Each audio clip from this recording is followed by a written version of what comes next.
Chapter 1. Zach. My cell phone rings with my sister-in-law Rose's face flashing on the screen. I close the door to my office before flopping down on the leather chair. Hey, sis. Hi, Zach. Where are you? I'm just wrapping up a meeting. Can I ask you for a favor? Her voice is hesitant, as always. She's still shy when asking for favors. Anything, unless you're asking me to stay hungry at your dinner party tonight. My stomach twists in hunger just at the thought of food, and I grab a chocolate bar from my table. Rose giggles, and my words work as intended. Don't worry, we all love and are amazed by your eating habits. She chuckles before adding, There's a bakery. Just as you take the highway for Cherrywood, it's called Cakes for All. They sell these very cute cupcakes with cartoon and superhero faces on them. Can you get a few? Of course, but why is your husband not making them? He's the king of baking. He is. She snickers. But we kind of had an accident. Sensing the shyness in her voice, I can already guess the reason for their accident. My brother can't keep his hands off her. No worries. I'll get them. Thank you. We'll be waiting. A few hours later, I'm standing in a queue. A fucking queue to buy cupcakes. There's a swarm of kids in all sizes. Some are enjoying their dessert as others wait in anticipation for the treat. I can't fucking believe they're really selling cupcakes with animal faces. There are cats, dogs, and even dolphins. But my eyes furiously search for some superhero ones.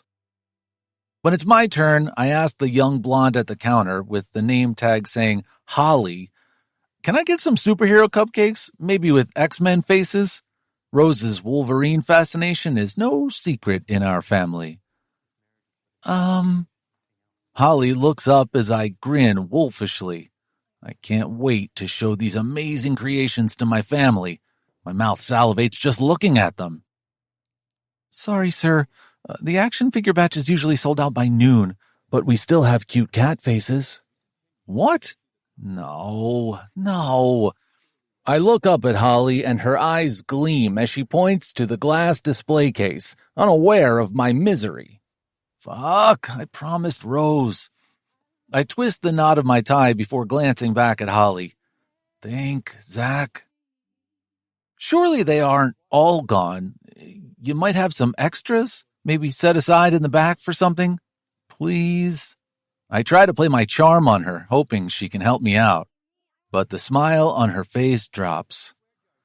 I'm really sorry, sir. We're totally out of them. Fuck! This time I curse out loud, getting dirty stares from parents and hearty giggles from kids around me. Do you know any other place where I can get them? I'm afraid there is no other place selling them. It's a secret recipe of one of our bakers. Holly then looks around before whispering in a hushed tone, There are also rumors that the bakery has a copyright on the design. Copyright? I scratch my forehead thinking of all my possible options. Okay, Holly, do you have a picture of this legendary cupcake? Maybe William, my butler, can whip up something similar. Of course. She bounces on her feet while flipping through various images on her phone. Meanwhile, the line behind me is getting impatient and people are scowling at me. But I'm a man on a mission, with a single aim of getting those superhero cupcakes for my sister-in-law, and of course me too. The rising, loud whispers around us draw the attention of another bakery staff, who takes over manning the counter while Holly and I move to the side closer to the kitchen. This is a Batman cupcake. She flips her phone toward me. Wow. It's an exact replica of the superhero. I take her phone in my hands. This is really cool. As I say the words, I know this isn't something William can make. At least, not in such a short time. My gaze flicks around as my brain goes 1,000 miles a minute trying to find a solution, but I can't fucking think of anything. I hand the phone back. Holly, You really need to help me here.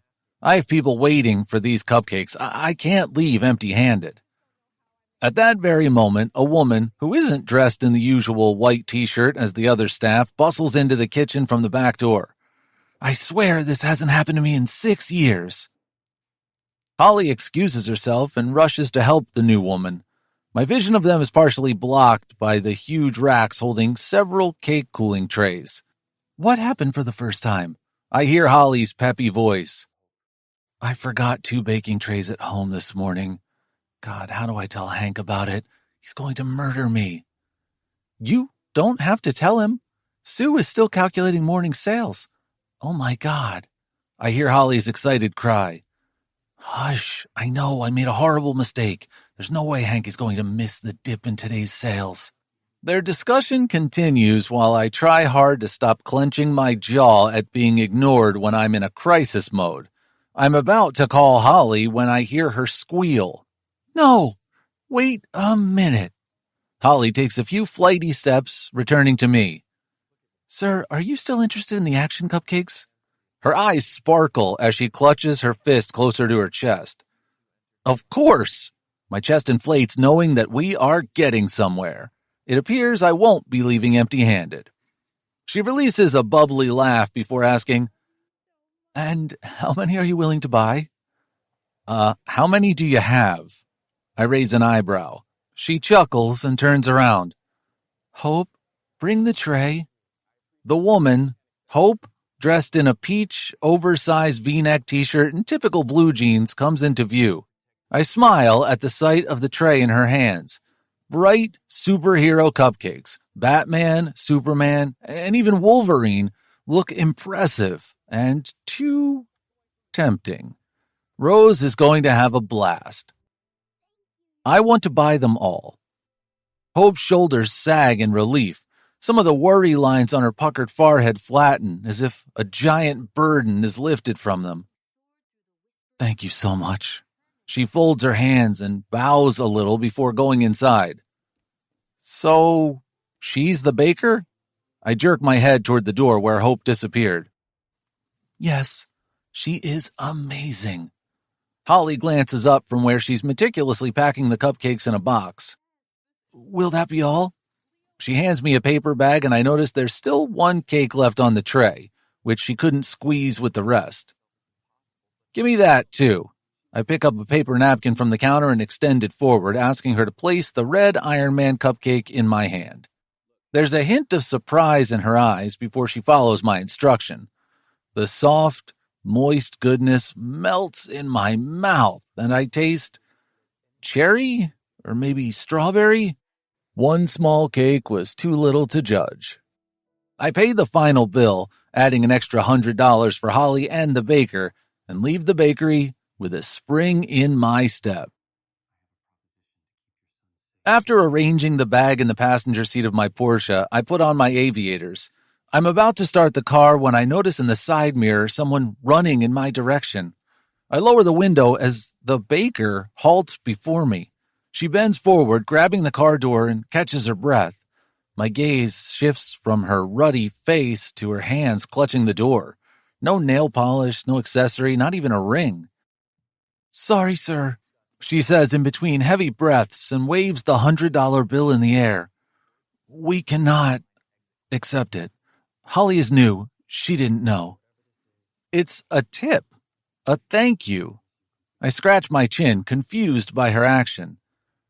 "We are really grateful, but it's against the policy." She raises her hand, wiping her forehead with the sleeves of her t-shirt. "Policy of the bakery? Isn't that a weird rule for a food business?" "Yes, our manager kind of sucks." She shrugs before handing me the money back.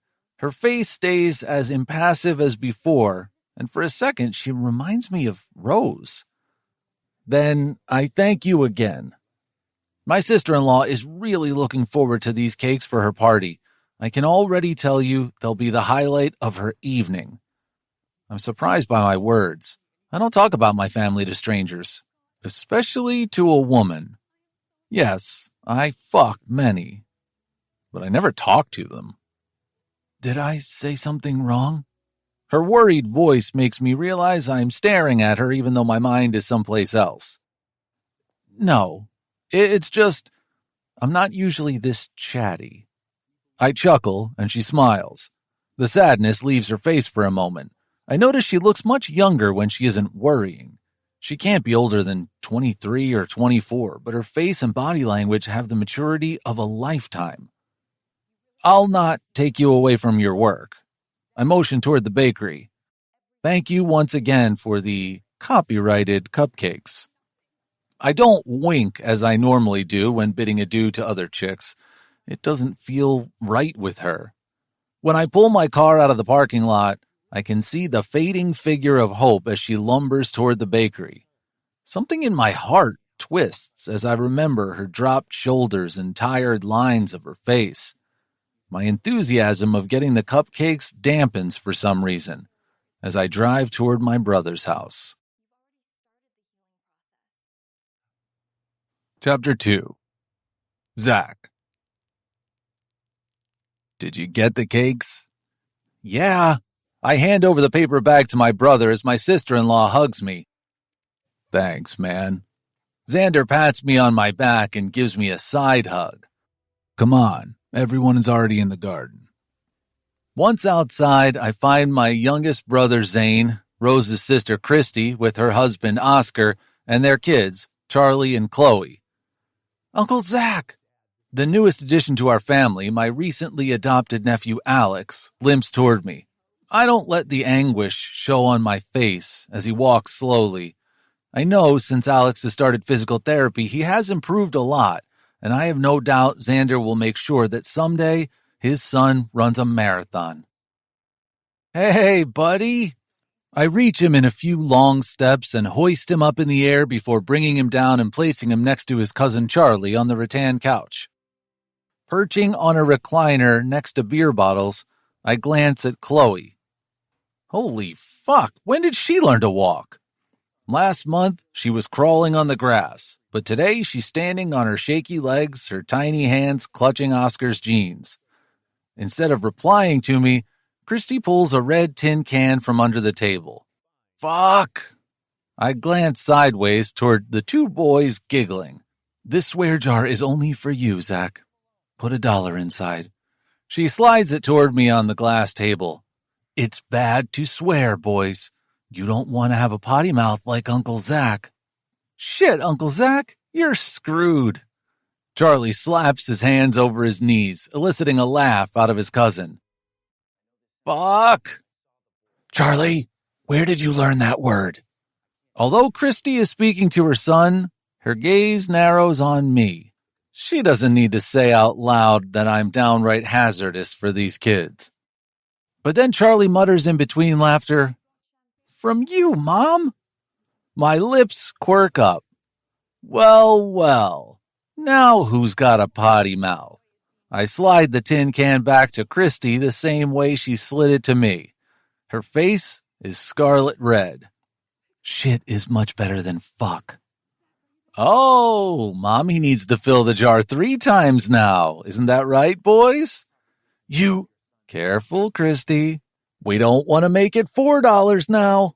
I pull my wallet from the inside pocket of my jacket and lean forward to slide a $5 bill in the can. An extra $1, in case you really want to be a naughty girl tonight. Zach, you're not here for 5 minutes and we already took out the swear jar? Rose joins us, followed by Xander. Believe me, today I was very happy to fill it up. Before Christy can go ballistic on me, Xander places a fancy glass tray on the table. Wow! The boys jump out of their seats and reverently look down at the superhero cupcakes. Where did you get those, Rose? Christy asks while the boys hesitate, their hands hovering over the tray in indecision. I'm not far behind them. Choosing which cupcake to eat first isn't an easy decision. It's a real dilemma. Finally, Charlie picks a black Batman cupcake. I feel like I'm eating Batman's head. Are you sure Batman won't be angry, Mom? He asks around a mouthful of chocolate cake. No, baby, not at all. It's just a cupcake. Do you think Aunt Rose would ever eat a real Wolverine? She points to Rose, who has half of Wolverine's head in her mouth. After dinner, I'm strolling in the rose garden my brother made for his pretty wife. I hear footsteps behind me and turn around to find Xander walking toward me. He's about to say something when my cell phone rings. I take it from my jacket and cringe at the sight of Vanessa's name flashing on my screen. Vanessa Hilbert is the daughter of one of our esteemed board members, Matthew Hilbert. Who's that? Xander nods toward my cell phone. No one important, I reply casually, placing the phone back in my jacket, hoping he'll drop it. But he raises an eyebrow at me, and not in a fun way. Are you sure? What's with all these questions? Nothing. I was wondering if you have something you want to share with your elder brother. Don't throw the elder bro card at me. You're only 2 years older. Spit it out, Xander. Was it Vanessa? His question should surprise me, but somehow it doesn't. Xander always makes sure he's aware of the happenings in my and Zane's lives.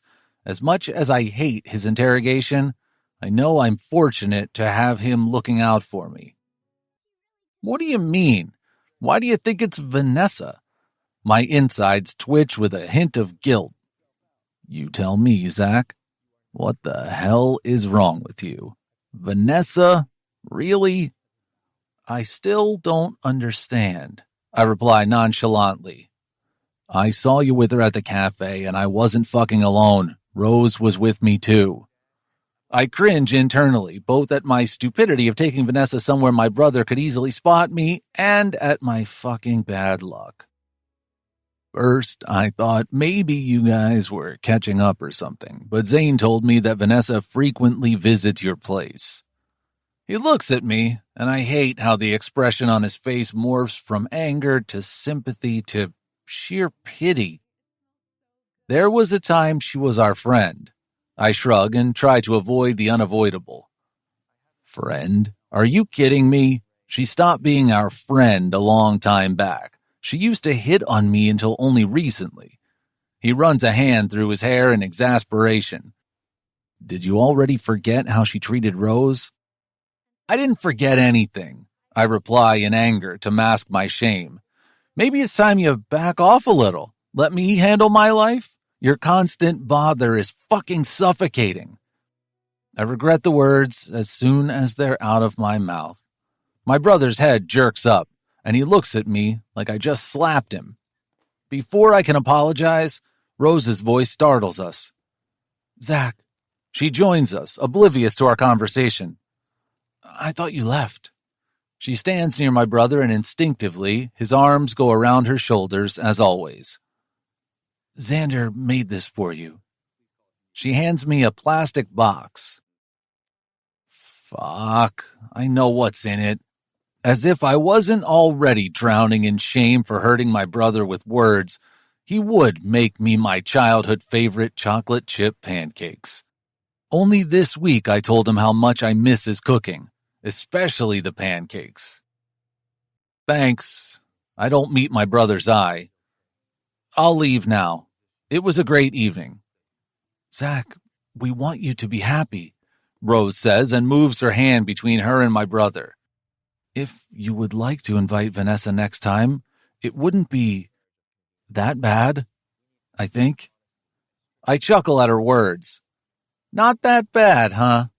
I look at Xander, who kisses her head. I smile at her innocence and honesty. I hope she never changes. Leaning forward, I take her hand in mine and kiss her forehead. I could never do that to you, sis. Vanessa is just an acquaintance. She's quiet for a moment, considering my words, as she does for most things. Okay. My heart fills with unease as I drive through the narrow roads of St. Peppers. I hate myself for hurting my brother when he's just looking out for me. I hate that I still need someone to look out for me. Shit! I brake as a ball of fur dashes across the street. My hands on the steering wheel tighten at the sight of a young kid chasing a puppy. Where the hell are his parents? I wait for a few beats to see if he returns from the fields they just ran into, and that's when I see them. 3 boys, teenagers probably, following the kid. They're shouting and calling names that I don't hear clearly from the inside of my car. My heart skips a beat, and my palms turn clammy over the wheel. Images of my own childhood surface. What the hell? I step out and am immediately hit by the sound of a wailing dog. My stomach clenches, and I'm scared to find out what's waiting for me as I follow the noises. Not too far from the street, there's an opening in the field. My heart pounds, and my pulse speeds up at the sight of the kid pinned on the ground by one of the big boys. The other 2 fuckers throw the pup in the air and play catch with it. What the fuck? Hey!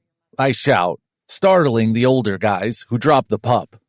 The 3 bullies scamper without giving a second look to the kid. I'm almost tempted to chase after them and show them some real bullying, but the dog's low whining stops me in place. I turn around, and some of the tension leaves my body when the boy gets up. He's fine, at least physically. He bends forward and with small hands scrapes his pants to remove the dirt. He struggles to gather the white pup with orange ears in his arms before glancing up at me. Thank you. My entire body goes numb, and everything seems to stop the moment our eyes meet. His gray eyes bore into mine, and my childhood, including all the nightmares, flashes before me. The knot in my stomach grows heavier, and I'm unable to breathe until the dog barks and brings me back to the present. Are you all right? Asks the kid, who is the spitting image of my childhood face. He pulls on my jacket, urging me to reply. Yes. I swallow loudly. I'm fine. Who are you? I'm Ray, he replies, placing the dog on the ground and rubbing his head. I sit on my haunches and check him all over. Are you all right? I can't believe this fucking coincidence. He shares my eye color, hair color, the same features. How on earth is this even possible? I think so. Who were they, and what are you doing out alone at night? I can barely restrain the anger in my voice as my brain furiously imagines what could have happened if I wasn't here. They're big kids from my school. They borrowed Mr. Stanley because they wanted to play with him. They said they'd help me build a big doghouse. Do you know Mr. Stanley will get as tall as you when he grows up? Hearing his name, the pup circles his master. But then those boys started throwing him in the air. The kid pulls Mr. Stanley close to his chest. He didn't like it, so I told them not to, but then they started shouting. He shakes his head. Ma says good boys don't shout. My chest clenches some more at his innocent words. Where's your ma now? She's at work, but she'll be back soon. He looks around and says, I should go home. Where do you live? He peers at me suspiciously. Will you tell my ma? Please don't tell her. She'll worry. His face crumples and tears well up in his eyes. Hey, buddy. It's okay. I'm not going to say anything to anyone. Thankfully, his shoulders slump at my words, and he scrubs his cheeks roughly with the back of his shirt in an attempt to clean his face. But promise me that you'll not come out of the house alone at night.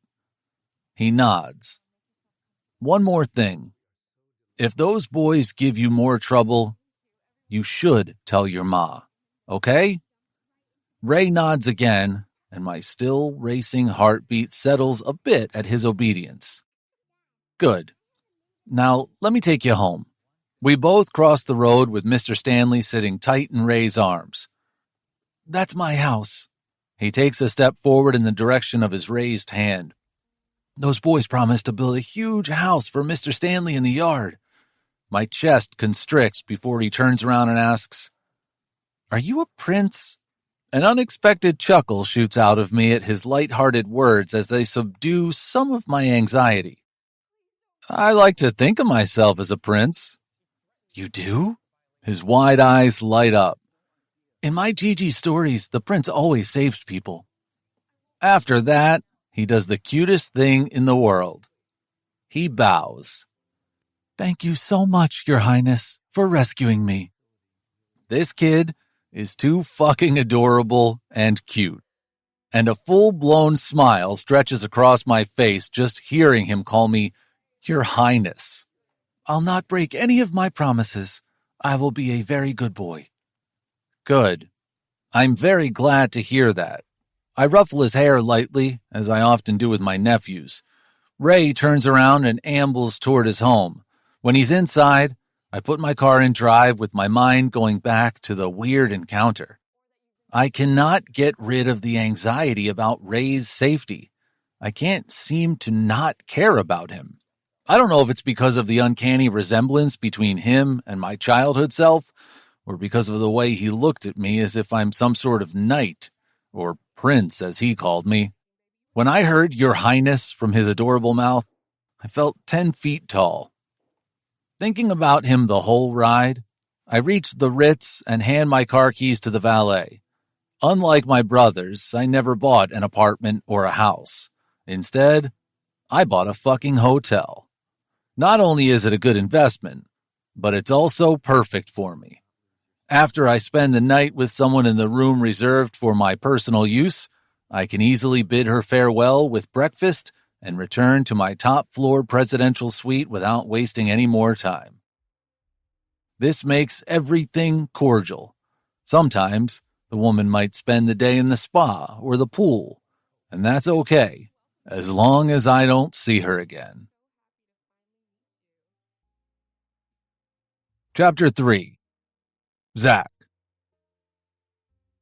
I push the key to my suite into the concealed port of the elevator.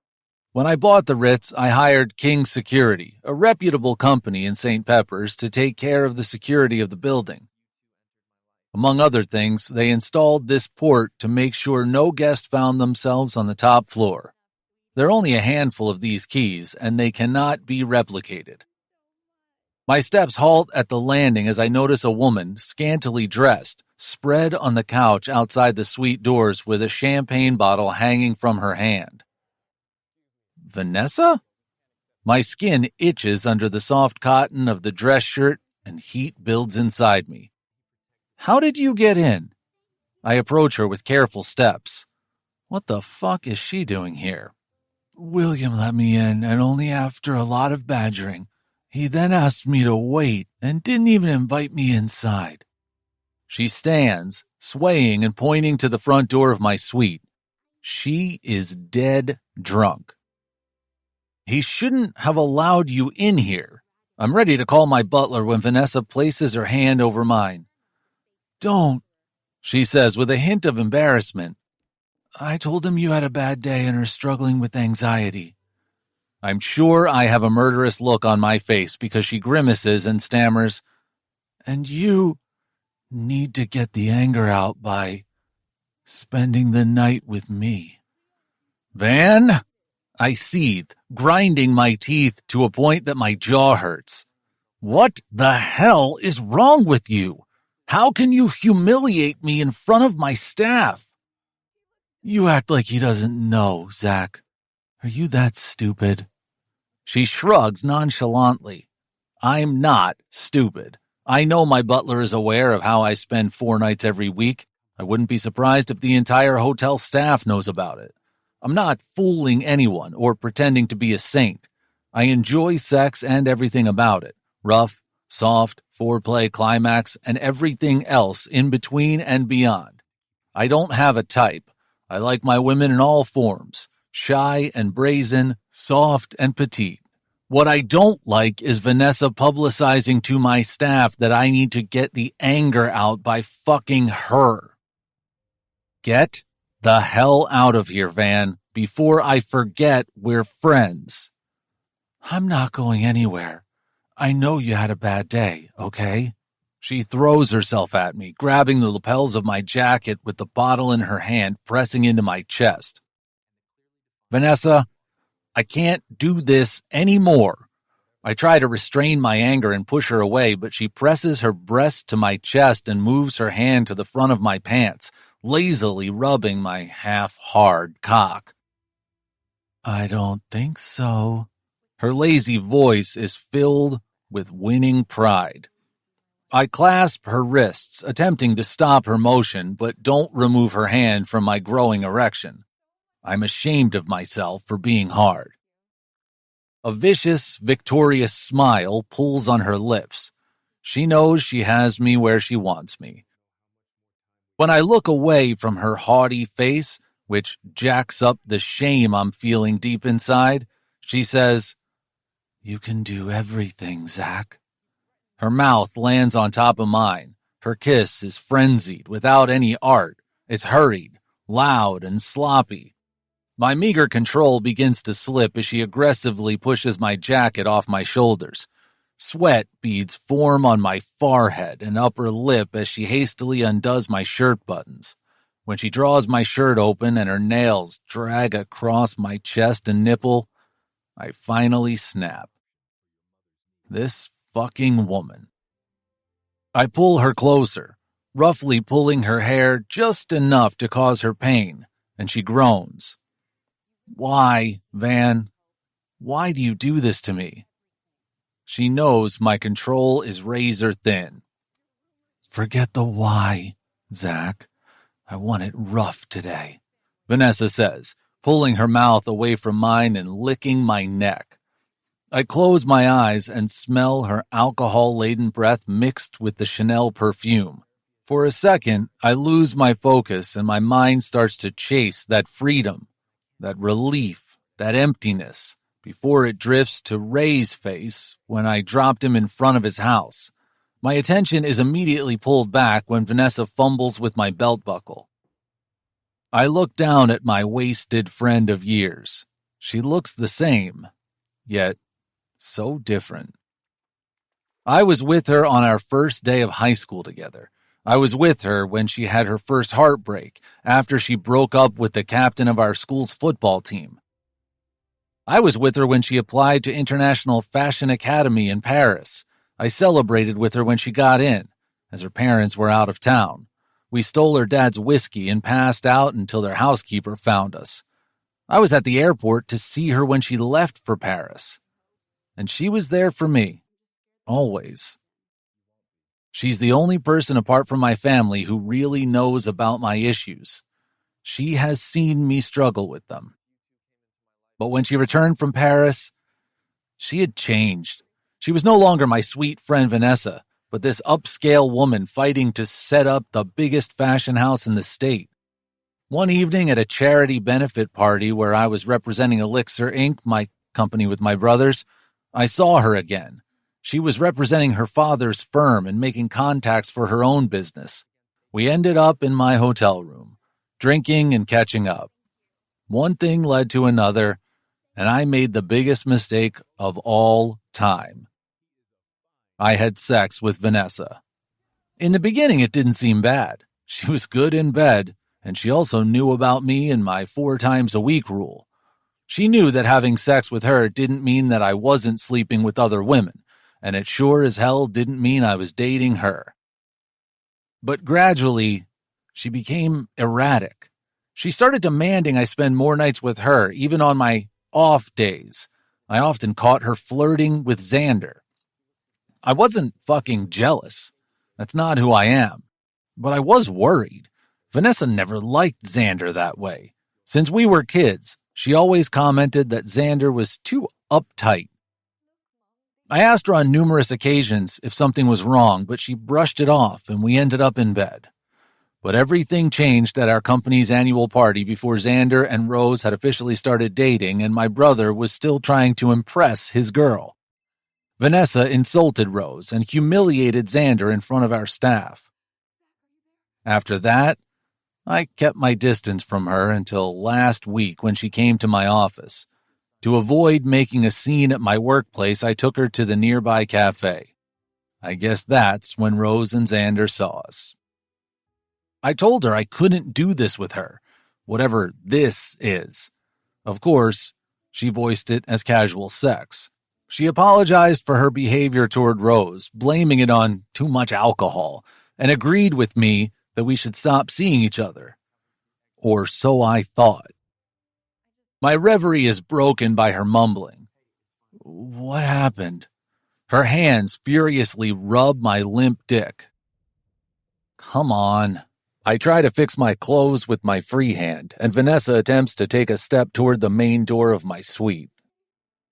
Not there. There's no way in hell I'm taking her inside my suite. No woman except Rose has been inside my place, and I have no desire to bring anyone else, especially the ones I fuck. We take the elevator, and Vanessa is already asleep by the time I place her on the bed in the 5th floor hotel room. I remove her heels and throw the blanket over her before settling on the couch. This nonsense needs to end. I'm a boy again as I limp down the steps of the dark, old home. The wood squeaks under my small feet. I stop and listen for any noise, but all is silent, except for the hum of the refrigerator. I take another light step, trying to make as little noise as possible. My clothes are dirty and torn, and I am hungry. I'm always hungry, or so the bad man says. I reach the kitchen. I know there's bread. Xander said we eat sandwiches for breakfast. I just want a small bite so that I can sleep. My stomach hurts when I'm hungry. Before I can reach the wooden counter, someone lifts me from behind and I'm in the air. No! I scream. Suddenly I'm no longer in the kitchen, but in the open field. The bad man is after Ray and his dog. He throws Ray up and catches him at the last minute. Ray is crying and looking at me, but I can't help. I'm scared of the bad man too. Your Highness, save me, he begs, tears running down his cheeks, but I can't do anything.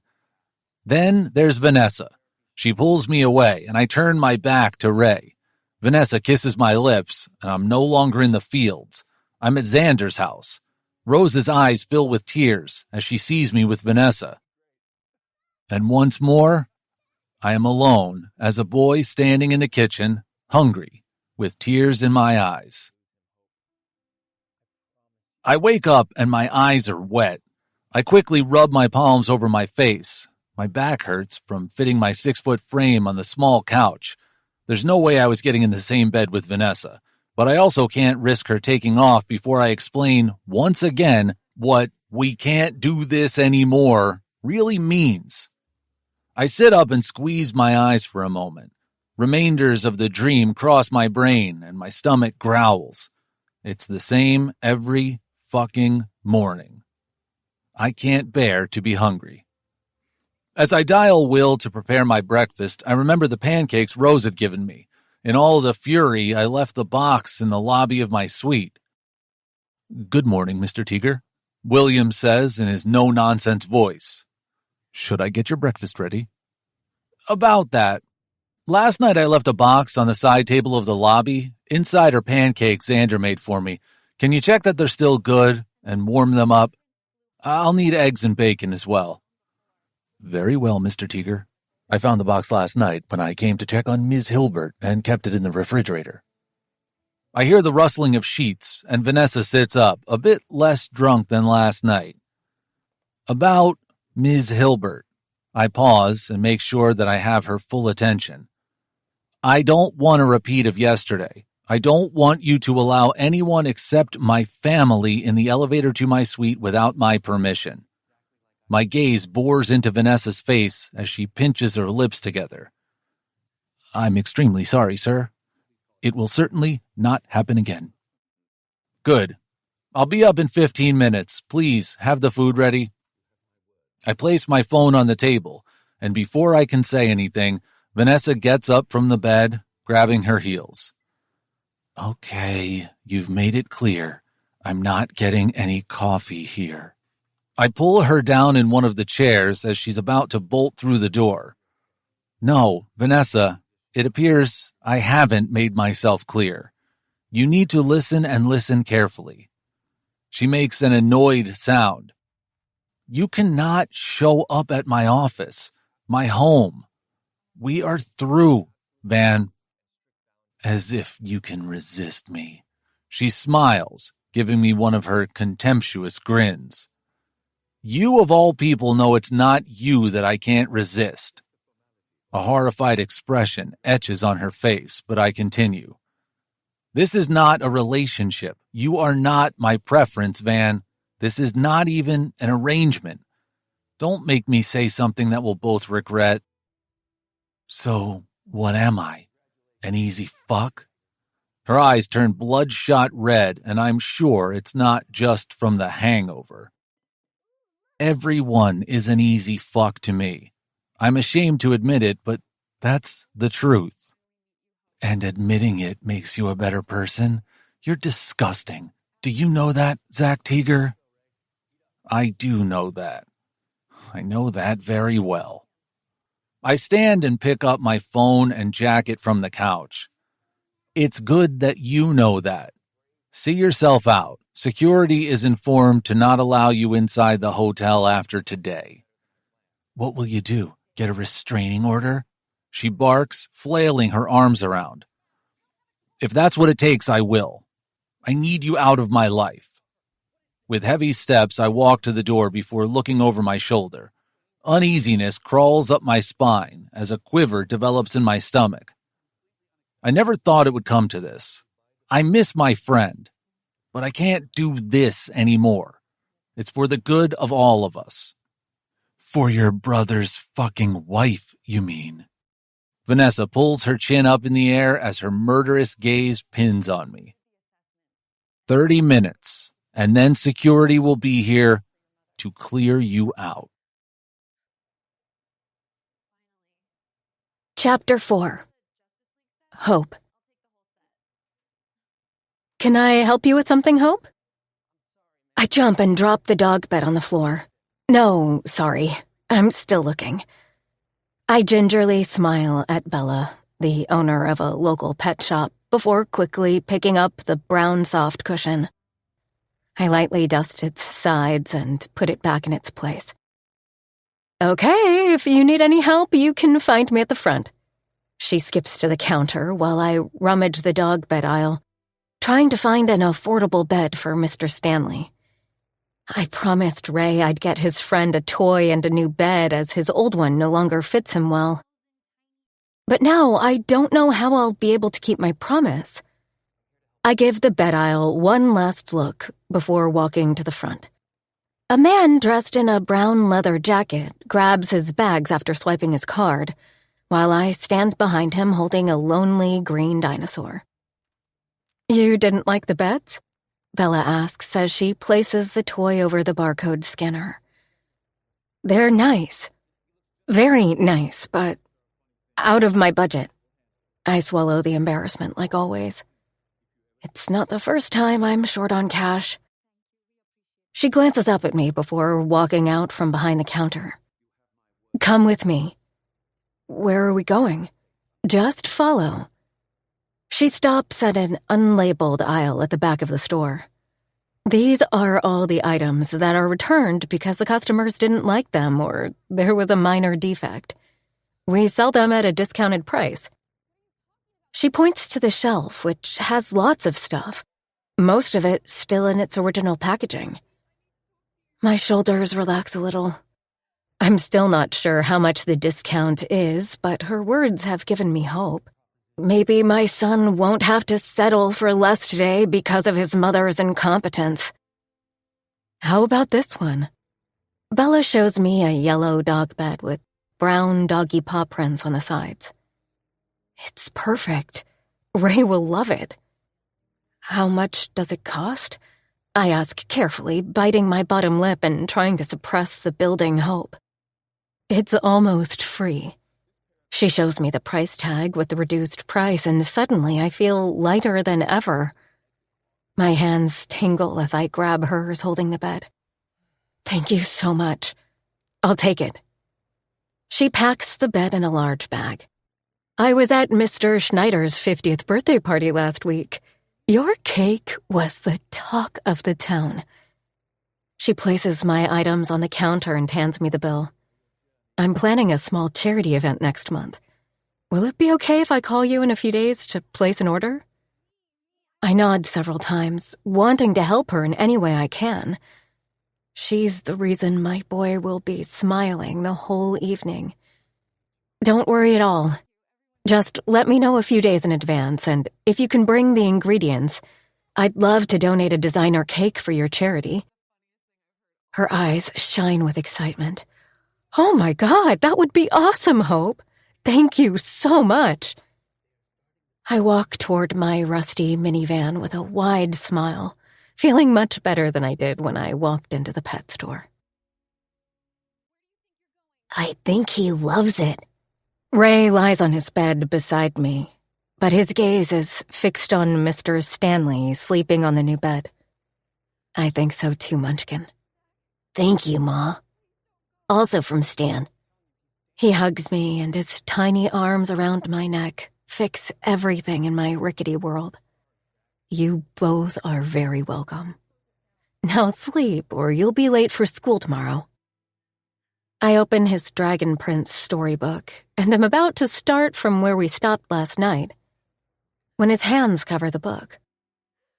I think I met a prince.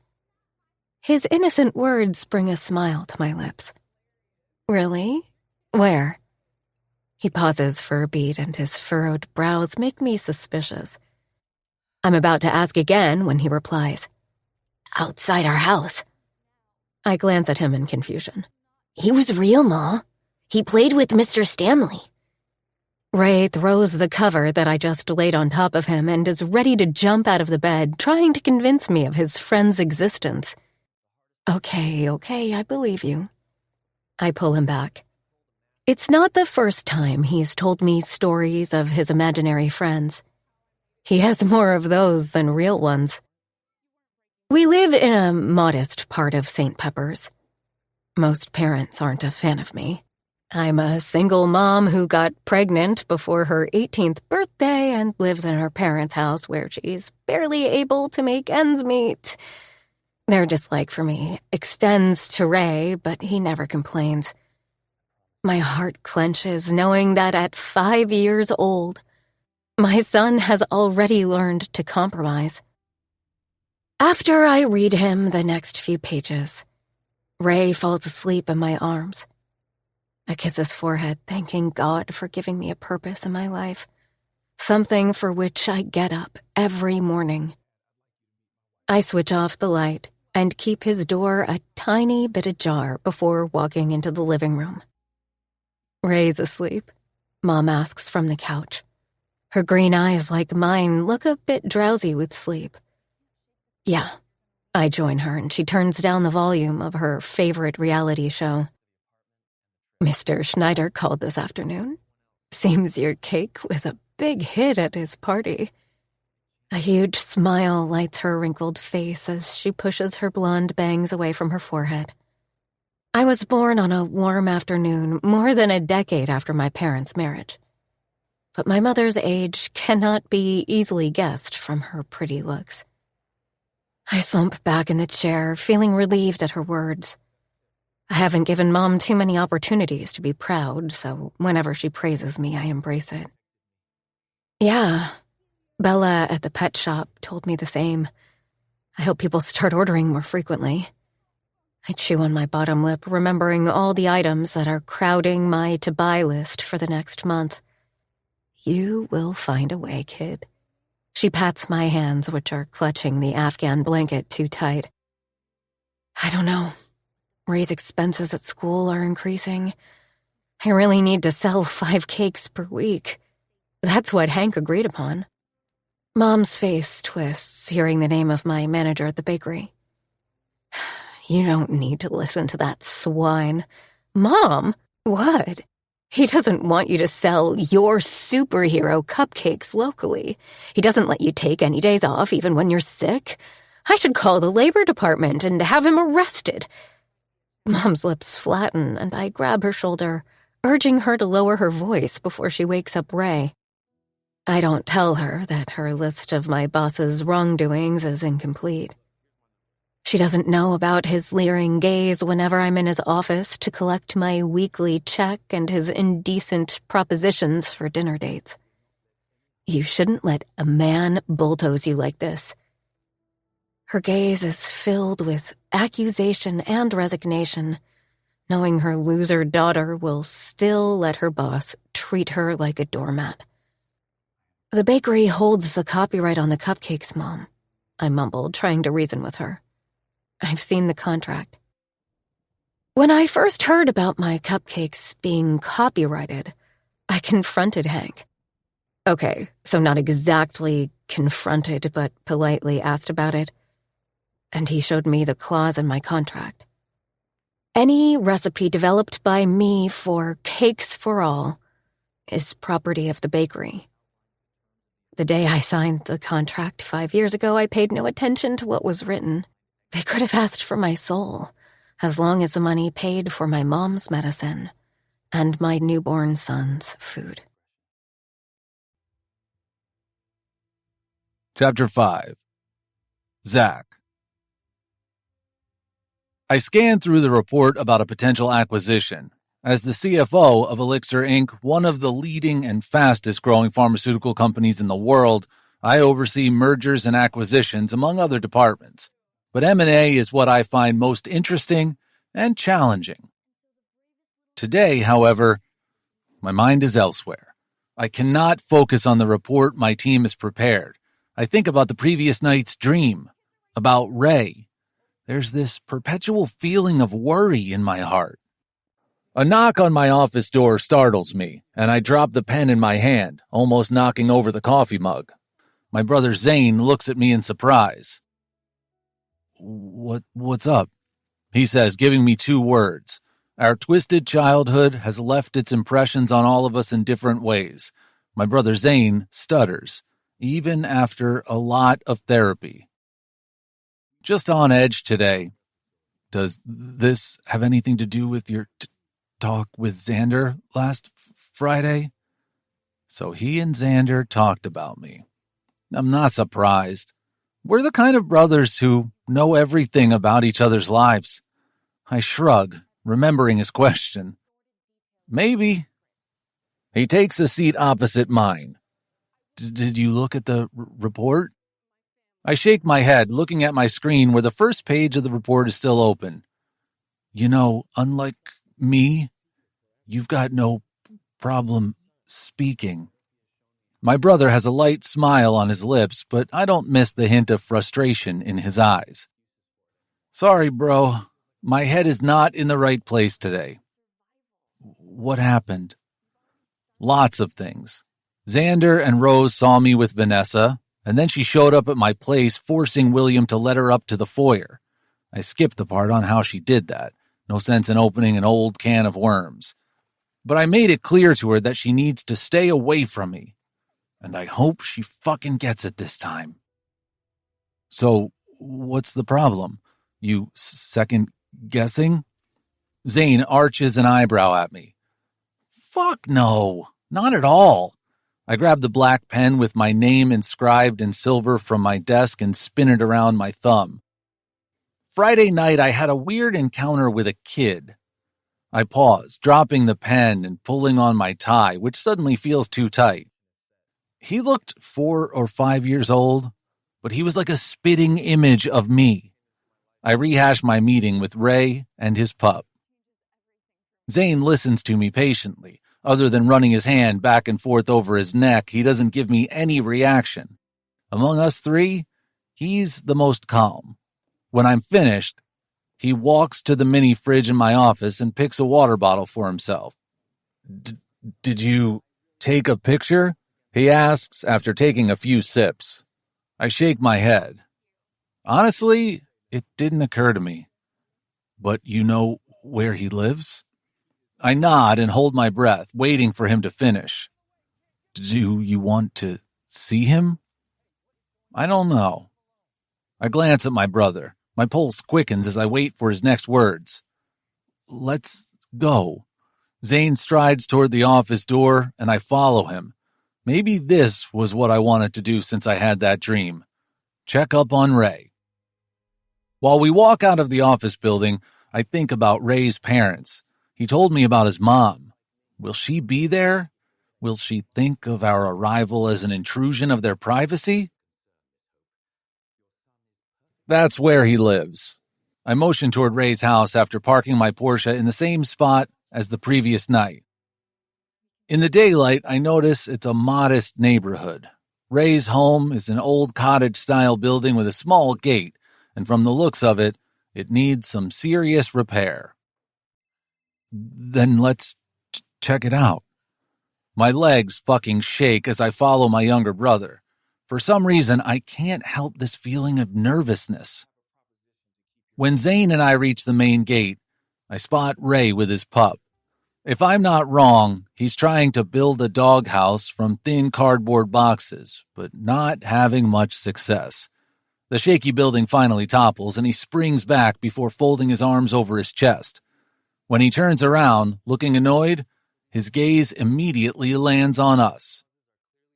Ray's head jerks up before he does a double take, and his face lights up like the 4th of July. No one has ever been so happy at my arrival, and just watching his smile settles something in my chest. This kid is too fucking good for my soul. Ray runs to me, followed by his squealing pup, which I now realize is a Saint Bernard. "Your Highness," he says and bows.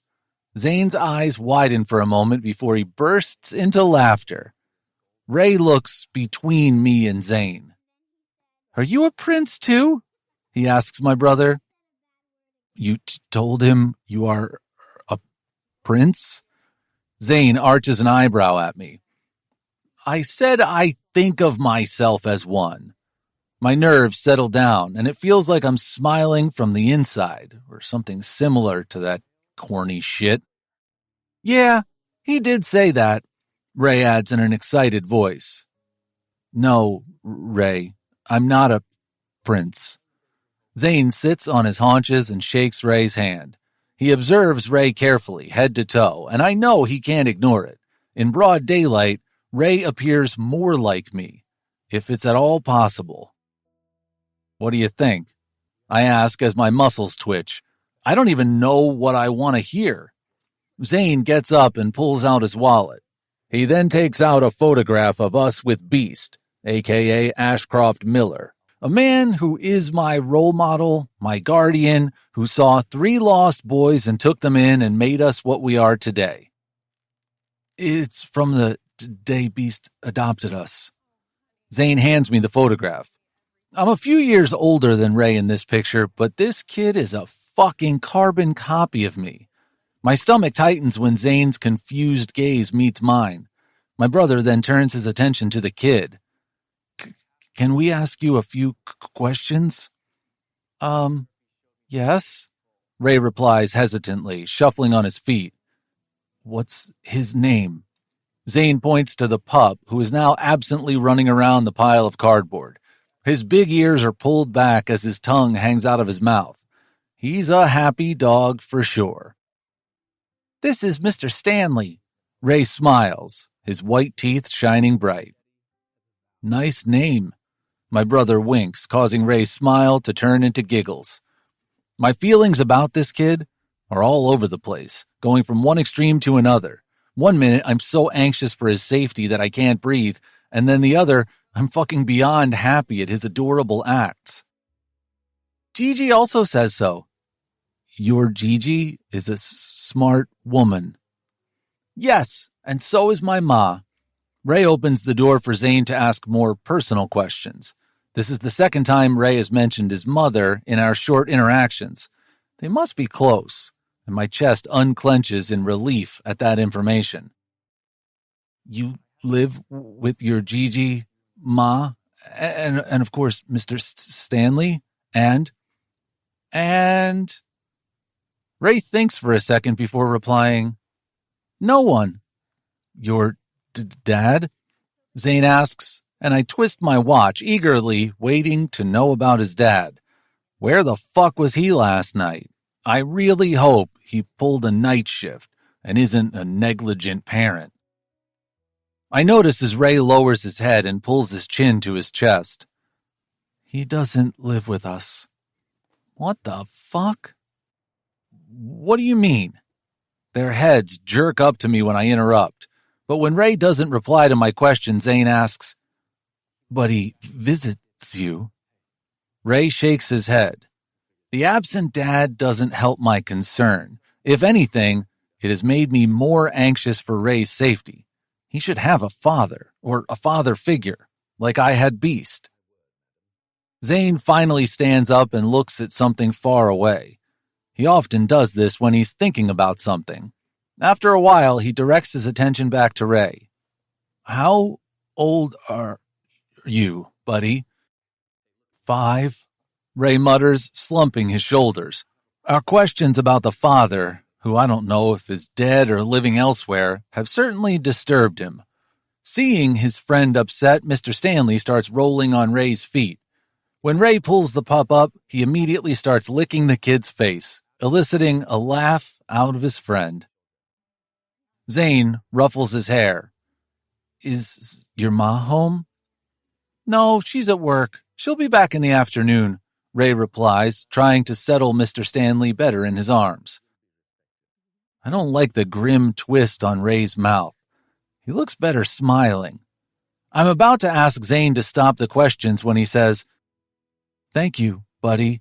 Your Highness and I also have to be at work, but I think we'll see you again soon."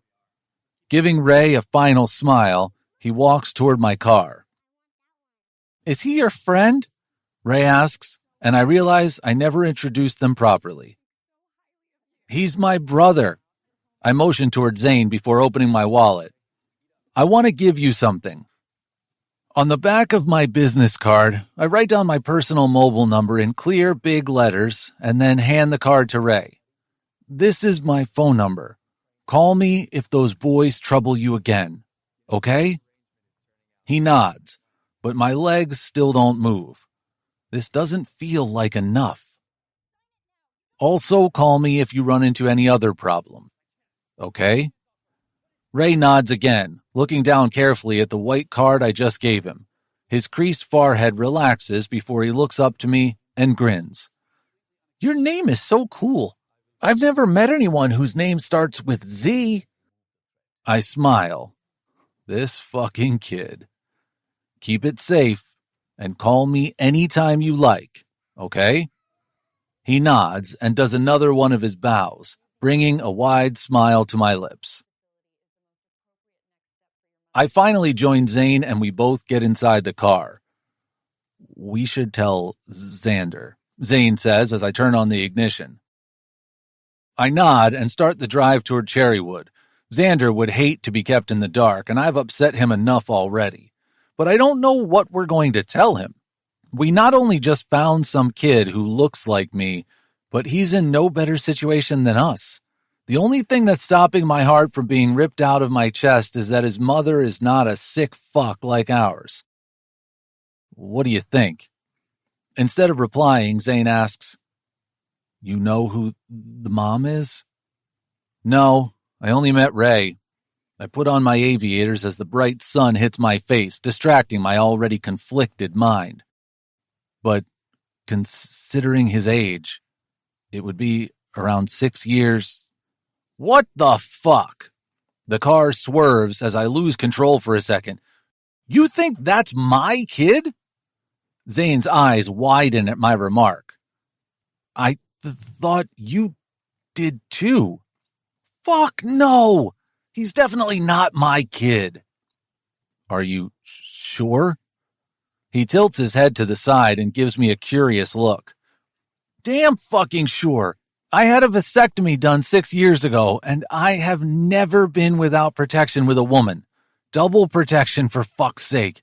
I don't have a kid, and I'll never have one." My teeth grind as all the muscles in my body bunch in frustration. "Okay," Zane says, and the rest of the drive thankfully passes in silence. "What's good here?" I ask, perusing the menu at the cozy Italian restaurant Tuscan Sun. We call Xander from the road and asked him to meet us for lunch and, per his instructions, ended up in this family-owned place serving homemade food. Everything. According to Rose, this is closest to the best Italian she's ever had. Xander replies, taking a sip of his beer. Rose is crazy for Italian food, and I'm sure finding the finest restaurant was one of the first tasks my brother undertook after moving to Cherrywood. I bet you fucking made sure the best Italian was made by you. I raise an eyebrow. Not at all. My wife is no nonsense. She has made it perfectly clear that I'm too heavy with spices. A wide smile pulls on my brother's lips. I never thought I would see him this happy. How hurt were you after hearing that? I joke, but my focus stays on the menu as I select the items to order. It helps that I'm madly in love with her. It did hit my pride, though. You guys would eat just about anything I make. I'm surprised you aren't taking classes at her favorite place. Only because her favorite place is the bed and breakfast in Tuscany where we stayed for our honeymoon. Finally, our order of cannelloni, tagliatelle, and lasagna arrives, and I wolf down half from my plate in record time. Once some food is in my stomach, I feel much better. Now tell me the real reason why we're sitting here on a sunny Monday afternoon, Xander asks, placing his fork down. Rubbing my hands over my pants, I glance at Zane before meeting Xander's gaze. I take a deep breath and narrate my encounter with Ray and, at the last minute, add the fact that he isn't my kid. You had a vasectomy? Xander asks. My stomach hardens watching his lowered head as his fingers dig into his forehead. I know he's hurt that I didn't discuss this with him. It was the right thing for me. It was a big decision. Xander clenches his fists on the table. His disbelief, his confusion, his hurt is all too much. I pick my fork back up and push another bite of lasagna into my mouth. After chewing completely, I reply, Believe me, I know. But I also know that I can never pass this fixation, this addiction, this sickness to someone. Zach! Xander's eyes widen and Zane mutters a curse beside me. Fuck, they won't let it go. Before my brothers turn this lunch into an intervention, I urge in my most polite voice, please drop it for today. Maybe some other day we'll talk about it, but not now. Xander sighs, slumping into his chair. So the boy looks exactly like you. I nod and continue eating while my brother's half-eaten meals sit before them. You also saw him? He asks Zane, who nods and flips his cell phone toward us.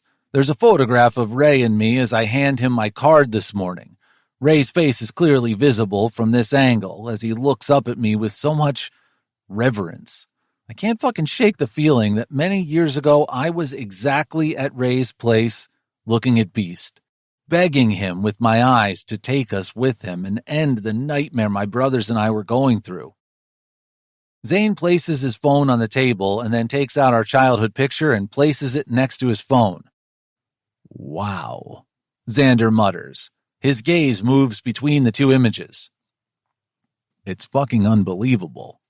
Is this a coincidence? I ask him warily, my heartbeat elevating every second. The boy lives with his mother and grandmother? No father? I shake my head as Xander rubs his face. I know what he's thinking. I am thinking the same. Could one of Ray's parents be connected to that sick woman who gave birth to us? Mother? I ask. I don't know. It's possible. Xander flinches, just as he does every time there's a reference of her. Our mother was a young girl with Hollywood dreams.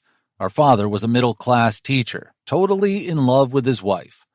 Their odd pair was happy for a while, but after a few years, our mother got addicted to alcohol, and when our father passed away, she moved to drugs. But we don't know about her history with any other man except her drug dealer. the bad man who changed our lives.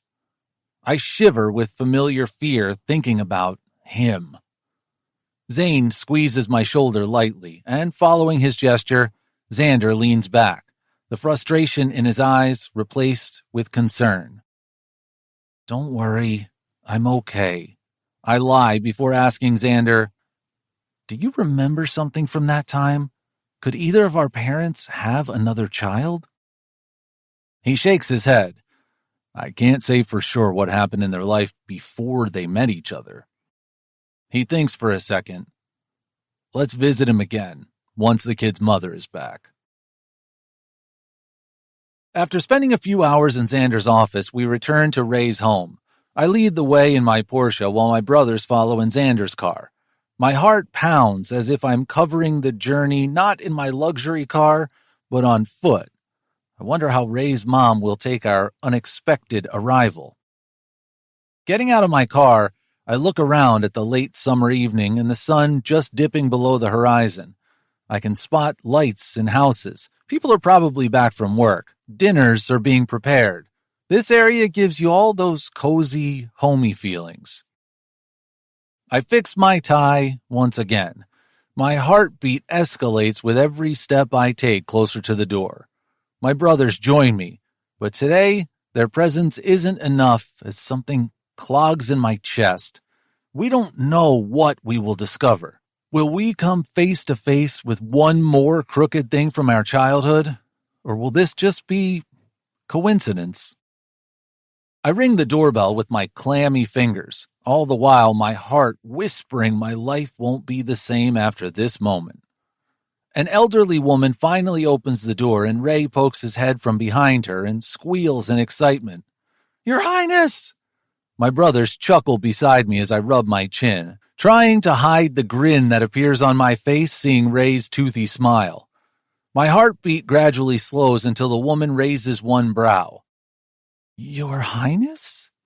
She looks between Ray and me. So you're the one who likes to think of himself as a prince. Her words make me smile. I do, and you must be Ray's Gigi. I put my hand forward, but she doesn't grab it. She continues to block the door. Yes, I am. But who are you? My name is Zach, and these are my brothers, Xander and Zane. Uh-huh. Your parents couldn't agree on another letter? Her sharp gaze stays on me. Something like that. I lie and give her my flirtatious smile, which usually wins women over. But Ray's Gigi is a tough nut to crack. We would like to talk to Ray's mother, if that's okay. About what? She asks, skeptically, still keeping us outside. Why isn't this woman allowing us in? As much as I understand her wariness about letting 3 strangers inside her house, I really want to stop these questions running wild in my mind about Ray and me. I helplessly look over my shoulder at my brothers before glancing back at Gigi. About Ray. Zane shows her our childhood picture and points at me. This is Zach. Gigi rapidly blinks as her gaze jumps from the picture to Ray and then back to me. This is you? I nod. Who the hell are you people? How did you find us? A murderous expression etches on her ashen face. Her eyes are wide in anger and a touch of fear. She's about to slam the door in our faces when I place my hand on it and lightly push back, not allowing her to shut us out. Mrs. Davis. I saw the nameplate at the door. I met Ray only last night while I was driving to St. Pepper's from Cherrywood. I took a detour from the main highway because of a traffic jam due to an accident. Something about an accident was on the radio. She nods, but her narrowed gaze doesn't shift away from me. Yes, and just outside your house, I met Ray. I was as surprised as you at the resemblance, and that's why my brothers have joined me to talk to you and your daughter. I glance at Ray, who has now lost all interest in the adult conversation and is busy playing with Mr. Stanley. I just want to confirm if we could be related. Gigi thinks for a moment and then sighs loudly. Okay, come on in. She opens the door and we step inside. It's an ordinary house with outdated furniture. The living room has a faded green couch and 3 side chairs. On one corner is a dining table with 4 chairs which don't all belong to the same set. There's an old TV, and even though the room is rustic, one can argue it's cozy and warm, but totally out of my taste. I like things fine, classy, and this place is so not classy. However, that is the least of my concerns at this moment. As we 3 squeeze ourselves on the cramped sofa, I smell something mouth-watering. It smells really good in here, I say, more to myself than anyone. My daughter is a very fine cook, Gigi says, and her chin slightly turns up in pride. Ray, baby, go call your ma. Chapter 6. Hope. After putting the first batch of cupcakes in the oven, I stretch a little. My back has been hurting for a couple of weeks, but today is the worst, or the best, depending on how I choose to look at it. I have a big baking order for a retirement party on top of my usual deliveries for the bakery. But this pain will be all worth it at the sight of the huge smile on my son's face when he sees his new science kit next week. As if sensing my thoughts, Ray materializes into the kitchen. Ma, my friend is here with his brothers. Which friend? I tip my head to the side. Your Highness! He squeals in delight, bouncing on the balls of his feet. Really? Your new friend is here? Isn't it a little late for playing? I try to conjure my strict mother voice. Ray is a good kid, but I still want to make sure he knows there are some rules in our house. No, Ma, not to play, but to meet you. He even brought his brothers. They're talking to Gigi. Ray tugs my jeans and pulls me away from the kitchen counter. Okay, I'm coming. I let my son drag me into the living room, even though this surprise visit does not sit well in my stomach. Adrenaline shoots through my system and my heart palpitates at the sight of 3 big men sitting, or more like trying to fit their bodies unsuccessfully on our small couch. Upon seeing me, they stand up in total sync. What's happening? My anxiety gears up as I notice their fine suits. It seems they've stepped straight out of some fashion magazine. They are so out of place in our living room. Did someone report that I'm failing to take care of Ray? My insecure brain immediately asks this question, even when they don't look like child protection services. As my mind runs wild, Ray leaves my side and bows to one of them. Your Highness, that's Ma. God, why does my son have to be so cute? I pull my mother to the side, my palms clammy over her cold arms. Who the hell are these people, Mom? I whisper through clenched teeth. Why the hell did she allow them inside? I don't know. Mom looks at me wide-eyed and shrugs. But I'm calling them by my own nicknames. She smiles mischievously. The sexiest said he met Ray yesterday. The sweetest showed me some of their photos and convinced me to let him in. The hottest hasn't said much yet. She points to the 3 of them, telling me who is the sexiest, the sweetest, and the hottest. Leave it to my mom to find humor in the weirdest of situations.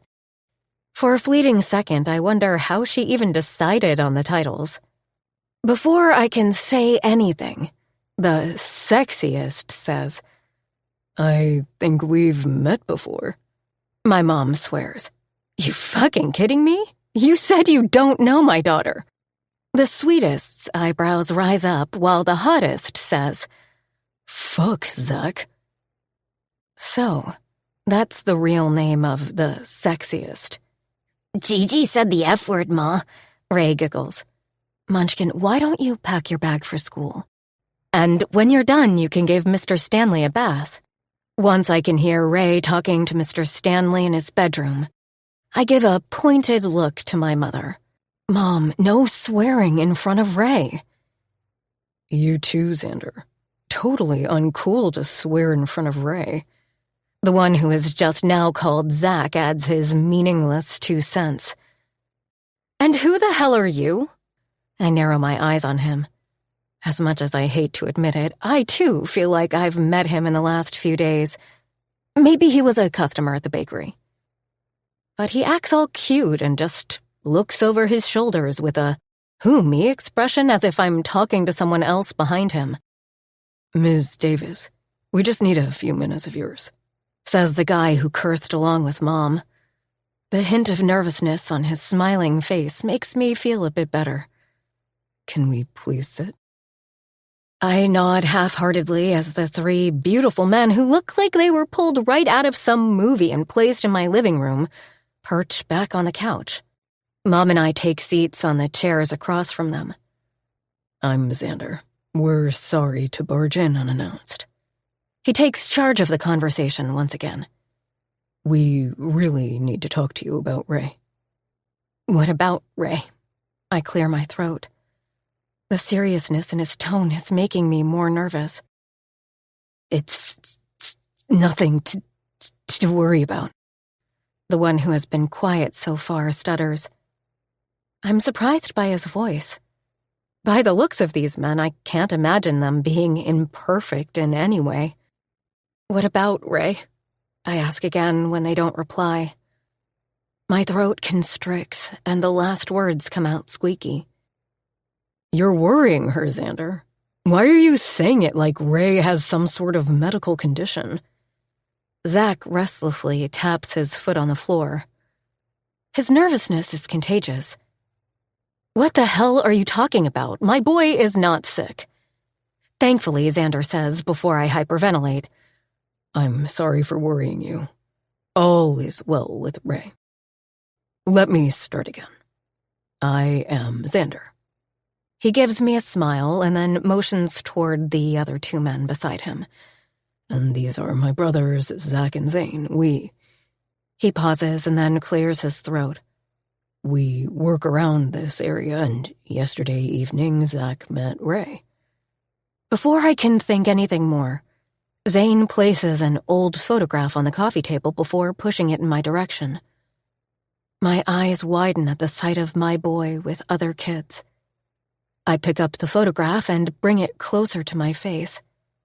The kid in the picture is the spitting image of Ray. I don't understand. That's us as kids, Xander explains, and my hands tremble. I put the photograph back on the table, unable to think clearly. That's Zach. Xander points to my son's face in the picture. My head jerks up to Zach and notice the confusion and nervousness etched on his face. Are you sure you don't know this guy? Mom asks carefully and motions toward Zach sitting in between his brothers. Maybe not now, but do you think you might have met him or were friends with him a few years back?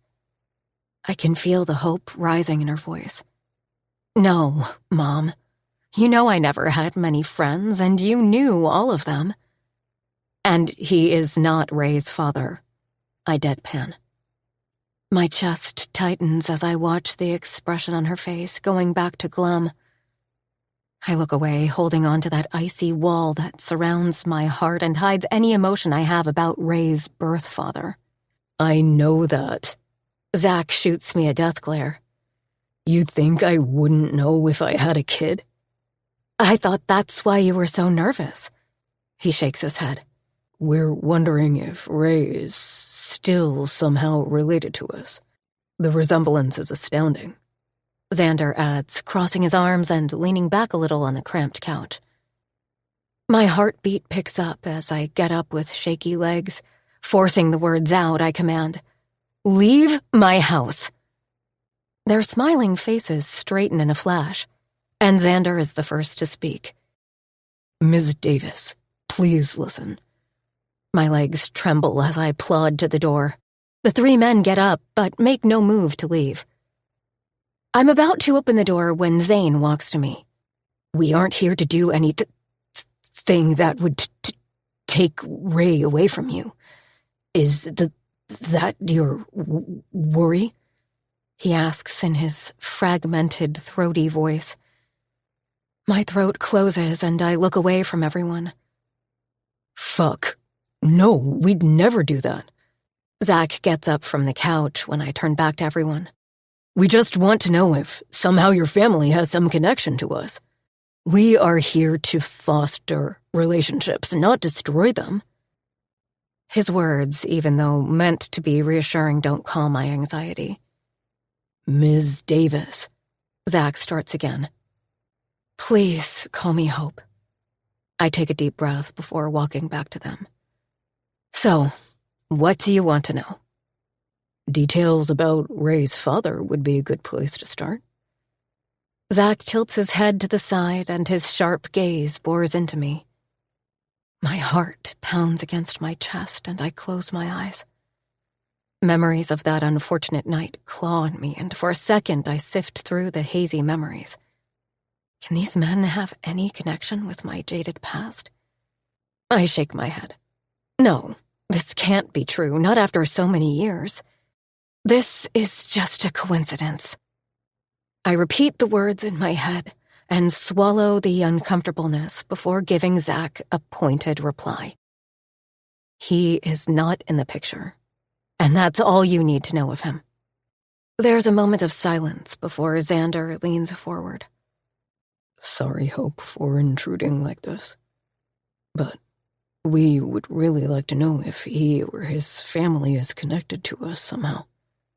I notice Mom's shoulders rising. I have the attention of everyone in the room.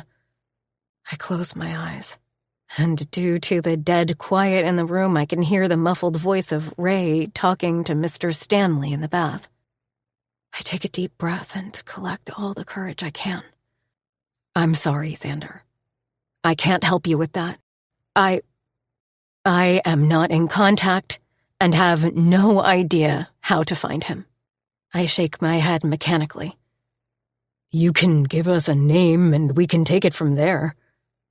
Unlike his brothers who look at me with kindness, Zach's gaze is almost accusatory.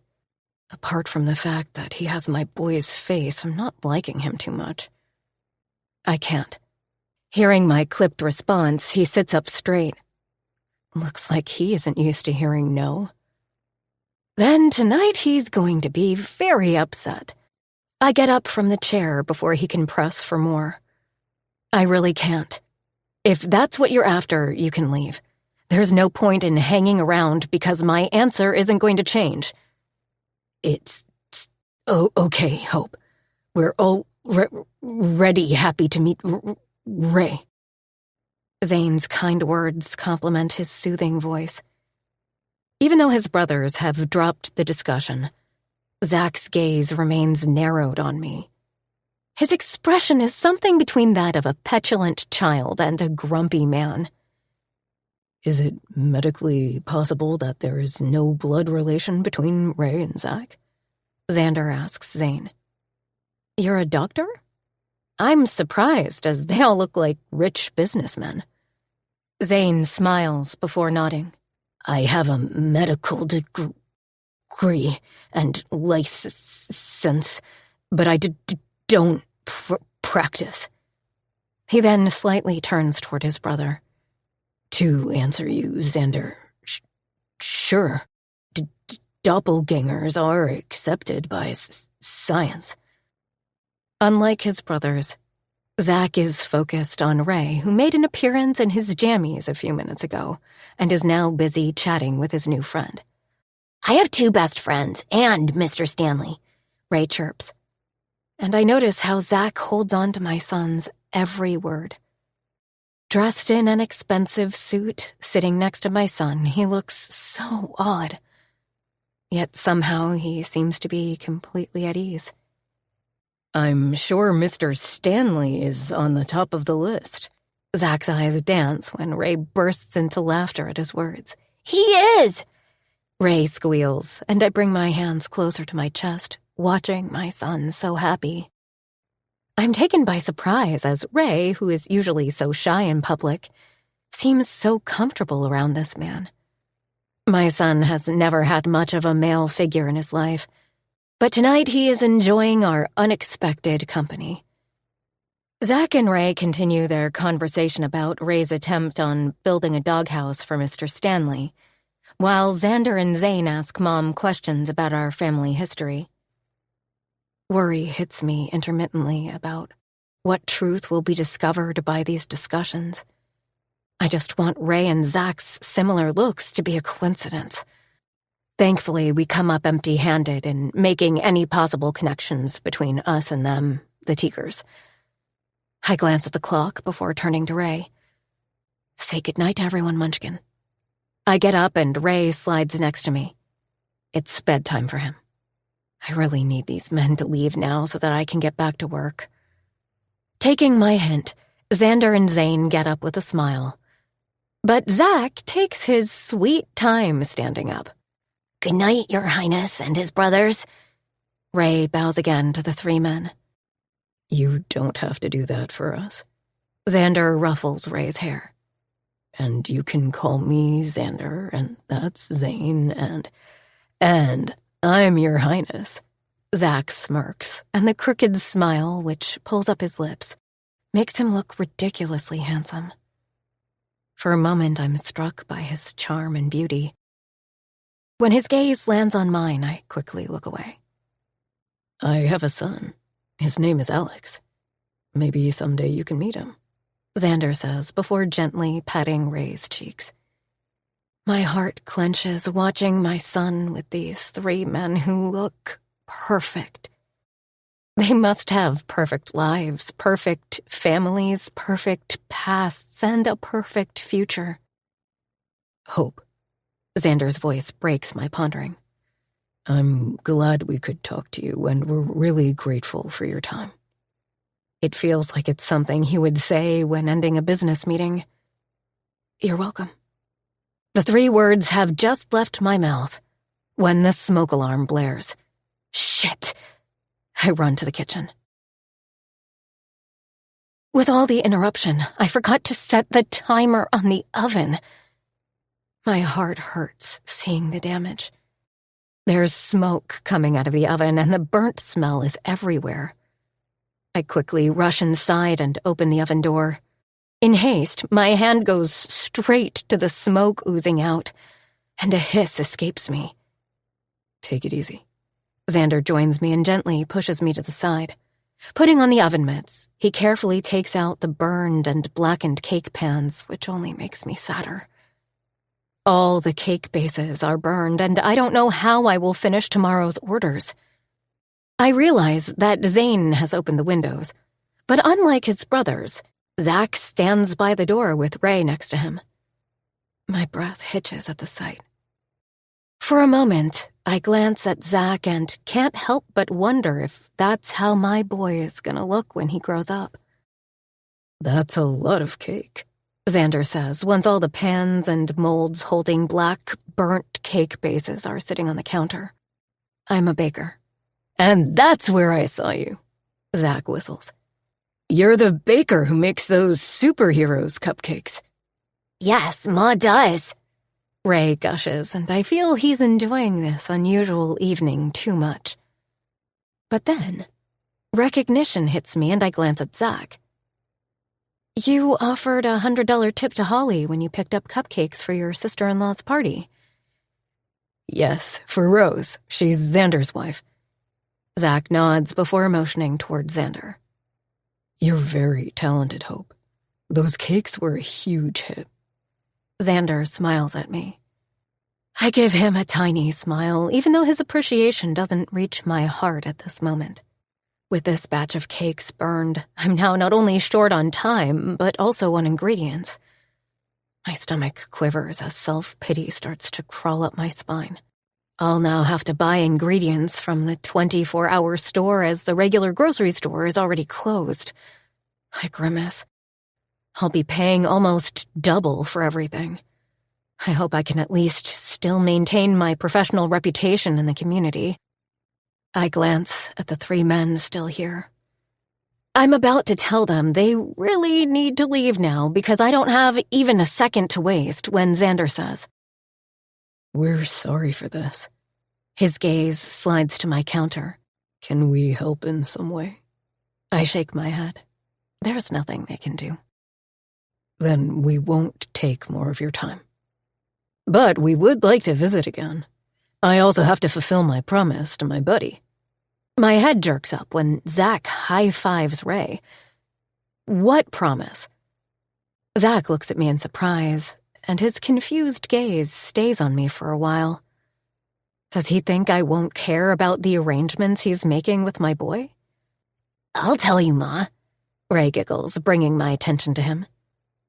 The three men finally leave, wishing me a good night. But they just have no idea how not good this night will be. I kiss Ray's forehead and tuck him in bed, while Mom starts to read his bedtime story.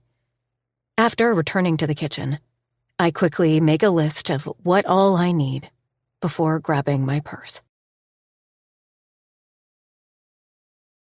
Chapter 7. Zach.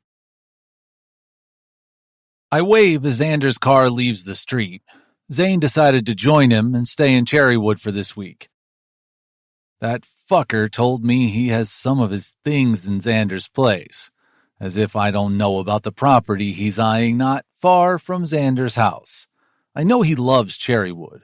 That town is all Zane, with the woods, the wildlife you can spot so easily. It's a dream place for him, and a total contrast to my liking. My brothers are slowly finding their heart's desire, but what is that thing which gives me peace? Before I can repeat the embarrassingly clear response in my head, the porch light on Ray's home turns on and Hope rushes toward her beat-up van. I cringe at the sight of the rusty vehicle.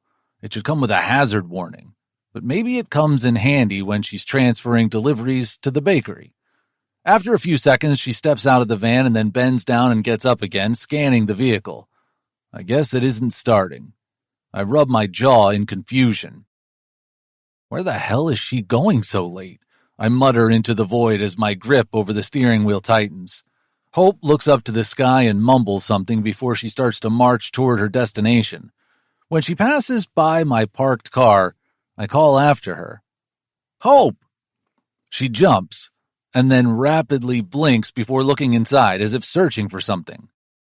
What are you doing here? I thought you guys left. Her eyes are wide as she gapes at me. My brothers left just now, and I was about to leave when I saw your van didn't start. I reply, tilting my head toward her broken vehicle. Where are you off to? To the grocery store. She straightens and is ready to start her journey when I step out of the car. Now? Her steps halt, and I can guess from her pursed lips that she isn't enjoying this conversation. She simply nods in reply to my question. I look down at my watch. It's almost 9. Hope is already a few steps away, but my feet are stuck in place. I look between her and my car.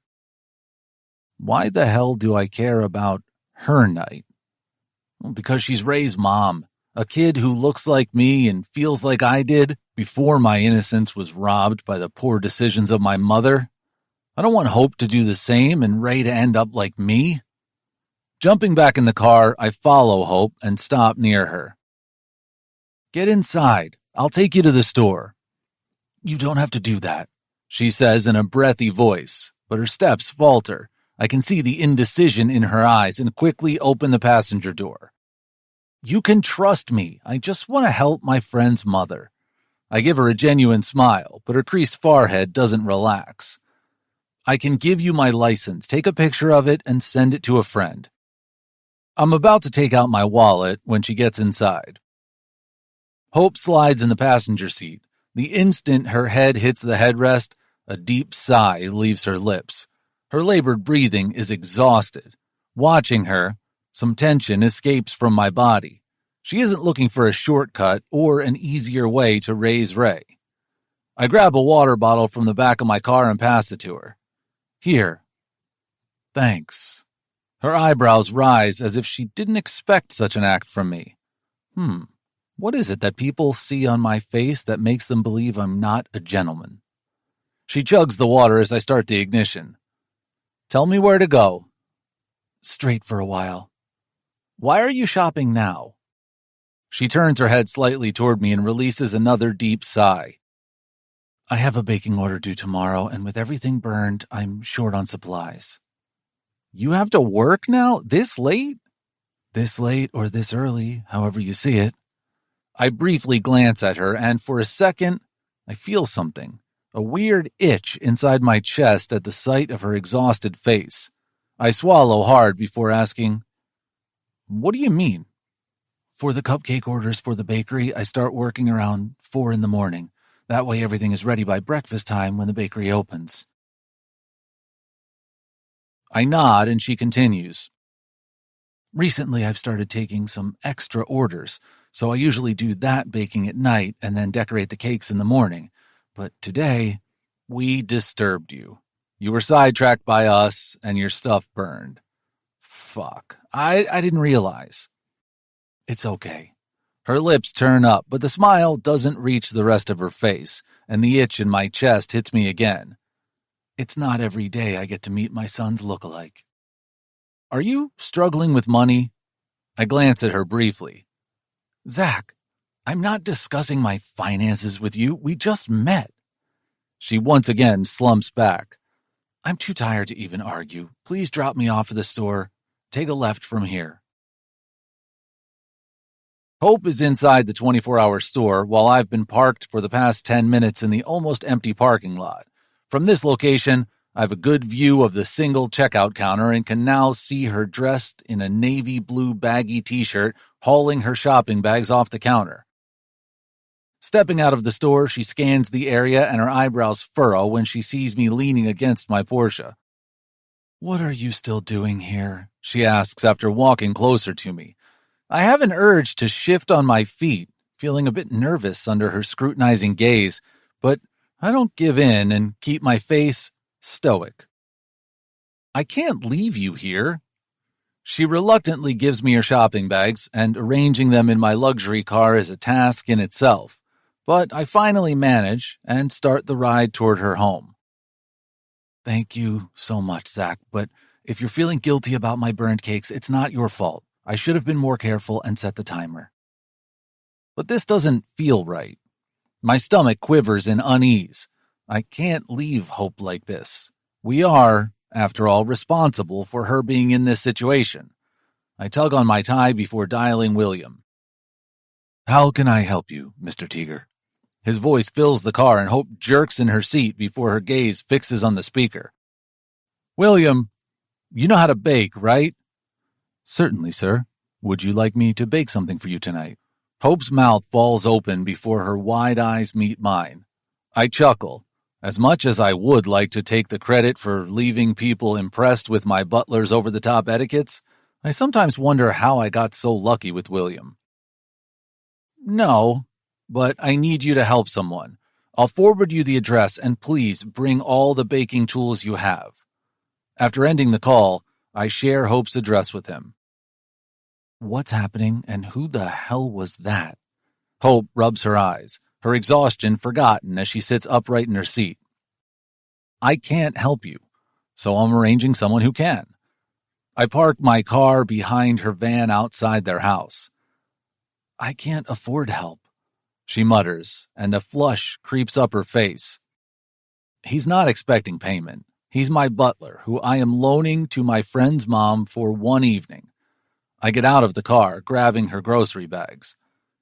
Zach. I shut the car door and glance at her. Don't worry, Hope. It's just for a day.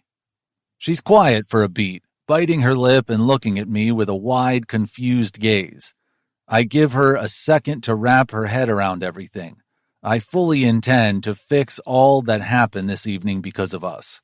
She lost time, money, and sleep, all because I wanted to find out more about Ray.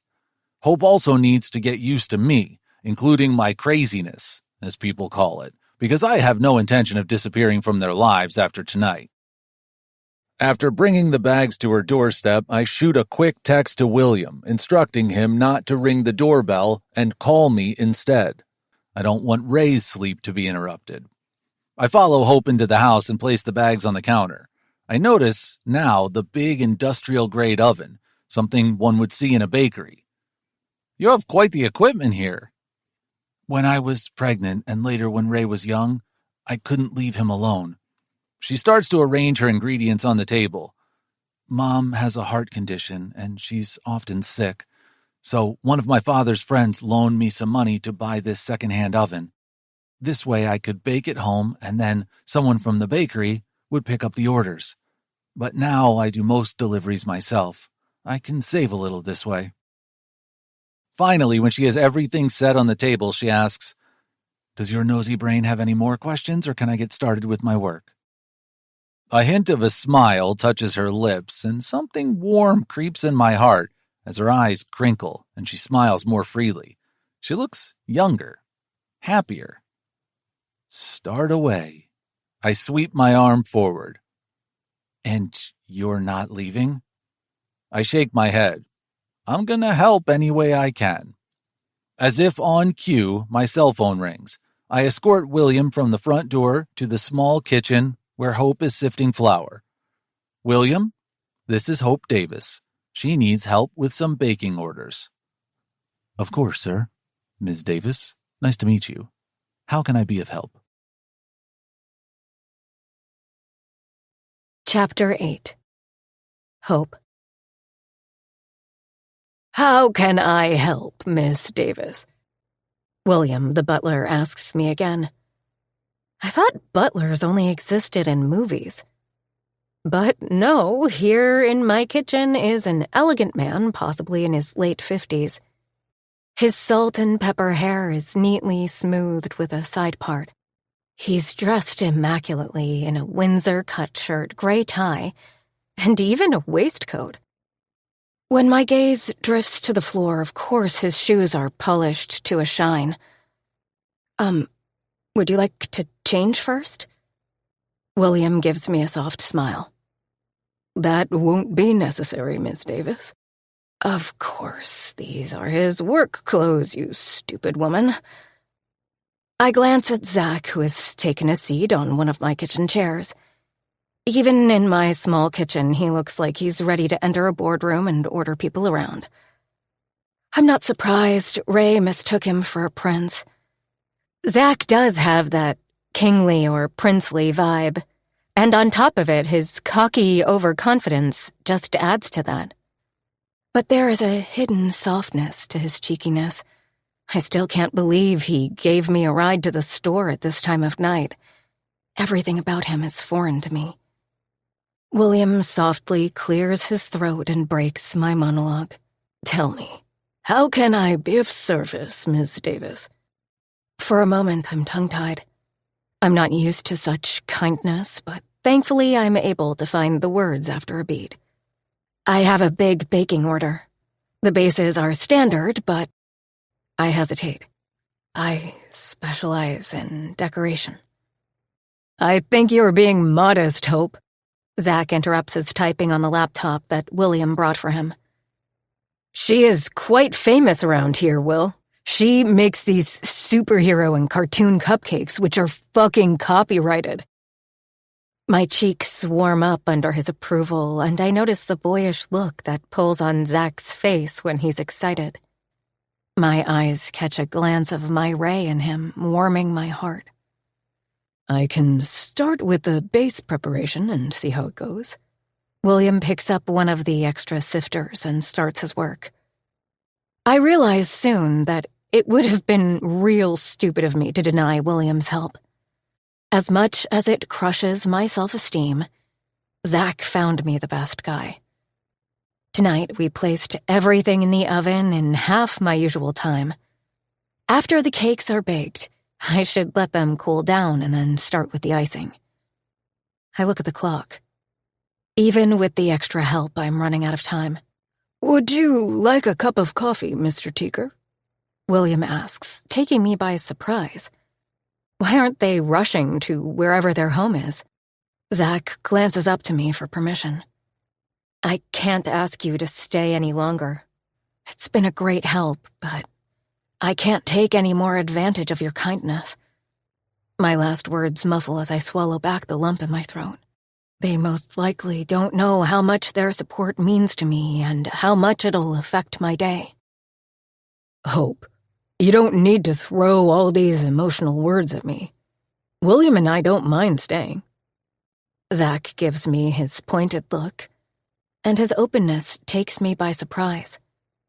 We have met only this evening, but Zach is like one of those people who have the power to become the highlight of any moment. His larger-than-life personality barges in your life from the very first moment. And how the hell are you planning to deliver the cakes? Or are you going to walk there as well? He adds with his eyebrows furrowed. Shit, I forgot my van didn't start earlier. If Zach leaves, I'll have to ask Hank to send someone to pick up the delivery. I flinch at that thought. I would rather die than take a favor from him. Don't overthink. Zach shuts his laptop. Just let Will make us some coffee, and if you really want to thank me, give me something to eat. I'm not sure if he's joking, but then he gets up from the chair and rubs the back of his neck. His gaze frantically jumps around the kitchen, and once again, in his irritated face, I catch a glimpse of Ray. Why didn't you say anything before if you were hungry? I ask him in the same manner I use with my son. William starts the coffee machine while I take out the leftover pie from the fridge and cut 2 pieces for each of them. Zach glances at his plate. What? No ice cream? This time I'm not shocked by his comment. How old are you? I smile, even in this stressful situation. I have definitely never met anyone as refreshing as him. I find a few ice cream tubs and decide on Ray's favorite chocolate fudge. And Zach's eyes light up like a kid when I place a big scoop next to his pie. He's cute at times. I'll have to give him that. He does a double take after placing the first bite inside his mouth. What the hell is this? It tastes amazing, but very different. I take a sip of my coffee after passing the second plate to William. It's sweet potato, I say, hiding my smile behind the cup. The vegetable? Zach looks carefully at his fork before placing another bite in his mouth. I nod, enjoying his surprised expression. You definitely need to make this, Will. It's fucking delicious, he mutters. His attention is back on the plate as he wolfs down the pie. I have a young boy who hates vegetables, so I am forced to find creative ways to get some nutrition into him, I explain. Zach has already polished off his plate when William asks me if he can take his coffee and dessert outside for fresh air. I nod, though I find it weird given it's almost the middle of the night. I don't comment immediately, but my curiosity wins soon. I check the timer on the oven before turning to Zach, who has opened his laptop again. Why is William outside? It's so dark and cold. He looks up at me before glancing at the door. Oh, don't worry about Will. He usually doesn't dine with me as I am the master of the household. The coffee in my mouth splutters out. Please tell me you didn't just say master of the household, I ask, cleaning my face and hands with a paper towel. Of course. Zach shrugs and gives me a lopsided grin. I've lost count of the number of times I've wondered what this man is doing here. Every time I look at him, I notice something attractive about him. His wavy, dark hair, gray eyes, slightly pointed ears. Everything about him appears mystical. I can totally see him on some period drama playing the role of an elven king. My furniture is not designed for his tall frame, and his long legs stretch out from under the small table. Even his socks scream class with the letter Z inscribed over the elastic band. The cufflinks on the cuffs of his light blue shirt also have the same inscription. His navy blue jacket fits him like it was tailor-made for him. He is so not someone who spends his nights in other people's kitchens eating pie and ice cream. Checking me out? My head jerks up, and I find him staring at me with that pompous, seductive smile. I pinch my lips together as my pulse skyrockets at his words and that smile. Of course he would think I'm checking him out. I'm sure women fall over him wherever he goes. I wasn't checking you out. I was wondering why there is this guy sipping my coffee in my house, but I know nothing of him. As much as I am thankful to Zach tonight, I don't admire his cocky attitude at this moment. Hey, I'm sorry. His sincere gaze doesn't leave my face. I'm not known for being respectful? I fill in for him, but immediately regret it as his face falls. I usually have such a hard time saying what I want. The perfect reply, the perfect answer, would always come to me the next day. But with Zach, I don't seem to have this issue. I'm sorry, that was uncalled for. At the same time, the oven timer dings, breaking our awkward moment. I put on the mitts and place the cakes on the cooling rack. Don't apologize. I shouldn't have said that, Zach says when I finally turn off the oven. As much as I hate to admit, I don't like his serious face. It doesn't suit him much. I'm curious, but I wasn't checking you out. I don't do that. Tell me what you're curious about. Why are you here? I lean back against the counter. He rubs his chin and then shrugs. I have no idea. A small smile pulls on my lips at his reply, which is a bit over the top like him. I'm happy that you are honest. I'm not good at many things, but I don't lie. You can ask me more, you know. Zach straightens his pants and crosses his legs. I'm definitely not going to disappear from your life after tonight. I've promised Ray that I'll help him build a doghouse for Mr. Stanley. I wait for him to crack a smile and tell me he's joking. But his face remains dead serious, as if that's one of his most crucial goals. My heartbeat skips at his earnestness toward a promise he made to my 5-year-old son. And suddenly, I'm more curious about this man who feels affection toward my son just because they share a similarity in their looks. My twisted past forces me to be leery toward Zach, but when I look at him, he doesn't seem like a stranger. You're close to your brothers? He nods in confirmation. I never had a big family. It would be nice to be there for each other. My chest constricts a little. It's the best thing in my life, and only because of my brothers am I where I am today. I don't ask where he is. It doesn't seem important. You happy with what you're doing? He asks. I think for a while.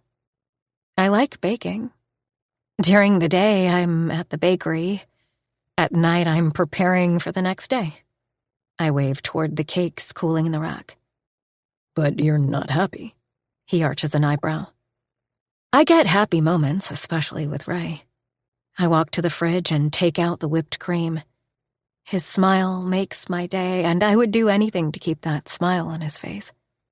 Even baking in the middle of the night? It's nothing in comparison to the joy he brings in my life. I place everything on the counter before turning toward Zach.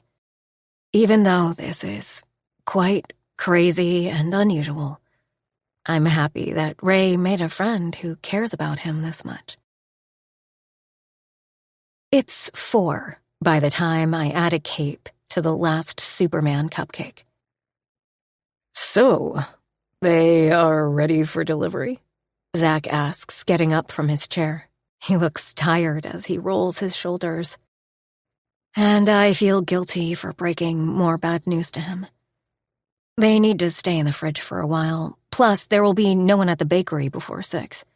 And the retirement cake order needs to be dropped at 7. Oh. His smile disappears, and his lips press together, watching the cakes on the table. Zach, you and William have already been so helpful tonight. In fact, the word helpful doesn't even cover it. Please, go home and get whatever sleep is possible. I'll call a cab and do the deliveries. Tears fill my eyes as I realize without William and Zach, I would have failed today's orders. I'll most likely spend all the extra money on the taxi fare, but at least my reputation won't crumble. What's wrong with you, woman? Why do you get emotional all the time? We're not leaving you now. Zach sounds exasperated by my emotional breakdown. Ms. Davis, you've spent the whole night working for this order. 2 taxi rides will cost you a lot. You might not make any money on this. William motions toward the retirement cake. See, that too. Zach waves his hand between William and the cakes. You're not losing any money on a fucking taxi ride. You'll get the full payment, and then later today you can even buy something fun for yourself. A full-blown sob leaves me at his words. Now you're downright destroying my reputation. What's wrong? He comes around me and hesitantly puts his arms on my shoulders. That reluctant, warm contact feels so foreign, and for a second I wonder how it would be to always have someone's support. I shake my head, pushing away the wayward thoughts. I haven't bought anything fun in so long, and I'm just tired. I reply meekly. Mr. Teager, if you don't mind, I have a solution. I take a deep breath, and Zach's expensive cologne still lingers even when I take a step back from him. I have a cooler in my car. I can load everything that needs to be delivered. William motions toward the counter. When it's time, I'll take the cupcakes to the bakery and later deliver the cake. This way, Ms. Davis doesn't have to wait and you both can get some sleep. You have a cooler in the trunk of your car? I gape at William as my heart rate picks up. He smiles before nodding in confirmation. Mr. Teager asked me to bring all my baking tools. But what will you do for half an hour? Zach asks William, looking down at his watch. I started fixing Miss Davis's van while I was outside. By the way, it's not a good idea to leave keys in your car. William pulls the keys of my van from his suit pocket and smiles. I just need 20 more minutes. It's settled then. Zach nods at William as I stand dumbstruck by everything going on before me. I feel like this is all a dream, or I'm in one of Ray's stories where elves come out at night to help the princess. The only difference is my elves are handsome men in suits, and I am no princess. I covertly pinch the back of my hand, still having a hard time believing everything as Zach and William load the orders in the cooler. Once they're done, I can't help but pull William into a tight bear hug. Thank you. Thank you so much, Will. You're like my personal genie tonight. If there's anything I can ever help you with, please let me know. My throat chokes with emotion. William squeezes my shoulders lightly. I had a wonderful time working with you, Mrs. Davis. You're very talented. What? William gets a hug? What about me? Don't you remember I gave you a lift to the store and I invited Will? Zach says, feigning hurt, and I can't help but smile. I give him a hug for a little too long.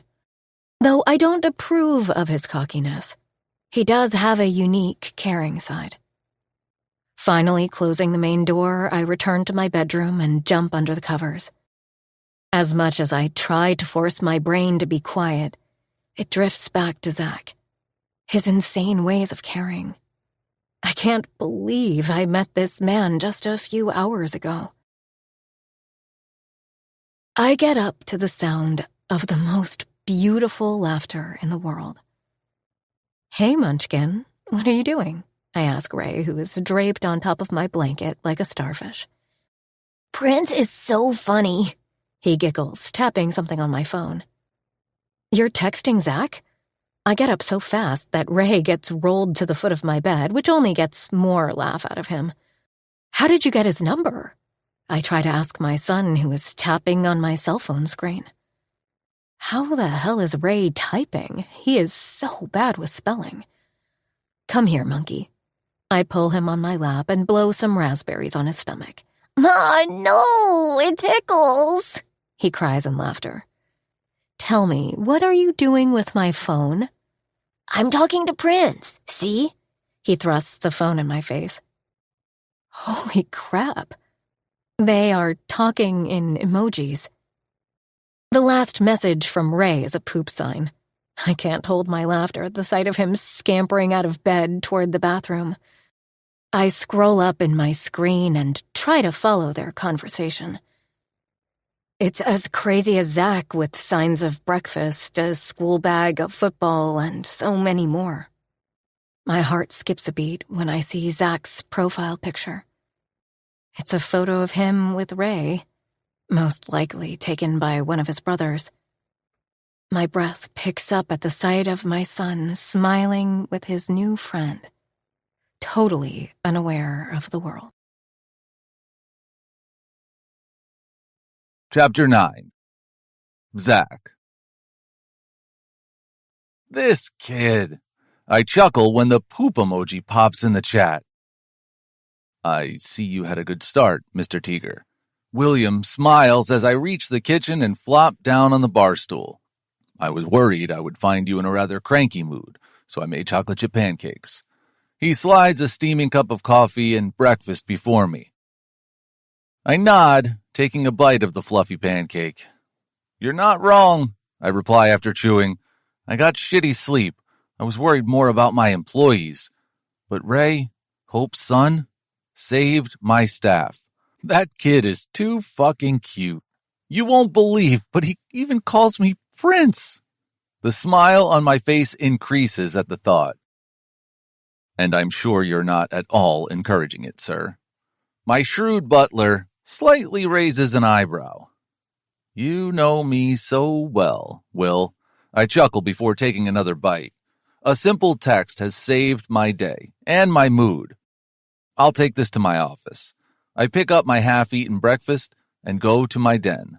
I open the report prepared by my team about a potential acquisition, a tech startup which is connected healthcare and wellness. On first glance, it looks perfectly fitting to our portfolio. I skim through the document and do some of my own research. I outline follow-up questions for my team and highlight areas where they need to focus more. After sending everything back, I get ready for work. When my driver stops the car at a red light, I notice a kid sitting in the neighboring car. My hand reaches to the back of my neck and my pulse quickens as my thoughts drift to Ray and his mom. If I want to make sure that Ray doesn't have a childhood like mine, I need to be on Hope's good side. Am I crazy to barge into their lives like this? Maybe I am, but I only want Ray to be happy and safe. And I never claimed to be sensible. I grab my phone from my jacket. Me. What fun thing did you buy? I have her number from this morning when Ray sent me a text. Hope. Zach, is that you? I frown, looking down at her reply. Me. Who do you think your son was texting this morning? Hope. I know it's you. I was surprised. Ray is at school, so you can't talk to him now. Me. I know that. I was just reminding you you promised to buy something fun. Hope. I'm going to ignore you now. My lips curl up at her words. I love messing with people, but those around me have become kind of immune to my badgering. Hope, on the other hand, gets riled up so easily. She's the perfect person to tease. As the evening arrives, my limbs start to twitch and irritation creeps inside me. Today is one of my fuck days, but for some unknown reason, I didn't make an arrangement. Though I would have no problem finding a perfect woman for the night, I don't want to do so. After driving aimlessly for a few hours, I find myself outside Ray's home. I ring the doorbell, and Hope's head jerks back when she sees me on their doorstep.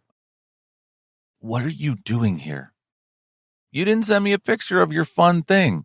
I shrug, trying to act nonchalant, but inside I'm feeling fucking nervous. She hasn't fully opened the door yet. She might just shut it in my face. What? She isn't out of shock yet as her wide eyes look at me. Are you serious? Before I can reply, Ray pokes his head out from behind her. Your Highness! He rushes to me and hugs my legs. Behind him, Mr. Stanley jumps and barks in excitement. All the unease in my chest settles, and I feel calmer than I've felt all day. I've never received such a warm welcome. For a moment, I think I could come home to this chaos every day. Come in. Ray totally ignores his mother's angry glare and pulls me inside. I gladly follow. We both get comfortable on the small couch before Ray points to the old TV.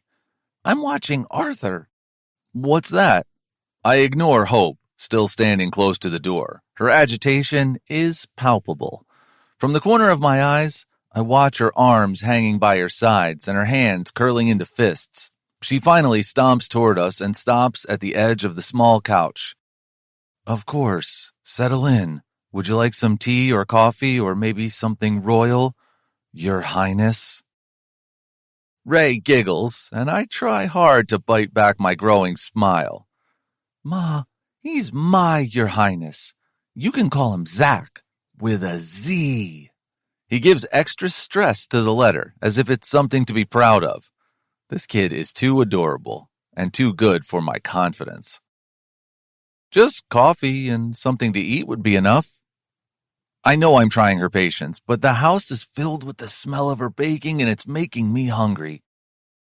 Ray, go in and check on Gigi. I need to have a word with your prince. Hope crosses her arms, and I'm guessing this is her strict mom pose. But I can't hold my full-blown smile when Ray looks at me for permission. I give him a subtle nod, but then immediately school my features as Hope's eyes narrow on me. Once Ray's out of the room, I present my most innocent smile to Hope. What a difference in my mood these few minutes have made. What are you doing here? My insides squirm a little under her serious gaze, but I don't let it show. I told you didn't send me a picture of your fun thing. I'm serious, Zach. I can't imagine a person like you, who has a butler, for God's sake, has nothing else to do than watch Arthur with my kid. Her hands wave around the room, jumping from the television and back to me. I told you yesterday I promised Ray to build a house for Mr. Stanley. I'm just here to help. I show her the design I printed during the day. I'm not a fucking liar. She continues to stare at me before slumping on the other side of the couch and sighing heavily. In one night, I have come to know this is her appeasing gesture, so hopefully she's not going to throw me out. I can go if you want. I hold my breath, waiting for her answer. Let me stay. Hope, I don't want to go to hell tonight. Don't break his heart, Zach. There is so much apprehension in her voice. Never. I hold her gaze, promising her without words. Ray returns at that moment. Ma, Gigi is snoring. Even when Mr. Stanley licked her face, she didn't wake up. His giggles lighten the air in the room. Good. Hope ruffles his hair and kisses his forehead as he settles between us. My heart fills with muted joy, the anxiety gone watching them together. Now, you both enjoy Arthur, and I'll get some coffee for your Highness. She smiles, and I can't help but return it. My heart beats fast, proud of itself for convincing Hope that I'm a stranger she can trust. I got you something. I fetch the plastic bag from my pocket. Her smile immediately drops, and she takes a step back as if I'm gifting her a bomb or something. I'm not taking anything from you. It's your fun thing. I was sure you wouldn't buy anything. I pushed the bag closer to her. I'm not taking a gift from you. Her lips press together, and I don't understand why she's making such a big deal out of it. It's not a gift, silly. You can pay me back. Who did you call silly? Her eyes narrow on me as her arms fold across her chest. I'm sure it's something overly expensive, and I can't pay you back. Her annoyance frustrates the hell out of me, and I thrust the bag into her hands. Zach, if it's too expensive, I'm not going to keep it.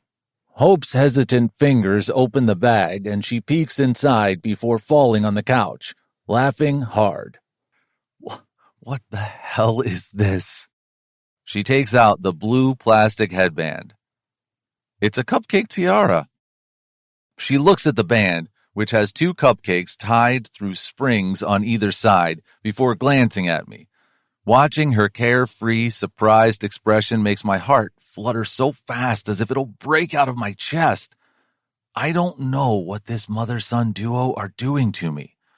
I take a deep breath before nudging her foot with my shoe. Put it on. Yes, Ma, put it on. Ray claps in excitement.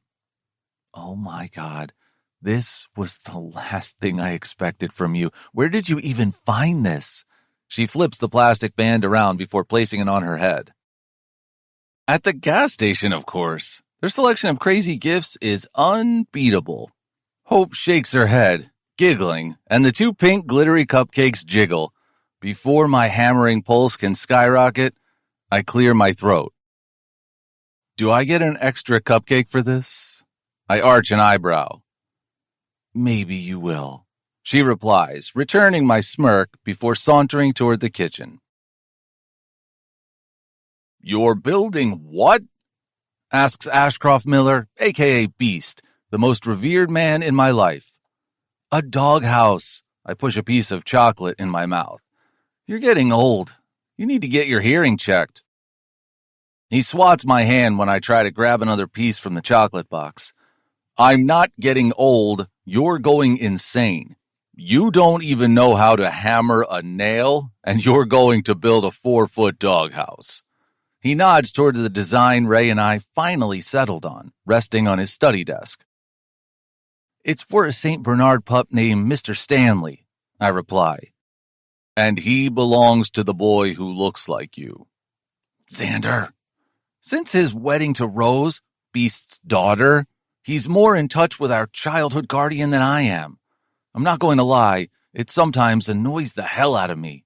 But when I meet Beast and he gives me his no bullshit style, I know I'm still his favorite. When I nod, he asks, So, you went back to their home? I promised him I'd help build the doghouse. Are you going to lend me your tools or what? You can buy all the tools. You can fucking buy him hundreds of doghouses. What are you trying to do here, Zach? And what do you really want to know from me? I haven't met a man more astute than Beast. It's not like I didn't know he would see right through my excuse of meeting him today. His father isn't in the picture. I look up and try to tell him the real reason why I'm in their lives. And Hope, his mother, is hardworking, but they are struggling. I can see that. Not every woman makes the same mistakes. Beast gets up from his chair and stands next to me before his hand grabs my shoulder. He looks like you, but that doesn't mean he will bear the same pain. I know that. My voice cracks, remembering the first night I found Ray. But for some reason, I feel responsible for him. If something happens to him, my hands clutch into fists at the mere thought, and Beast pats my back. I want to be what you are in my life. It's different, Zach. I took you guys in from a foster home. I was ready to adopt you, but you 3 were very clear that you didn't want a dad. A small smile pulls on his lips, possibly remembering that day when Xander told him we don't want parents, but a mentor. But this kid has a family. What did his mother say when you showed up at their home? That I shouldn't break his heart. My heart squeezes, remembering the sincere expression on Hope's face. Even though my gut knows she won't make a bad choice in life and steal Ray's happiness, my brain is not fully convinced. Beast nods after returning to his chair. Do what you promised, even though I would love to see what you build. I chuckle at his lack of confidence in my construction abilities. Don't worry, I'll make sure to get some action on a video. Definitely do that. Beast smirks before giving me a straight look. Whatever else you do, Zach, make sure you don't forget Hope's words. I nod. I'm never gonna break Ray's heart. I'm now a regular in their life. I am sure Hope thinks I'm crazy, and maybe I am, but spending time with Ray gives me a peace and calmness that I haven't felt in a long time.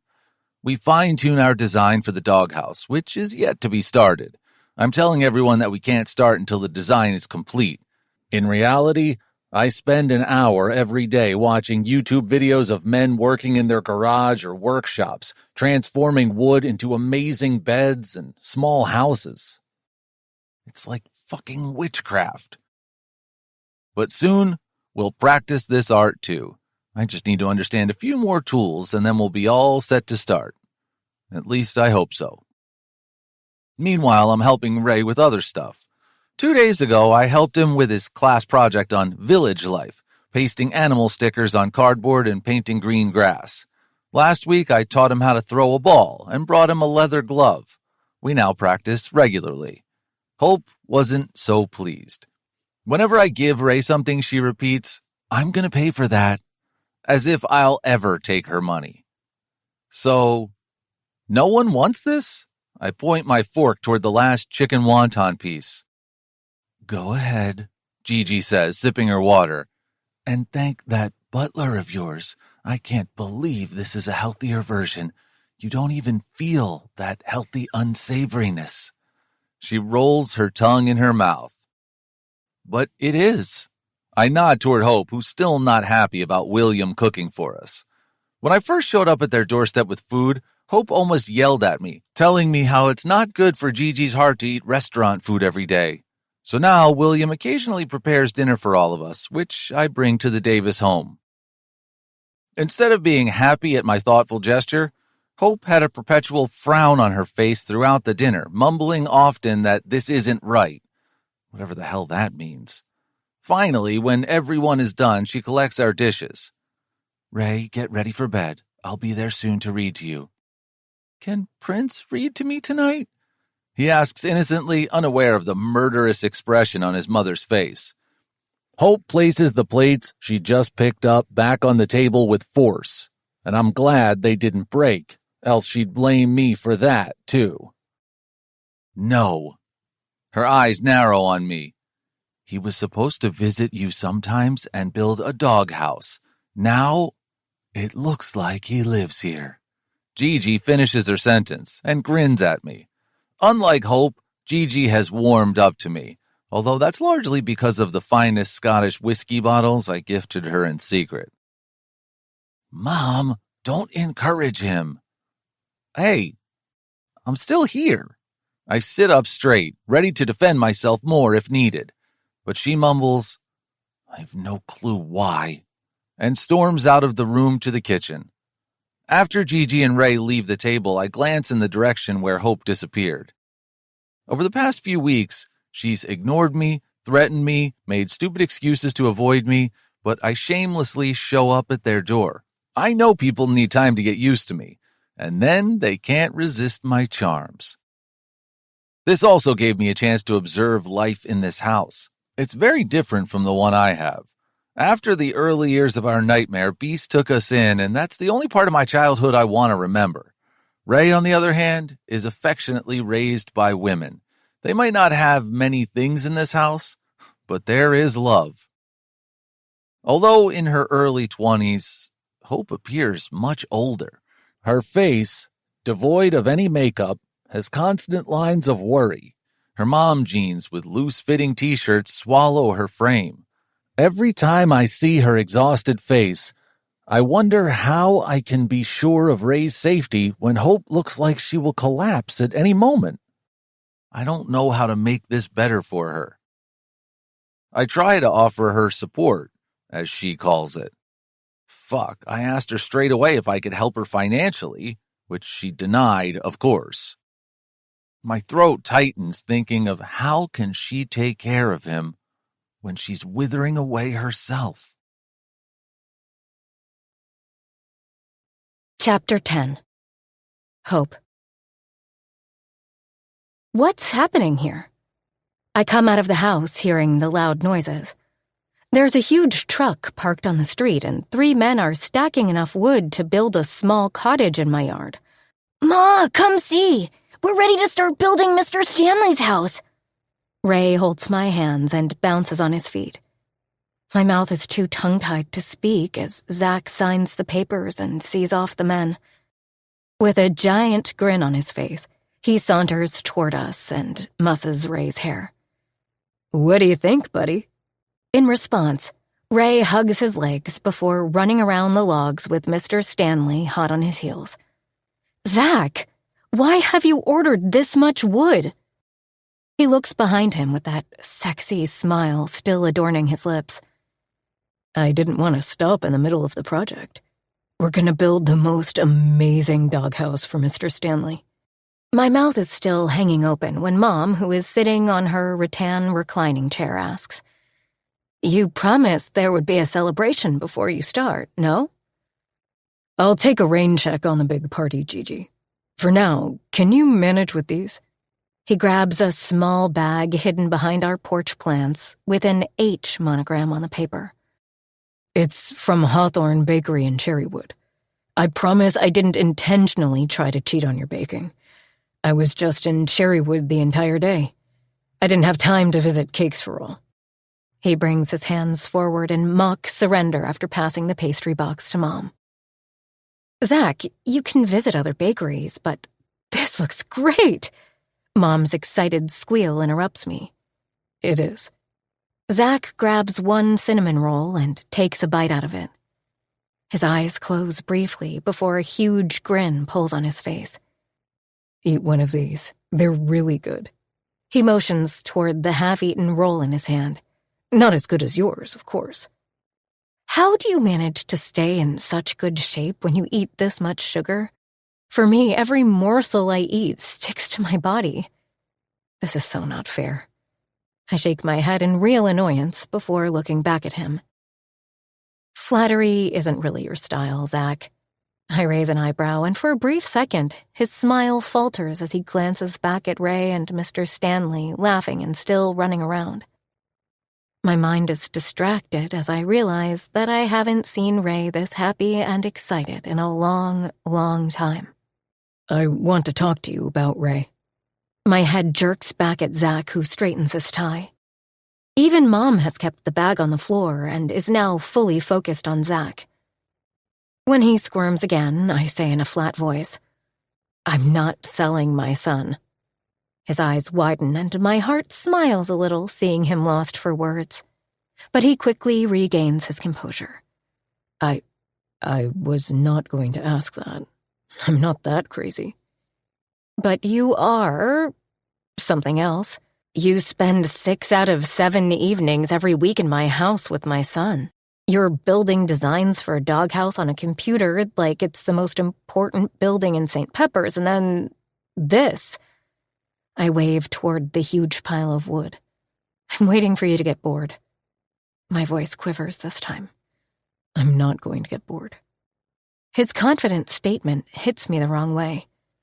"Zach, are you seriously telling me that before you met us, you weren't going to some fancy party with a different girl every night?" "Different girl?" His eyebrows shoot up. "You don't have a steady girlfriend, I've guessed that much. But a rich guy like you would have many hidden. Maybe you even made them sign a contract." Mom snickers and I shoot her a pointed look. "You really think this about me? I never made a girl sign a contract." He clenches his jaw, and as much as I don't like the stunned, frustrated look on his face, this talk was long overdue. "But you don't deny having a new girl every night." Before he can reply, I shake my head. This conversation has taken a wrong turn. "It's none of my business, Zach. You and I, we live in very different worlds. But Ray is a kid. He doesn't understand that one day you'll get bored of him and leave. There has been no one apart from Mom and me in his life. But then you waltzed in like a prince and casted a spell on him with your charms." My hands clench tight as I continue. I'm a fool to allow all this, knowing that whenever you decide to leave, I'll have to pick up the pieces of his broken heart and put it back together. I don't believe in the fantasy that you're going to stay in his life forever. But what if it's not a fantasy? The conviction in his voice and the sincerity in his face makes my breath hitch for a second. What in God's name does he mean? I shake my head in irritation. I told you I'm not selling Ray. And I'm not buying. He replies quickly with a voice laced with irritation. I just want to be a mentor, a guardian. I can help Ray with his schoolwork a few days a week, teach him some sports. I'm about to tell him I don't need his help, that I can take care of my son, when he hits the final blow. And I can buy him that model plane kit and other things. I pause for a moment before asking. So, you want to give me money? He nods achingly slow. Words and emotions that I feel right on my tongue don't come out. I give him one final look and turn around, stomping back into the house. This man is crazier than I thought. I don't miss Mom's chuckle before she laughs and says, "You really are something else." A few days have passed since Zach's insane, over-the-top offer of helping me financially. The very next day, he showed up with Swiss rum chocolates for Mom, a globe for Ray, and a dog toy for Mr. Stanley. He even showed me the receipt for everything, which was purchased from my local grocery store. He told me if I want, I can pay him back. My initial anger toward him subsided a little, especially when he showed up wearing a baseball cap saying I'm sorry and gave me the most beautiful bouquet of irises. My heart did cartwheels when he told me that irises stand for hope, or so the flower girl told him. My legs turned to jelly at his sweet gesture. He doesn't know no one has ever given me flowers before. And since that day, Zach is, again, a constant presence in our life. Today is Mom's 70th birthday. Ray invited Zach, no surprise there. Even without the invite, I'm sure he would be here with us. Usually, we spend this day outside, going on a picnic, shopping, or at least having dinner at some place of Mom's liking. My heart finds solace knowing I can give her at least one day where she can enjoy everything. But this year, Mom decided against it. For the past few months, I've noticed how she's struggling with everyday things. Just from a simple action of walking from one room to another, she gets short of breath. I often see her holding her chest as if in pain. I've asked her a couple of times about visiting the doctor, but my mom is as stubborn as they come. As much as it irritates me, I respect her grit and hope I've inherited some of it from her.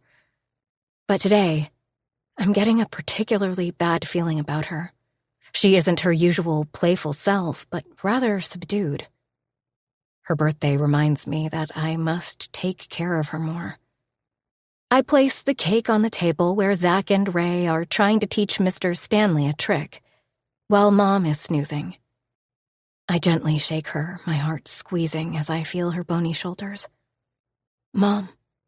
She sluggishly opens her eyes. "Let's cut the cake, Gigi." "Yes, let's cut the cake, Munchkin." Mom replies to Ray before arching her eyebrow toward Zach. "I'm expecting a very expensive gift." A twinkle of mischief appears in her eyes, and my insides relax a tiny bit. Tonight I don't make any fuss about her angling for gifts from Zach. It is her birthday, after all. "You got it, Gigi." He displays his most fabulous smile and places a kiss on her cheek. Mom playfully smacks his hand. Zach has formed a relationship not only with Ray, but Mom too. I often feel they have the same mischievous, playful soul. I try to give up on the worry, which hits me intermittently about how our lives will be when Zach walks out. After Mom blows out the candles, I cut 4 slices of cake and hand plates to everyone. It's finally gift time, and Ray presents a handmade card to Mom, just like the previous years. "It's beautiful, honey. Every year you are getting better and better." She pats his cheek, and my son has a wide smile on his face. Zach places a flawlessly wrapped small rectangular box in silver paper on Mom's lap. She shakes it with enthusiasm, but it makes no sound. She glances up at my face before looking at Zach with sparkling eyes, and he returns her excitement with a crooked grin. God, he is handsome. She finally scrapes away the wrapping paper, in no better manner than Ray would. And I notice it's an iPad. Relax, Hope. It is extravagant, but it's Mom's birthday, and obviously Zach can afford it. Not what I expected. Mom's eyebrows furrow as she turns her gift around. "Let me give you a small demo." Zach takes it from her hands and places it on the table so all of us have a view of the screen. "This app is for TV. You can watch all your favorite shows anytime. Late-night shows are anytime shows now." He opens Mom's famous reality dating show and does a vivid hand movement as if making a sales pitch. "This app here is for movies. You are already paid in full to major libraries. Watch any movie anytime. This app here lets you take funny pics like this." He lifts the iPad from the table and clicks a picture of Mom and me. When he shows us, we're in a party background and have colorful hair and hippie shirts. Mom bursts into laughter, and I can't help but smile. "This app is for books. I don't need those." Mom shakes her head and waves her hand in clear disinterest. "Are you sure?" Zach arches an eyebrow before grinning mischievously. Mom's eyes widen, and suddenly he has her full interest. I don't really know what Zach does for a living, but given his convincing skills, I've no doubt he's killing it. "Ray, buddy, why don't you watch Arthur for a while?" Zach hands his phone and earbuds to my son. My mouth falls open when, without missing a beat, Ray enters the code to unlock Zach's phone and starts his show. Don't most men hate when kids touch their phones? My attention is pulled from Ray, hearing Mom's gasp. On the screen is a book reading app filled with steamy, sensual men, mostly bare-chested on the book covers. Zach scrolls down, and there are couples, sometimes even threesomes or more. My face heats up as he looks between us, and my heart pitter-patters at the knowledge that he personalized it to Mom's taste. "What were you saying?" Zach smirks at Mom. "What's this?" Mom asks in a croaky voice filled with wonder. "This is what's trending these days among vivacious ladies like you, Gigi." Zach grins at her and then motions toward the iPad screen. "There are even online groups to discuss these books and find like-minded friends." That totally makes sense, boy. Mom is enchanted by Zach's magic. She takes the iPad from him and clicks on a book cover of an older man. She runs her hands on his short hair, down to his stubble, further lower to his naked chest. Jeez, my cheeks feel hot as Mom runs her fingers over a man's naked chest.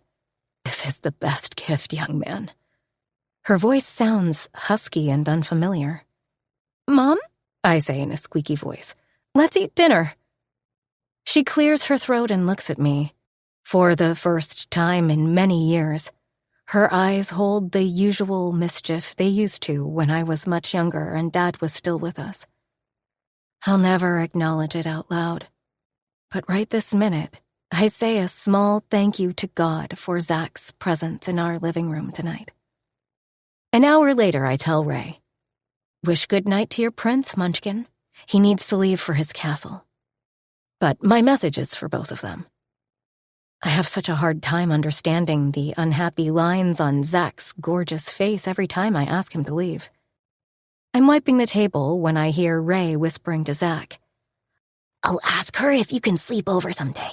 We can play board games all night. I'm about to throw this man out when he says, Yeah, I'm leaving.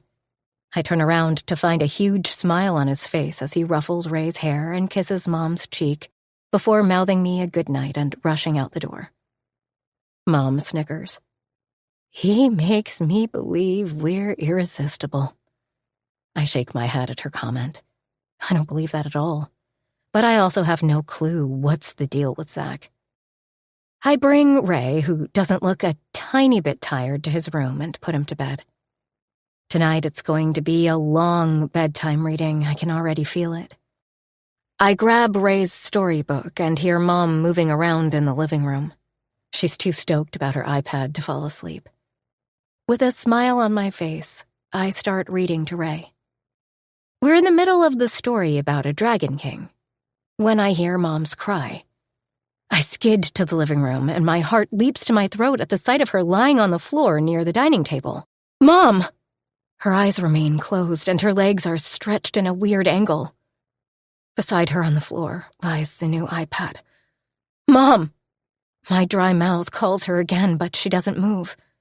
My hands shiver as I try to shake her, but get no response. I place my ear close to her heart and thank God she's breathing. Ray lifts the iPad and places it on the table with the broken screen facing upward. Ray, get my phone. I run to the kitchen to fetch some water. Once back, I throw some drops on Mom's face, but she doesn't respond. Grabbing my phone from Ray's hand, I dial 911 while chanting in my head, Mom, be okay, please. Tears fill my eyes when Ray gently rubs her forehead and coos, Gigi. Hello, 911, what is your emergency? Hello? I can hardly get words out of my parched throat. My mom fell and now she's not getting up. She's breathing, but she's not getting up. Please don't move your mother. Is she bleeding? I look around until I see a small gash on her head. Her head. I force the words out. Her head is bleeding. Tears race down my cheeks. There's blood in her hair. Ma'am, stay there. Help is on its way. I grab Ray's hand and lead him from the parking lot where I parked my van to the hospital reception area. Mom was rushed to the emergency in an ambulance. A nurse asks us to wait in the waiting room, but it isn't long before I'm told that Mom is being taken for surgery. She broke her hip during the fall. In the examination, doctors also found that her heart, already weak from dilated cardiomyopathy, is much worse. Immense guilt grips me as I listen to the doctor. Why didn't I bring Mom to the hospital sooner? Why did I listen to her? Why was I so wrapped up in my own troubles that I missed taking care of her? I call Dr. Mendy, who's a heart specialist and has been Mom's doctor for several years. Dr. Mendy, this is Hope Davis. I'm so sorry to call you this late. Hello, Hope. No problem. All's well? Not really. My chin trembles and tears threaten to come back as I rehash tonight's events to him. Don't worry. Dr. Gupta is one of the best surgeons.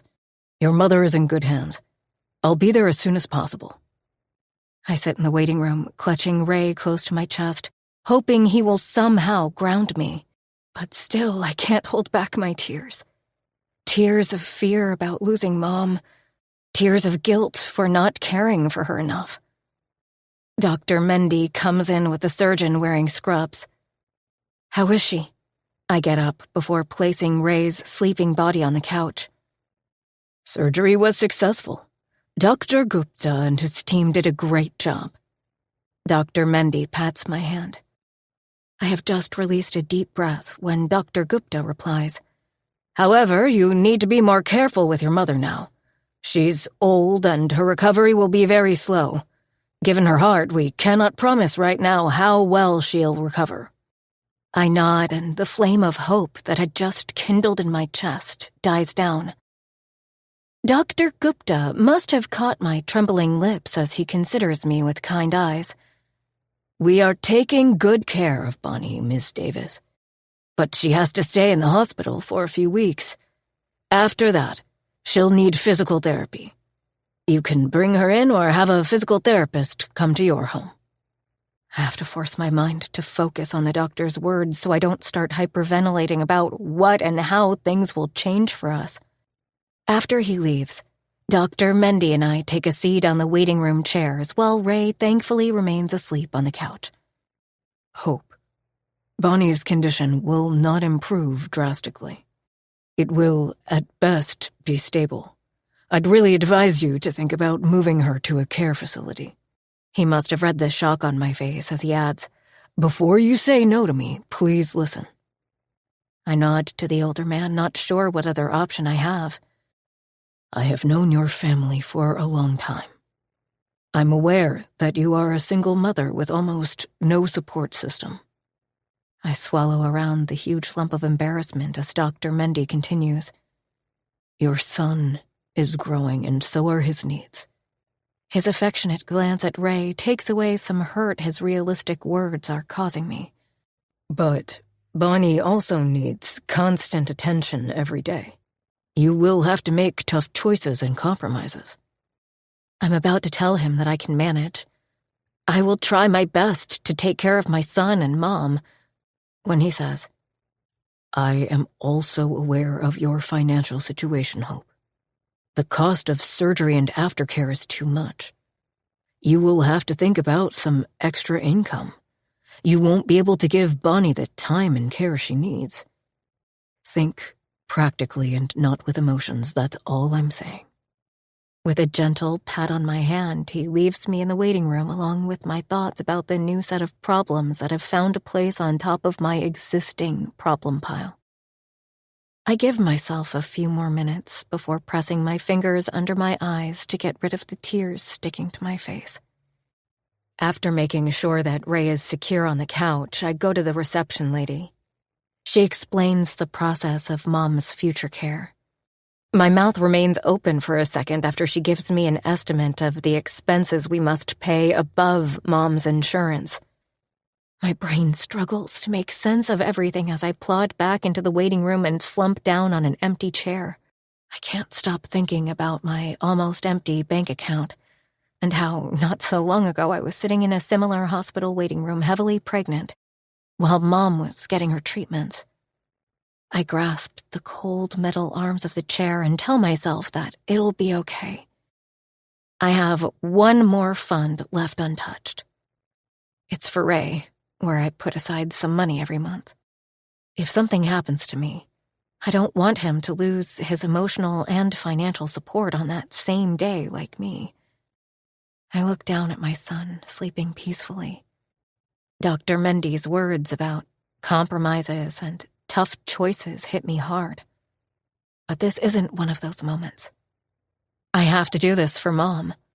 I will find a way to save again for Ray.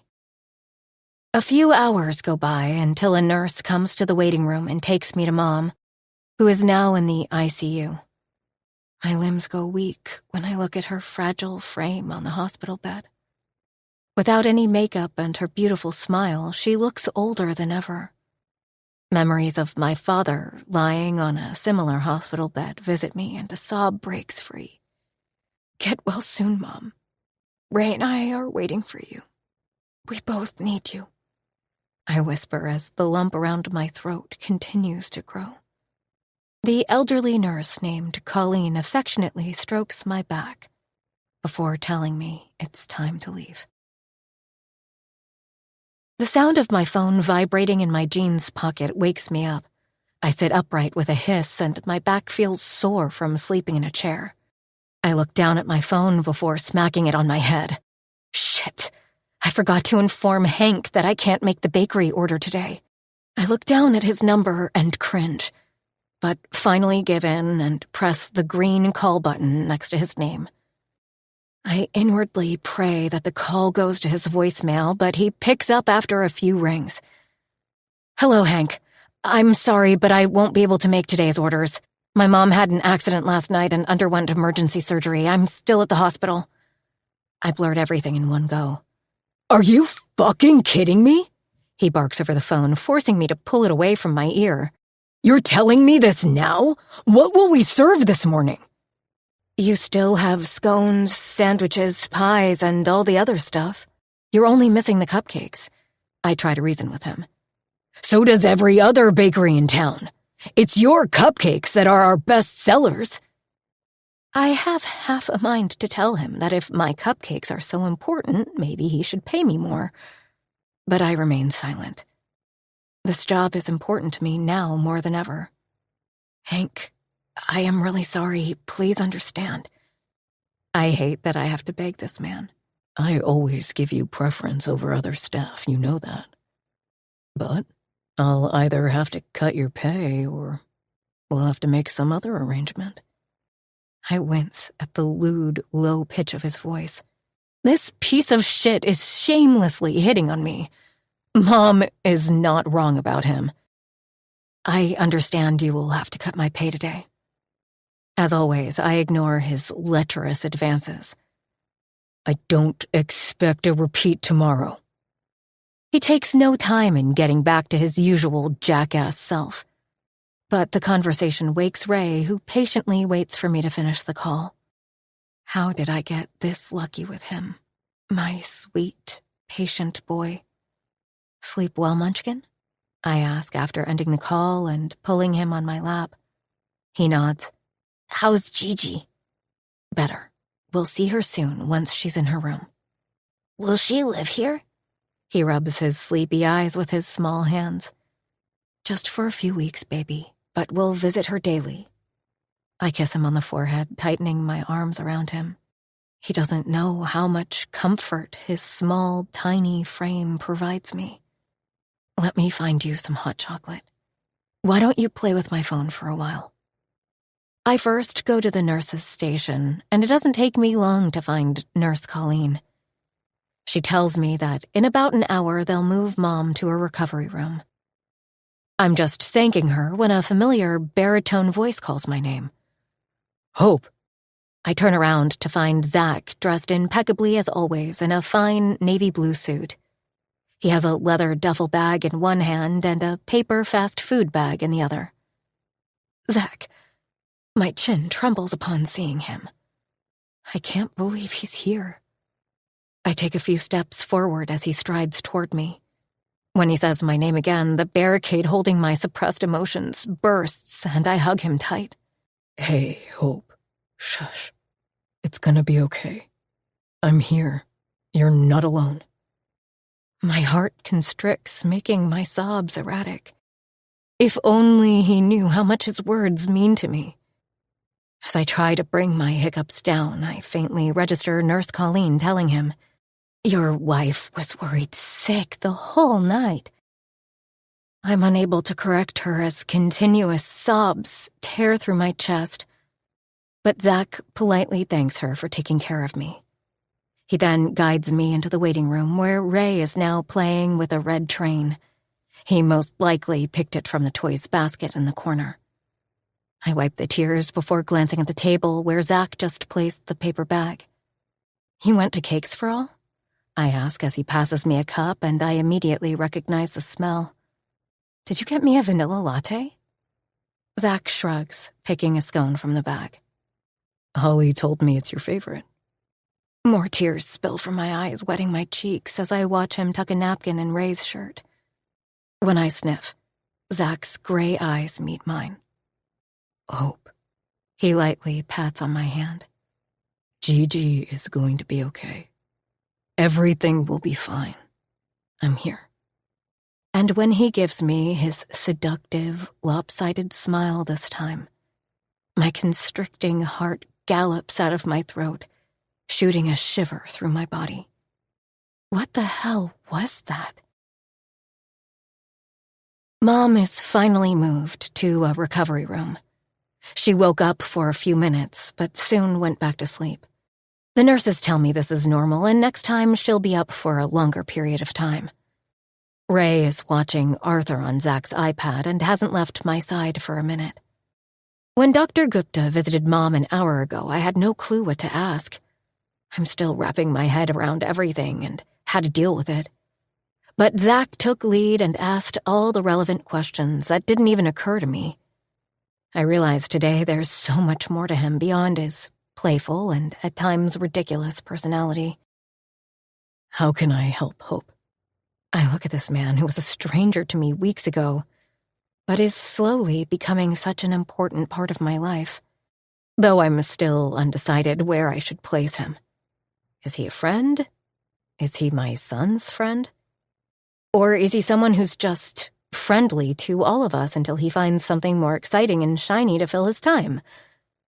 I look back at him, and his expression is the sincerest I have ever seen. I struggle with what to say and ask. I can be stubborn as always and decline his help, but I also know Zach is here because he cares about us, about Mom. Moreover, I know I can't do this alone. I need his help. I can't keep Ray here all the time. He's done well so far, but soon he'll get cranky and bored. I also need to finish my baking orders for tomorrow. They cut my pay today, but I can't afford that every day. They cut your pay? Zach growls loud enough for Ray to turn his attention momentarily from the screen to us. What the hell? I shrug, already making a mental list of items that I already have at home and what I need to buy, until I remember something. Oh my God, Mr. Stanley, I forgot about him. He's alone at home. Crap. The poor pup must be hungry and wanting to go out. He's been inside since last night. Zach pulls my hand down as I was about to smack my forehead for being so irresponsible. He puts his arm around my shoulders and his soft fingers tuck a strand of hair behind my ear. Calm down, Hope. I'll take care of that and everything else. My breath hitches at his unexpected action and my wide eyes follow his moves as I'm almost stunned in place. Do you trust me? He asks in a serious voice. Dazed, I nod. A familiar mischievous grin plays on his lips when he pulls back and leaves the room with his phone held close to his ear. It takes me a while to find my bearings and for my racing heart to calm down. What just happened? Holy crap! This man, he knows what he did to me. He's aware of the effect he has on women. Stupid Hope. I don't even know what all I agreed to when I told him I trusted him. I'm about to march out of this waiting room, tell him that he can't toy with me like this, when he comes back. He saunters inside and picks up the duffel bag that he brought with him. Come with me. He looks over his shoulder and leads me to the far end of the hospital floor. Zach opens the door to a room, and my steps halt at the entrance. What is this? I whisper. The room looks like a mix between a hospital ward and a 5-star hotel room. The bathroom door is open, and I can see it's almost the size of Mom's current room. The entire space has a glossy wooden finish, including a huge TV and a chandelier. Who the hell needs a chandelier in their hospital room? Apart from that, there's an additional living area separated by a carved wooden partition. It's equipped with a couch and additional bed, and a small kitchenette. I knew this hospital was building some deluxe rooms. This is the only one operational at the moment, and Gigi will be their first patient. How do you like this? Zach asks while I'm still taking in his words and my surroundings. I close my eyes for a second as a sinking feeling develops in the pit of my stomach. My mind has never been more conflicted. The care Mom would get here is out of reach for us. And now Zach is offering it to us on a silver platter. But I can't take it from him. I once took money from a man without knowing what it meant. I won't do it again. I can't afford it, and you're not paying. I press my lips together, turning my gaze away from him. Hope, just listen to me. I'm about to storm out of the room when he grabs my hand and leads me to the soft couch. Please, hear me out. I know Gigi is your mother, and I'm no one to make any decisions. But I'm asking. Please let me do this for her. His hands squeeze mine, still clasped in his grip. She mentioned last night that I've become a part of your family, and I feel the same. Tell me honestly, don't you think of me as an erratic and insane friend? He smiles the same lopsided smile, and as before, a shiver runs through me. I look away from him, from his gorgeous and handsome face. I know you're still angry about my proposition of financial help, but this is different. My gaze returns to him, this time better prepared to fight against his charms. While you work at night, I can stay with Gigi. I can work and relax better here. He motions toward the living space. So it's not only for her or you, but also for me. A lump forms in my throat at his consideration for my crazy work schedule. Since Dad's death, we've had no one to rely on but each other. I don't know, Zach, I mumble. As much as I want to accept his offer, there is fear gnawing in my belly that I'll have to pay a heavy price for all this. Don't think too much. Just say yes. I consider his words and rack my brain for all my other options, but come up empty-handed. I gingerly nod, ignoring the voice in my head cautioning me that I've taken an easy route. Good. I'm glad you agreed because I had nothing more to say. This time when he smiles, I'm prepared for the shivery sensations. There is one more thing I need you to agree on. I'll take Ray to your house and we'll pack a bag for both of you. Then I'll take him and Mr. Stanley to my place. I start to protest as the feeling of losing control of my life hits me. But Zach places his hand over my mouth. My heartbeat goes wild. If I thought I was prepared for his smile, I was so wrong. There is a tsunami of shivers coursing through my body as his hand lies over my lips.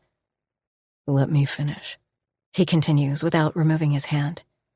My place is much closer to the hospital. William can take care of Ray during the day so you don't have to worry about him. Will can also help you with your orders in the evening and with the deliveries so you can get more time with Gigi here. Think about it. My brain only registers half of what he's saying. Half of it is fixed on his hand over my mouth. His palm is right on top of my lips. Carrying Zach is breathtaking. If I was curious about playful Zach, my body is attracted to carrying Zach, which is insane on my part. What do you say? He asks in a low voice. He knows what he's doing. And to give the final touch, he smiles. I close my eyes. I can't think straight when he's casting such a spell on me. But I have to agree he's right. Moreover, I know I can trust Zach. Over these past days, he has proven that he wishes the best for my family. But can I trust myself and Ray to not fall for him or depend on him more than we already do? I open my eyes and nod once. Thanks, I say in a throaty voice. Finally, Zach removes his hand, his grin in place as he turns his head slightly to the side. Last thing. I got some things for you. He points to the duffel bag. You can use this room to freshen up. I already talked to the nursing staff. They'll move Gigi when she wakes up again. I'll take Ray home and see you in the evening. My eyes follow him as he walks to the door. Holding the door frame, he half turns. Thanks for letting me in, Hope. I won't break your trust. I promise. My breath catches at his words. What have I just done? Chapter 11. Hope. After a long day at the hospital, I'm now driving to Zach's place with anxiety rolling within me. I'm worried about Mom at the hospital, Ray alone at Zach's place, and tomorrow's bakery orders. Although I was a little surprised at Ray's excitement when I video called him in the afternoon on Zach's phone, my apprehension about how my baby boy was adjusting to all these changes in one day went out the window when I found him excitedly playing video games with Zach. His sweet voice settled my anxious heart when he told me how Grandpa Will made him his favorite chocolate chip pancakes, which are apparently also Zach's favorite. My pulse quickened. Zach spent the entire day with my son. I was under the assumption that he would leave Ray with Will and go on with his office work. wouldn't most men do just that? Guess this doesn't apply to my son's prince. Just in a day, I have grown more accustomed to this caring side of Zach.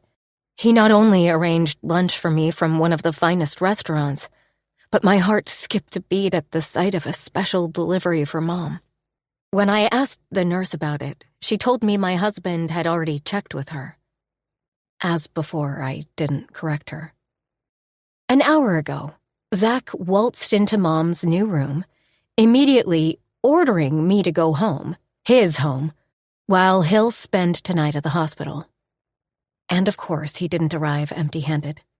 My insides shivered when he quietly placed a brand new iPad at Mom's bedside table while she was sleeping. He must have seen her previous one had broken. My heart squeezes tight at his thoughtful gesture. I stop near the valet parking of the Ritz, one of the poshest hotels in St. Peppers. The young guy dressed in a white shirt and blue tie looks at me and my van suspiciously before saying, "The service entry is the other way." I grimace, feeling the heat of embarrassment on my cheeks. Of course he would think I'm here for some delivery. My van itself screams that along with my plain, tired face. I have no business being at the Ritz. I'm a guest of Zach's. He lives in one of the hotel apartments. My pulse quickens as I realize I don't remember Zach's full name. I'm sure the night he and his brothers barged into our home, they mentioned it, but for the love of God, I can't remember it now, and the impatient valet isn't helping. "Lady, there's a line behind you. Can you please move to the side?" "Wait, let me call him." I raise a finger to the valet and dial Zach. Thankfully, he picks up after 2 rings. "You don't have to check on Gigi so often. Have a little trust in me," he chuckles. "Zach, why didn't you remind me of your last name?" My hand over the steering wheel quivers as the valet throws me another exasperated look.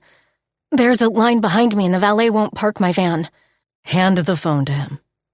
All humor vanishes from Zach's voice. "Hello? Oh, Mr. Tiger, yes, sir. Of course, I am sorry, sir. That won't be necessary, sir. I understand. I am really sorry." The valet looks at me wide-eyed as he ends the call. He hands me back my phone and wipes his forehead with his tie. After a sincere apology, he opens the squeaky door of my van, asking me to step out. He then says something in his mouthpiece before taking my keys. With trembling legs, I get out of the van and another man in the hotel uniform joins me. "Ma'am, welcome to the Ritz. I'm the manager of the hotel. I'll personally escort you to Mr. Tiger's apartment." Jeez, I just wanted my van parked. What the heck did Zach say to these men? Already feeling out of place, I silently follow the manager and discreetly take in my surroundings of the lavish reception area and the grand lobby. The tiled floors are so shiny and polished that I can almost see my face. For a second, I wonder if my chucks are leaving dirt on this pristine floor. The manager leads me to an elevator and presses a penthouse button, but the elevator car stays in its place. Instead, a video screen lights up. My head jerks up when I see William on the screen. What sort of James Bond movie is this? "Hello, William, I have Mr. Tiger's guest."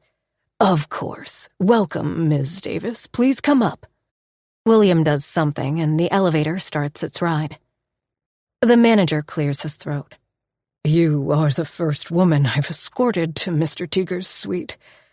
Except his family and a few friends. No one is allowed here, not even the staff, unless approved by William." I smile, not knowing how else to reply to his comment. Finally, the awkward ride is over and the elevator door opens to the most beautiful foyer. I step out. The walls are light gray, and a fancy crystal chandelier hangs from the ceiling.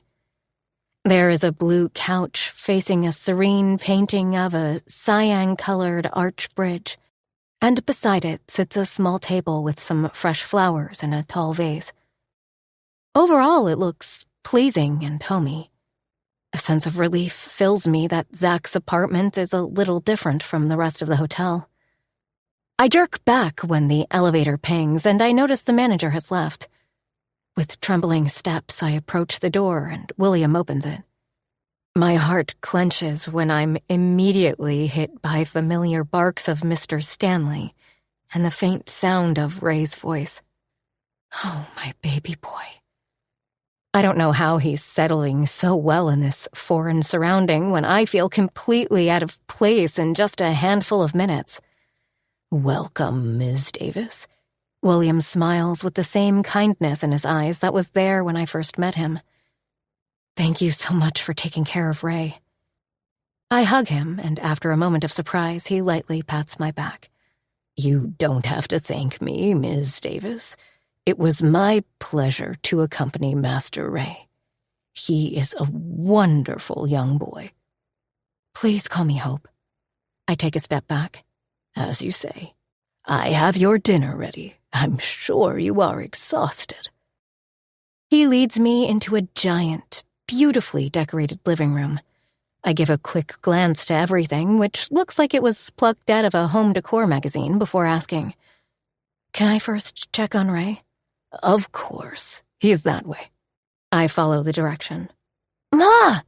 My son runs into my arms, getting up from the kid's desk and chair set where he's writing something. I crush him close to my chest. My racing heartbeat settles for the first time since I stepped into this palatial hotel. Mr. Stanley barks before whimpering from his new dog bed. How are you doing? My hands roam all over Ray's head, face, shoulders, confirming that he's all right. Are you scared here? I ask carefully, noticing that my son doesn't look as anxious as I feel inside. No, Ma. Why would I be scared? See, Prince got me a new desk and chair. He said I should have the right size things. My son flops in his chair before resting his hands on the table. I look around at the new furniture. The T-Rex table lamp, spaceship-shaped alarm clock, and the numerous posters on the wall. You like it here? I ask Ray, a little surprised by his excitement. I thought now, without Zach here, he might be feeling homesick. He nods. Grandpa Will made me pasta, and I ate beans, too. A proud smile appears on his face. This isn't the first time I've heard him calling William Grandpa. You ate beans? Yes, because they were magic beans, Ma. What else did you do? Ray's eyes shine with excitement, and his smile does not waver for a second as he tells me how he and Zach unpacked and put his clothes in the new dresser. But Grandpa Will told them it was the wrong way and reorganized everything. He opens the closet, which apparently Zach had delivered in less than an hour, including the rest of the furniture in this room. My eyes widen at the sight of possibly everything that my son owns. Before I even get a chance to think about how I feel about all my son's belongings in Zach's house, Ray shows me the new stationery they bought while shopping for the necessary school stuff that he was missing. It, of course, entails all the unnecessary items like superhero erasers and magic glow pencils.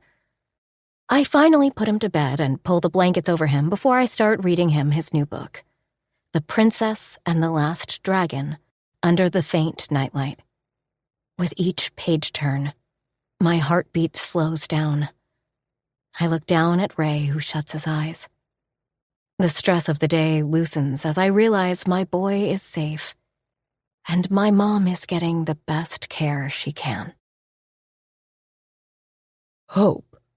I hear someone's voice, but my eyes won't open. Get up, dear. Mom! I get up with a jerk, looking around. It's okay, dear. Your mom is fine. You are fine, William says softly. Crap. I fell asleep with Ray. How late is it? I ask in a hushed voice. It's not late. Come on. I follow William outside and release a deep breath of relief after a quick glance at the wall clock. When I step into the kitchen, I do a double take, taking in my surroundings. Wow, this is beautiful, I whisper before clearing my throat. I can't believe Zach has such an equipped kitchen. William chuckles. Don't let it fool you. Mr. Tiger's culinary skills are non-existent. I smile as my gaze lands on a china bowl on the floor with dog food in it. Oh, I'm so sorry. You didn't have to use such an expensive thing for Mr. Stanley. I forgot to remind Zach to pick up his water and food bowls. Don't worry. This is not from the kitchen. Mr. Tiger and Master Ray purchased it. They said something along the lines of, he too needs nice things. William's smile is carefree, but self-consciousness hits me as I stand in the middle of this opulent place. I'm not sure how he feels about us being here. If he is upset with all the extra work, it doesn't show. He is the same kind gentleman he was to me before. William, I didn't ask. Hope, I've known Mr. Tiger for a few years now. He's a clever man and a very good judge of character. If you are here, I have every belief that Mr. Tiger trusts you, and you should too. For me, I'm happy to have so much life around me. Today has been the most fun I've had in a long time. I nod, wiping my tears. His kind words, his sweet smile make me feel like less of a loser. I'm sorry I'm being emotional today. You have all the reason to be emotional. He places a warm dish of pasta with meatballs and garlic bread on the counter. My eyebrow rises in confusion when he slides a glass of red wine before me and says, Mr. Tiger bought it, especially for you. Unaware of my wild heartbeat, courtesy of his last statement, William continues, I got the baking supplies you used last time. While you eat, I can start prepping and you can set me straight in case I make a mistake.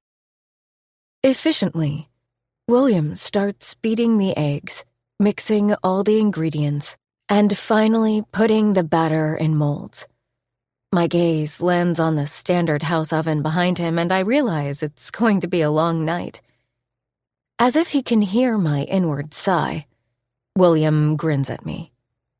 Don't worry, we're not baking here.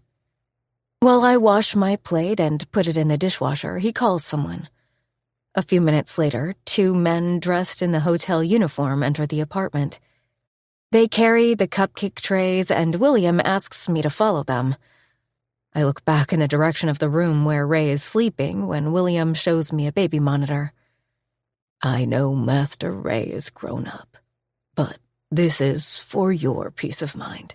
He smiles at me, and I can't help but thank God for sending these 2 men into my life.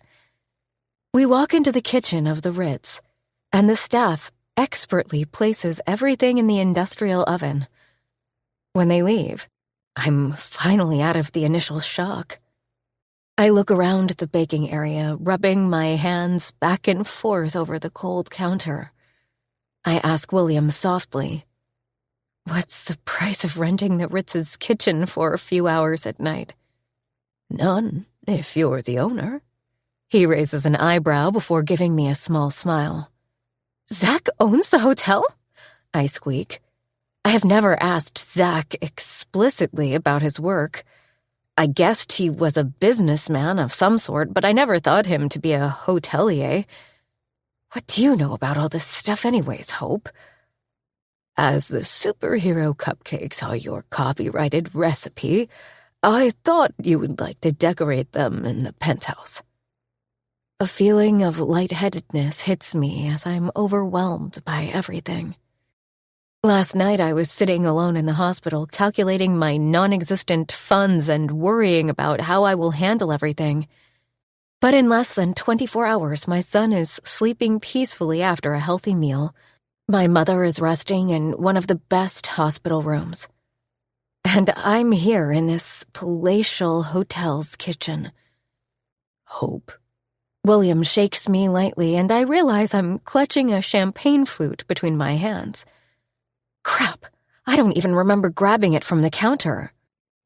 I immediately place it back. Sorry. Heat climbs up my neck and face. William places his hand on my shoulder and lightly squeezes. I understand. How's your mother doing? I clear my throat, swallowing the heavy ball of emotions resting there before answering his question. I tell him about Mom, her surgery, and her expected slow recovery. Once the cakes are baked and cooled, the same men help us take everything back to the penthouse. William and I prepare the frostings, and after that he leaves me alone in the kitchen while I turn the bare cupcakes into the famous superhero ones. My heart overflows with gratitude. I'm thankful that he understands this is important to me without me saying out loud. When I finally place the piping bag down, William appears and my head jerks in surprise at his arrival. With the same measured smile on his face, he shows me a new refrigerator. As I'm placing the last tray in, William says, "Now, you go to sleep. I will make sure they get delivered tomorrow." William, I shake my head. I can't ask you to do that. A cold feeling of losing control hits me again. I'm thankful to William and Zach for their support, but I don't want to forget my reality. I know this is not one of Ray's bedtime stories. Billionaire businessmen like Zach don't come to rescue a damsel like me. Hope I'm offering, William says, and my puckered forehead further wrinkles. Tomorrow will be another long day at the hospital. When I don't reply, he lifts an eyebrow. Mr. Teager won't be pleased with me if I don't do this. Struggling to find the right words, I look at William and his affectionate face. Please, he urges. And after a beat, I meekly nod. Good. Let me show you to your room. I follow him with nervous steps to a room adjacent to Ray's. When he opens the door, I notice my suitcase near the bed. I must warn you, I usually do the packing when Mr. Teager travels. His packing skills are non-existent, I comment, a small smile tugging on my lips. I can't see Zach packing a bag. He's too regal to do such mundane stuff. Your Highness. My smile grows, and I feel a little lighter in my heart when William leaves me in this beautiful guest room. As I place my bag on the soft, azure-colored bedspread, I wonder how bad it could be. But when I open the zipper, I realize how wrong I was. My mouth falls open before I giggle. I laugh so hard at the monstrosity before me. Above everything are my running shoes. I even spot some mud on the sole, and after pulling the shoes out, I dust my jeans thrown under them. My t-shirts have no better luck. The half-closed shampoo bottle has left a squishy blob on the yellow blouse. Finally, under everything are my intimates. The plain cotton bras and the granny panties. My face inflames and mortification amplifies when I see my tampon box. At the very same moment, my phone rings and I take it out of my jeans pocket. It's him. Holy crap, how do I talk to him now? Before I can think, thankfully, the call ends. But next thing I know, there is an incoming video call. What do I do now? I know he won't stop. I touch the green button. Why didn't you answer the call? I was worried the hotel staff might still be giving you trouble. My heartbeat pitter-patters at the touch of worry and confusion in Zach's voice. I was busy. I wave my hand around without meeting his eye. Why do you sound like that? He asks slowly, but I still avoid any eye contact with him. Like what? Why are you not looking at me? His confused voice fuels from frustration. Why isn't this as weird for him as it is for me? He has to know I must have unpacked by now. I unpacked, okay? I finally glance at him. So? His eyebrows furrow. You packed my tampons, for Pete's sake! Aren't those necessary things? I didn't look at any of your stuff. I just threw in everything from your toiletries cabinet, he states in an agitated voice, and I smile, watching him flustered. I'm glad that this is awkward for him, too. Okay. I wanted to tell you that Gigi had dinner. After mercilessly beating the computer in 3 poker matches on her iPad, she's finally asleep. And now I'm also going to bed. Before Zach can end the call, a thought flashes in my mind, and I blurt, You have something to eat for the night? I know he gets hungry more often than others. His eyes widen, and an incredulous expression etches on his face before he gives me his familiar crooked smile. William packed me some cookies, and I got a coffee machine in Gigi's room. Don't worry about me, Hopper. He winks at me before ending the call, and 1,000 butterflies go rabid inside me as I bring the phone down. He gave me a nickname. Nobody has ever given me a nickname. My name is already short, and there isn't much to create a nickname out of, but he did it. With my heart racing fast as if I have just chased Mr. Stanley all through the park, and a more confused brain, I just dump all the stuff on the floor and change into a pair of pajamas and get inside the covers of the cozy bed. My brain continues to swing between deep worry for Mom and intense confusion over my body's reaction to Zach's kindness. Stupid Hope. I wake up to Ray's chatter coming from another room. For a moment, the crippling fear of waking up in an unknown surrounding gets me, but I remember soon. I take a few controlled breaths before ambling out of the room, following his voice, and find my sweet boy ready for school. He is having breakfast, sitting on the kitchen stool talking to William, who is hanging on to my son's every word. I look at the clock and sag in relief that I didn't oversleep. We've still got some time. When did you get up, Munchkin? I kiss the top of his head before hugging him from behind. Grandpa Will woke me up. He asked me if I need help getting ready, but I told him that I do that by myself. My son grins proudly at me, his gray irises shining bright this morning. William places a cup of coffee before me. Thanks a lot. I forgot to charge my phone and missed the alarm. Don't worry. You needed a good sleep, and the deliveries to the bakery are done. William stands before me holding Ray's school bag. I will now drop Master Ray to school. Your breakfast is in the oven. My heart feels full and warmth courses in my chest at his sweet gesture. Thanks a lot, William. I help Ray with his school bag and bottle and give him a hug. Have fun, Munchkin. I like it here, Ma, he whispers in my ear when he hugs me back. Chapter 12. Hope.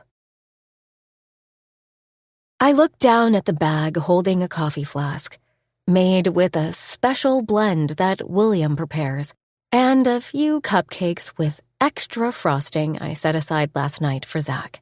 I swallow down the lump of embarrassment. My gift seems so inadequate in comparison to what Zach has done for me. As my cold hands grab the doorknob, I hear loud laughter coming from Mom's room. My feet halt at the doorstep as my forehead puckers at the sight of 3 nurses surrounding Zach, who is seated in a chair close to Mom's bed. They are all watching a dating reality show on the TV. Girls in tiny bikinis and hot guys in board shorts are playing beach volleyball, and the audience in this room is cheering loudly. Mom? I walk further into the room and place the bag on her side table. "Hey, sweetheart, how are you?" She smiles, and a huge grin takes over her whole face. My chest tightens in a mix of relief and confusion. While I was driving to the hospital, I was so nervous and unsure as to how I would find her today. In pain, growling about going back home, missing her bed. But she almost looks happy. "I should be asking you that," I answer as I flop down beside her after fluffing her blanket. "How are you doing?" Good. Though she doesn't have to say it. I can see she's much better than last night. Bonnie, now that you have seen your daughter, I'm taking you for the tests. 2 nurses whisk Mom away while Nurse Colleen tidies Mom's bed. Your mom slept well throughout the night, she says. You're a very lucky girl. You've got yourself a good one there. He took very good care of her. She motions toward Zach, who is busy typing something on his phone.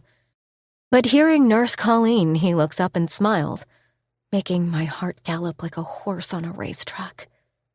Maybe while I'm at the hospital, I should get a checkup done. I'm sure there's something wrong with my chest, heart, and stomach. I don't know how you keep your hands off him. Nurse Colleen smirks and whispers in my ear before collecting the sheets and leaving the room. I walk into the kitchenette and grab a coffee mug from the counter. After transferring the coffee from the metal flask, I hand it to Zach. When I flip open the cupcake box on the table, he raises an eyebrow at me. Now who is the lucky one? He pushes the entire cupcake in his mouth, eating like a kid. This time, I'm not even surprised. Zach is the epitome of bizarre. Why are you encouraging this charade? Soon the nurses will spill something in front of Mom. What will happen then? I press my lips together before taking a seat on the couch next to him and rub my fingers over my forehead. I should have corrected the nurses the first day. Completely unfazed by my worries, Zach replies, Gigi is much cooler than you. She'll just play along. I don't fight him, even though I don't agree with him. Instead, I tell him something I've wanted to say since yesterday. Zach, My mouth dries as I struggle to find the right words. I don't know what I'd have done without you. Thank you so much for everything. Ray is so happy, and I slept like a log. My throat constricts remembering the wonderful night. There was food when I got home. Thank you for buying me wine. It was really good. I sob, hiding my face in my hands. Hey, Hope, I'll buy you a whole vineyard. Just don't cry. When he puts his arms around my shoulders, I lean into his strong arms. I try to ignore the pitter-pattering of my heart and focus on what I want to say to him. Thank you for buying all that unnecessary stuff for Ray. He totally does not need any of it, but he was so happy. I will pay you back for everything, I say between sobs. Just give me time. There's a knock on the door, and the 2 nurses roll Mom's bed inside the room. I get up from the couch and wipe my tears. Bonnie asked us to knock. She didn't want us to find you doing something naughty. I don't blame you. The elderly nurse grins at me, and even after knowing this is all insane, I can't help the heat rising up my face. How do I keep my hands off her? Zach puts his arm over my shoulders, pulling me close to him. But I need to go, sweetheart. I have to boss some people around. My pulse skyrockets when he places a kiss on my cheek so close to my ear. I not only feel, but even hear his lips touching my flaming skin. I remain glued to my place when Zach leans forward and kisses Mom's forehead. Gigi, be a good girl. He looks over his shoulder after opening the door and then winks at me. Don't miss me too much, Hopper. Holy hell! What have I gotten myself into? The nurses giggle while I have a hard time recovering from the shock. Finally, everyone leaves, and Mom and I are alone in the room. "Did he tell you about all this?" I ask, waving my hand around. Her eyes gleam with mischief as she looks up. "He doesn't have to." When the nurses started talking about my hot son-in-law, I knew what was going on. I just joined in the game. It's super fun, to be honest. I smile when she grins at me. At least this nonsense made her happy. "How are you feeling?" "Except for the part that I can't move, it's not bad. I live in a fancy room. I have a big TV with all the channels. The nurses are amazing. I'm liking it here." She lightly pats my hand, making me believe in her words. "I'm very happy to hear that, Mom. But how are you, kid? Is he paying for all this?" She motions toward the door from which Zach left. I nod. "But I'm going to pay him back, don't worry," I reply to Mom, even though I have no clue how much this will be. The remainder of the day goes by uneventfully. Mom plays on her iPad for a while before falling asleep. I get a call from Holly telling me how Hank is asking around about the guy who did the delivery today. But I don't think too much about it. As long as the orders are at the bakery on time, I'm doing my job. Hank should have no problem with it. I call William, who picked Ray up from school and is on babysitting duty. Everything seems to be running fine, except the shivers Zach is throwing my way. We repeat the same routine for almost 2 weeks. Zach stays every night except Fridays with Mom. Friday night he has some family thing with his brothers. Other than that, he's been at my beck and call. I sometimes have a hard time believing someone like Zach is spending his nights with my mom and his days with my son, and they all seem to have fun. He goes to work in the morning, returns home early evening. Then he looks at Ray's homework before they play video games or teach tricks to Mr. Stanley. They both eat dinner together, which I don't mind, as by the time I'm home it's usually late. Sometimes the feeling of losing control of my life, my son's life, hits me. But I try to remember the smile on his face. On top of everything else, William is like a godsend. He is the backup I never had. When I see him with Ray, I can't help but remember my dad. "Hope, dear?" I hear Mom calling me, and it pulls me out of my thoughts. "You need something, Mom?" I get up from the chair and fix her pillows. "Can you call Nurse Colleen? I need some help getting ready." I press the nurse button. "The Active 80s group has a tea party at 4. You know I'm the youngest there, and I need to look like it." Mom's eyes sparkle as she animatedly tells me about her new friends. Active 80s is a group of elderly residents living in the nursing home of the hospital. Nurse Colleen introduced Mom to the group. I wasn't surprised to hear that my mother was an instant hit there. She now meets this group every other day, and I am so happy for her. It's been too long since Mom hung out with people her age. Since Ray's birth, she's sharing my responsibilities without saying a word. But it's not like I can't see my mistakes taking a toll on her happiness, too. "Hey, Bonnie, what's up?" Nurse Colleen comes around and checks Mom's vitals.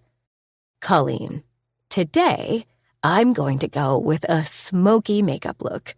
Theo from the 3rd floor has been flirting with me, so I need to up my game."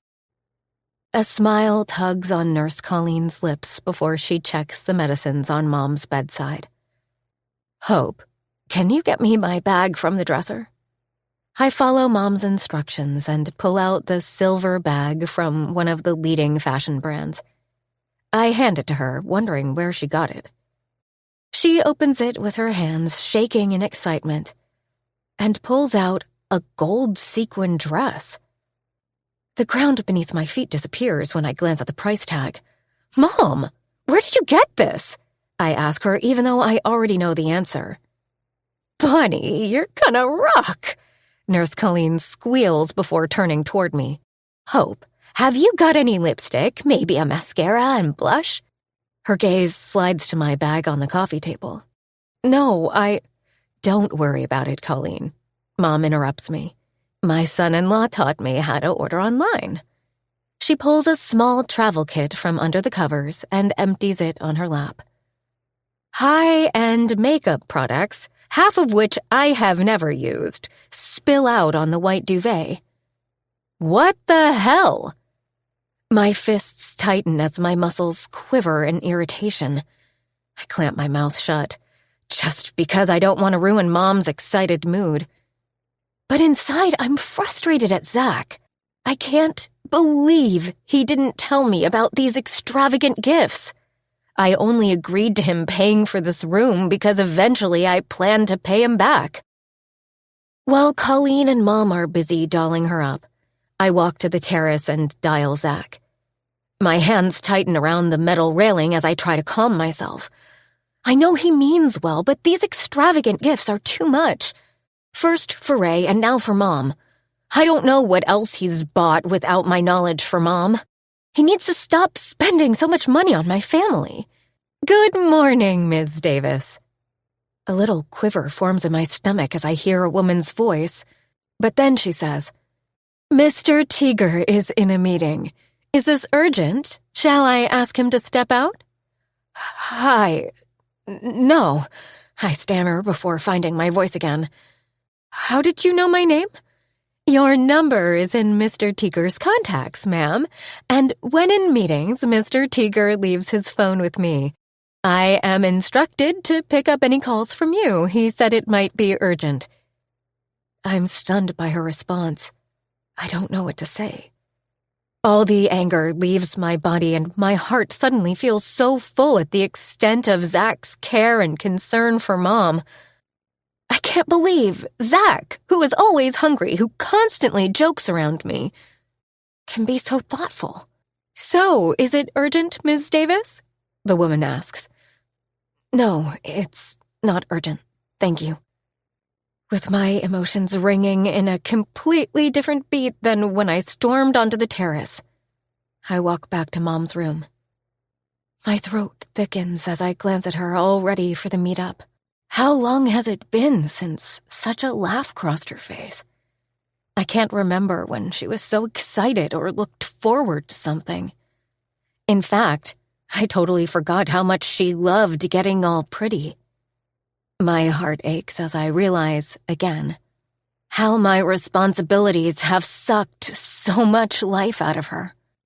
Once Mom leaves, I find Dr. Gupta and ask his opinion on Mom's recovery.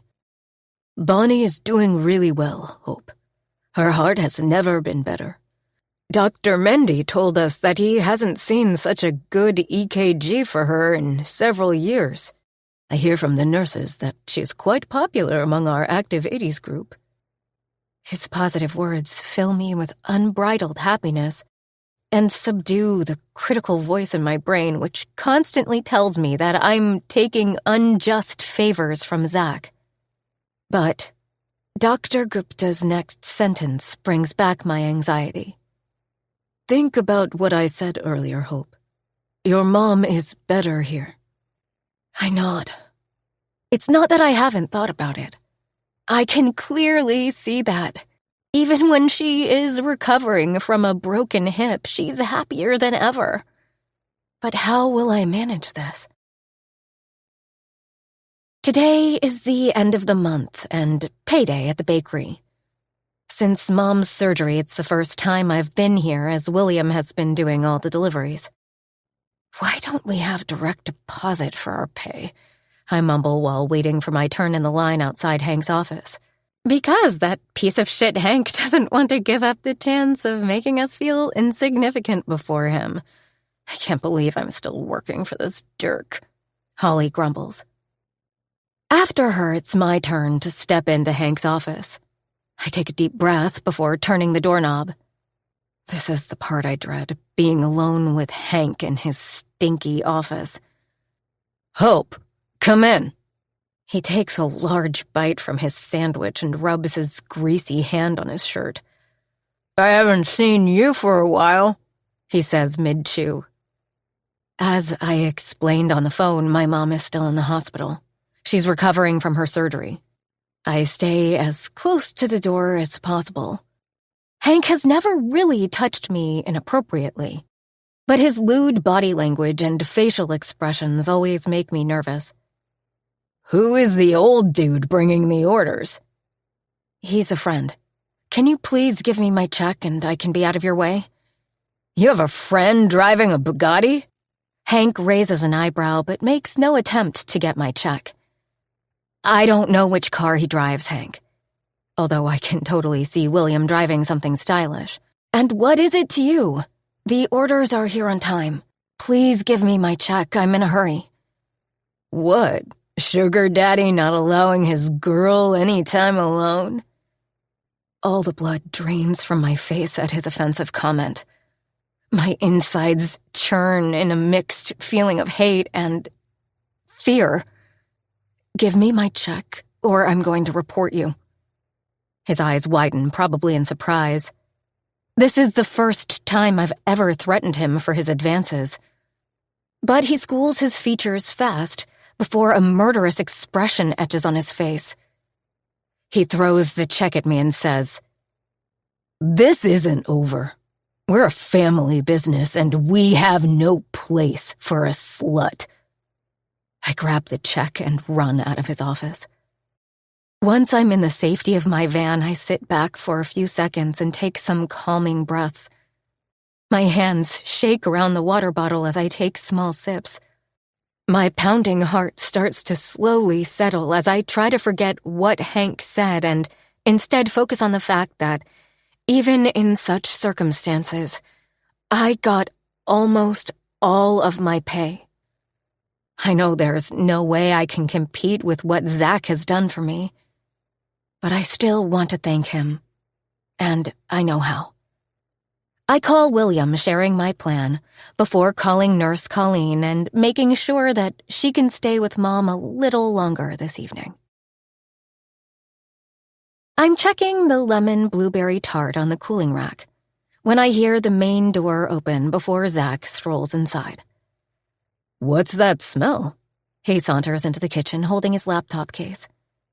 My breath catches at the sight of him. He looks so handsome with a touch of a 5 o'clock shadow and a crooked smile. Slowly, Zach is starting to look less like my son's insane friend and more like a savior. A knight in a 3-piece suit and a Porsche. "Hope, what are you doing here? Who's with Gigi?" A crease forms between his eyebrows. The flutters that have started in my stomach crawl up to my chest, seeing his concern for Mom. "Nurse Colleen is with Mom, don't worry," I reply after a beat. His shoulders relax and the grin reappears on his face before he takes a few steps forward. His eyes shine as he looks at the dinner I've just laid on the table. He smells the beef Wellington before his finger almost dips in the mashed potato bowl. "Zach!" I smack his hand away. I thought this man couldn't surprise me anymore, but God, how he can. "What did you just do?" "Sorry." He shrugs his shoulders and grins. It was too tempting. Hearing footsteps, we turn to find William with Ray and Mr. Stanley, wagging his tail and circling Zach. I take a deep breath. One more person who is getting attached to Zach's charms. "Well, you outdid yourself today." Zach motions toward the food with an excited nod. I haven't met a man who is so fond of eating. "I'm sorry to disappoint you, sir, but today's dinner is compliments of Ms. Davis. She even shopped for all the ingredients herself." Zach's head jerks to me, the smile on his face not wavering for a second. "What's the occasion, though I'm not complaining?" "It's just a thank you." A flush creeps up my face at my meager return for Zach's generosity. "I love this thank you. If you feel like saying it more often, I wouldn't mind."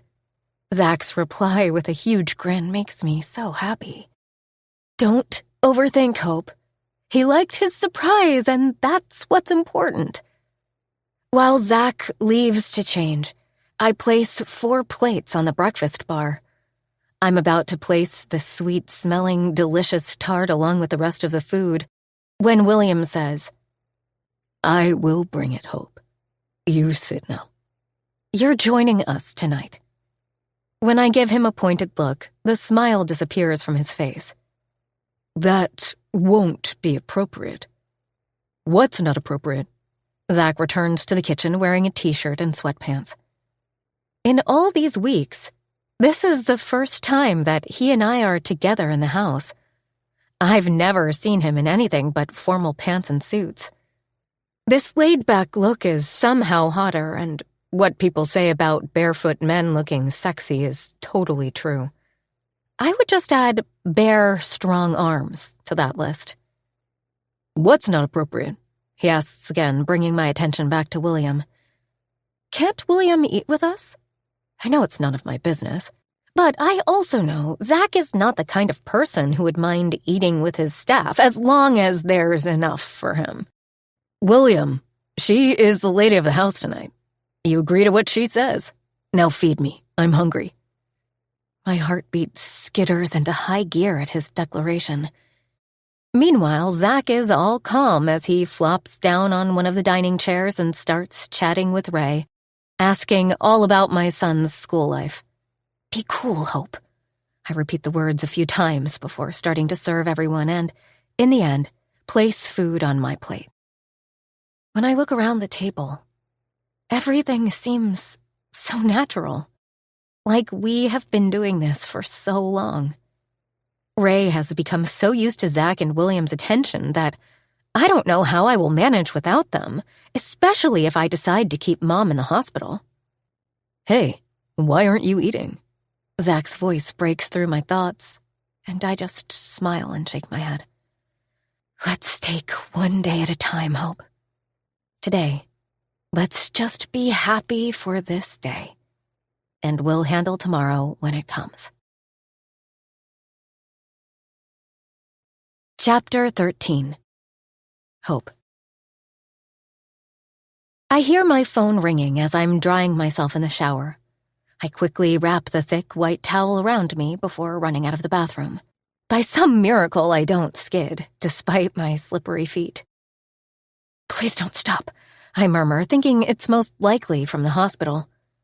But my racing heart gets confused when I see an unknown number flashing on the screen. The call rings once more in my hand before I pick it up. "Hello?" "Good morning, Miss Davis. My name is Teresa Fox. I'm a Child Protective Services caseworker." The ground beneath my feet almost slips. My legs shake, and I grab the dresser for support as dizziness hits me. "CPS? Why are you calling me?" "Someone reported to us that Ray is being physically abused," she whispers. And I feel as if all the air is sucked out of my lungs. My ice-cold hands can barely hold the phone. "We know it isn't true. We talked to your son in his school, and I'm fully convinced that he is one of the most loved kids." "You talked to Ray?" My chest hurts and I slump down to the floor. My bare legs hit the cold floor as I imagine my baby being alone in a room with a stranger. Miss Teresa hums a yes. I can still hear the sound of my heartbeat in my ears when the call ends, and the words, "physical abuse," keep repeating in a loop. My fearful mom brain wonders if there's any truth in this. Ray is spending so much time away from me these days as my mind runs wild and a headache starts to find its way to me. There's a soft knock on the door. "Hope, are you okay? I placed your breakfast on the counter. I'm just checking that all's well as you didn't come out." William's voice, filled with care and concern, erases any doubts about my son's well-being in this house. "Yeah, I'll be out in a minute," I reply, feeling a bit better. But then who called CPS? I get up and am about to place my phone back on the dresser when it vibrates. My mouth twists at the sight of another text from Hank.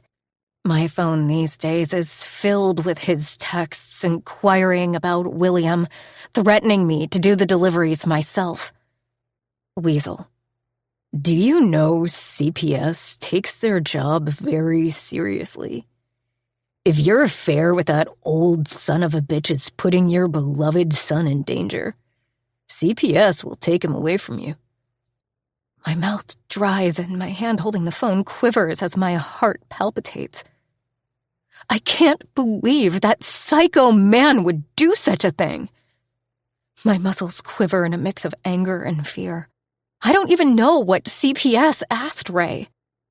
How's my baby boy dealing with everything? And what if Hank was successful in putting doubt in their mind? As numerous questions race in my mind with no answer in sight, I dress in no time. I can't seem to figure out whom to talk to, except for one name, which has become my answer to every problem these days. Zach. I rush into the living room and find William arranging flowers in a vase. He must have seen the fear on my face as he swiftly walks to me. Hope, what's the matter? He leads me to the couch and asks, Is your mom all right? It's Ray. Child Protective Services visited him at school. Tears race down my cheeks as my heart constricts so tight that I have trouble breathing. Someone reported that he isn't safe here. I never thought I'd see William's face devoid of the calm expression. But the way his lips pull back and the vein in his forehead pops takes me by surprise.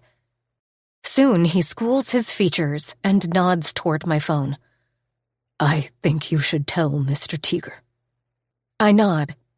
But when William stays by my side, I can't hold back the words trapped inside my chest anymore. The caseworker said she's convinced that Ray is happy. But do you think they can come back? I hide my face in my hands, hoping to hold back the sobs. I can't lose Ray. I can't lose him. You will not. William caresses my hair. Mr. Teager will not let that happen.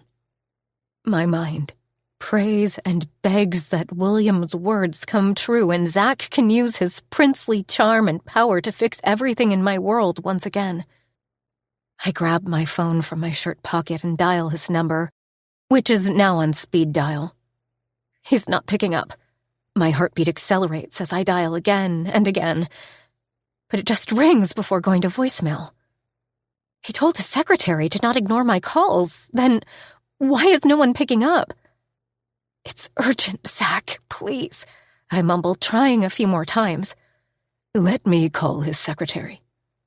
William places his hand over mine and pulls his phone out of his coat pocket. Hello, Miss Linda. I'm good, thank you. He speaks in a measured tone as always. I was wondering if I can talk to Mr. Teager. It's kind of urgent and he's not picking up his cell phone. There's a moment of silence, and I hold my breath, hoping to talk to Zach soon. Ah, I see. No problem. I'll find a way to contact him. You have a nice day, too. When he ends the call, I grab William's hands. What did she say? He's out of St. Pepper's. One of his managers was supposed to attend a meeting out of town, but at the last moment he got sick and Mr. Teager decided to go instead. He'll be back in the afternoon. Afternoon? But what if the CPS decides to show up here? I shake my head, not liking this feeling of helplessness. William's hand presses gently on my shoulder. Don't worry, Hope. I'll call his driver. We'll get in touch with Mr. Teager. Several minutes fly by, seemingly at the speed of light. William tries to contact Zach through several people, but to no success. Maybe they're in an area where there is no service. Why don't you leave Mr. Teager a voicemail? My stomach roils as I walk back into my room with my phone tight between my trembling hands. I dial Zach, and again the phone rings until I hear his voice asking me to leave a message. Zach, it's me, Hope. We're trying to reach you. Where are you?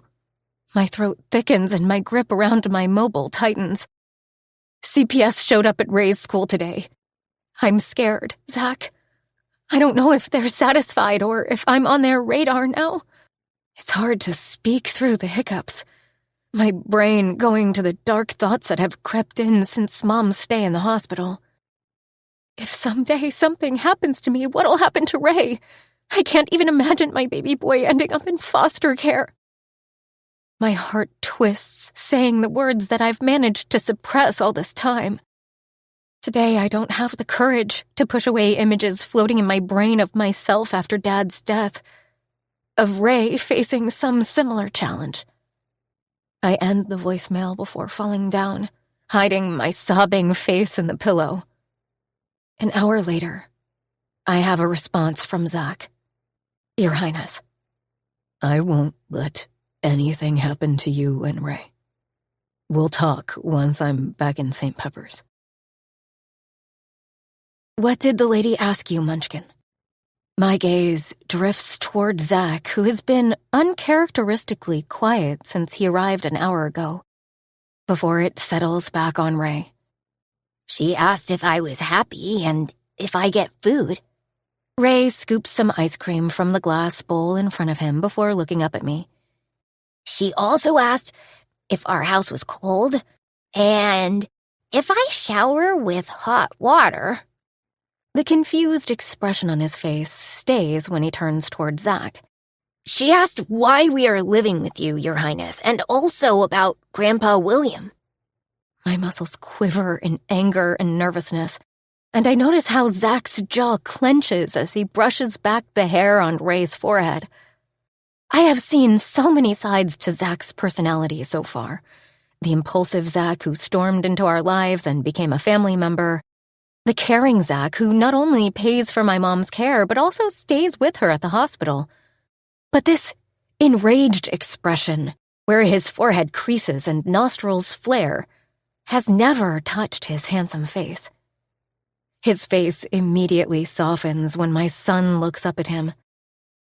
I told her that Gigi had an accident, and because you are a prince who loves me, you brought me and Mom to your home. Ray pauses for a second before whispering. You love me, right? And you will always protect me? My pulse shoots up and my heart clenches so tight that for a second I can't breathe. What have I done? With each passing day in this house, I worry how Ray and I will survive back in our home, especially if Mom stays in the hospital. Somehow, until this moment, I have managed to silence the voice that continuously reminds me we are getting too attached to Zach's charms. But now Ray's words are in my face, showing me what a fool I've been. Zach clears his throat before he looks at me, and then he smiles at my son. I do. I'm going to be in your life as long as your ma allows. You, my buddy, are as important as my brothers. I would protect you always. Zach states as a matter of fact, and grabs my cold hands resting on the table. The butterflies go crazy inside me at his unexpected gesture and my throat dries. He presses on my hands before taking the empty ice cream bowl from Ray.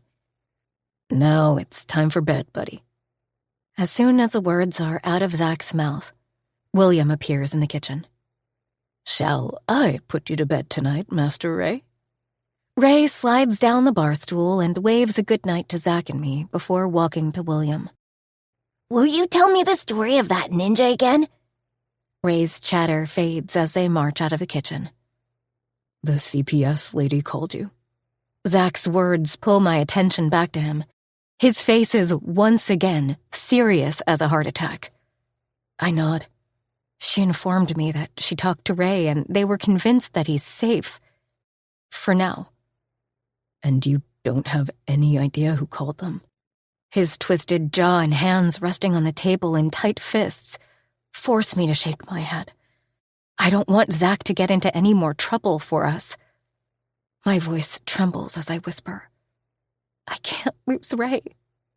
Fresh tears find escape from my eyes. Shh. You'll lose no one. I told you once, if there is one quality in me, it's honesty. What I said to Ray is true. I'm not a nice man, Hope, but I am honest. My heart pounds so fast, it's ready to burst out of my chest. He runs the back of his hand along my cheeks, trying to wipe the tears. I can't believe that. You are one of the most wonderful people I know, but I have a proposition. Come with me. Chapter 14. Zach. My heart pounds as I lead Hope into my den, and I feel a rare nervousness. My hands shake, reminding me of the time when I made the first deal of my life. This moment is no less important. It's a moment of truth. She can agree to my bullshit or just tell me to go fuck myself. My whole fate will be decided in this 0 hour. I get around the table and sit in my chair after she's taken a seat. My hands curl around the ring box placed on top of my desk 2 weeks ago. Her breath hitches when she notices it. Where did you get that? Gigi gave it to me. I open the box, and nestled inside is her father's wedding band. Why? Hope's voice quivers, and her lips tremble. She's worried about you and Ray. Her eyes fill with tears as she shakes her head. We're okay. Swiping her tears with her fingers, she looks at me with red eyes. And why did you take it from her? Because I worry about you both, too. I gulp the nervousness before saying, I want what Gigi wants. That's because you don't know what she wants. Hope shakes her head, ready to leave. I'm not stupid. She gave me your father's ring because she wants me to marry you. My words make her stop, and for a second, she's frozen in a half-standing position. If my insides weren't fucking shaking, I would have cracked a smile. And you still want what she wants? I nod. Why? That one single word comes out with great difficulty in a hoarse voice. I want to take care of Ray, and also you. Please don't tell me you've fallen in love with me, Zach, because I haven't. I almost smile at her horrified expression. No, I'm not pining for you. I'm not having sleepless nights which involve tossing and turning in bed because I crave you. Her eyes widen and face blanches before she swallows. Good. But I respect you. I respect the way you're raising Ray, putting him and Gigi above yourself. And you do that without complaint. Every mother does that. She shrugs, not believing how lucky Ray is to have a mother like her. Not every mother is like you.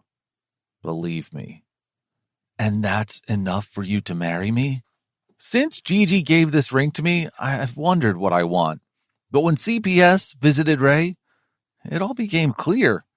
I don't fucking want a repeat of today. I don't want whoever the fuck made that nonsense phone call to get another chance and maybe succeed somehow.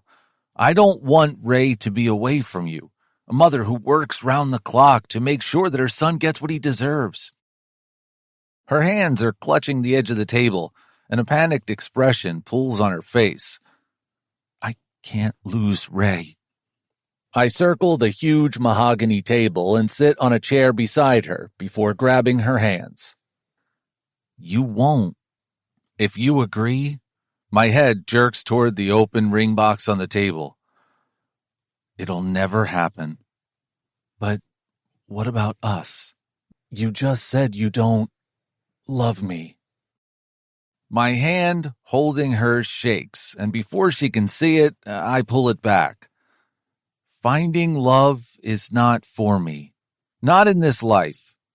But I promise you, Hope, I'll give Ray everything he desires.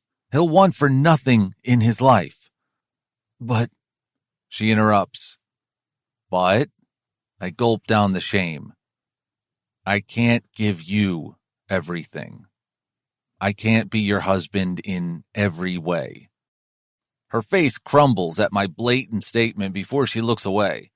I know my words are hurting her, but there's no point in sugarcoating it.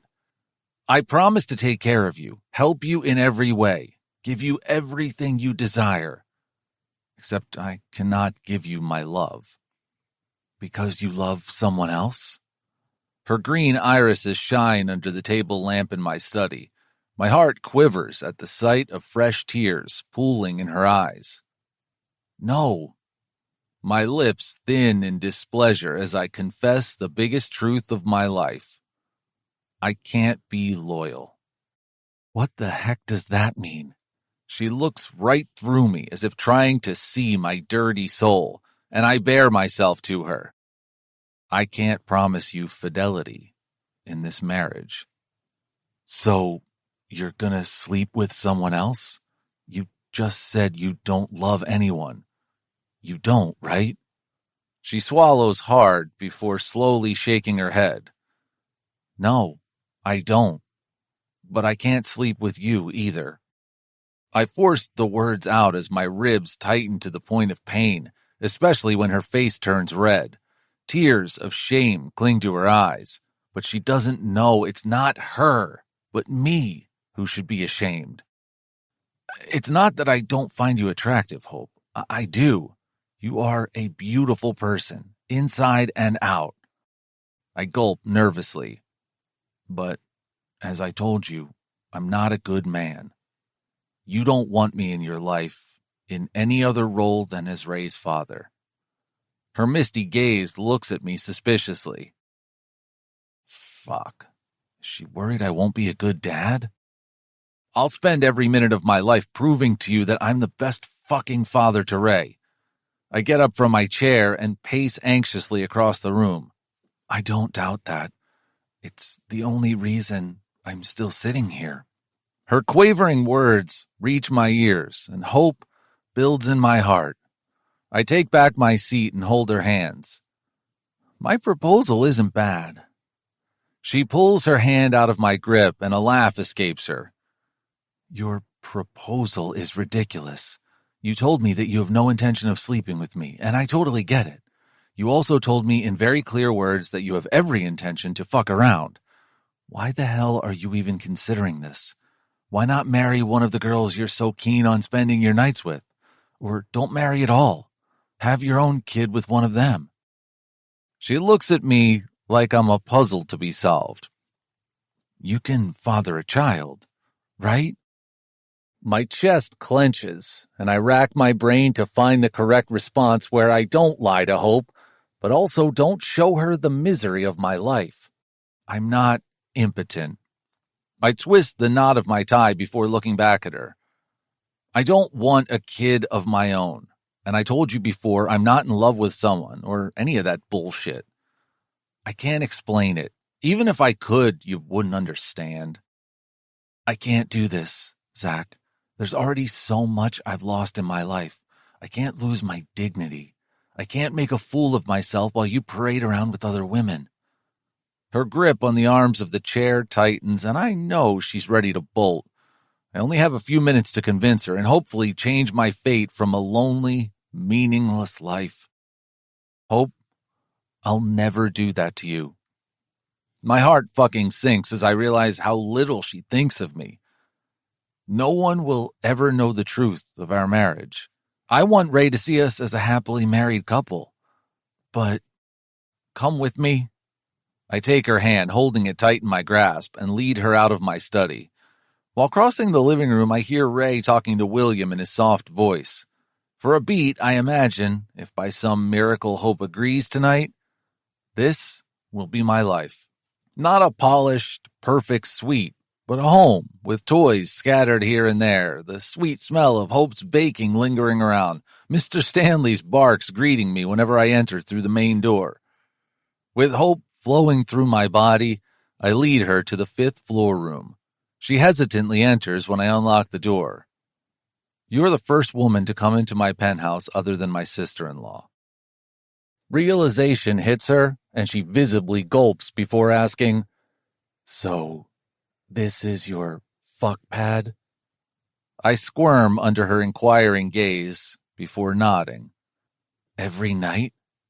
I shake my head. You know that for the past several weeks I've spent every night except Friday with Gigi. At the hospital?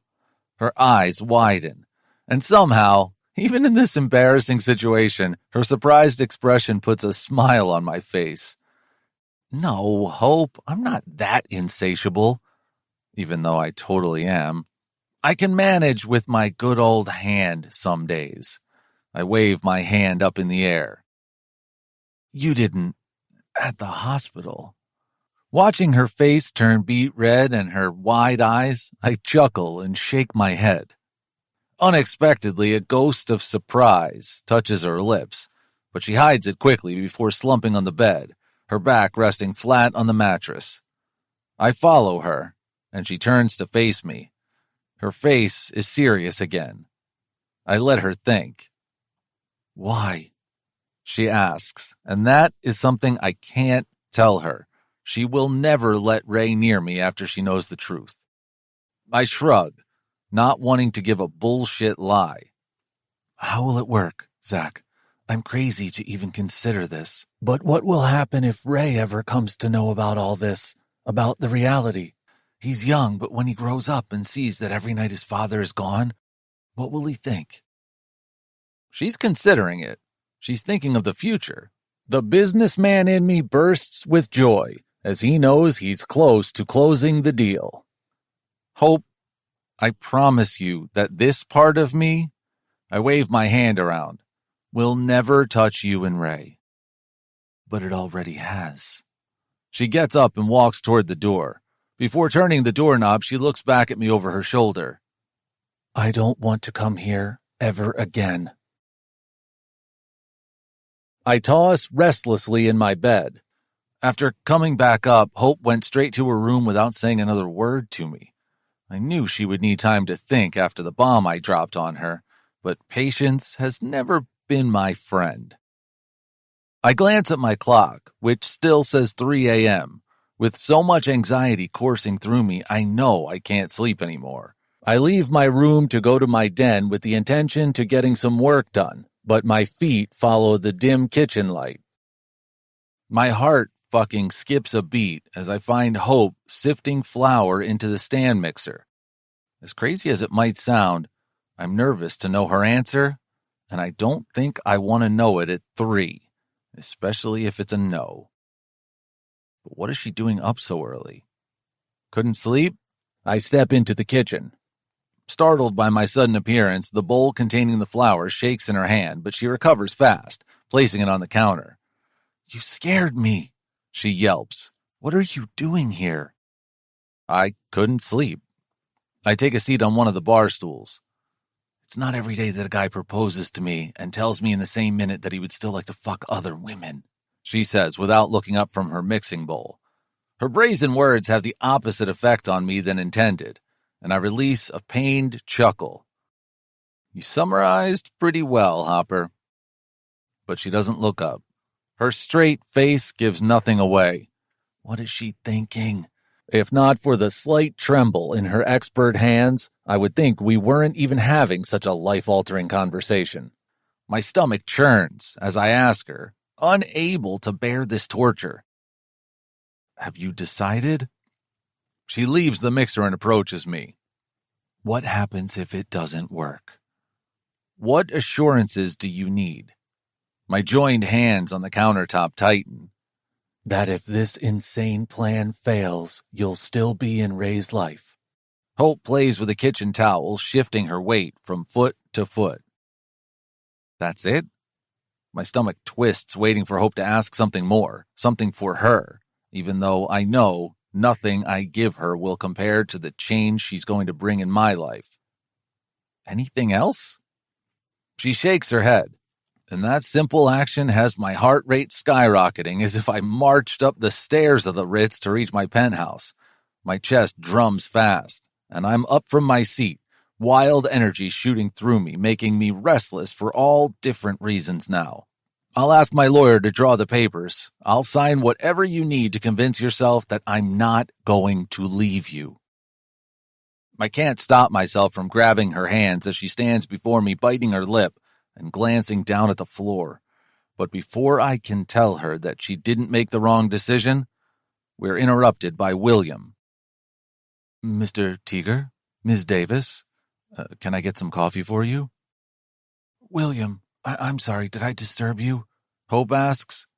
I tune out their conversation and shoot a text to my lawyer. Finally, I release a deep breath, my head tilted up to the ceiling. I'm going to bed, but Hope, we have some business to complete tomorrow morning. Don't leave for the hospital without seeing me. When I look at her, she blinks rapidly. Even though I don't like the confused frown on her face, I know I need to be patient and work my way to show her that I'll be the best fucking husband. Giving them a nod, I leave and go back to my bedroom. Tomorrow, our lives are going to change, and hopefully for the good. Chapter 15. Hope. After getting Ray ready for school and sending him off with William, I shower and dress in a gray t-shirt and jeans. I enter the kitchen and find my breakfast in the warmer as every other day in this house. There's an additional plate today. For Zach. That man. His words from last night keep ringing in my ears. I don't know why I'm even surprised by his idea of marriage. Usual is not a word one would associate with Zach. But even then, his blatant admission of sleeping around rattled my core. God, what sort of woman am I to even think about this proposition? But I can't imagine the Zach I have come to know to be anything but caring, generous, and loyal. He was right that I wasn't a big fan of him in the beginning. But over the past weeks, my impression of him changed. I like his playful attitude. Oh, for God's sake, Hope, at least be honest with yourself. My subconscious laughs at me.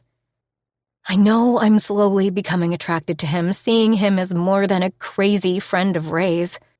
I don't think that a marriage with Zach would mean we would fall in love. At least, not in the beginning. But I thought we could still be a normal couple. But no. Can I live with all this? What will happen if someday the truth comes out to Mom or Ray? My mouth dries just imagining the moment. Not a fan of frittata? Zach slides on the bar stool next to me, placing his coffee and breakfast on the table. Lost in my thoughts, I didn't even notice him entering the kitchen and fetching his breakfast. For a moment, I'm captivated by his beautiful face. Dressed in a gray suit and navy blue shirt, hair styled back. He looks like he's about to walk the red carpet. He looks at me inquisitively. Never taking his eyes off me, he sips his coffee. His long fingers splay over the surface of the mug. It is unbelievable that this man wants to marry me because he loves my son and feels a responsibility, not love, toward me. When he falls out of this crazy infatuation, how bewitched will Ray and I be by his charms? And how will we survive him leaving us? Having second thoughts? A tinge of nervousness shines in his eyes. I shake my head, because even if I'm not fully convinced of Zach's plan, I don't have any other option. He lets out a deep breath as if somehow relieved, and I'm once again taken aback by his impatience on being tied to us. Good. I have the papers ready. I want us to sign them right now. You got the papers ready so soon? My heartbeat accelerates. Didn't I just agree last night? I paid the lawyer 10 times his usual fee to get the papers on my desk by this morning. He gives me his mischievous smile, causing my heart to betray me as a tingling runs through my body. What the hell am I getting into? He finishes his breakfast, while I can't force a morsel in my mouth. I finish my coffee and ruefully dump my untouched breakfast into the garbage bin. Zach joins me at the sink, placing his dishes next to mine. He grabs my hand and guides me into his office. This is the contract. There are only 2 copies, one for you and one for me. I'll keep them in the safe. He shows me the built-in safe in his desk. I don't see anything special other than some papers. I'll give you the combination to it. Just be careful with it. It holds important legal business documents. I don't understand this man. Why is he even giving me the combination? He opens the contract and considers me for a moment. Hope, if you don't feel comfortable with anything here, let me know. I clasp my hands above my lap, my belly fluttering as this unrealistic situation is becoming real. Sifting through the pages, he starts reading. We both agree to enter into this marriage and behave as a married couple. As soon as possible, I'll adopt Ray. I'll support him financially and emotionally as a father. He looks at me and I nod. What else can I do, anyways? He's offering the world for my son and, most importantly, his love. Zach continues. I would also take care of Gigi's medical expenses. Zach, I can't ask you to do that. I'm surprised he even mentioned it. This marriage is for Ray to stay with me, with us. Mom is not your responsibility. Hope, after today you will be my wife. I share your responsibilities as well as your joys. I'm stunned for a second. After taking a deep breath, I remind him, this is not a real marriage. This is as real as possible for me. I told you what I can't bring into this marriage. But these words here, he holds the contract up in the air, are my vows to you, and I promise to fulfill them. My throat closes and tears fill my eyes. My chest clenches at his gesture and knowing he possibly cares about everyone but me. Why does he have to be this sweet? I thought it would make you happy. He rubs his chin and the confusion etched on his face makes him look so much like my son. It does, I say in a brittle voice. I love Gigi. I want to do this for her. Dr. Gupta thinks she would be best looked after in the care facility. He carefully speaks the last sentence. When did you talk to him? A few days back. He approached me and said that he already spoke to you about it. He was curious to know what we've decided. I told him we would do everything that Gigi needs. Zach places his hand over mine on the table. She's happy at the hospital. My pulse quickens under his warm hand. I take a deep, controlled breath, my heart fluttering like a caged bird in my chest. She's happier than I've seen her in many years, I whisper. I even asked if Nurse Colleen can be her primary caretaker. Wow. Nurse Colleen has become like Mom's best friend. That's wonderful. Tears race down my cheeks. Zach is giving me so much. Some might say that this is the best marriage for me. Then why does my heart hurt this bad? With every promise he makes, the pain increases more and more. I don't like you crying, Hopper. He smiles, and with the pad of his thumb wipes my tears, causing the tingles to run down my body from head to toe. Oblivious to my state, he continues reading the document and reaches the point we discussed last night. If you ever feel you cannot be in this marriage, we can come to a mutual agreement on divorce. In such case, I'll never fight you for Ray's custody. He's your son, and I would never take him away from you. But I will continue to support Ray and you financially. What about you? What happens if you feel the same? What happens when you feel you were cheated in this marriage deal? His eyes widen in shock, as if I'm foolish to even say something like this. Hope, I could never feel that way. Marrying you is the best fucking deal of my life. I get you and Ray out of it. I feel tingles coursing through me as he whispers. You don't know what it means to me. Before I can make out the meaning of his words, he places all the papers neatly in a stack. If you agree, we can sign it today. What's that? I notice another set of papers on his desk. That's my will. He grabs the pages and holds them out for me, pointing at something. It's a simple document stating that in the event something happens to me, my wealth will be divided into 2 parts, to you and Ray. I shake my head furiously. My chest tightens to a point that I feel dizzy. Zach, I can't... What do your brothers think about all this? He drops his gaze. Shit. Your brothers don't know, do they? I whisper, scared of his answer. I'm going to tell them later today. There's a Friday night dinner at Xander's place. We will all go and I'll introduce you to my family. He has already planned everything. I don't think it's a good idea. A new fear digs its claws into my aching chest.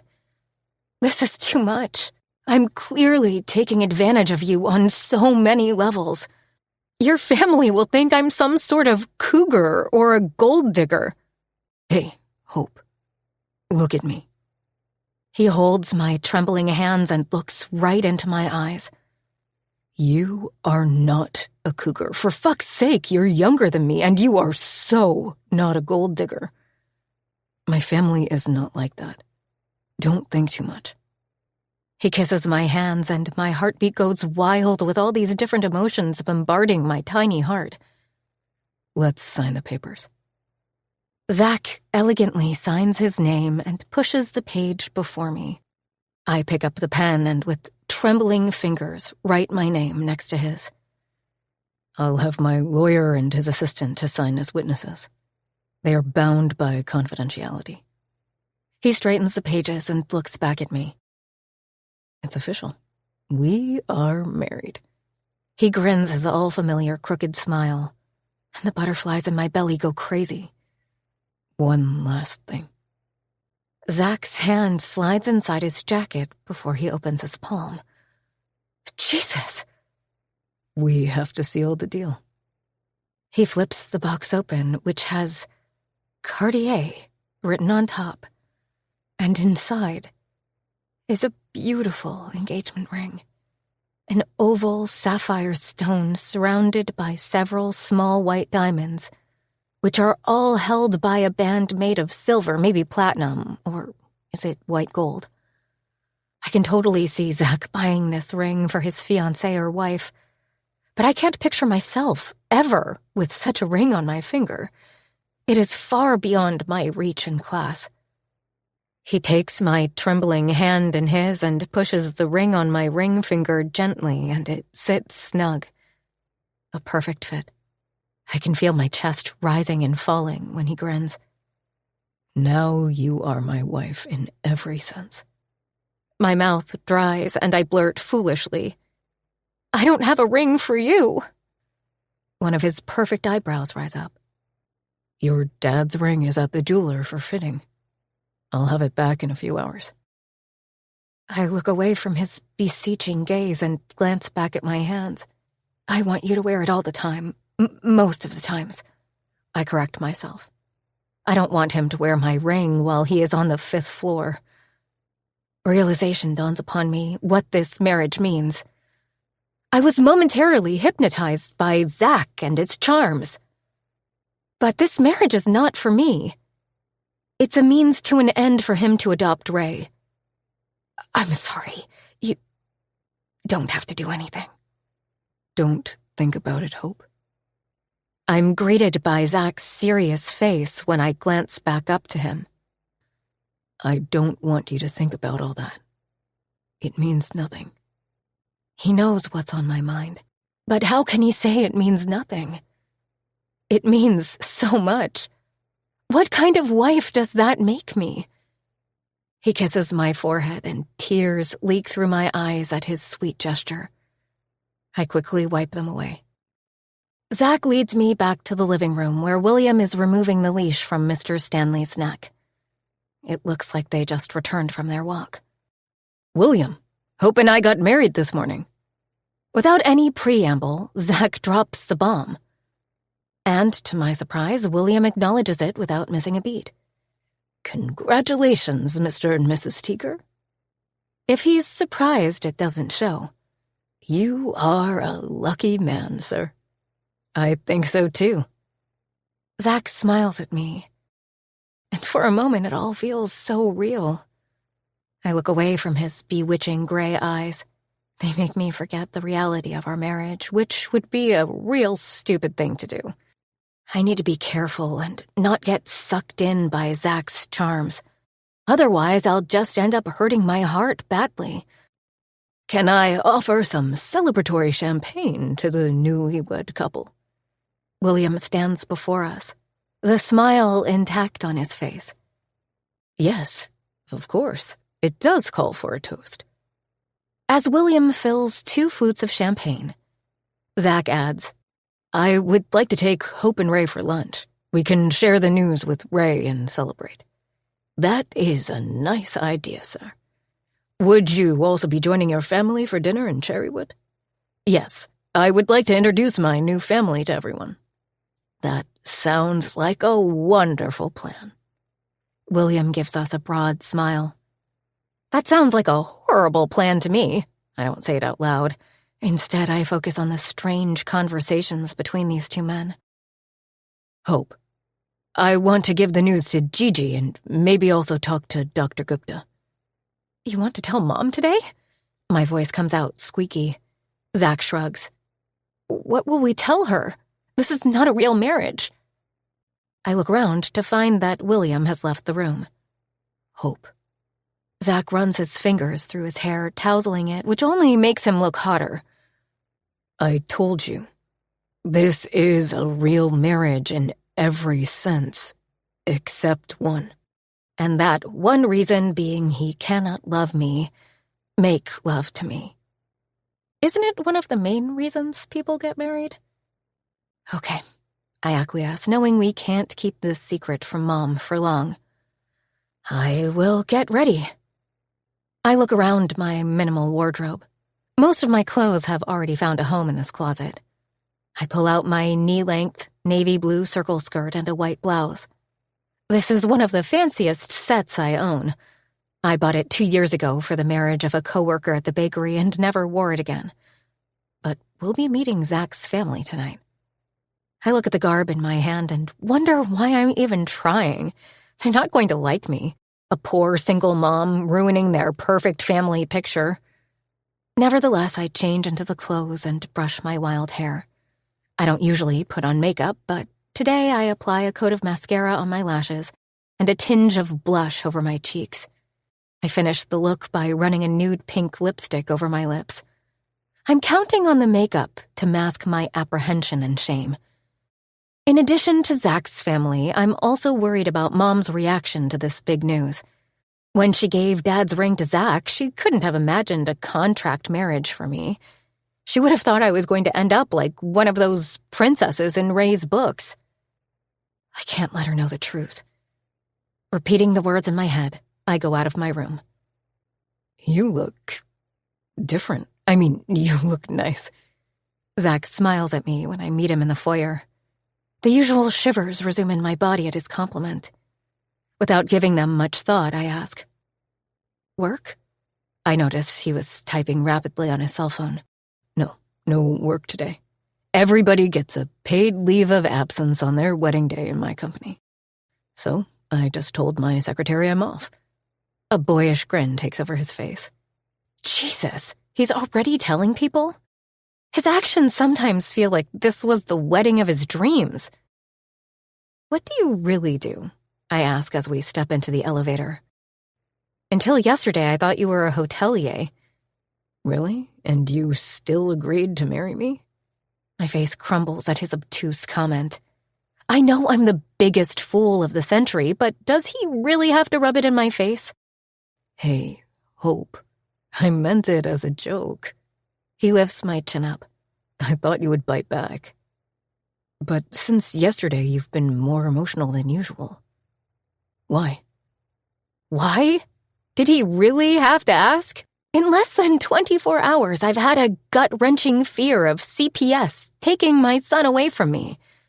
I was proposed to by one of the most handsome men I've ever known, but my husband of a few hours told me he likes to sleep with other women just a few floors below his bedroom. His family doesn't know about our insane marriage, and we are on our way to reveal the big news to my sick mother. And above everything, there is this fluttering, tingling sensation running through my body every time he looks at me, touches me. I have every fucking right to be emotional, super emotional if need be. You're having a heavy conversation in your head. Zach cocks an eyebrow and places a kiss on my forehead. My body sags at his gentle touch. I can do this. I can do this. I repeat the words like a mantra and gulp for air as the elevator door opens at the underground parking garage. He leads me to a Mercedes today. Geez, how many cars does he own? Next to which sits my forgotten van. Since we moved here, William has been making deliveries to the bakery, and on Zach's insistence, I've been driving his sedan. His reasoning is the lack of parking space at the hospital. I slide in the passenger seat and remember the night he drove me to the grocery store. So much has changed in my life since I met Zach that night. You're in your head too much, Hope. Are you second-guessing our decision? No, not second-guessing. But so much has happened in one night, and so much is going to happen today. I'm nervous about meeting your family and telling Mom. As long as we are sure about this, the rest doesn't matter. They'll have to accept it. He states in a matter-of-fact tone. I was talking to the real estate agent earlier. Real estate agent? I don't like that Ray doesn't have a yard to play in, and neither does Mr. Stanley.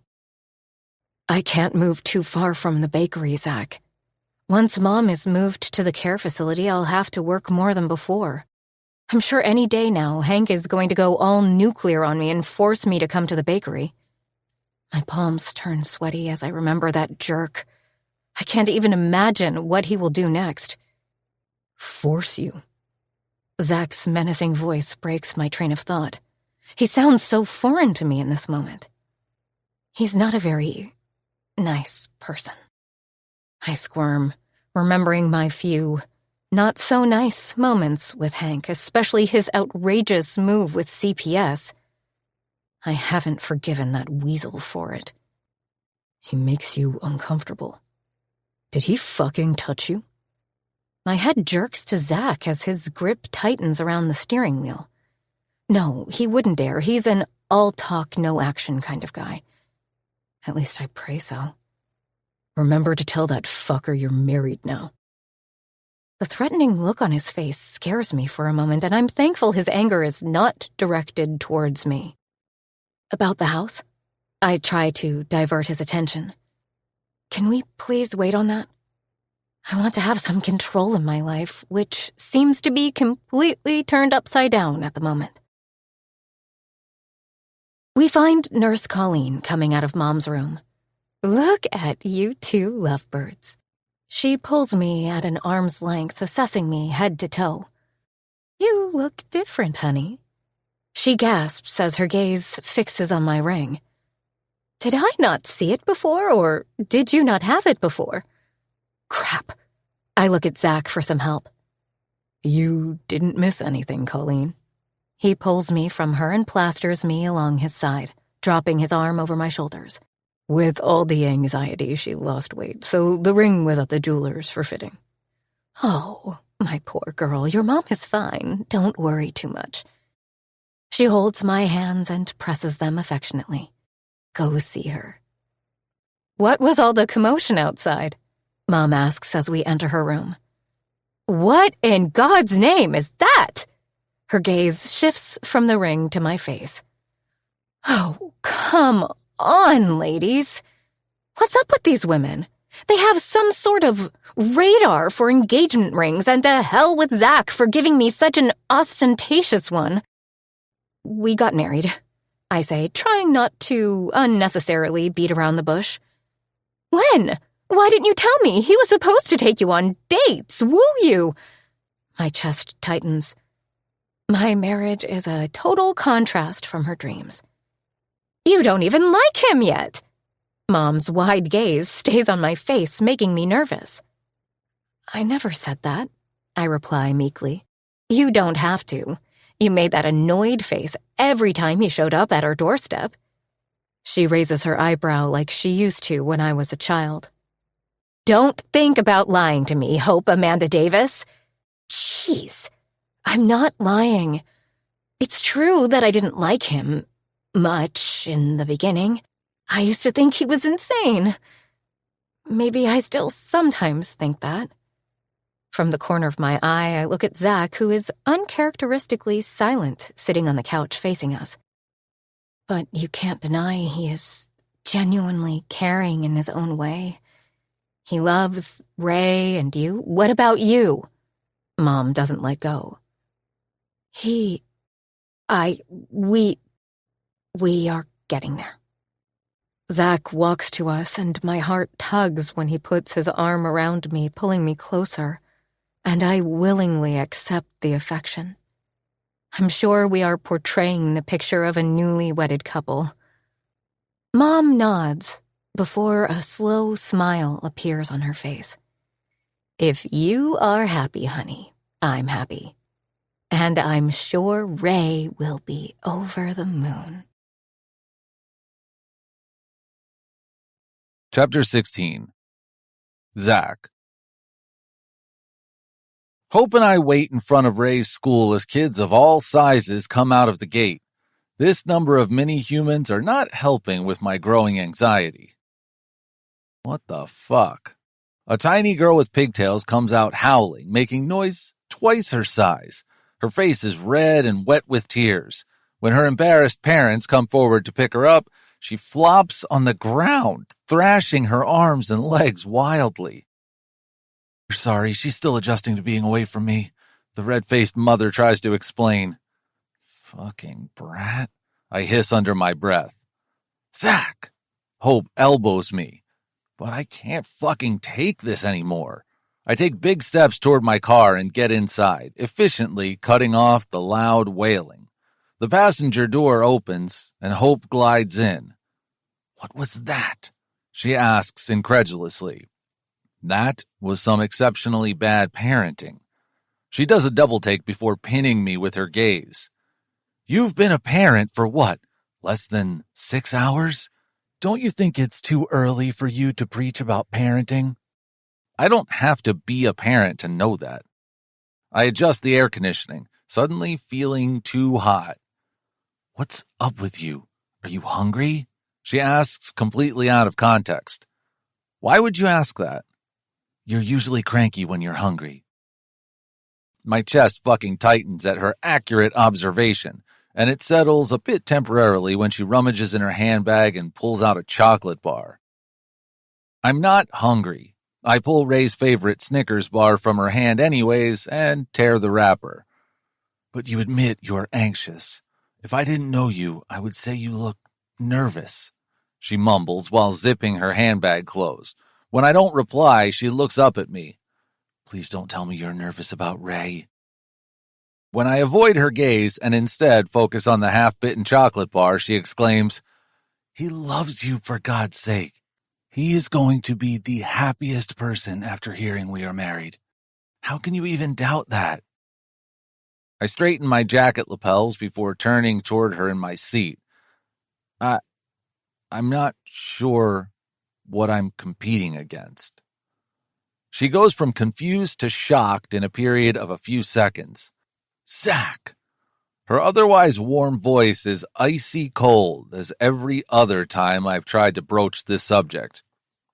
We never spoke about his father. I have no intention of opening your old wounds, but Don't you think it's time we talk about him? What happens if he comes up someday? That's why you want to adopt Ray as soon as possible? Her fingers tighten around the strap of her handbag. I'm a careful businessman, and Ray is the biggest deal of my life. I will not leave a soft spot for anyone to take him away from me. I grab her hands in mine. Just tell me, do I have to worry about anything? No one is looking for Ray, Zach. No one is coming for him. No one knows about him. Her voice is clipped as her nervous gaze darts around. I open my mouth to ask more, but she beats me to that. That's the most I've ever told anyone about Ray's. She gulps loudly. Father, please, Zach. Her pleading, beseeching eyes force me to hold my words. What's your story, Hopper? Who is that fucker, and what the hell did he do to you? After Hope and Ray moved to my place, Keith, my head of security, ran a background check on Hope to see if he could find any information on Ray's father, but he came up empty-handed. There was nothing. Nada. How did you keep this affair under wraps, Hope? And why? You were still a teenager then. Did someone blackmail you? Is someone blackmailing you? A knock on my window pulls my attention from Hope to my boy, my son. Hey, kiddo. I open the door and Ray gets in as I push the driver's seat back. He jumps on my lap and hugs me tight. As always, he takes my breath away. His affection confounds me, and his trust in my abilities makes me feel several inches taller than my 6-foot frame. Hi, Ma. He waves to Hope with his tiny hand as he settles on my lap, but Hope's eyes widen watching our encounter. Since their move to my apartment, Ray and I have connected more. He often jumps on my lap while I'm working on my laptop or we're watching TV. I'm also slowly learning his gestures. When he hugs me tight, it means he's either hungry or sleepy. When he wants to tell me something, he scratches my stubble. Tommy peed in his pants. Ray's nimble fingers move back and forth over my chin. Oh, fuck. Tommy is Ray's best friend. Everybody made fun of him. At lunch, Ben said I shouldn't be friends with Tommy anymore, but I like Tommy. He lets me play with his Pokemon cards, and he always brings extra cookies for me. Fuck. He is upset, and I can't break the news of our marriage when he is this upset. I want to tell him to let Ben go and fuck himself.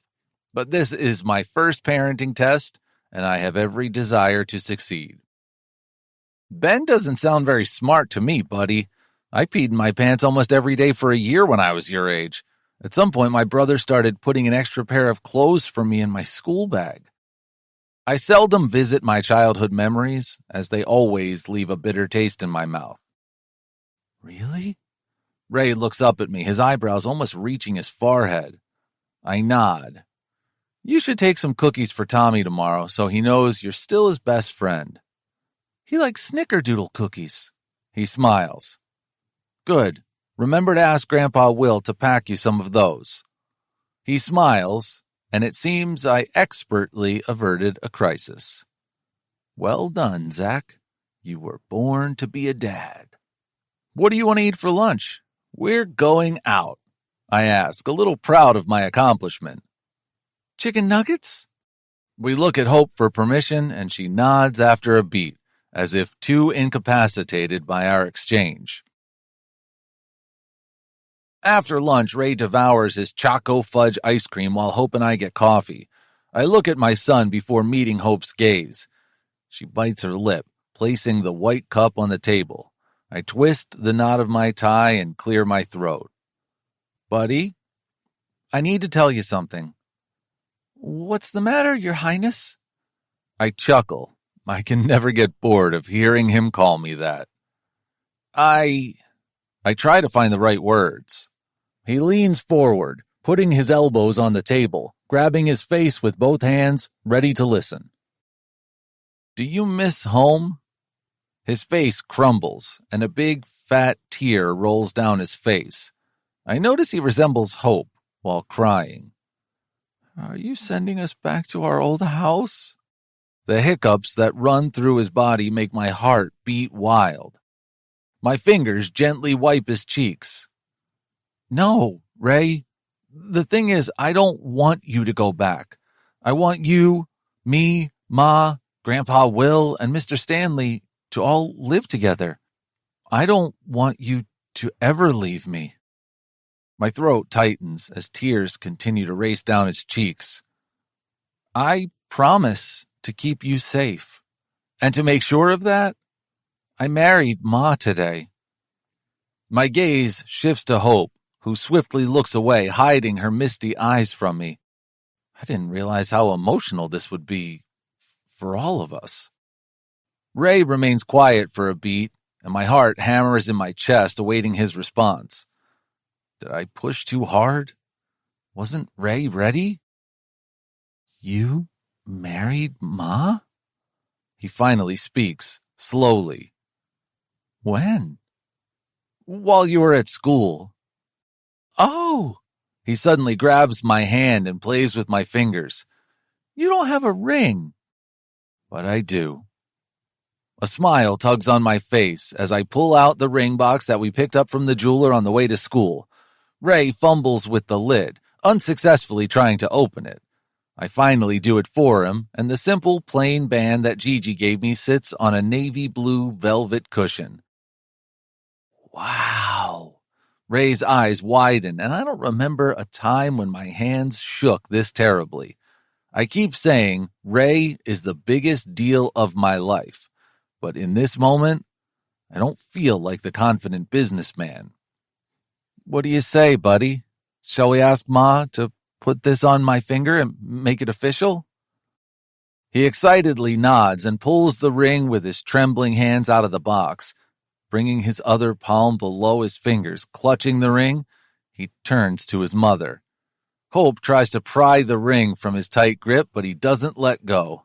She glances at me before placing a kiss on his forehead. Why don't you and I, together, put it on your dad's finger?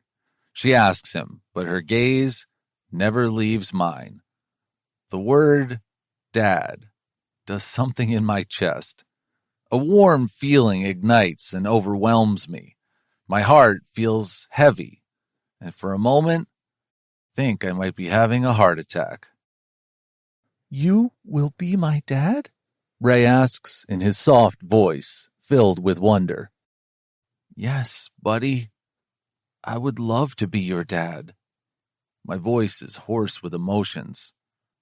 Me too. I never had a dad. His voice turns a notch up in excitement.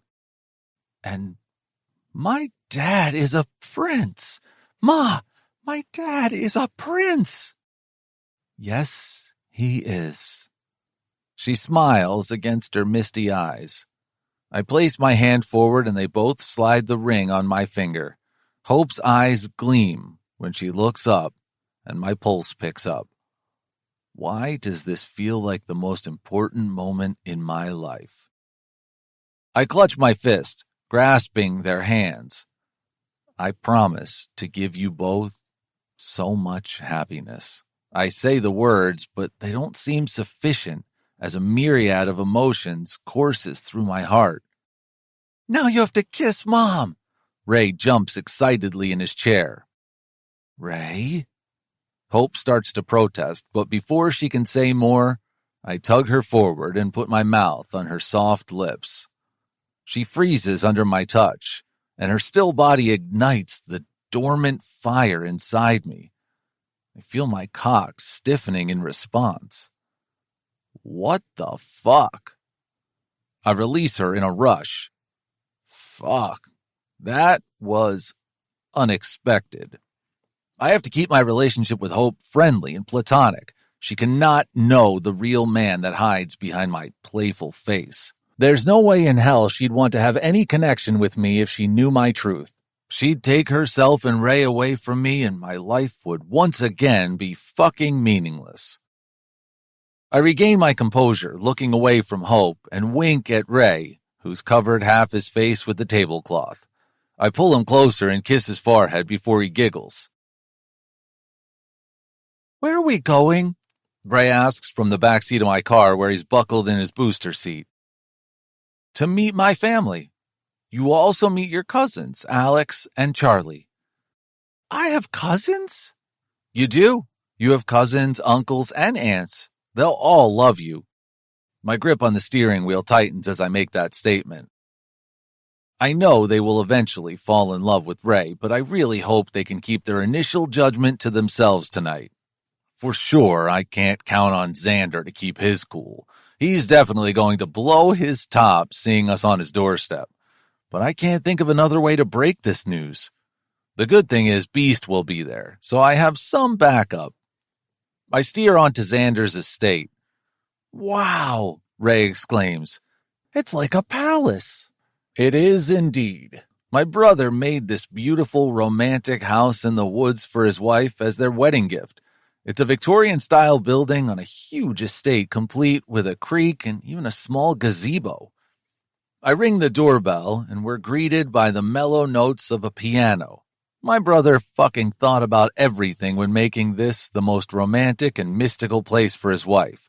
It's like he's running for some Best Husband award. Xander opens the door and his smile falters when he sees Hope and Ray. Hi, Hope. What a surprise.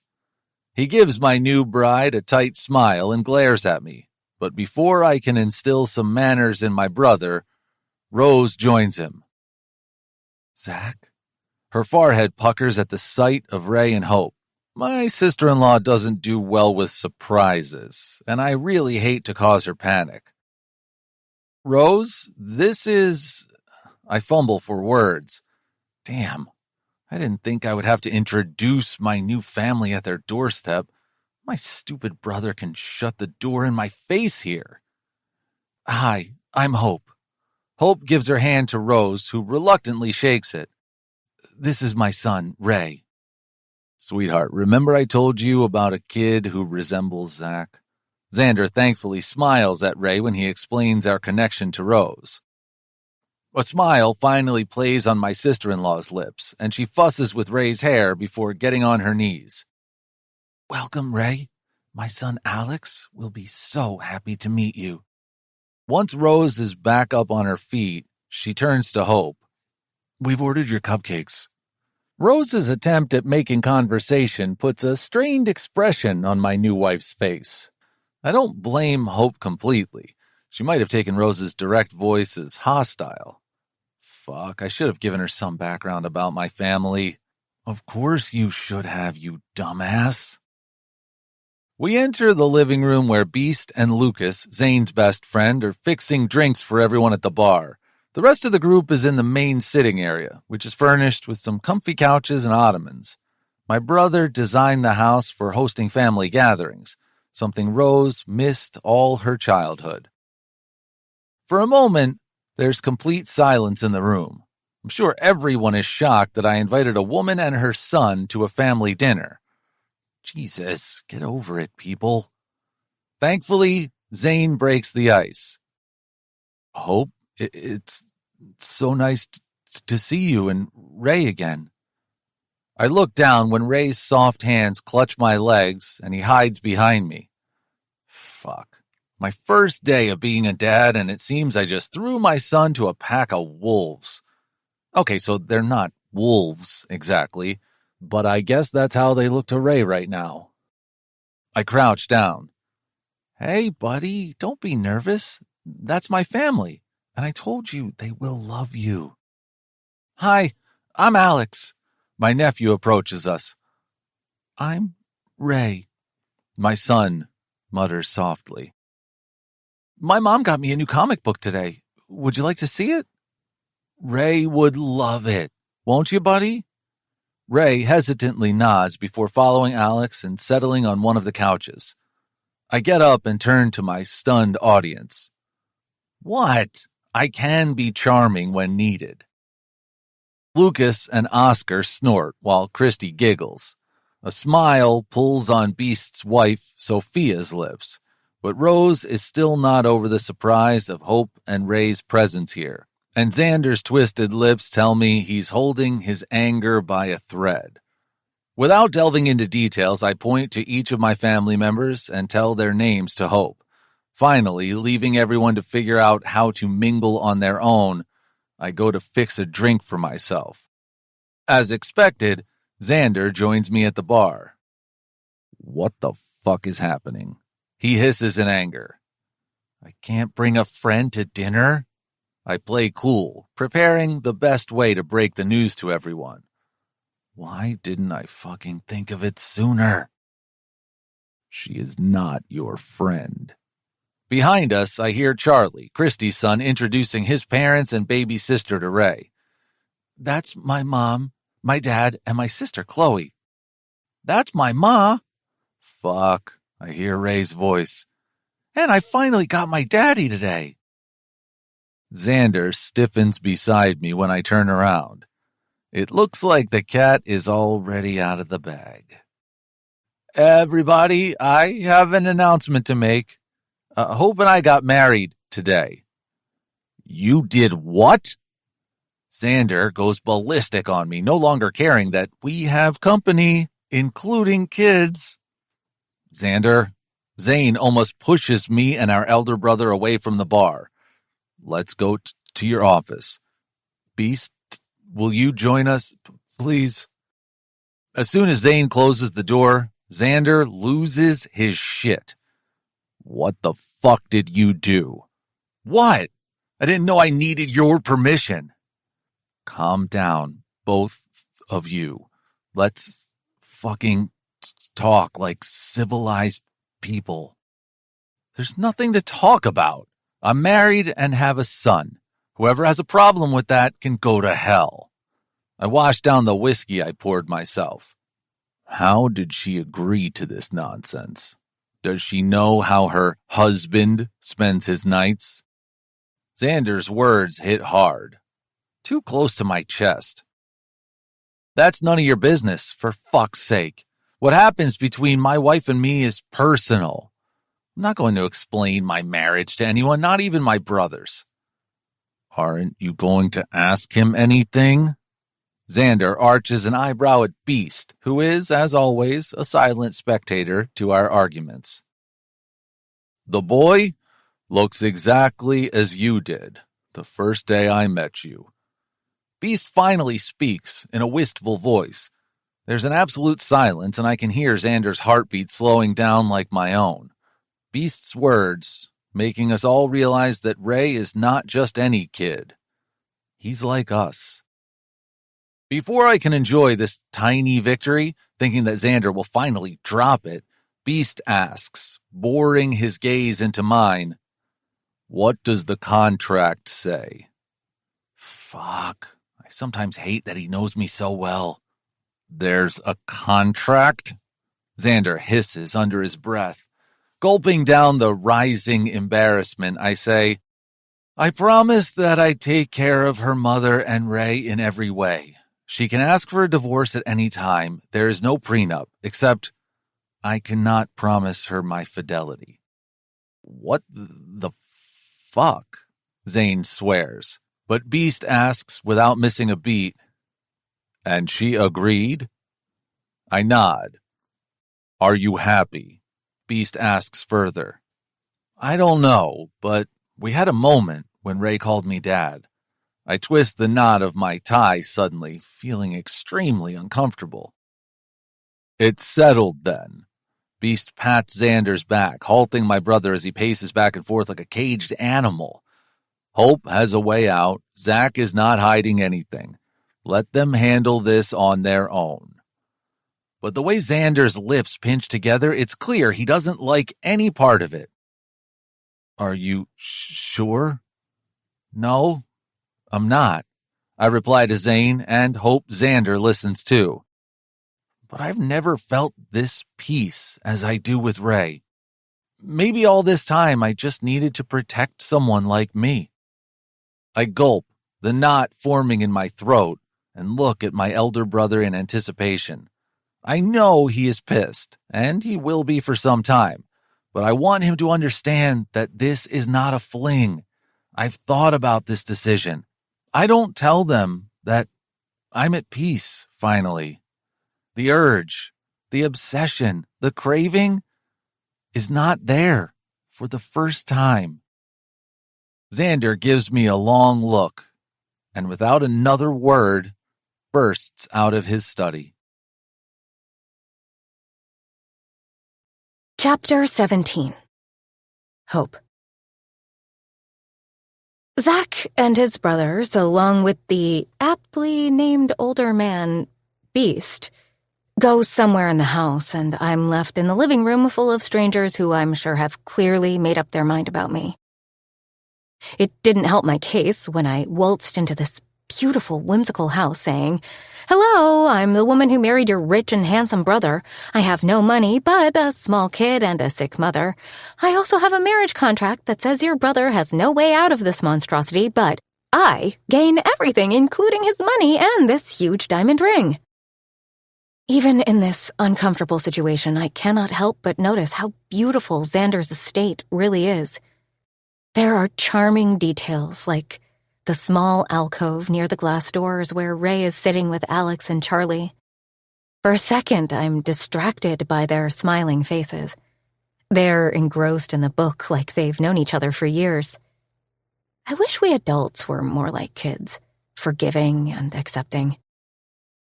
"Hi, I don't know if you caught my name when your husband gabbled." The redhead sitting next to me on the couch gives me an honest smile. "I am Christy, Rose's sister." She is casually dressed in a shift dress, but her skin, hair, makeup, and everything else about her screams sophisticated and classy. "This is my husband, Oscar, and my daughter, Chloe." She points to a guy sitting next to her. He has a young girl on his lap. "And that's Lucas." She points to the second guy sitting across from me in one of the lounge chairs. "He's like a fourth Teaker brother." Lucas gives me a nod and I squirm under his inquisitive gaze. I look away and notice the older lady, Sophia, and the hostess, Rose, are busy in the open space kitchen, their backs to me. They both left the room when the men went to the office. I don't think they want to mingle with me unless a decision about my intentions is made.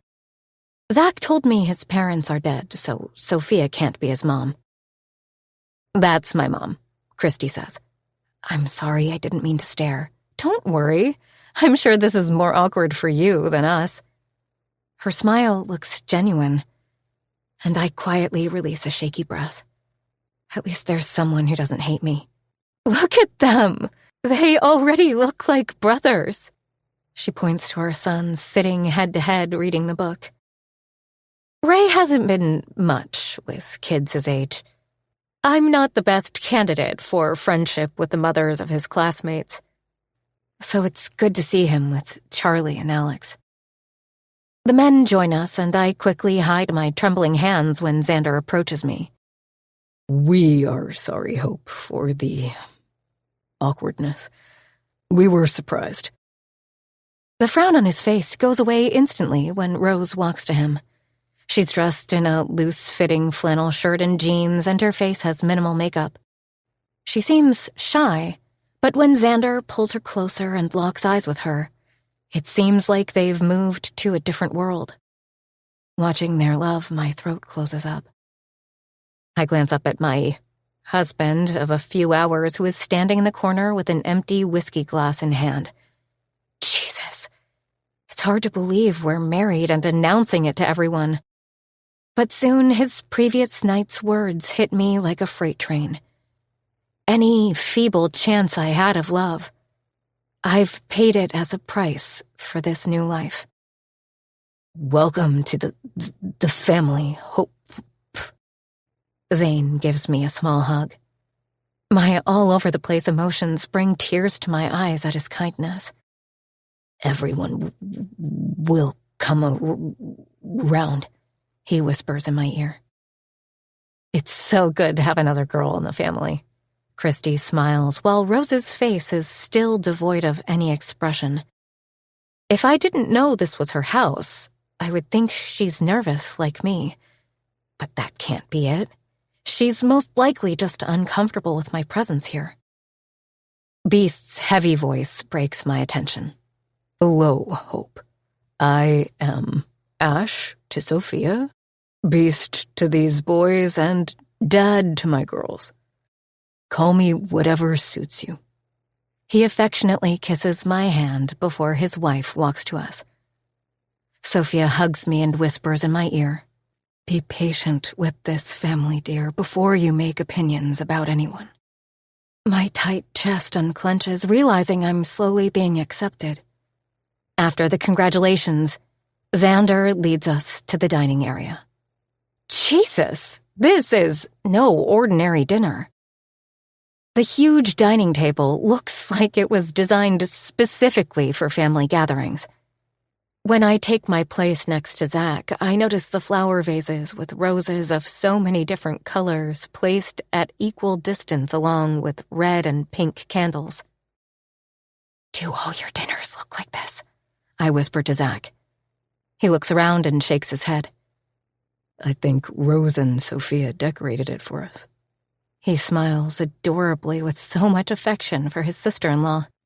But after witnessing her indifference, I'm having a hard time believing she would go to such lengths for me.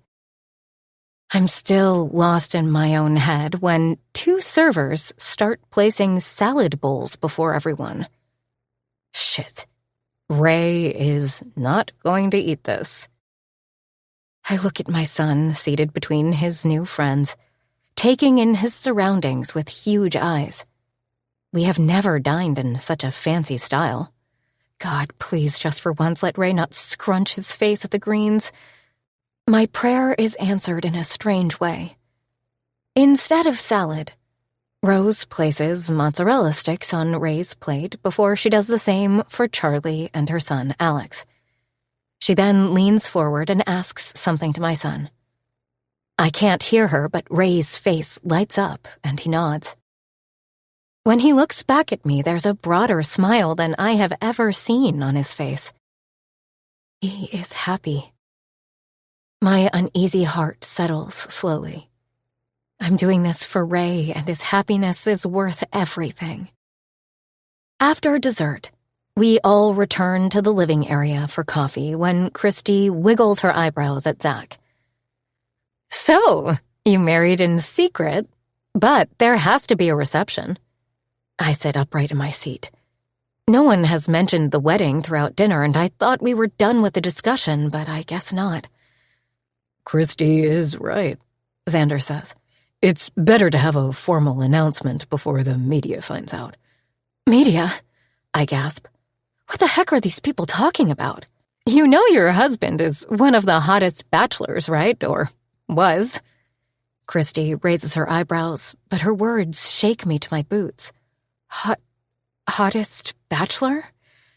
When I look at Zach, he simply shrugs and asks, What do you think? He's asking me? I'm possibly the one person in this room who has no opinion of these things. Why are you asking me? It's our wedding. Zach scratches his chin as if I'm crazy to ask this question. Is it necessary? My folded hands tighten around each other. Not necessary as such, but why hide and make it look like a scandal? My mouth dries hearing Xander's tight words. But if you are uncomfortable, we don't need to do any fucking thing, Zach says before shooting a death glare to his brother. My chest tightens as I realize I'm the reason for the rift between these two. I'm about to cave in and agree to anything that will please Xander when Zane says, We can do a simple announcement in the media. He then picks up a metal tin from under the coffee table and directs it to my husband while shooting me a grin. Swear jar. And that simple, affectionate gesture tugs my heart. Media is going to go nuts. Tiger women are media-averse, Christy chuckles. Zach carries Ray to his bed. He fell asleep on the drive back home. It was a long day for him, I say, running my hands through my sleeping son's hair. For all of us. Zach slumps down on the sofa in the corner and releases a deep sigh before looking up at the ceiling. Your family is not happy. His gaze turns to me and he waits for a few beats before saying, "Xander is not upset with you. He has been looking out for us for so long that he doesn't know how to stop it." When I give him a tiny nod, not because I understand his cryptic words, but because I don't know what else to do, he says, "Let's go to bed. It's late." I place a kiss on Ray's head and turn off the main light. When I turn around, I find Zach bent forward, kissing my son's forehead. My heart squeezes, and I'm reminded once again that today was a life-altering day for all of us. Ray has a father. Not just any father, but a prince, as my son calls him. And with every passing moment, I feel like maybe Zach is a prince. Not mine, but a prince nonetheless. But how is he feeling? He has taken up such a big responsibility in his life. I sometimes wonder how well he thought this through. After giving a final glance to the two most important men in my life, I amble toward my bedroom. I grab my yoga pants and t-shirt from the bed and go into the bathroom. When I step out, I find Zach sitting on the bed. "What happened? Is Ray up?" I ask hurriedly. "He's fine, Hope. He's sleeping," Zach says coolly, too coolly, in fact. I wait for him to explain the reason for his unexpected presence in my room, and I don't have to wait long. In his usual Zach Teeger style, he throws another bomb at me. "We're married. We should share a bedroom like all other couples. But the contract is between us and no one else needs to know about it. We made a big decision for Ray today, and we want to make this work, don't we?" When I nod, a simple smile appears on his uncharacteristically resolute face. "Then come with me, Hopper." I follow him into his bedroom with quivering steps.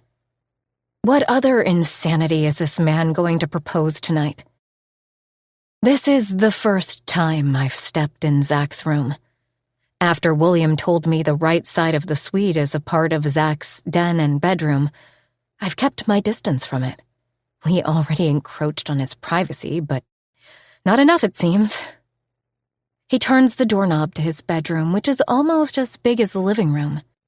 I notice that one part of it is converted into a gym. So this is where he's burning all the extra calories from the sugar he wolfs down. My curious gaze finally shifts to his perfectly made bed, with gray bed sheets and several silver and black throw pillows. My heart leaps in my throat. "I'd like to take the couch," I blurt. A silence stretches in the room until Zach clears his throat and I look at him. He twists the knot of his tie, something I have seen him doing when he's unsure of something. Thank God this is weird for him too. "Hope, this is your room too. You can sleep wherever you like. If you are more comfortable on the couch, take it. Though I should have thought it through better, the couch is too small." He speaks to himself as his fingers swiftly type something on his phone. He finally slides the phone back in his jacket and looks around. "Oh, yes. Come with me." Zach leads me to a built-in closet that is half empty. When did he have time for this? "I couldn't sleep last night." He smiles sheepishly, and his familiar crooked grin feels a little reassuring amid all the changes. "You can move your stuff tomorrow. If you need more space, feel free to throw some of my things out."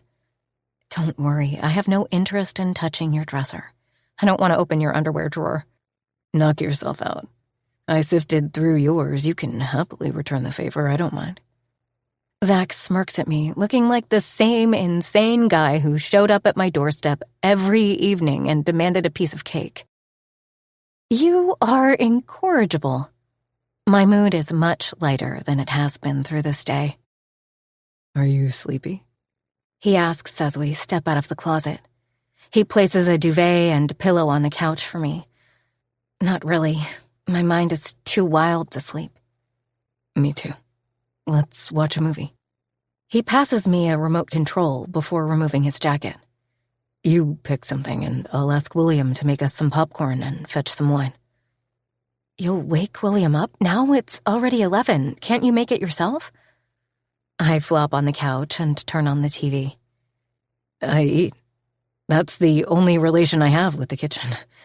Zach raises an eyebrow while I'm left wondering how this man cannot know how to use a microwave.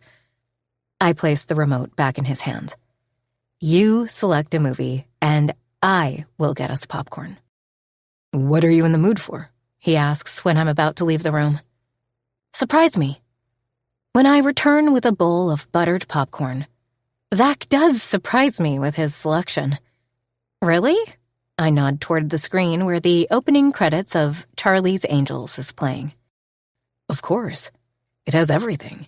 Adventure, action, fighting, drama, and chicks.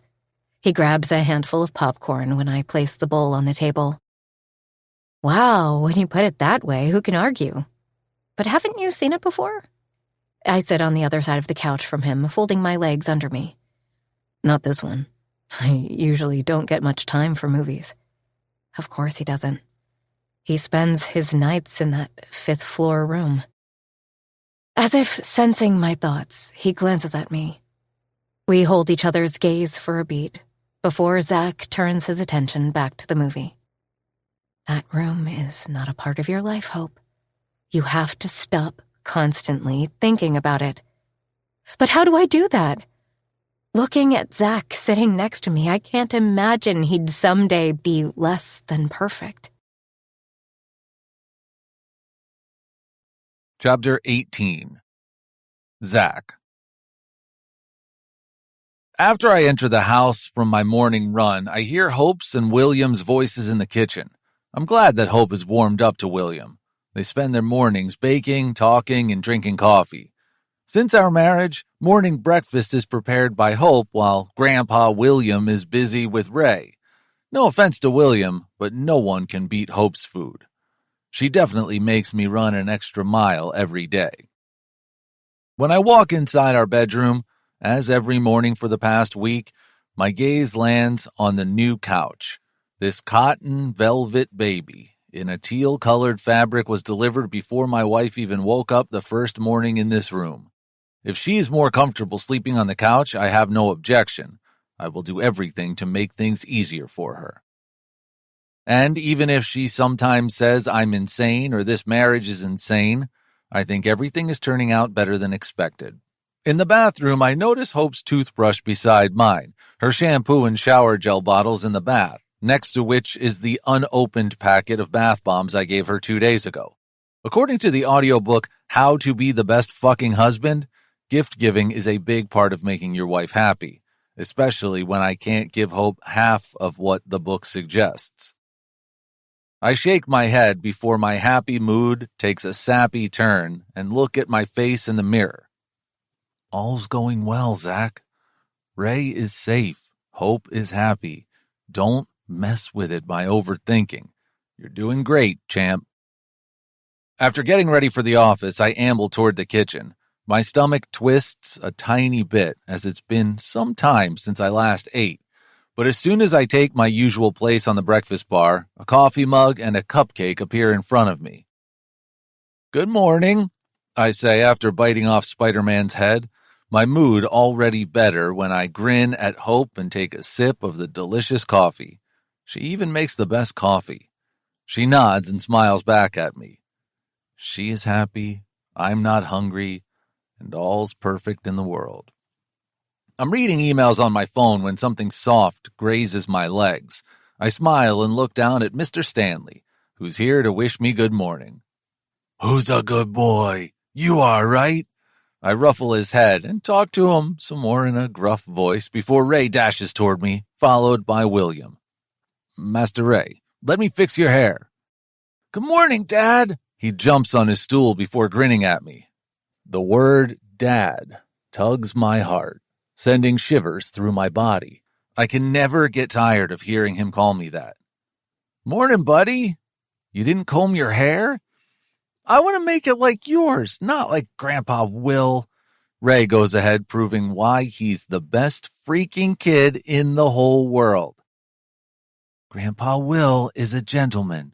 Hope pipes in, placing a glass of chocolate milk before our son. And I am what?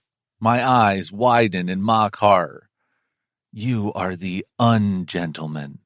She stifles a smile and places 2 plates filled with Belgian waffles topped with strawberries and maple syrup dripping on the sweet bread. Ray, let Grandpa Will comb your hair. Her voice gets a rare stern lilt. Ray, buddy, Ma said it. She's the queen of the house. We gotta listen to her if we want delicious food every day. Hope chuckles as I cut through the mouth-watering waffle. Just for that, you'll get extra. She winks at me when Ray finally lets William touch his hair. My heart bursts out of my chest, feeling proud. I haven't messed this up yet. Let's keep it like this, Zach. William, you spoke with the driver? I gulped the last sip of my coffee. Yes, Mr. Teeger, your driver is waiting for you. And you'll drive Ray to school? Usually I drop Ray, but today I have an early meeting. I grab my case after kissing Ray's forehead and turn to my wife. Don't forget the driver's going to pick you up in an hour. She balls the kitchen towel between her hands. Why can't I drive my own van? It'll be easier for me to go to the bakery directly from your office. It's just sitting in the garage gathering dust. This woman. I thought I convinced her last night. Hope, just for today, let my driver accompany you, and tomorrow you can use your beloved Vanny as frequently as you like. Ray giggles at my statement, while Hope nods begrudgingly. She is one of the biggest puzzles of the century. We have this discussion every day. She'll insist every morning on using that death trap van, and then I have to convince her to drive one of the many cars sitting in my garage. I wish my family a great day and enter the elevator. It descends, and when the car reaches 5th floor, I realize that it's been so long since I visited my room there. The uneasy feeling creeps, and I twist the knot of my tie when my cell phone rings. It's William. Daddy? My lips curl up in a smile, and my fingers on my tie flatten. I don't like driving to school without you. My boy is so predictable. I am daddy when he is upset. Me neither, buddy, but I'll be home early today, and we can go to the park. Really, Dad?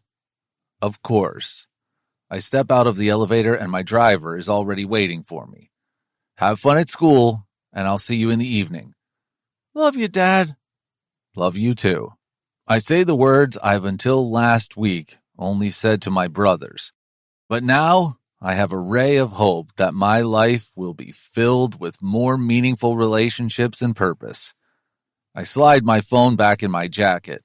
My anxiety is long gone after hearing my kid's voice, and I'm already looking forward to spending the evening with him. God, sometimes this doesn't feel real. Zach, there's a knock on my office door. Come in, Christy. In addition to being Rose's sister, Christy is a senior manager at our company in Cherrywood, but she often visits the St. Pepper's office to work with me on special projects. What do you think about the startup? I ask as she takes a seat. They are impressive. The concept of bringing medicine and wellness is definitely interesting. I thought the same, but let her continue. However, I would personally like to have a closer look at their work. I found that they occasionally organize conferences where they invite people from the industry, academics, and medical practitioners. I would like someone to participate from our side. Do you have someone in mind? Not exactly, but definitely someone from Zane's team. They would be perfect for this task. I nod. My thoughts exactly. Let's see if he's free. I dial my younger brother. Zane, you got a few minutes? Coming, he replies and ends the call. A man of few words. Christy grins. So, how was Hope after being accosted by the Tigers last week? She was better once back home. I lean back in my chair, thinking about the exact moment. Nothing but calm fills my brain as I remember how Hope and I spent her first night in my room making fun of the stunt scenes in the movie and enjoying buttered popcorn. I bet she was. Christy winks at me. I burst into laughter at her not-so-polite remark. My wife was definitely better with my company, though not in the way Christy thinks. Jokes apart, I would love to hang out with her. Maybe give her some perspective about her new family. That's a good idea. I think she will like that. In fact, she's coming to the office today. As the news of our marriage is now officially out, I want to introduce her to the important staff and security. Great. Let me know when she's here. She and I can spend some time together. What's up? Zane lightly knocks before entering my office. Need your medical expertise. I move to the couch, which faces the big screen. This startup is getting a lot of traction. I display the presentation and discuss our findings. Sign me up for their next conference. Who will accompany you? Christy taps in her iPad. Zane scratches his chin, looking between her and me. You need a name right now? No, not necessarily. Christy looks at me and I nod. Then let me think a bit more. Mr. Teeger? My executive assistant Linda knocks on the door. Your wife is here. She smiles, and my chest flutters watching Hope step in. I'm still getting used to her being called my wife. Hi. Hope gives us a tiny wave, nervously looking around. I walk to my jittery wife. One of the most important people you need to know here is Linda. It's so nice to finally meet you, Mrs. Teeger. Oh, please, call me Hope. Linda gives her a warm smile before leaving the room. When Zane hugs my wife, an affectionate smile pulls on her lips. No surprise that he won her over. Zane is the best fucking person in the whole world. He genuinely cares about people, especially family, and unlike me, he doesn't try to hide his vulnerability. I don't know how he does that. But Hope's eyes widen when Christy hugs her. I guess my wife's taken by surprise at Christy's affection. Christy and Zane finally leave, and I lead Hope to the couch. I didn't know your office was so big. Her huge eyes look around, and I'm sure she's again thinking that I've rushed into this marriage. Once, or sometimes twice a day, I have to remind her that I've thought this through. I grab her hands, clutching the hem of her t-shirt. Did you really expect me to work in a small office? I smirk when her attention is back on my face. Luxury is my second name, Hopper. She snorts before lightly smacking my hand. My chest inflates watching her grin. She does like my craziness. Okay, Mr. Luxury, introduce me to your staff, and then I have to leave for the bakery. You are such a good student. In a week, you've learned so much of my wit, I tell her after texting Keith, and he confirms he's already in the building. I'm no student of yours, she says, biting back that wide smile and failing at it. I'm sure in no time we'll be the most witty and hilarious couple in the whole state. What do you say, wifey? I say you are crazy. Hope chuckles, and it stops when the door to my office opens. Dressed in a black t-shirt, jeans, heavy boots, and a chestnut leather jacket, Keith treads inside my office. Friendly isn't a word I'd use to associate with Keith's straight face. Hope, meet Keith Adams.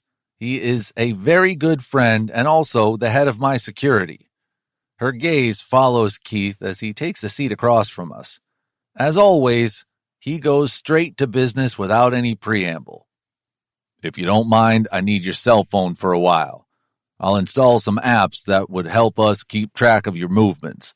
Later, I would also like for you to meet my street team. We already have a security detail outside Ray's school. There's security outside Ray's school? Hope's eyebrows reach the middle of her forehead on her pale face. When I nod, she swallows deep before clearing her throat. At home, too? We don't need anyone while William is there. I smile, trying to erase some of the frown lines from her face. But my words have an opposite effect on her as she jumps in her seat. Will is security? I hold her hand, not clearly understanding her panic. Will is many things. He's ex-military, and even been a part of several covert missions as far as I know. Don't let his calm demeanor fool you. I don't understand. She worries her bottom lip, and her hand trembles as she brings it to her forehead. Keith looks at me before getting up. Why don't I give you two a minute? Call me when you're ready. Once he leaves and the door shuts, I turn to Hope. What's the matter, Hopper? Zach, I've never had security, she says in a throaty voice as her scared, wide gaze fixes on me. I don't even know anyone who has security. Are you in danger? Fuck, she's worried about me. My chest tingles at her concern for me. No, I'm not in danger, but I don't want to give anyone the opportunity to hurt me or take advantage of me, especially now, through you or Ray. Ray? Her face turns white in fear. I hold her cold hands in mine, not liking the sight of her scared face. God, why didn't I talk to her alone before introducing her to Keith? Because you are insane, as she says. There is nothing to worry about, Hope. Keith is very good at what he does. You trust him?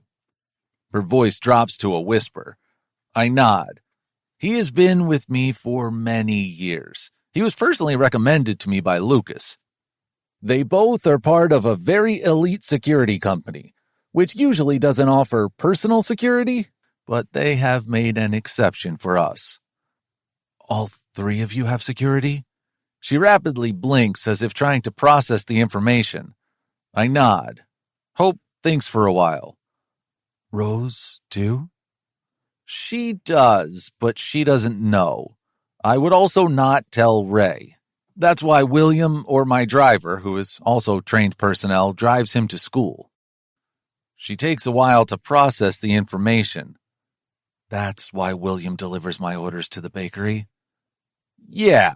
It's still dark when you go. I also didn't want to startle you if you found one of Keith's men following you. I grab her hand. All my cars are tracked by Keith's team. This is the reason I'm asking you to use them. So, you aren't embarrassed by my van? She blurts before looking away from me. Why would I be embarrassed?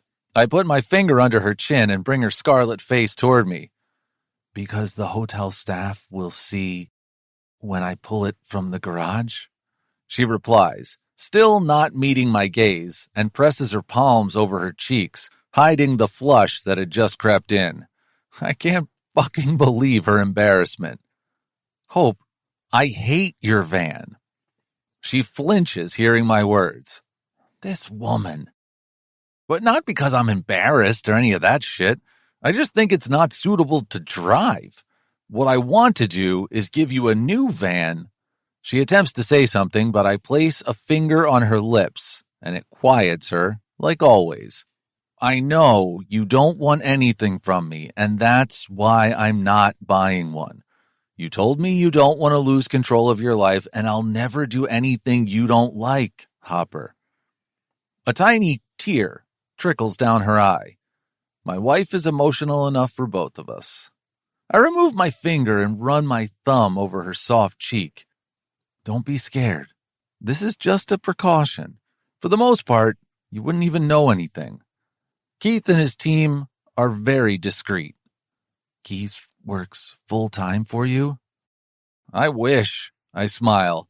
As opposed to your worry, personal security for me is a boring job. Keith manages my security team and comes here only when needed, like today. Most days, he's working on something much more interesting. Her hands grab mine, still holding her face. I would like his job with you to remain uninteresting. I smile, and my heart warms at her concern. Shall I call him in now? Chapter 19. Hope. I attend to the next customer at the counter, handing him his order. Today, I am filling in for Holly, who is in Cherrywood celebrating her parents' wedding anniversary. Hope? Someone calls me from behind the line, and I look up from the cash register. Christy, what are you doing here? I wanted to have lunch with you. Is it a bad time? When I was in Zach's office last week, Christy and I said we would get together soon, but there was no set date, and the plan was just up in the air. Didn't Zach call you? I take my phone out of the apron pocket and see 2 missed calls from him and a text. Your Highness, Christy is coming to have lunch with you. He did. I think I missed his calls during the morning rush. Oh, no problem. You carry on. Next time I'll make sure to plan ahead with you. The smile on her face doesn't drop. Apart from Zane, Christy is one person from Zach's family who has been overly kind toward me since our meeting. No, wait. I look down to check the time on my phone. It's almost lunchtime. I can leave a few minutes early. Let me ask someone to man the counter. Take your time, Christy says before ambling toward one of the couches facing the window. I quickly assist the lady at the counter with her order of cupcakes and focaccia bread before calling Sue to take care of the customers for the next 10 minutes until the day shift baristas arrive. I grab 2 cups of coffee, sandwiches, and 2 cupcakes, asking Sue to add them to my account before walking to Christy. We actually don't serve proper lunch, so this will have to do. That's perfect!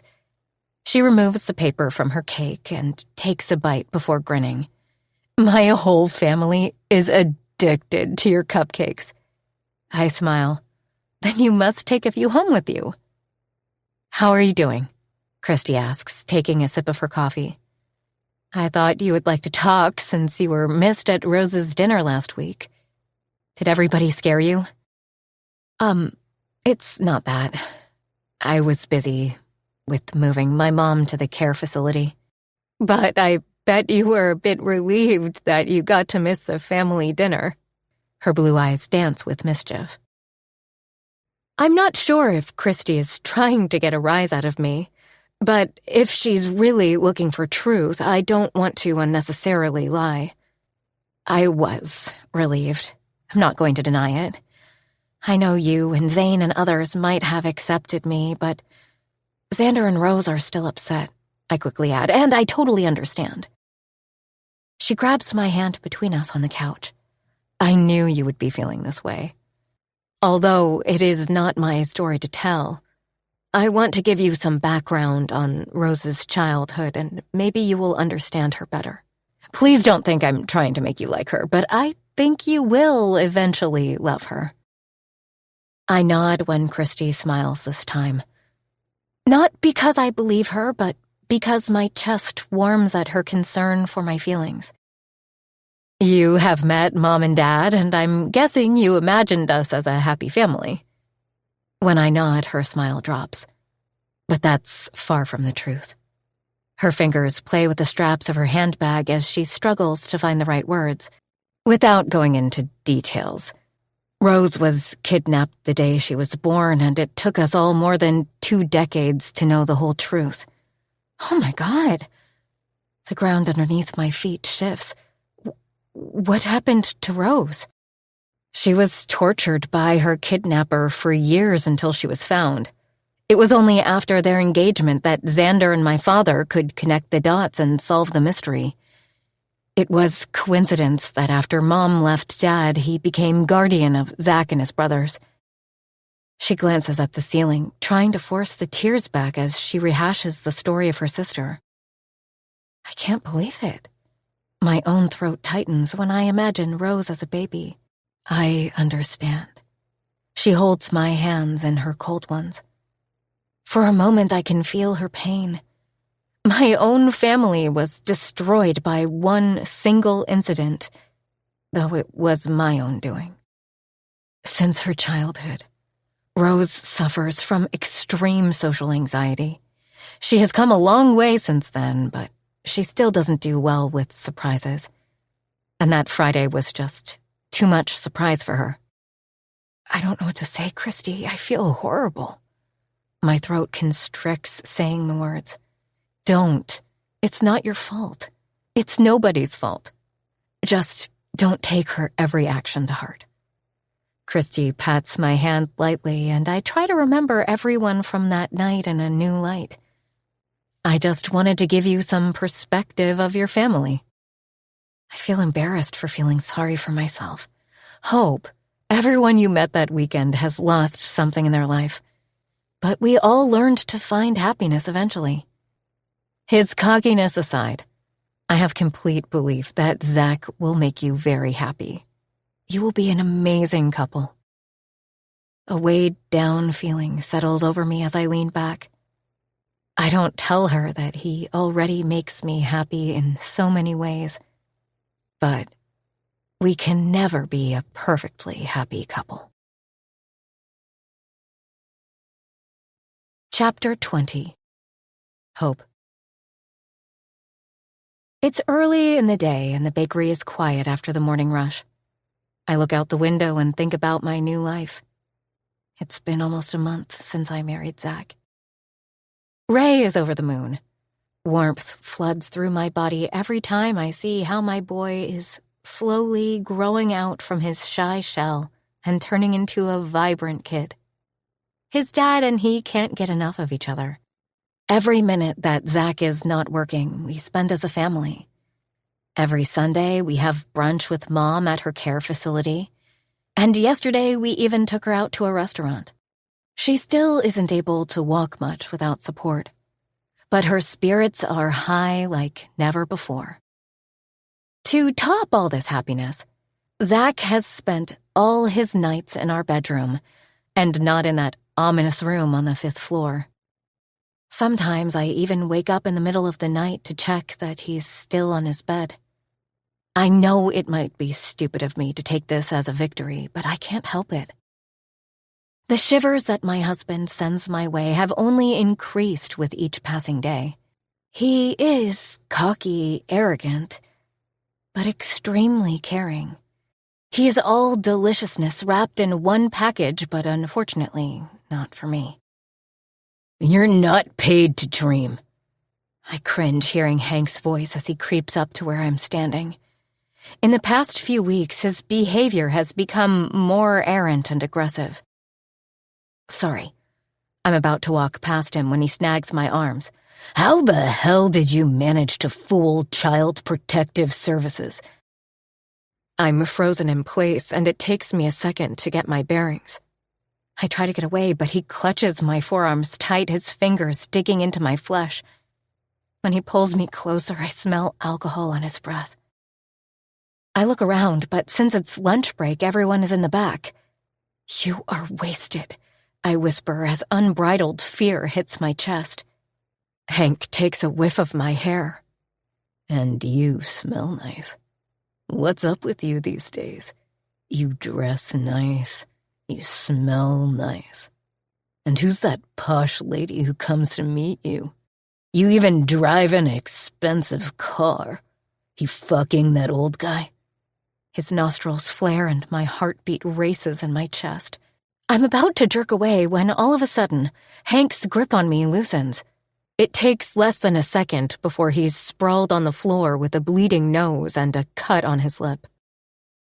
Zach towers over him with a murderous expression on his face.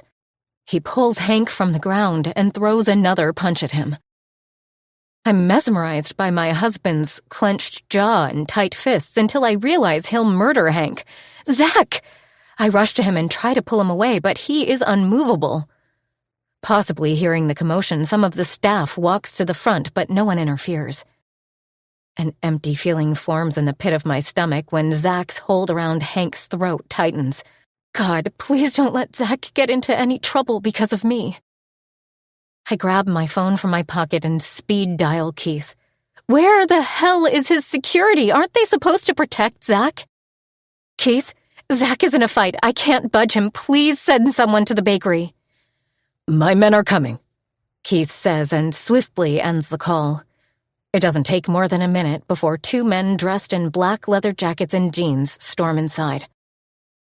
Relief like I have never experienced hits me when they pull Zach away from Hank, who is now crying on the floor.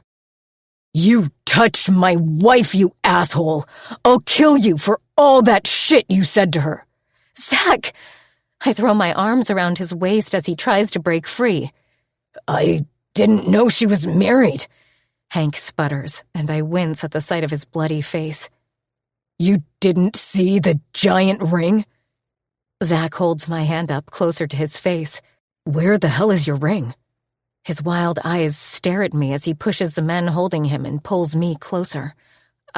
I took it off. Why the hell would you do that? I squirm under his serious gaze boring into me. It's expensive, I murmur as my coworkers continue to be mute spectators even when the lunch break is over. For God's sake, Hope, put the damn ring on. For a moment, I'm entranced by his face full of emotions. But I come back to my senses fast as I feel his pounding heart under my hand. I take the ring from my pocket and put it on.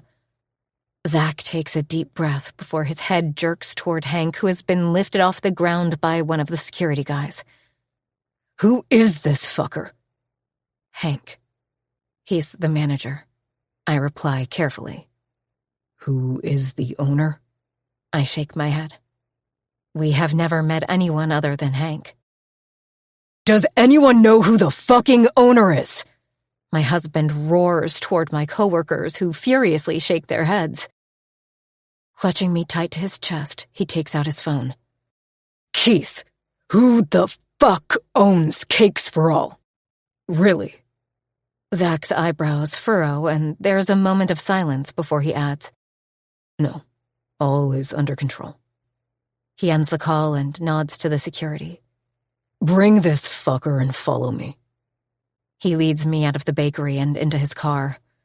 I'm about to tell him that my things, including my bag and wallet, are still inside when he shouts into the mouthpiece of his phone before throwing it across the dashboard.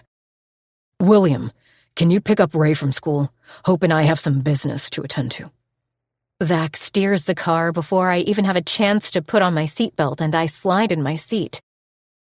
Can you put the fucking seatbelt on? With trembling fingers, I pull the seatbelt, but with my emotions being on overdrive, I can't get it into the buckle. Zach does it for me, surprisingly gently, and finally brings the car onto the main street. You're angry, I whisper, trying to keep my voice calm and not agitate him more. I'm beyond angry. His knuckles turn white on the wheel. Why? Why? She asks. He throws his head back and laughs an acerbic laugh. An asshole touched my wife. He was first-hand molesting you. And you never fucking told me about it. He has never touched me like that before, I whisper, hoping my words will calm some of the raging storm inside him. But he has touched you. Zach gives me a pointed look, and tongue-tied I cower back in my seat. We stop outside a high-rise building. My husband storms past the reception toward the elevator and presses the call button. I notice our security along with Hank as Zach steps inside an elevator car. When they try to enter, Zach shakes his head. They will be taking the next car, it seems. As soon as we step out, a slim blonde dressed in a gray pantsuit rushes to us. Mr. Teaker, what a surprise! Our reception called that you were here. Her eyebrows squish together as she scrolls on her tablet. I don't see you on Mr. Belmont's calendar. Her gaze then slides to my arm where Zach's hand is gripping me tight. When I try to take a step back, his gaze shoots at me and he asks, What now? I don't know why, but his annoyed face has never looked more beautiful. My hands itch to tuck back the strand of hair that has fallen on his forehead. I motion toward his grasp, indicating he should let me go in public, but he turns toward the pantsuit lady. She's my wife. Don't you see the ring? I must be having a crazy fit. because instead of feeling irritated, my lips curl a bit at his choice of words. I'm still trying to get a hold of my feelings when Zach starts marching in the direction of some offices. Where is Cole Beaumont?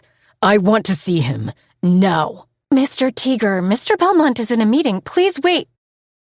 She starts to follow my husband when the next elevator door opens. Zach turns around, taking me with him as our security steps out, holding Hank close. Oh my, he's bleeding. He is. The more you make us wait, the more he bleeds before he can see a doctor. Zach snaps. I feel for the poor lady as she indecisively looks between my husband and Hank. Follow me. She knocks softly on a closed meeting room door, but before anyone can answer, Zach walks past her, holding me close. What the hell? A man who looks the same age as my husband, with a voice that has a bit of a French accent, gets up from his seat. I briefly look around the swanky office before Zach snarls. Cole Beaumont. What are you doing here? Cole's hands press flat over the table as he leans forward. Your fucking employee molested my wife. I wanted to warn you before I press charges against you for hiring criminals. What the hell are you talking about? A line forms between Cole's eyebrows and his irritation transforms into confusion. This son of a bitch works at your bakery, right?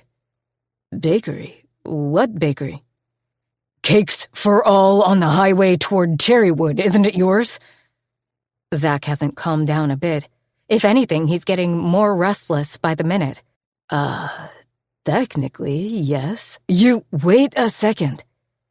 Cole raises his hand and then turns toward the two men still seated. Can you all give us a minute? Once they leave, Cole points to the security guys holding Hank. Do you still need the security? I don't trust you or your employees to not attack my wife. My heart swoons at his over-the-top concern for me. Believe me, I have no intention of attacking your wife, and by the looks of this man, I don't think he will come near her again in this lifetime. Cole Beaumont's squinting eyes light with a twinkle of amusement. When Zach doesn't reply, I whisper, Zach. My husband's wild gaze settles on me, and my pulse skyrockets when it softens. I'm fine. Calm down, please. I gently rub his hammering chest that I can feel even through his jacket. He gives me a long look before looking over his shoulder and giving a tiny nod to security. Just stay out, but don't let this asshole get away. Once they leave, Cole turns to me. It's so nice to meet you, Mrs. Teager, though I wish the circumstances were different. He extends his hand, but Zach does not release me and I do an awkward handshake. I am so sorry on behalf of my employee. It's okay. Technically, I'm also your employee. I'm the head baker at Cakes for All. You work at the bakery? Cole does a double take. Way to go, Belmont. I won't be surprised if your hotel business soon falls apart given how up-to-date you are about the goings-on of your establishment. Cole releases an exasperated sigh, but compared to my husband, he is doing a great job at keeping his cool. That bakery was a gift from my grandfather to my grandmother when they moved here from France. But after my grandmother passed away, there was no one to follow her footsteps. My family hired a manager to take care of it, and when that guy left, they hired someone else. It's more of a liability to us at this point. Recently, my uncle put it up for sale, but we've got no buyers for it. My chest tightens. The bakery is up for sale? What about my job? I still haven't recovered from the shock that I might lose my job when Zach drops another bomb. I'll buy it. Send the papers to my office by this evening. My husband has already turned away and taken me with him when Cole Belmont asks, You don't want to negotiate? This is not a deal. Zach replies with his lips pinched together. Isn't everything a deal in Zach Teager's world? A touch of surprise hides behind Cole's smirk. Not everything, and definitely not my wife's safety. I'm held captive by Zach's words and his anguish and concern for my well-being. Right in this moment, my heart falls a bit more for my amazing husband. Get rid of the man, Belmont, or I will press charges against you and him both. I'll take care of him. Cole nods as we leave his office. Only when we are finally back inside Zach's Porsche does he release his grip on me. My forearm feels cold from his lack of contact. He squeezes his eyes shut and his hands tighten in fists. I'm sorry if I hurt you. Zach. I grab his hands, urging him to look at me. You didn't hurt me. You protected me from getting hurt. I swallow deep. I was so scared. Realization hits me. What would Hank have done if Zach wasn't there to rescue me? I should have killed that fucker. Zach growls, and I feel his tight skin under my fingers. No, I cannot afford for you to go to jail. You are too precious. My words do something. And for the first time today, anger disappears from his eyes, and a ghost of a grin creeps on his lips. That is the sweetest thing you have ever said to me. He tucks a strand of hair behind my ear and asks, But are you all right? I am, and I have you to thank. I hold his hands as they stroke my cheek, sending 1,000 butterflies swarming in my tummy. I can't believe you were working so close to that asshole the whole time. His gray eyes turn stormy once again. I place my quivering hand on his cheek. Calm down. I'm no longer working for anyone but you. Are you really buying the bakery? Chapter 21. Zach. What are you still doing here? I thought it was done. I enter the kitchen and find Hope staring at the cake placed on our kitchen counter. It was, but I think it's missing something. She bites her bottom lip as her eyebrows furrow as if there's a huge puzzle to solve. It's not missing anything. Why are you so paranoid about this? Today is Rose's birthday, and Hope has prepared the most beautiful cake I have ever seen. In fact, she's been making these incredible cakes for days. Ray and I have taken the role of lab rats, happily tasting the different flavors she's playing with. I don't know, Zach. I want it to be the best. She picks up her piping bag and starts looking for flaws that aren't there. Hope is a perfectionist when it comes to baking, and her passion for her work is reflected in the sales of Cakes for All. When I bought the bakery from Cole Belmont, I tried to make Hope the owner. But of course, she fought tooth and nail with me, giving me a bullshit excuse that she has no clue about running a business. She doesn't know that her passion for baking and the good atmosphere at the bakery in the past month has led to more sales than in years. Finally, I had to cave in and agree that she will still be paid a monthly salary and doesn't have to get involved in understanding the finances. It is the best, babe. I pull the piping bag away from her and place it on the counter. I just want her to like it. Hope rubs the back of her neck, and I can hear her unspoken words. What she really wants is for Rose to like her. I grab her shoulders and gently push her out of the kitchen. Get ready or Rose won't be able to cut her birthday cake. That does the trick, and she darts toward our bedroom. I enter Ray's room to check that he's ready and notice a handmade birthday card. You made a card? I pick up the purple folded paper, and on the front is a dried rose that Ray has taped with too much transparent tape.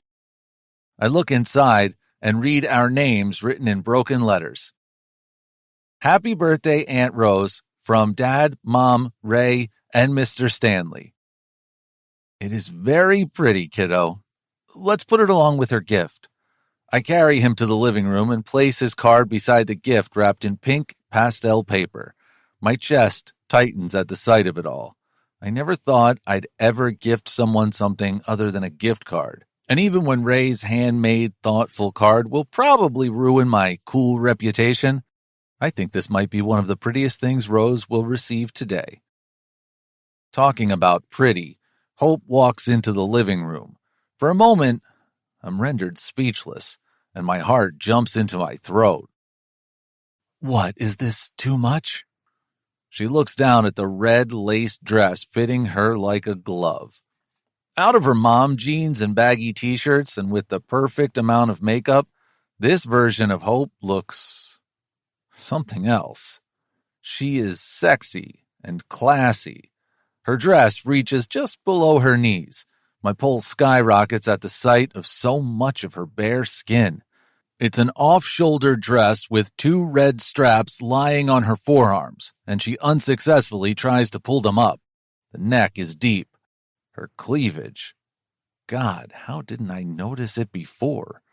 I gulp as my gaze stays on her full breasts for a second longer. The red heels complete her hot look. My wife looks fucking ravishing. Zach? She self-consciously moves one leg in front of the other, and damn, what a pose it is. You look... Ma, you look so pretty. Ray's giggles interrupt me, and that's good because I was going to say steaming hot, but pretty is much better. Yes, you look pretty. I clear my throat. Very pretty. Christy decided on a color scheme yesterday. This is the reason I asked you to put on a red tie. Her eyes don't meet mine as she clumsily waves toward my tie. She didn't tell me until this morning that she was sending a dress for me. I had no way of saying no. She shifts from one foot to another. But damn, she doesn't know I don't need any reason. I just need to keep my head straight and not do or say anything stupid, giving in to the temptation that my wife is today. William drives the SUV with Ray in his booster seat. Unlike all other days, he insisted on sitting by the window, and that's how Hope ended up next to me, her bare legs every so often brushing against my pants. It's a fucking ordeal to keep my wandering eyes off her. I try to think about anything but her scarlet face and neck as they turn almost as red as the dress. My hands itch to find where else she's blushing. I curl my fists tight, nails digging in my palms to keep myself aware of the reality and not think about foolish things, like ravishing her in the back of my car. Finally, when the drive is over, I almost jump out of the car. I take in a deep breath of fresh air, but somehow Hope's delicious perfume still lingers around, making me mad. It's time to cut the cake. Everyone joins around the table when Xander places the perfection Hope has prepared on the table. It is elegant and classy, like my beautiful wife. I glance at her as she peeks around, as if observing everyone's reaction until her gaze finds mine. My breath hitches when she nervously looks away for a second. What the fuck is this? Am I attracted to Hope? My body would think so. Every time I look her way, I get a semi-erection. But how is this fucking possible? It's Hope, for God's sake. She's the one person in the world I cannot fuck. Literally. Thankfully, my crazy thoughts are interrupted by the oohs and ahs around us over the cake. Get it together, you stupid prick. After the cake, there's a buffet-style dinner and drinks laid in the garden for everyone. Of course, my brother would settle for nothing less for Rose, and she does deserve all the consideration. I get myself a plate filled with appetizers and perch on a couch next to Christy. A few seconds later, Hope arrives holding a glass filled with red liquid. She must have opted for a fruit punch. My hand holding the fork digging into a piece of pesto-coated ball of cheese stays in the air until she takes a seat across from me. Fuck. I can't remember a time when someone pulled my attention away from food, but Hope is a hell of a distraction today. Focus, Zach. You can't fuck this up. I continue to repeat the line in my head. Around me, Christy and Hope talk about our kids and how the bakery is doing. Hope gets up a few more times, and unlike me, she's more interested in the punch than the food. She must be liking that sugary monstrosity. I'm about to go for a refill when Ray, followed by Alex and Charlie, bounces toward me. Dad, can I please stay at Charlie's house for the weekend? I don't know, buddy. I look at Hope and her eyes widen, surprised by our son's request. Oh, it'll be fun. We're taking the kids to the amusement park for the weekend. Christy beams while the boys bounce on their feet. Wouldn't these three and Chloe be too much for you? Hope nervously twists her wedding ring, and I can see she doesn't like the idea. Not at all. Let Ray come with us. Please, Hope. Christy clutches her hands to her chest, possibly already planning different activities for the boys. Please, Mom, can I go? But you have never stayed a night away from me. Hope's anxiety is contagious. Even though I know Ray will be as safe with Christy as at our home, I can't help but imagine what all can go wrong in an amusement park. Hope, we will keep him safe. We will take enough help with us. Oscar nods at me, and my anxiety settles a bit, realizing that help would include his family's security. Ray and Alex are like Charlie for us. Let the boys have some fun. A smile pulls on Hope's serious face when the three boys adorably hug each other. God, they are too cute for their own good. Let him go, Hopper, I tell my smiling wife. Okay, I will send some of his stuff with William in the morning. The food and drinks round progresses, but as always, I switch to soda after 2 beers. I have a hard time managing one addiction in my life, and I don't want to add another on top of it. My gaze lands on my wife, who for the 4th time denies the waiter when he offers her a glass of red wine. She seems pretty comfortable with the punch. In all my time with her, she has never gone for a second glass of champagne or wine. I'm starting to think that's because she doesn't like being out of her senses. Hope is one of the most careful people I know. Careful about what she says, how she reacts. I'm inspecting the dessert table when Oscar joins me and smirks at my plate filled with a pecan pie and 2 macarons. I'm going to hit it extra hard in the gym tomorrow, I tell him, even though that fucker should have no business in what I eat. Don't tell me Xander didn't order your favorite scotch. I motion toward the red punch in his hand. Why is everyone gulping down this punch? I wouldn't recommend gulping down this. He hands the drink to me and I take a sip. I can't miss the slight taste of booze under the peach taste. Gin? I cock my eyebrow. Oscar shakes his head. Vodka. Fuck, how many of these has Hope had? I place the dessert plate back on the stand and with a pounding heart, go to find my wife. When it's time to leave, I guide an inebriated Hope toward the car while Christy hoots from behind and my brothers chuckle. Thankfully, the boys are inside, so I freely give everyone a middle finger before shutting the car door. Zach, I don't feel very well. Hope rests her head on the headrest as I slide next to her in the back seat of the car. You better not pass out or throw up in my car, Hopper. I try to conjure a stern voice as William starts the car. But my words have no effect on her, and she bursts into giggles. Even though I'm not pleased at this fuck-up, I've never seen Hope this laid back. Tonight, for the first time, she looks her age. A few minutes in the drive, and her eyes start to close. After Will drops us right in front of the elevator, I guide her inside the waiting car. When I place one arm around her waist to support her, she immediately rests all her weight on me. Her hands lock around my neck as she falls into my chest. The delicious scent I've been trying so hard to avoid all day is right under my nose. Her curvy body nestled perfectly against mine is fucking torture. I know I am a sick bastard, but being away from women for months has me on edge. My fingers tighten around her waist, and a moan slips from her mouth. Fuck, what the hell am I doing? I pull back a little and try to create a sliver of space between our bodies, but every inch I pull away, she pushes back, leaving nothing about herself to my imagination. How did it happen?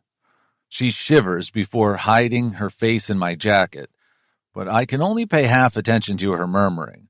In my mind, I'm counting the number of steps from the foyer to our bedroom. Thank God Ray is not here. I can just put Hope to bed and spend the night on the living room couch, far away from her, from the lure of her. How did it come to that? Hope whispers in a tipsy voice, which is kind of cute and sexy. Don't think about sex and her in the same sentence, you prick. It wasn't supposed to be like this, she continues as I pull her to our bedroom. He was not supposed to leave me like this, all alone. My hands around her arms, guiding her to the bed, halt. Fuck. Is she talking about Ray's father? So far, Hope has been tight-lipped about that fucker. Who left you, Hope? My stomach churns as I ask the question. He'd said he'd help me. He would support me. I was supposed to go to culinary school. Her fingers dig into my jacket. Something like a vice tightens around my chest as her chin trembles. Is she crying for Ray's father? Is she fucking missing that man? Who, Hope? With my hands holding her face, I force her to look up at me. She holds my gaze and tears leak through her eyes. A sad smile plays on her lips as she says, You must think I'm the biggest loser on this planet. Everyone in your family is so elegant. If only she knew who I really am, she wouldn't be sitting here. I wipe her face with the pads of my thumbs as tears continue to race down her cheeks and ask again, Who left you, Hopper? Dad. He promised that whatever happened, he would stay with me. I wasn't supposed to be a single mom and caretaker of the house on the same day. I was still a teen. Her sniffles are like multiple knives cutting my skin. It breaks my heart to see her like this. This woman in front of me is so different from the Hope I have come to know over these past months. But you're doing so well. I tuck her hair behind her ear when she looks up. Am I? My chest constricts, watching her tear-stained face. I failed horribly, Zach. I don't even know what I'd have done without you. Before this. She waves her hand around the room. I had something to be proud of. Even if I lost myself under the responsibilities, I always had pride. But now I have nothing. She waves her empty hands before me. Fuck. Is this how she sees our marriage? You have me, Hopper. Her head jerks up to me. I swallow hard at the sight of a serious expression on her face before she bursts into laughter. She falls on the bed, and her fit of laughter continues. I'm a fucking loser who got hitched to the hottest bachelor in the state, but he wants nothing from me. Her unusual swearing in the interpretation of our marriage stops me in my tracks. Believe me, Hopper, you don't want anything from me. Before I can tell her it's not her, but me who's the unworthy one in our relationship, she sits up and grabs the lapels of my jacket. I've never experienced anything like the other girls my age. I never even had a boyfriend. Her face turns red, and she peeks at me through her eyelashes. I've never been kissed. She continues her admission, oblivious to my distress. My pulse shoots up, not knowing what to make of her words. You're killing me, Hopper. My confession slips out of my mouth, and her face and neck turn red. Kiss me, please. Hope. I close my eyes, trying to not cave into her requests. And it's so fucking hard. Damn it. What has gotten into you today? I don't know. Maybe there was something in that punch, but I feel good. I should thank Xander and Rose. Give me your phone. Her attention takes a 180-degree turn. Call them tomorrow. I worry what she might say to my family. No, Hope says in a petulant voice and puts her hand inside my jacket pocket. But when her fingers brush against my growing erection, her hands halt and her eyes widen. Hope, call tomorrow. I warn her, and something in my pained voice makes her acquiesce. Go to sleep now. I help her lie down and pull the blanket over her. You won't leave me. She grabs my hand, and I shake my head. Tonight, there's a woman in my bed, and I don't want her to leave. She follows my movements as I place my jacket on the chair and slip under the covers. For the first time, we are sharing the bed, and somehow it feels right. Hope turns toward me, sleeping on her side, and gingerly I do the same. She pulls her one hand from under her cheek and places it above mine. Our wedding rings clink, and we simply stare at each other. As familiar as I am to the physical company of a woman, I am unfamiliar to this intimacy.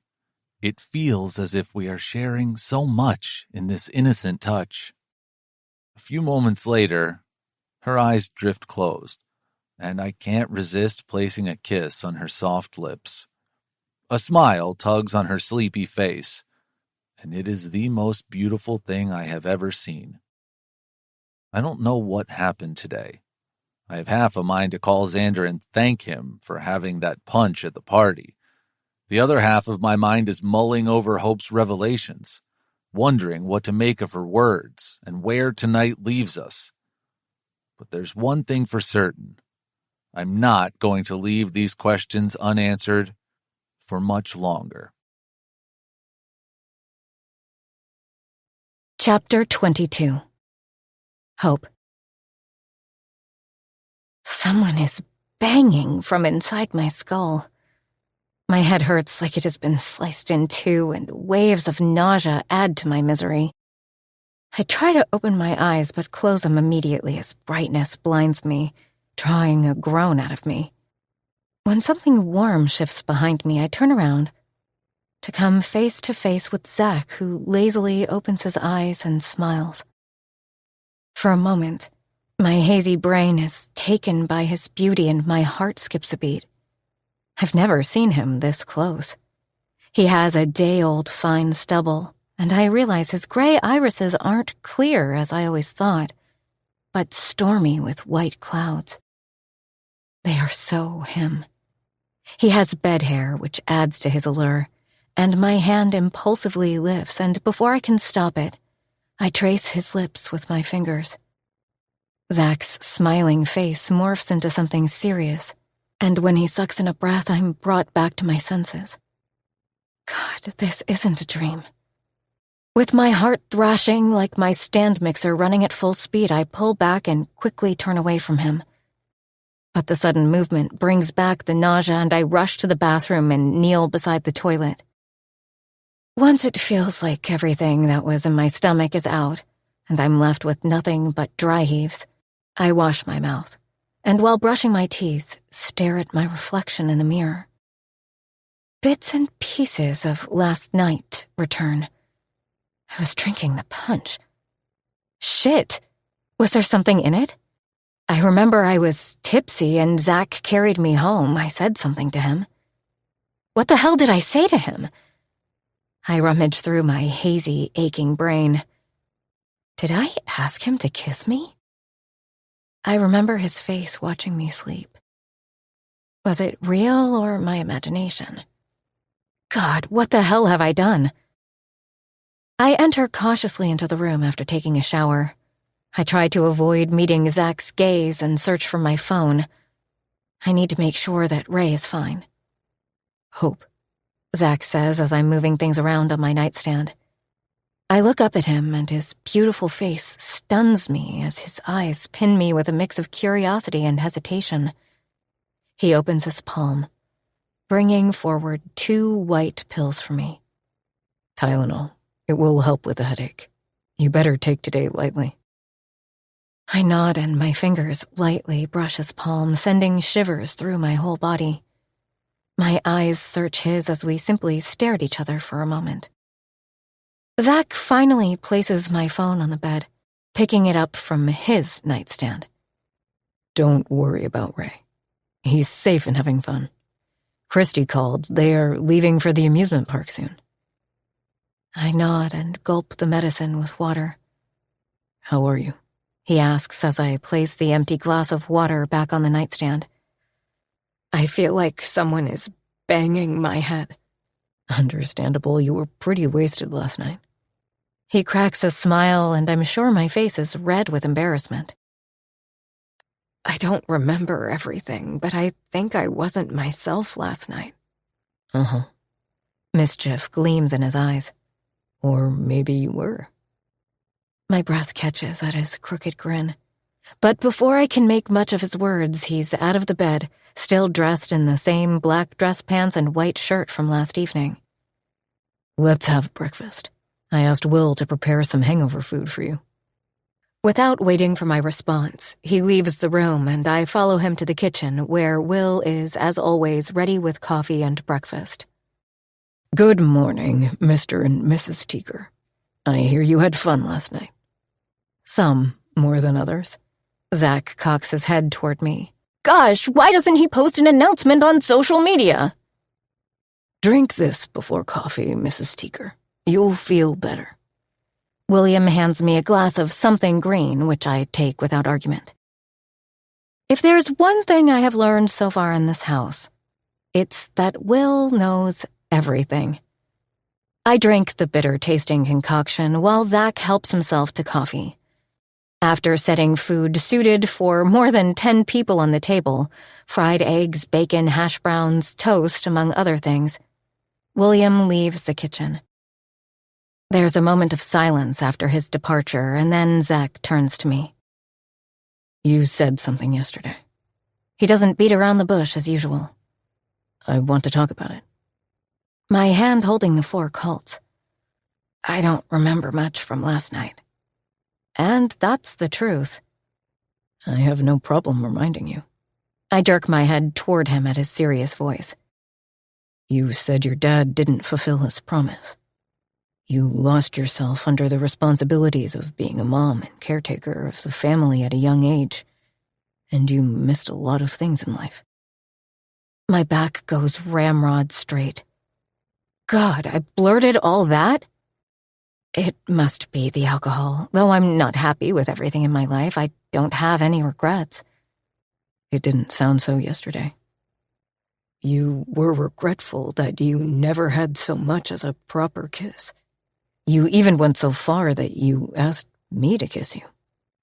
The coffee mug shakes in my trembling hand as my face heats with humiliation. I was wasted. You yourself said so a few moments ago. I'm already embarrassed enough. Do you really need to cause me more mortification?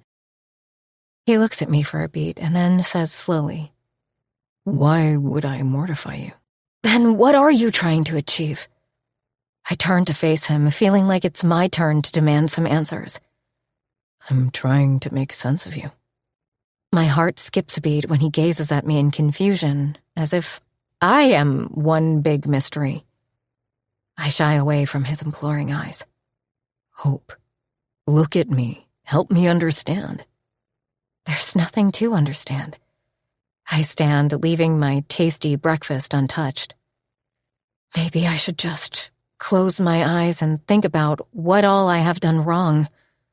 But Zach catches my hand, halting my retreat. When I don't turn, he pulls me, and unsteadily I fall into his arms. Don't go. What are you doing?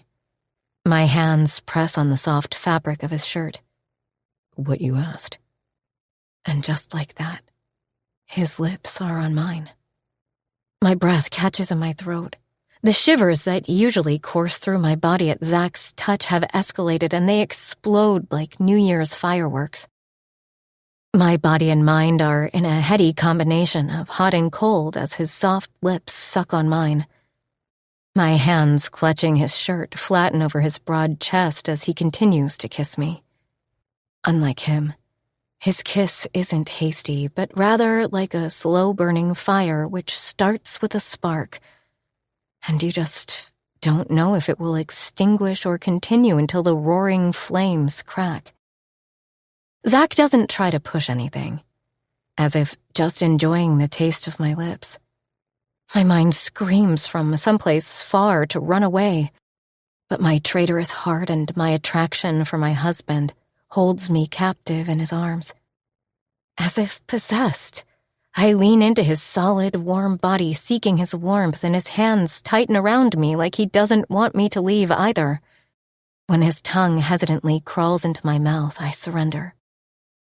He gives, and I take everything he is offering. Zach, I whisper when we pull apart for some air. My coarse, dry voice is foreign to my own ears. He rests his head against my neck, and I shudder at the first touch of his lips there. I feel numb in his arms, as if all my blood has gone to my belly and beneath. What are we doing? I somehow manage to form a coherent sentence in this haze. We can do whatever we want. What do you want, Hopper?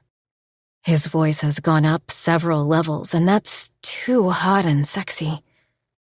I feel his breath and words on my body as a gentle caress. We can be whatever you want.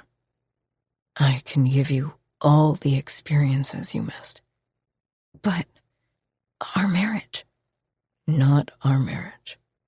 He continues, kissing my neck, making it hard for me to comprehend his words. I don't understand. I can be the boyfriend you never had. He kisses my earlobe. Outside the apartment. He whispers, and I tremble in his arms. I can woo you. Kiss you as much as we want. His lips press behind my ear, and my heart thrashes in the confines of my body. I can give you all those experiences you missed. What do you say? He nuzzles my neck, and his tongue moves down, licking my cleavage dangerously close to my breasts. I can't think. I can't reply. God, am I in one of my crazy, hot dreams of Zach?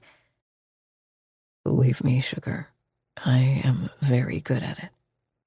With his teeth, he lazily pulls the strap of my bra off my shoulder.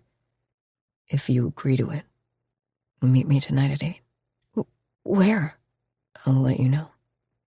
Placing another kiss on my throat and then on my lips, he withdraws. I look up at him, my mind still someplace far up in the clouds. I really hope you agree, Hopper. But I want you to think carefully before you come to a decision. I will be at my office the whole day to give you space. With that, Zach saunters away, leaving me in a mushy, sweaty state. I lie on the bed where I had spent the night with Zach. The earlier banging in my head is now duplicated in my heart, which is thrumming like a loud blender. My arms now bear rashes due to the continuous pinching I did to prove that this is real and not a dream. My mind replays the morning with Zach over and over again until it gets stuck on his statement about wooing me. What did he mean? He clearly mentioned that it is something outside our marriage. But what is it? And what the hell do I choose? Chapter 23. Zach. I stand outside the bungalow, leaning on the hood of my Porsche, waiting for Hope. As promised, I stayed away from the penthouse and spent most of my day holed up at the office. I wanted to give her space and time to think so that she doesn't wake up tomorrow and regret her decisions. Last night told me that she has enough regrets already.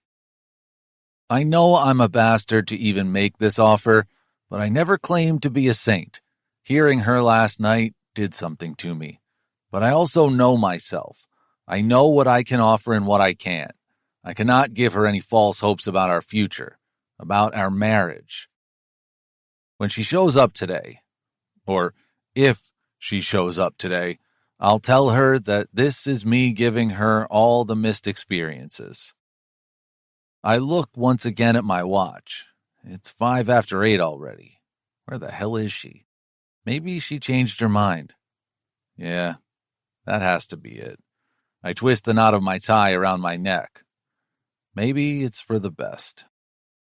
I tap my phone to call the caterers inside the house when a taxi stops near me. The rear door opens, and Hope steps out in a loose-fit navy blue dress. It is nothing like the sexy red from yesterday, and it hides all her curves. But to me, she is a fucking siren now. Since last night, every time I think of her, I don't remember this snippy, tired single mom, but this sensual woman who turns me on like no other damn thing in this world.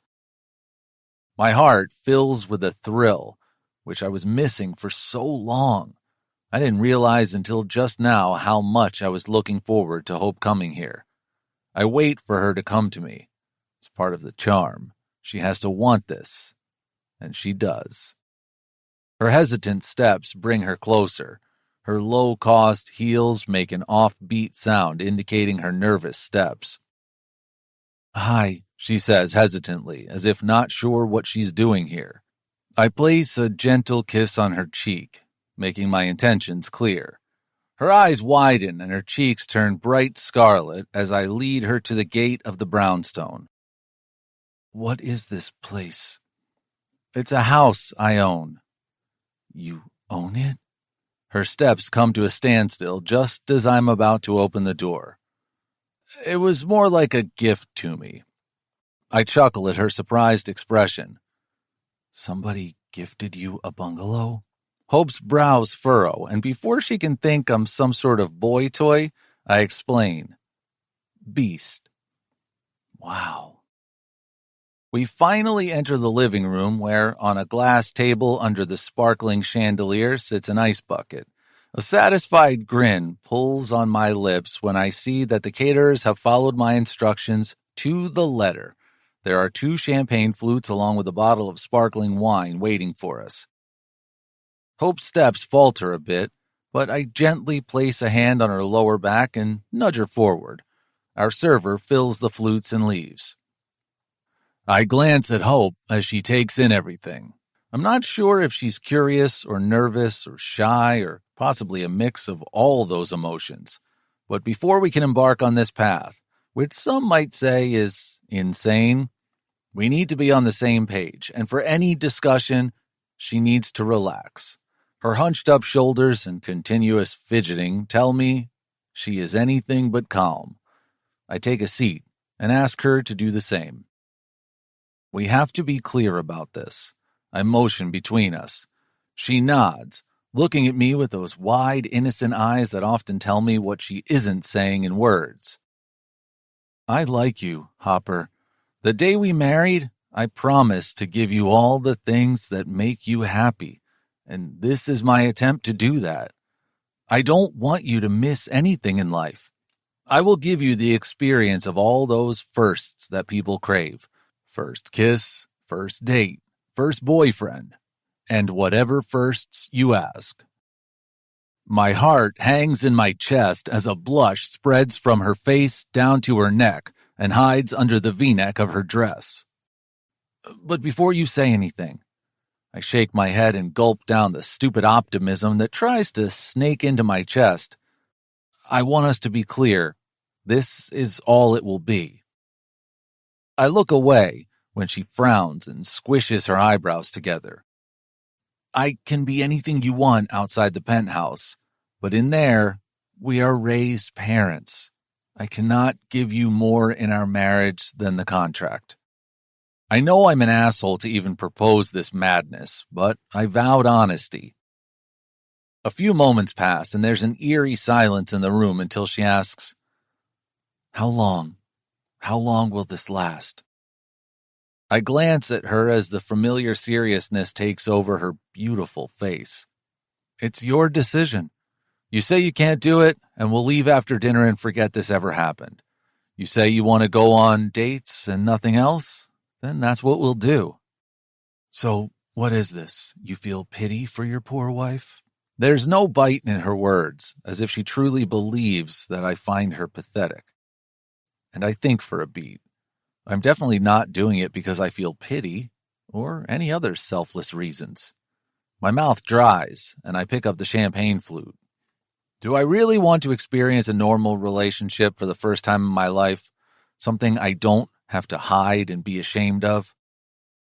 You creep, there's nothing normal about this. You're offering your wife sex and nothing else.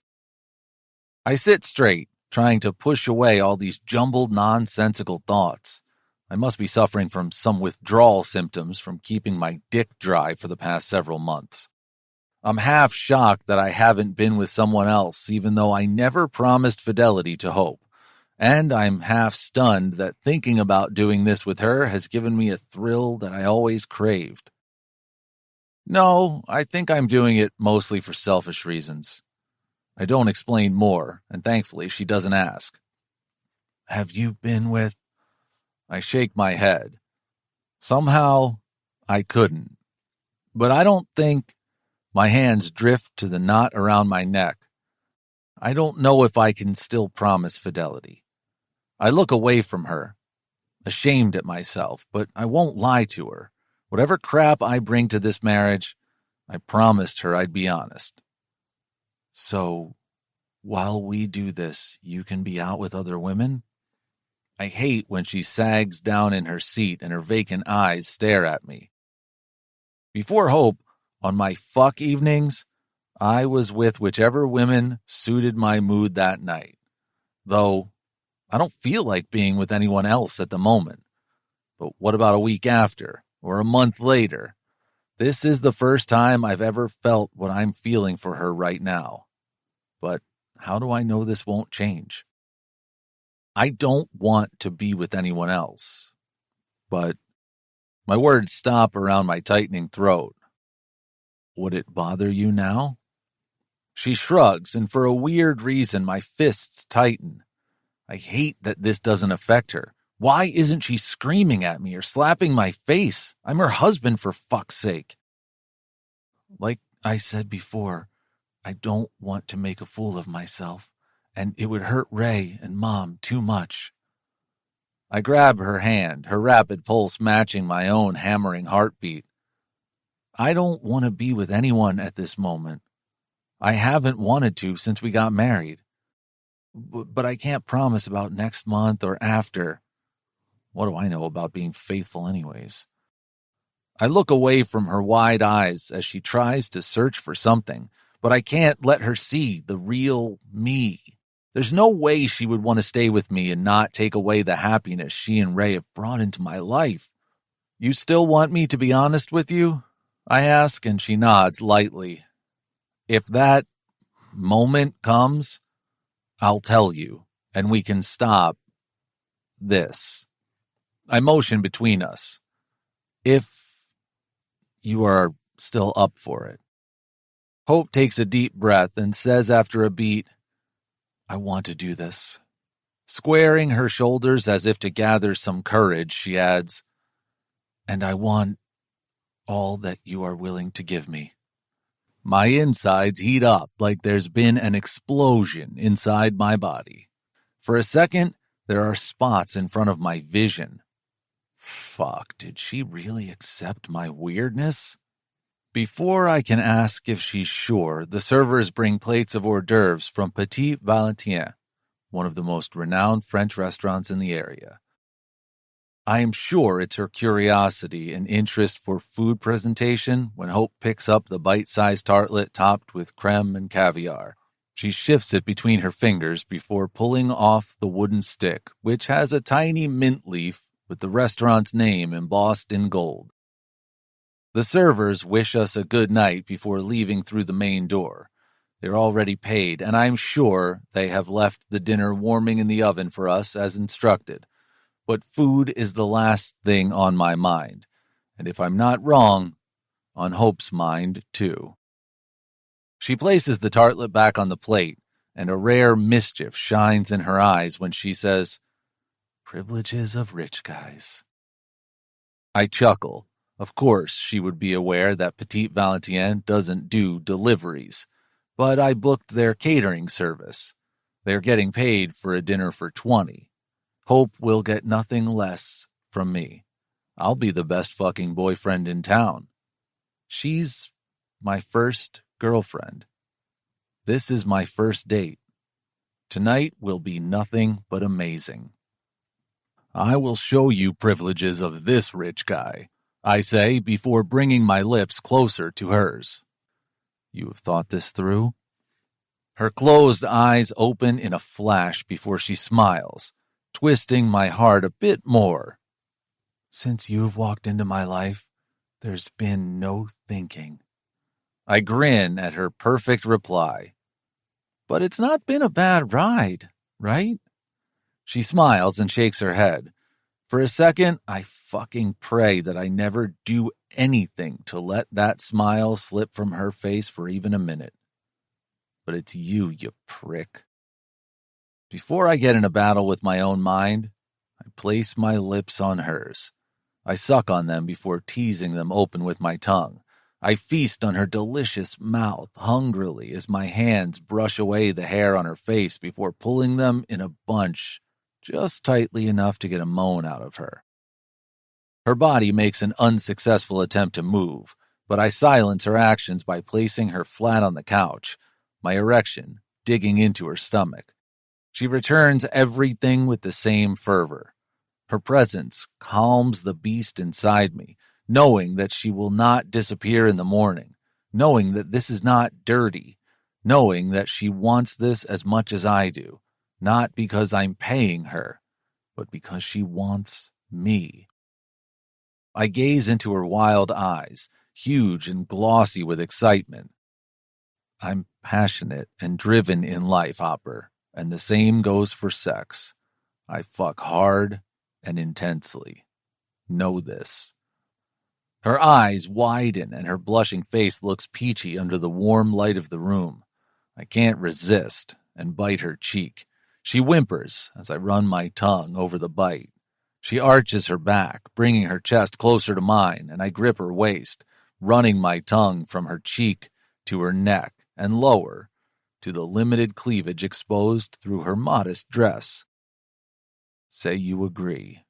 I look up, halting my ministrations. She nods. I push the neck of her dress lower and bite just above the rising of her breast. I want to hear you say it, Hope.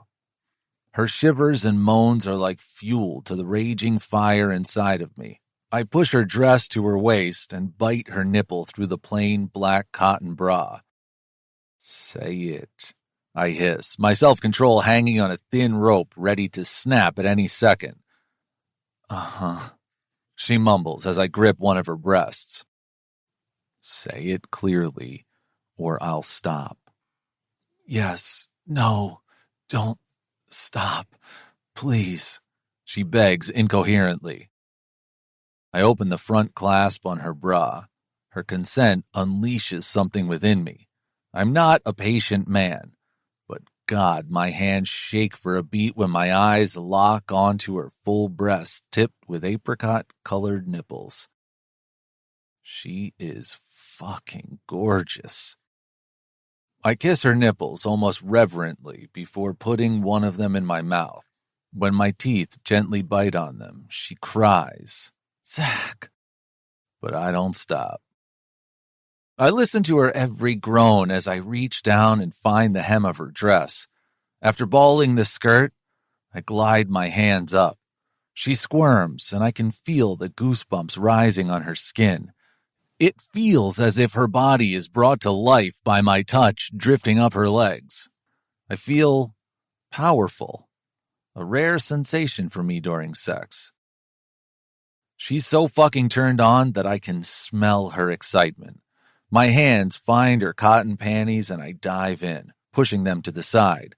I rub my fingers over her sex, and damn, is she wet. God, you're soaked, Hopper. I rub my fingers over her clit and she cries out. She is so sensitive. Just a flick of my fingers and she is a moaning and groaning mess. All vestiges of my control are ready to break as I get on my knees. After bunching her dress around her waist, I drop the panties to her knees. You are so fucking sexy, Hopper, I say before giving a long, firm stroke up her sex. Holy fuck, she cries out, clutching my hair. Hearing curse words from my wife's otherwise well-mannered mouth has my cock surging with need. I flick her clit with my tongue, and she cries out my name in her sultry voice as she wiggles in my hands, on my tongue. When I continue to thrust my tongue inside her sex, she bucks wildly before shattering in my arms. Her wetness runs down my stubble, and I marvel over her fucking incredible taste. You taste amazing, I groan, lapping at the wetness coating her inner thighs. That was, she starts to say as I look up at her. Just the beginning. I grin before getting up and placing my lips on hers. Taste your sweetness. I thrust my tongue inside her mouth, giving her all that mighty taste. I never imagined how sex with Hope would be because I was scared to even think of such a thing. But now, my famous impatience has crossed all its limits. I grab her hand and lead her to the bedroom. I would love to take you on a couch, but not today. I place her on the edge of the bed and kneel before her, so we're face to face. The top of her dress is still bunched around her waist, and the unbuttoned bra hangs from her shoulders. She attempts to button it, but I grab her hands. You look mighty fine like this, Hopper. A blush creeps up her face and neck, and today, I even see it spreading over her breasts. I fucking didn't know watching someone blush could be so provocative. I can still feel you in my mouth. I can't fucking believe you came just by light thrusts of my tongue in your tight pussy. Her emerald eyes widen before she hides her face in her hands. No, you don't get to look away. I pull her face up, forcing her to look at me. Now it's your turn. I want to hear you say something dirty to me. What? You... No, I can't do that. Why the hell not? I just can't, especially not when you're staring at me. She bites her lips as her wide eyes take me in and our surroundings. I can do more than stare at you if you want. I pinch her nipple. When she falls down on the bed, I crawl on top of her. You know you want to. Just say what's on your mind. Don't overthink. It's just you and me. I want you to fuck me hard and intensely, as you said. I want you to make me come again like you did minutes before. And I want you to fuck me on the living room couch soon. Holy fuck. I'm stunned for a second. I didn't know my wife was so fucking hot. I expected that she would either bail or say something sweet, but her brazen words are my undoing.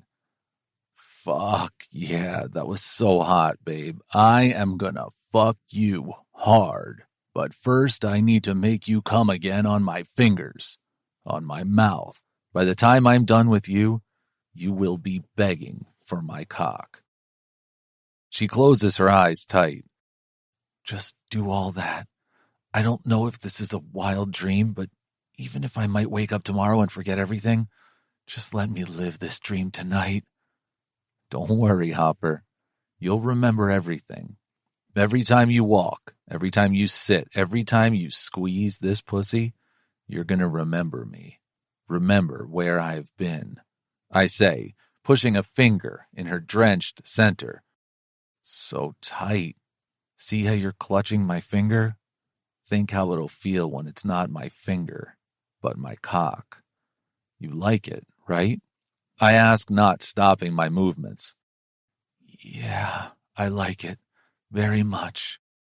The rest of her words are muffled as she hides her face in the pillow when I curl my fingers, finding the spot which is going to make her crazy.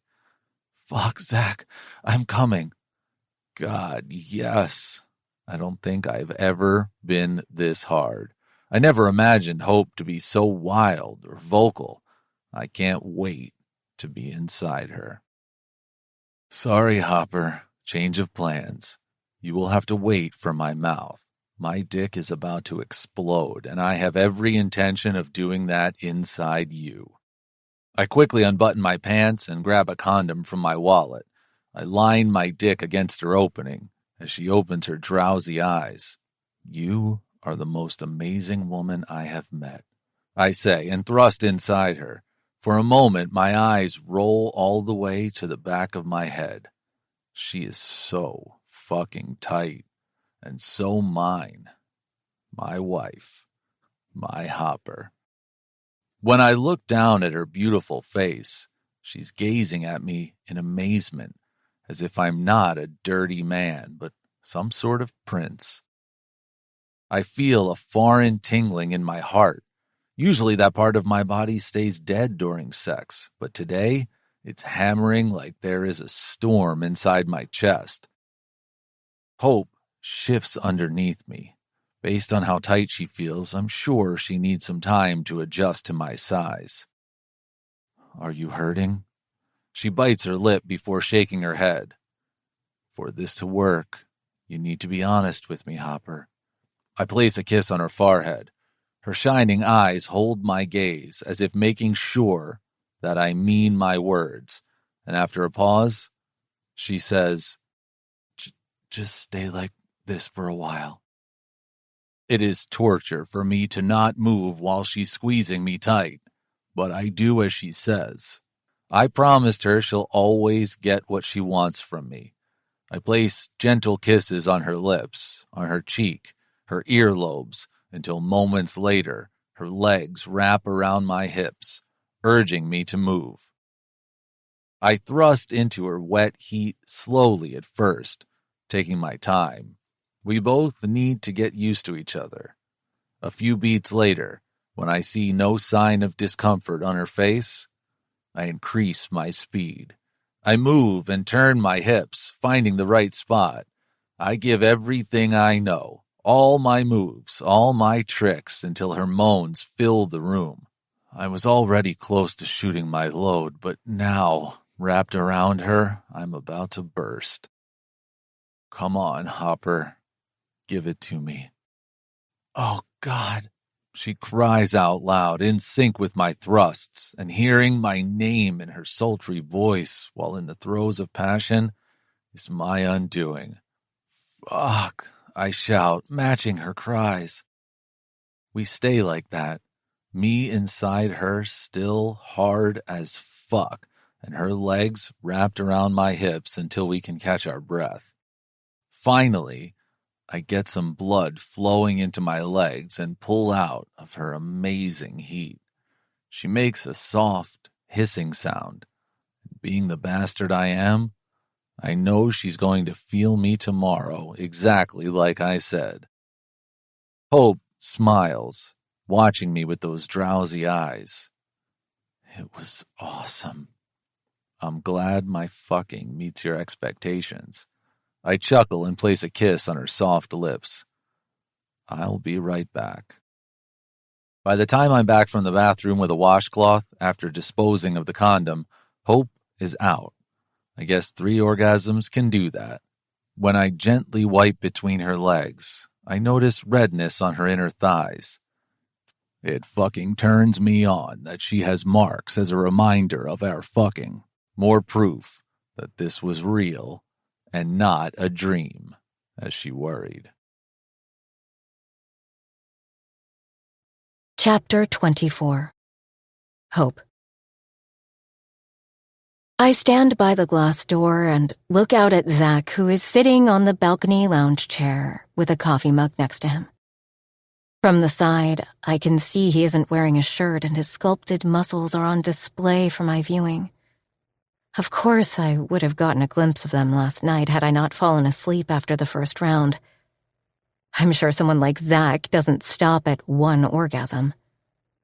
My heart squeezes watching this perfect man who has decided to give me so much. Except one thing that makes any marriage successful. But when did he make promises of a regular life? I pretended to be indifferent at his remark about still sleeping around. But inside it felt like someone had just slung a hammer over my heart and shattered it into a million pieces. As if hearing my thoughts, he turns his head and looks right into my eyes. To my hazy mind, it appears as if he's getting up in slow motion and I can see every dip, every muscle of his body. Zach prowls toward me, never taking his eyes off me. "Good morning," he says as he walks inside the room. I reply with a tremor in my voice. Last night could have just been a dream, but like he said, I can feel where he has been every time I move, reminding me that it wasn't my imagination. But in broad daylight, this thing between us seems unreal. This is Zach, for God's sake. Handsome, beautiful, sexy, while I am... me. None of those things. I'm not thin or toned, and there are stretch marks on my stomach. I have no business being here with him. My brain repeats the question once more. Was it as good for him as it was for me? "Sleep well?" he asks, and I realize his gaze is still focused on my face as if searching for something. I nod. "Good. Christy called. They're back from the park. We have to pick up Ray. You get ready and I will take the guest bathroom," Zach says in an unusual voice. If I didn't know better, I would say he's nervous about something. But before I can ask him, he's already leaving the room. I give one last look to his retreating frame before walking in the ensuite bathroom. All the while, my mind drifting back to the two most important men in my life. How was last night for them? It was the first night when Ray slept away from me and Zach with me. It's been a few hours since Zach and I reached the penthouse. As soon as Ray got into the car, he became the center of our universe. Zach and I stole some glances whenever Ray took breaks in between his excited talks. I don't even know how he's feeling. Finally, Ray tuckered out and I'm putting him to bed. "Ma, can I go again with Charlie and Alex sometime?" he asks for the millionth time. Yes, Munchkin, you can. Someday, but not so soon, okay? Mom misses you too, you know. He giggles, giving me a toothy grin. "Okay." Putting his tiny arms around my waist, he finally falls asleep. With nervousness crawling inside me, I walk out of Ray's room, and I don't have to go far to find Zach. When I step into the bedroom, his fast steps, pacing back and forth, come to a halt. "All okay?" I ask, feeling nervous and confused by his hesitant behavior since this morning. His gaze flashes at me before he swallows. "Yeah." Jerking his head to the side, he motions for me to take a seat on the couch. "Can we talk?" I nod before sitting down, and he slides next to me. All the while, my heart trembles about what he's thinking. He's been off the whole day. Zach explicitly mentioned that in the apartment, nothing will change between us. Then what the hell are we going to talk about? As usual, Zach Teager catches me off guard. My heart lurches in my throat when he tucks a strand of hair behind my ear. "Don't you think I should now know about Ray's father, Hopper?" Chapter 25. Hope.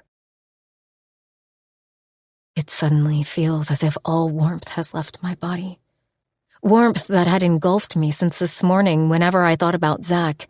Warmth that was still with me when he confessed again that he can't be loyal to me, that I'm not enough for him.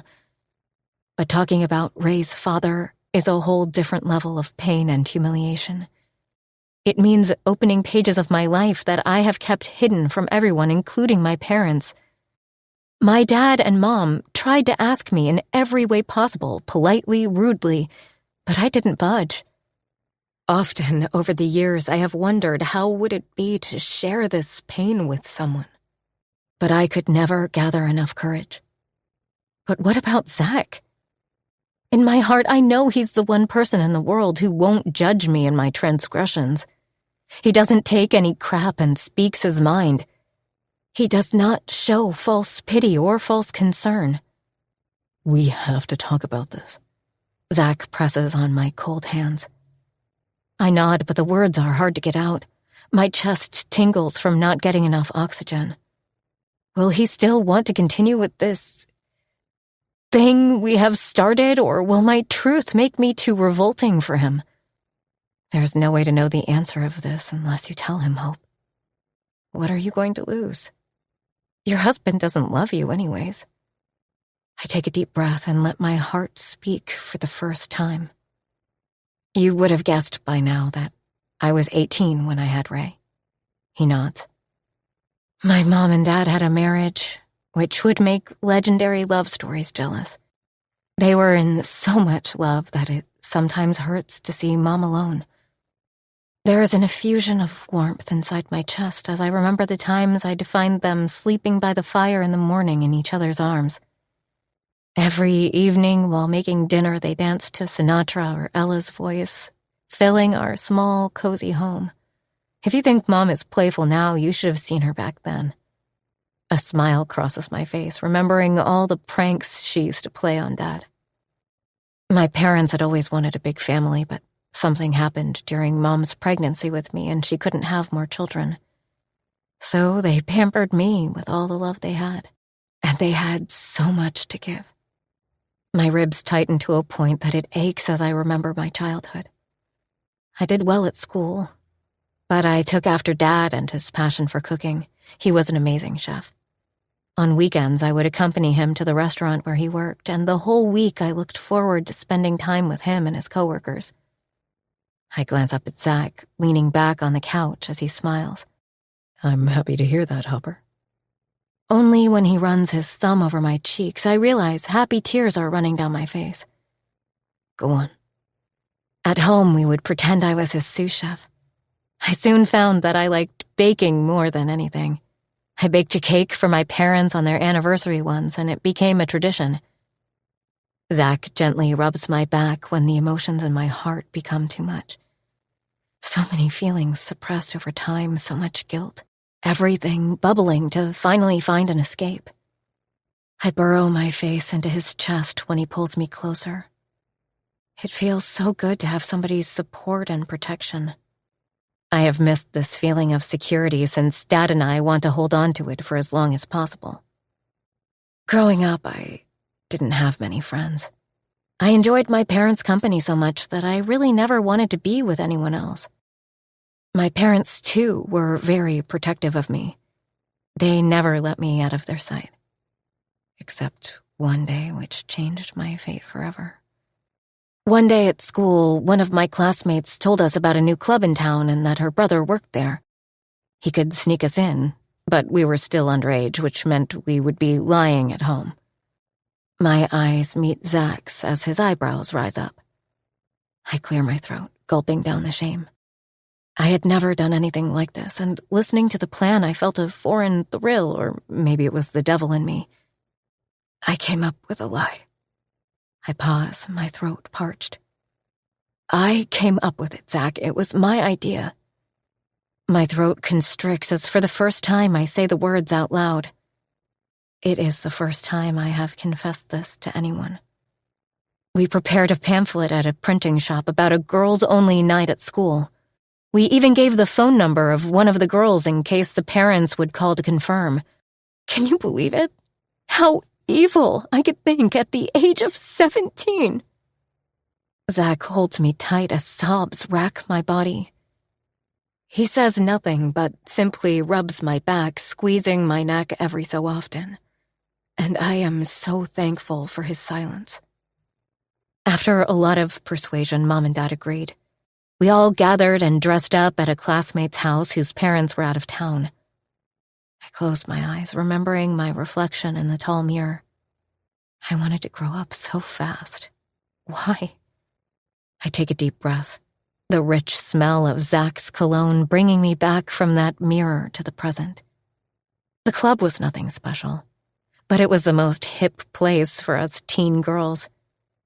We went to the dance floor, and I had never danced like that. I often joined my parents as a third partner, twirling around them to Ella's soft voice. But this noise, these beats were all new to me. They were beating in sync with my thumping heart. After spending a long time on the dance floor, we all got tired and went back to our table. I was about to get something to drink for myself when a guy approached me. My voice trembles as an ache develops in the back of my throat. Zach's hand on my back stills, and I can feel him going rock solid next to me as I continue. He told me that he was watching us dance, and I stood out among all my friends. I never had that kind of attention from anyone before. My friends were looking at us, at me, with an expression of awe. I was not the girl living in the shadows, but for the first time I was under the spotlight. He asked me if he could buy me a drink. A sob tears through me at my own idiocy, and Zach's grip on my shoulders tighten. "Hope," he whispers in a pained voice. "Please, just don't say anything. I won't be able to continue." He agrees by placing a small kiss on my head. I had no idea about drugs or any such thing. Nobody taught us that stuff in school, possibly because I was living in such a safe town. I swallow the shame, the humiliation of all those years. When I woke up the next morning, it took me a moment to realize I was not in my room. I was lying naked in a seedy hotel room bed. My tongue was heavy. I was aching everywhere from head to toe. I had bruises on my body. There was blood. Zach crushes me against him, muffling my words in his chest as if he cannot bear to hear more.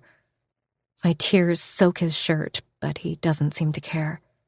I was so scared. My hands fisting his shirt tremble. I didn't know what to do. The room had a dirty bathroom where I puked over and over. It was horrible, Zach. So horrible. Incessant tears continue to blur my vision. When I could finally stand, I looked in the mirror. I had bruises all over my body. I showered in that dingy shower and scraped my skin to get rid of the marks, the stench, the pain. I couldn't stop my tears. I cried for my parents. I cried at my stupidity. I found my clothes dirty and scattered in the room. I didn't want to put them back on. I hide my face behind my hands. I didn't know what to do. To take them with me or throw them away. I was still a child. Like so many other times in my life, I wonder, why did this happen to me? I found some money on the nightstand. It was $100, and you wouldn't believe how relieved I was to see that money, because at that time I had no clue where I was or how I would get home. I was so lost. I glance up at my husband, who was holding on to my every word with a pained expression on his face. I took that money. I kept it, even though I wasn't aware at that moment what it symbolized. I sold myself for $100. I accepted the payment for fucking me like a whore. Shh, shh, he coos, but I just want to end this nightmare. After getting dressed, I cleaned the room. I didn't know about the proper conduct on leaving the room after you were drugged and raped, so I cleaned it. I still remember feeling pain in my body every time I moved to clear the beer bottles, the cigarette butts. After a few hours, I finally gathered the courage to escape that shithole. It was a bad place in a bad neighborhood. The lobby reeked of filth. I shivered just from the memories of that place, and Zach pulls me closer to his chest. I tried to ask the guy sitting at the makeshift reception desk, but he wouldn't tell me anything. It was really a place where you can get a room without any questions as long as you have the money.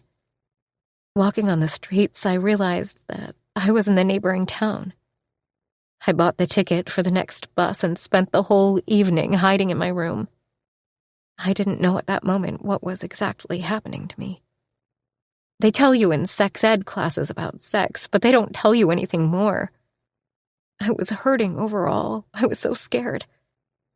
I didn't tell anyone. Hope. The agony in his low voice forces me to look at him. Zach's stormy gray eyes are glazed with tears. He presses a kiss to my forehead as tears continue to roll down my cheeks.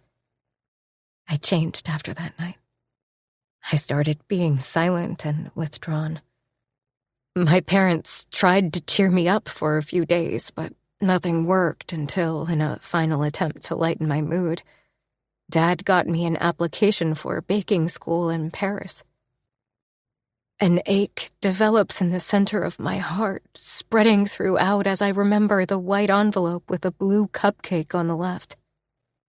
It was way out of our means, but Dad was adamant on it, even agreeing to take out a mortgage on the house if needed. A feeling of hopefulness hit me after such a long time. We celebrated that night like we used to. My parents danced, I sang, and we cooked. I started believing that all would be okay, and that night would soon be a forgotten history. I had Paris to look forward to. But my happiness was short-lived. A few days after I had sent in my application, I started getting morning sickness. I thought it was some bad food or the flu. I didn't realize that I was missing my periods. But my mother made the connection and got me a pregnancy test. My life, my parents' life, was never the same from the moment I walked out of my bathroom holding the pink pregnancy strip. My parents asked me numerous times about the guy, but I said nothing.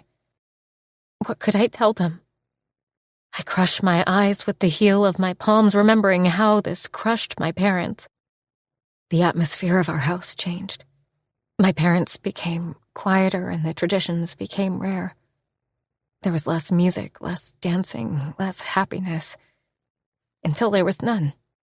I did that to them, took away their happiness. I hiccup and clutch my hands close to my chest, hoping it will lessen the pain, the guilt that has been sitting there for so long. A week later, I received the acceptance letter from Paris. And that night I cried so much because in that moment I realized how my life would never be the same. A few days later, Dad told me that he had sent a letter to the school asking if I could defer the admission for a year. He promised that they would help me raise the child. Can you believe it? My fingers press on the back of my hand, my nails digging into my skin. I told them nothing. They owed me nothing, but still they were willing to support me. For a moment I felt maybe my life wasn't destroyed just yet. Maybe all would work out. I started helping Dad in the kitchen again, and we tried to get into our normal routine. But one day, when I was in the 6th month of my pregnancy, we got a call from the restaurant. My dad had a heart attack at work. Zach's hands running over my forearms came to a halt. He died on the way to the hospital. The feeling of emptiness hits me like it did that day years ago. My stupid brain thought everything was okay and normal at home.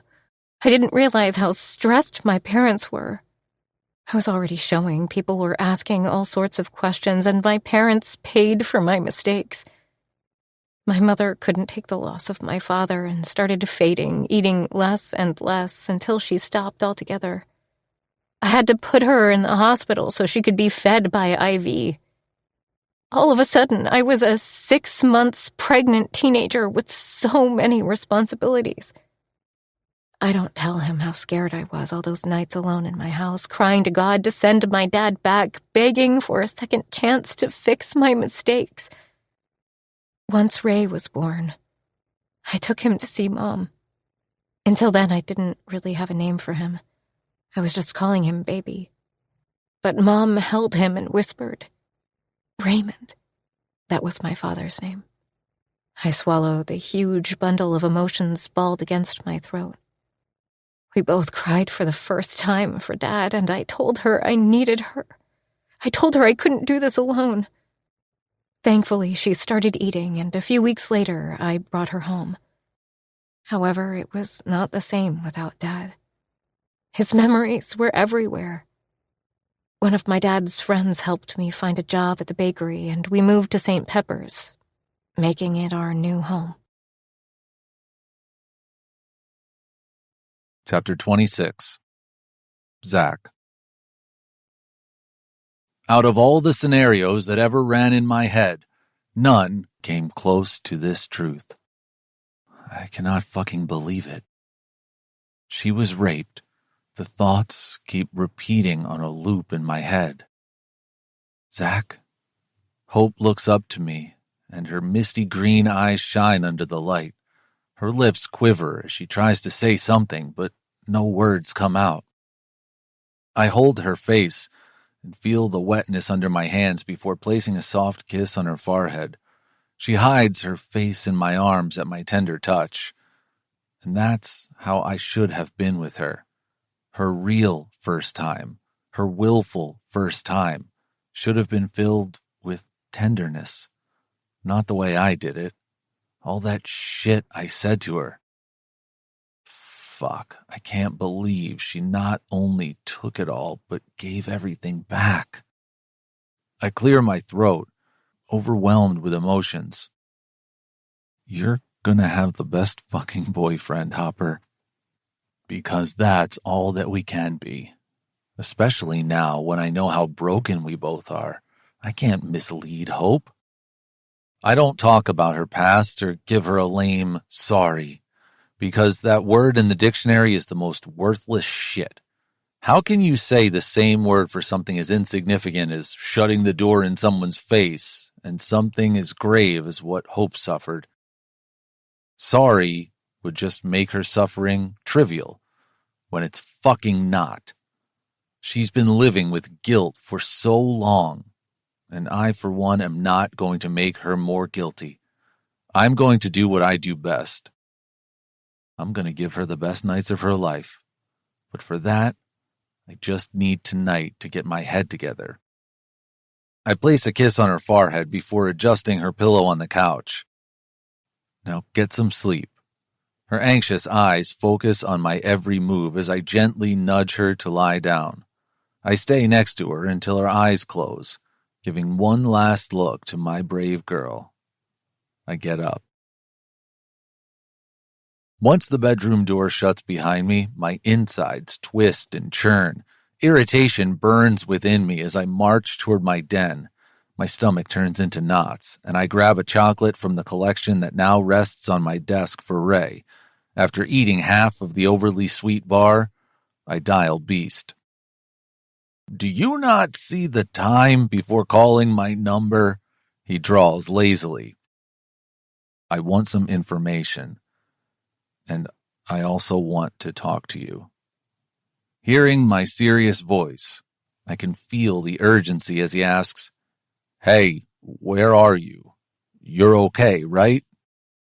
Yeah, I'm at home. It's not about me. It's about Hope. What is it? Beast asks more carefully this time. She told me about Ray's father. My mind screams inside my skull as I squeeze my eyes, hoping when I open them, the past hour would have been a dream. She was raped. Beast curses quietly, and a beat later I can hear his footsteps as he's probably pacing back and forth. She told you this. I hum a yes. Just now. I gulp loudly before muttering, She was 17, Beast, drugged and raped in some seedy hotel. This is the reason Keith and Lucas couldn't find anything on Ray's father. My chest clenches as I flop down on my chair. I can't ask them anymore. It's Hope's truth. I can't share it outside the family. He hums before asking, Tell me what she told you. I rehash the story, and after every word I speak to Beast, my mind goes back to the previous night. I should have acted better. I should have been gentler. Maybe I shouldn't have been there.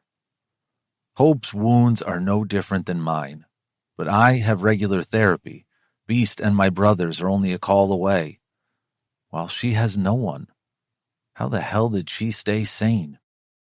She's not only living her life, but being an amazing mom and a doting daughter.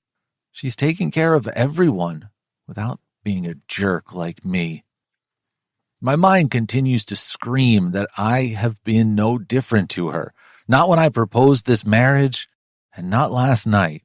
She deserves so much more than what I'm giving her. And above all, I know sooner rather than later, I am going to fuck this up. Chapter 27. Hope. I shift on the couch, but my gaze remains fixed on the bedroom door. I wait for Zach to make an appearance, but it's already been an hour. He asked me to sleep, but how could I without knowing what he's thinking? I closed my eyes, hoping he'd say something, maybe to himself, but he was quiet as a mouse. Where the hell is he? Is he repulsed after knowing my truth? If he can't continue with this proposal, or if I'm not good enough for him, I need to know. I'm a big girl, I can take the truth. To calm my restlessness, I open the article in my phone and read about the famous baker in France who is commercializing her local family business. Another shiver runs through me, this time waking me up. God, why is it so cold? It takes me a second to realize that I have fallen asleep without a blanket. I sit upright in a rush and glance at the clock. It's past midnight. What the heck is wrong with me? These days I'm sleeping like I haven't slept in forever. Maybe I am finally catching up with all the stress of previous years. I turn my head and peek over the arm of the couch to look at Zach as I usually do multiple times in the night. My heart tightens when I don't see the usual folds of the blanket. Why is his bed empty? I jump off the couch, dropping the pillow on the floor. With my heart pitter-pattering in my chest, I rush to his bed and pull on his perfect covers, hoping that he will magically appear somehow. Tears race down my cheeks as I ball the corner of the blanket and flop down. He did it. He went to the 5th floor. My brain throws all the expletives it knows at Zach. It's been less than 24 hours since he was in bed with me, and he's already gone to someone else.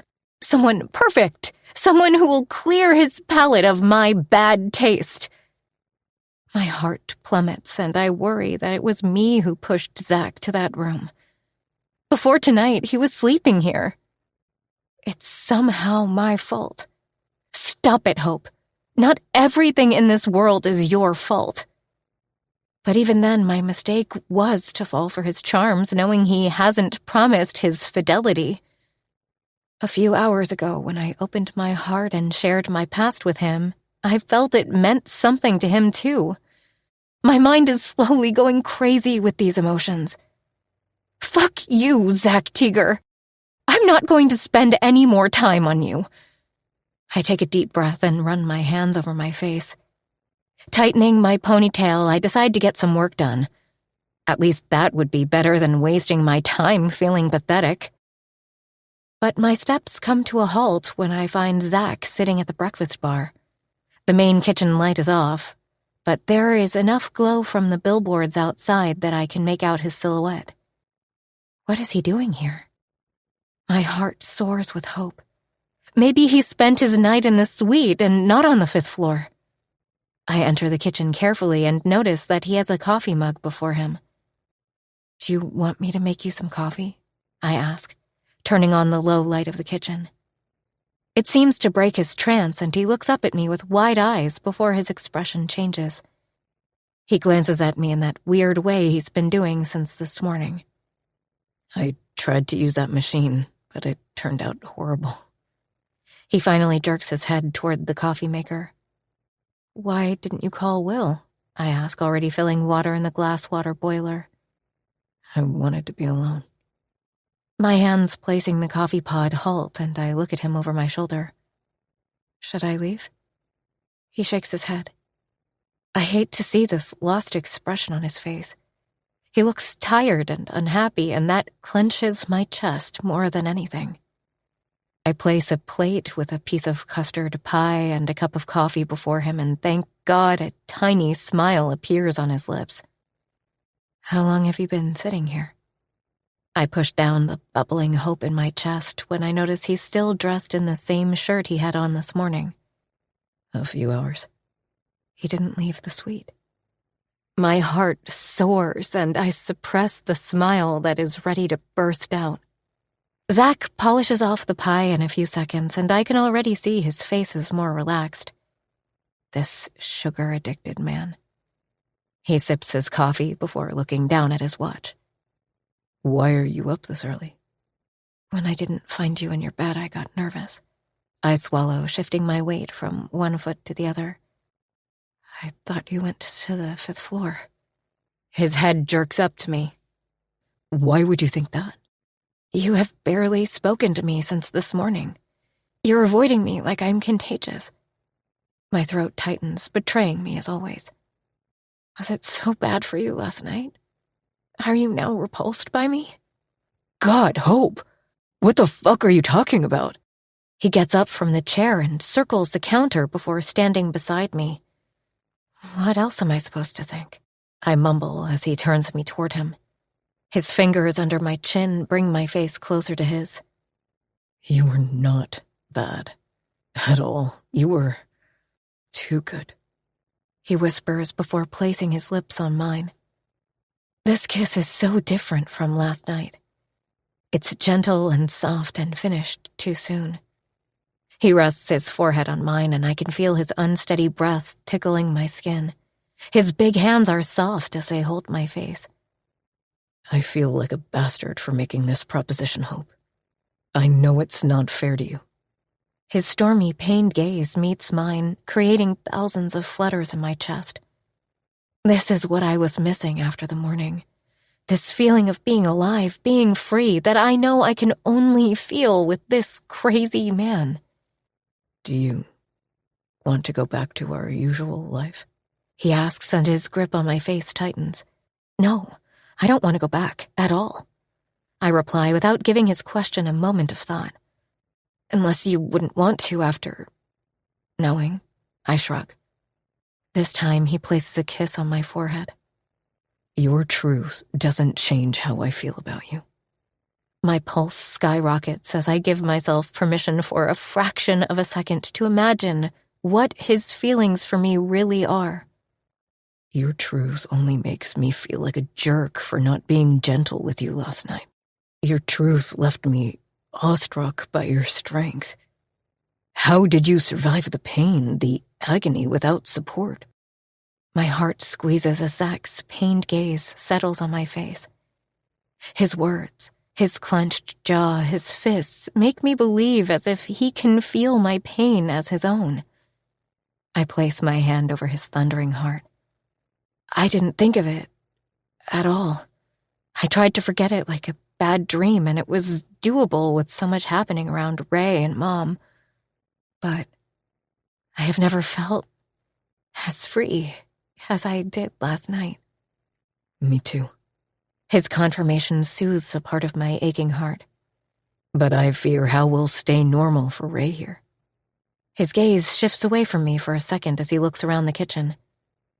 My heart shatters, and then fixes in a flash at his concern for my son. You are the one who is freaking out. Zach stays silent for a few beats, and my heart pitter-patters as it awaits his great decision. So, this is on? He asks. It better be on. He finally grins, and my Zach is back. Did you get addicted to me already? I totally did, but I'm not going to admit it to him. He already has a too big ego. Get over yourself. I push him lightly, and to hide my huge smile, I turn around.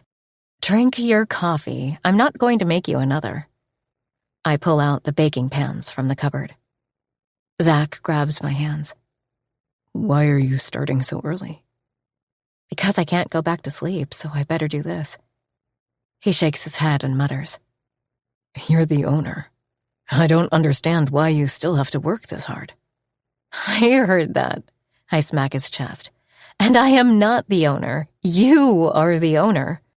Okay, let's not start this again.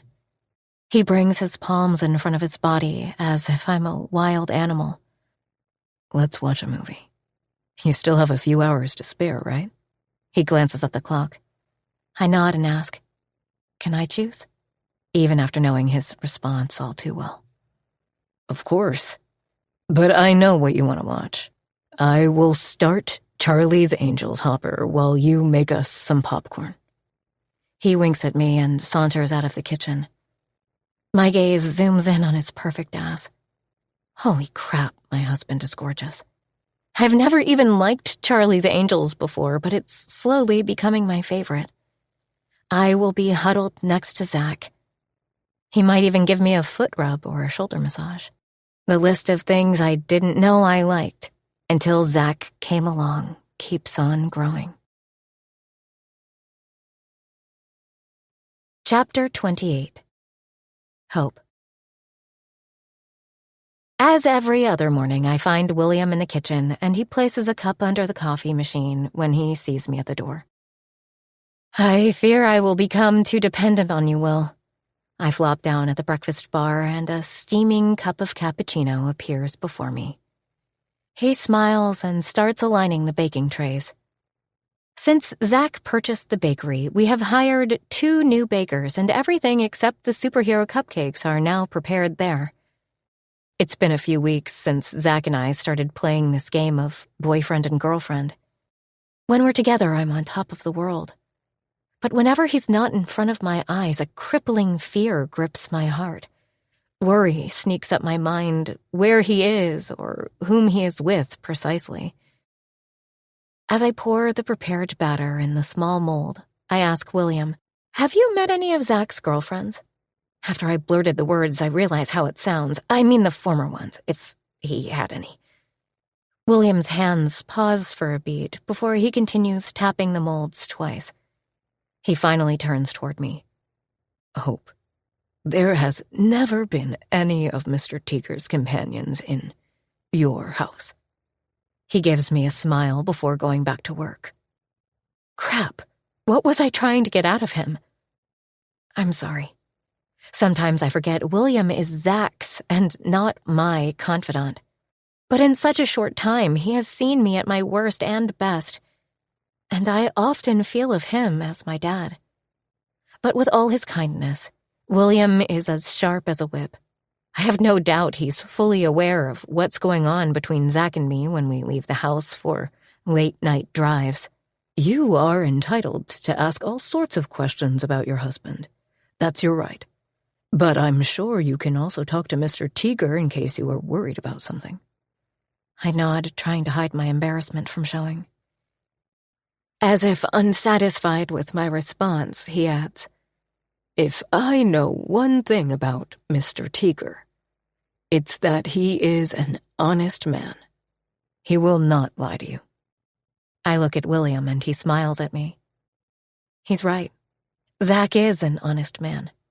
If I ask him anything, he won't lie, and neither will he sugarcoat. Maybe that's what I fear, the truth. William and I continue our work, mostly in silence. I don't know why, but today I have a hard time focusing.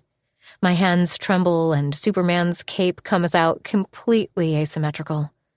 I remove the icing and once again, after taking a deep breath, start trying to ignore the worry gnawing at the bottom of my stomach. Finally, when I'm done in almost twice as much time as usual, I stretch my back. I enter the bedroom and find Zach still asleep. The blanket is pulled down at his waist, where I can spot the waistband of his low-hanging track pants. His broad, hairless chest is on full display for my spying. My pulse quickens as I look at him. I wonder if there will ever be a day when I won't find this man so attractive. His gaze, his smile, his touch awakens the lost part of my soul. If I could, I would continue staring at him for all eternity. Whenever he's around, my heartbeat skyrockets. Maybe that's because I remember all the things we do outside this house under the blanket of night. Lost in my thoughts, I head to the bathroom. After taking a shower, I loosely tie the robe over my undergarments and brush my teeth. As I'm drying my face, my gaze lands on the purple box Zach gifted me during one of our dates. It is a self-care package with Tiny scented candles, small bath bombs, mini tubes of lip scrub, and all that stuff that I never owned. There's even a travel-size makeup kit from a fancy French brand, which, of course, I've never heard of. I open the box with hesitant fingers and pick up the eyeshadow palette.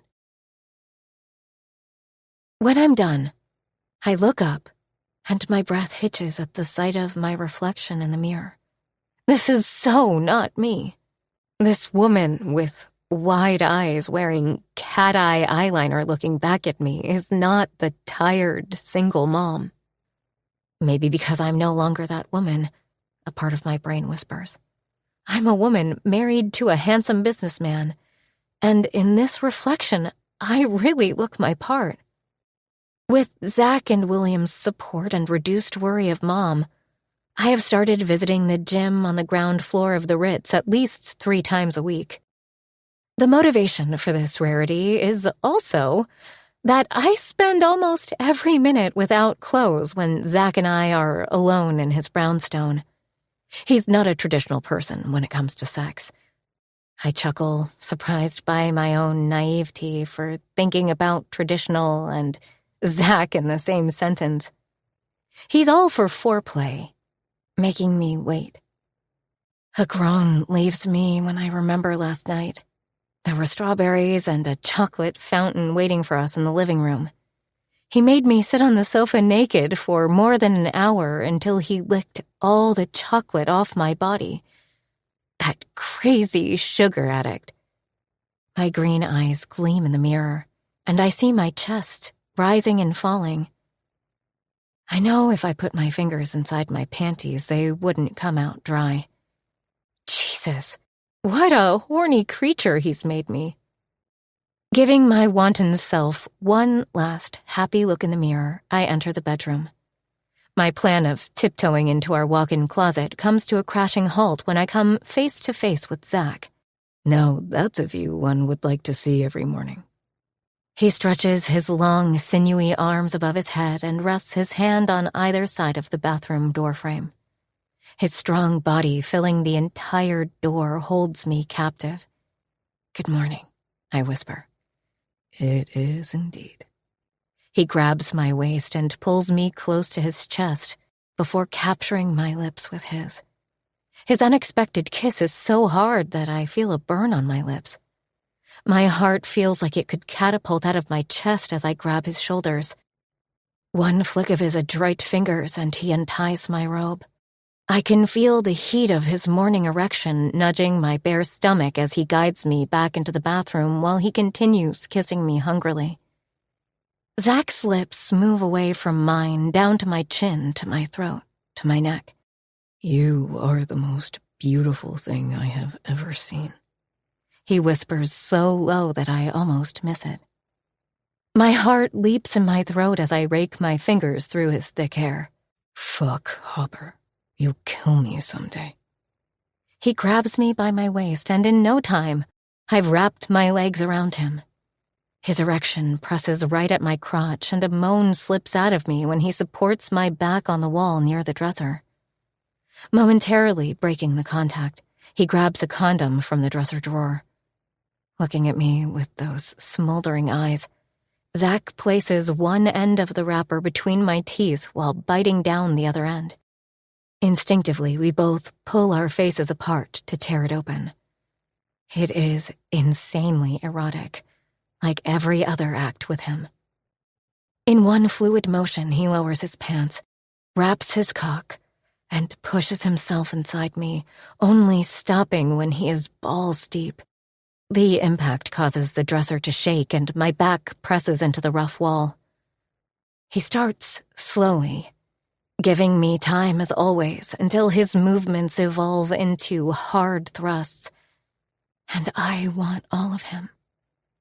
Grabbing his hard, solid ass, I try to guide his movements, but he bites my neck. I don't care if his sucking would leave a mark. All I care about is for him to give me everything. I groan from the sheer pleasure of him inside me. The muscles between my legs contract, and I know I'm about to come when he grunts. "Not yet, Hope." "Zach, I can't." control? No, not yet. His thrusts become wild, and for a second I wonder if he will break something inside me. No, Hope. He moans in a hoarse voice, and I combust around him. He thrusts hard through my orgasm, giving me no chance to recover. I feel him getting thicker inside me before finding his release. Ma! Shit. Ray's voice startles me as I'm still catching my breath, resting my forehead on Zach's chest. My yes comes out squeaky and breathless as I'm still squished between Zach and the wall. What's up, buddy? Zach replies for me, his gaze never leaving mine. Dad, I'm ready and leaving for school. Where is Ma? Oh God, how late is it? I attempt to untangle myself from Zach's arms, but he tightens his grip on me. Ma is helping me right now. Okay. You need Ma's help in the bathroom? Ray asks incredulously. Yes, I need her to wash my back. Okay. Bye, Dad. Bye, Ma. Completely satisfied with Zach's response, I hear Ray's retreating footsteps, along with his hollering. Grandpa Will, Ma's helping Dad. He is such a baby. He still needs help in the shower. We both chuckle, or I snort while Zach chuckles. Still captive in his arms, I look around. We aren't supposed to be like this here in our home. Zach, I whisper.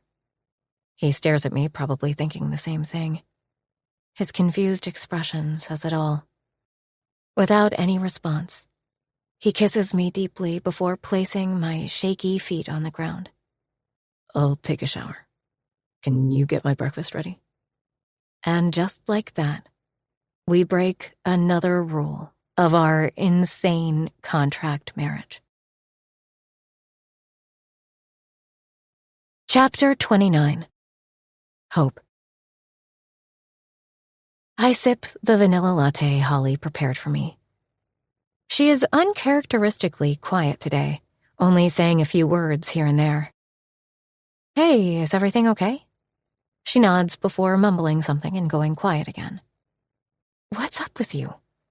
I grab the rag from her hands with which she is wiping the already shining counter. She glances up at me and releases a frustrated sigh. Ugh, I'm so angry at myself. What happened? I think I'm in love with Dan. She pulls on her hair dramatically. Your boyfriend, Dan? She nods. So, what's the problem? We agreed to keep it casual. She pinches her lips together while continuously fussing with her bangs. But isn't this better than casual? Her head jerks up before her eyes narrow on me, making me cringe a bit. It would be better if Dan felt the same way, but he doesn't, so no, it's not better. It's fucking awful. I guide her to one of the corner tables. Thankfully, the bakery is quiet after the morning rush hour because Holly is loud in expressing her fucking awful life. I mouth a thanks to Sue when she brings Holly's favorite lemon bars. Why don't you talk to him? Maybe he does feel the same way and is just worried like you. Holly's mouth opens and she looks at me with wide eyes as if I've grown two heads. Are you crazy? No, never! She continues, shaking her head. You don't talk about stuff like this in a casual relationship. He will leave the second I get too clingy. Okay. What do I know about relationships? But I still don't like her this upset. Holly is like the life of this place. She's the youngest of us all and always willing to help everyone.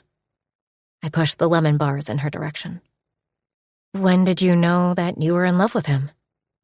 She shrugs, tearing one bar into two. I don't know. It's not like it happened overnight. She pauses, biting the smaller piece, and her forehead puckers.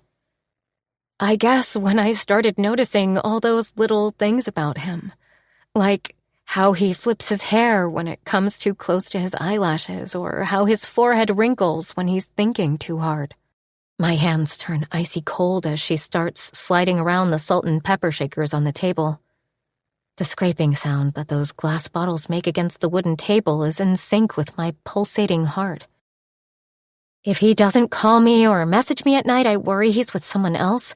I'm continuously looking at my phone to check if there are any missed calls from him. She shakes her phone before me, and my hand is about to crawl inside the front pocket of my apron to check my cell phone. Every time he sends me a text, my heart races, and this has never happened to me before. She finishes, and for a second I think she's describing my state. And there's this sensation in my body whenever he's near, as if I can sense him. Her cheeks turn pink as her fingers play with a paper napkin. Her final words hit home. Holy shit. Am I in love with Zach? How did this happen? No, I cannot fall in love with Zach. He isn't mine to love. My feelings will ruin everything in our unconventional normal life. So much is at stake. Mom, Ray, and their happiness. I have made a mistake of putting myself above others once, and where did it lead me? I can't do that again. Zach vowed on our wedding day, all but love. Hope, are you listening? She grabs my ice-cold hand shaking on the table. It's bad, right? I don't say anything. Because for me, it's not bad. It's fucking awful. I'm still trying to convince myself that this is not true when the bell on the front door rings and my pulse starts to race. I try to take a few measured breaths as a foreign warmth fills the cafe. He's here. Hey, Sue, how's Bob? Zach's baritone voice reaches me. I can't hear Sue's response, but there's no missing Zach's hearty, lofty laugh. Enough about my casual relationship. The love of your life is here. Holly grins before getting up and walking to my husband. Her mood is much better now, but my hands shake and my heart speeds like a fast train when I turn around in my seat. Zach is surrounded by Sue and Holly, and even Owen, our new hire, who mostly likes to stay in the kitchen, is outside to greet my husband. Finally, with a plate topped with 3 slices of pie and a giant cup of hot chocolate, Zach settles before me.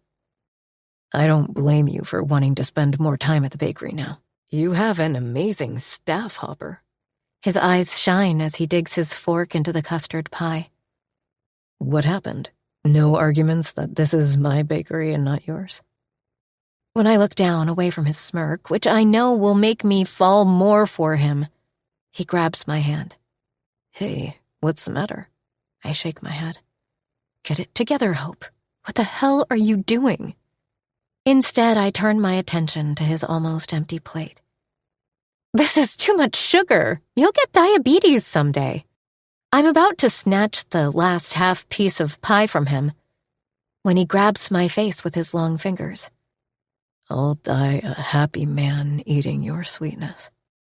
His eyebrows rise, and I half register a snort from Sue, who is refilling the sugar bottle at the next table.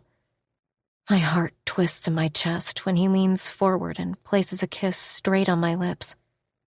A moment later, he pulls back, but doesn't go far. Hey, what's up? His thumbs run back and forth on my cheeks, making my pulse wild. Nothing, I'm just having a headache. I lean back in my seat and Zach follows suit. His eyebrows remain furrowed as he watches me carefully before typing something on his phone. Finally, he looks up at me. I was here to tell you something, he says when the above doorbell dings. I look at the door as a woman in a corporate suit walks in. The lunch crowd is starting to fill in. I'm going out of town for a few days. My head jerks back to Zach and my heart starts to race. When? Today, in fact. William is packing my bag right this moment. Why didn't you tell me before? He grabs my flailing hands. Hey, Hopper, it's not a planned trip. One of the companies that I'm interested in has suddenly decided to sell due to some family conflicts. I need to go there in person to close the deal. My throat constricts knowing he won't be here every day. For how long? Zach rubs his chin back and forth with a constant frown on his face. I am not sure. It can take 2 days or even a week. A week? I will miss you. The words slip out of my mouth before I can even think. Can I be any more stupid? Holly just told me in casual relationships you cannot be clingy, and Zach and I have the most casual relationship possible in the world. I'm about to mutter a sorry when he smiles. Me too. I will miss you both. Hope, will you let your husband go? We need you here, Holly bellows, pulling my attention from Zach. We walk up to the counter. I'm about to tell him safe travels when he grabs my hand and turns me around in his arms. It's like a scene from a cheesy romance movie as he places his lips over mine. I forget where we are until Holly hoots. Take care of yourself, Hopper. I will see you soon. My heart pounds as I watch my husband leave. Every step he takes away from me makes my heart twitch a little.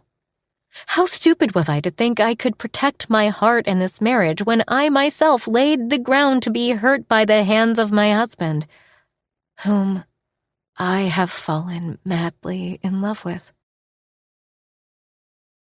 Dinner without Zach is not the same. Ray is poking the food on his plate with his fork, and even Mr. Stanley's quiet. Eat your veggies, Munchkin, I repeat for the 10th time. I don't want to eat veggies, he shakes his head. What has gotten into him tonight? He is never this cranky. Maybe we can all have some ice cream after dinner, Will says from behind the kitchen counter. Mr. Teeger specifically asked me to buy this. He places a giant tub of Choco Fudge on the table. He did? Ray's eyebrows shoot up, and for the first time this evening, there is a huge smile on his face. William nods, and I'm thankful to him for distracting Ray. Because tonight, I am struggling with my own feelings. When I'm trying unsuccessfully to put Ray to bed, William knocks on the door. Mr. Teeger asked me to give this to you, Master Ray. He places a gift-wrapped rectangular box on the bed and leaves after wishing us a good night.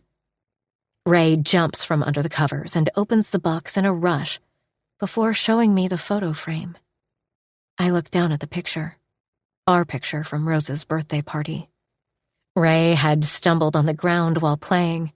Zach and I both were kneeling beside him to check if he was hurt. Zane had clicked this picture, asking us to look up at the last moment. I had forgotten all about it. On the bottom of the wooden frame is inscribed in black flowing letters, "Love you both, Dad." My hands tighten around the frame, the wood digging into my palms. I cannot think anything beyond those words. Love you. Love you. My brain continues to read the words written innocently for Ray to mean something more for me. Dad! I'm startled by Ray's excited voice. He is video calling Zach. Ray jumps on my lap, facing the camera at both of us. He tells Zach all about his day, but I can't focus on a single word he's saying. My eyes are all for Zach and how he's hanging on to Ray's every word. Occasionally, his gaze drifts to me, but otherwise, my son has his full attention. As I watch him, I wonder how I cannot fall in love with him. He is the prince that every girl dreams of, and I'm the lucky one to have him in my life. Or is it my fantasy? Where are you? I ask, totally interrupting their chatter. Zach glances at me and his eyebrows furrow. I'm in the hotel restaurant. Why? That's when I notice the sound of cutlery. I shake my head at my own foolishness and remain quiet until it's time to say goodnight. Finally, after putting Ray to bed, I come back to our room. I look around and everything looks so weird without Zach. It feels empty, like my own heart. When I wash my face, my gaze lands on the dresser and the wall next to it where Zach had his way with me. Crap, stop being so sappy. I throw the towel in the laundry basket before getting on the bed. The sheets, the blankets, everything smells of him. Everything just reminds me of him.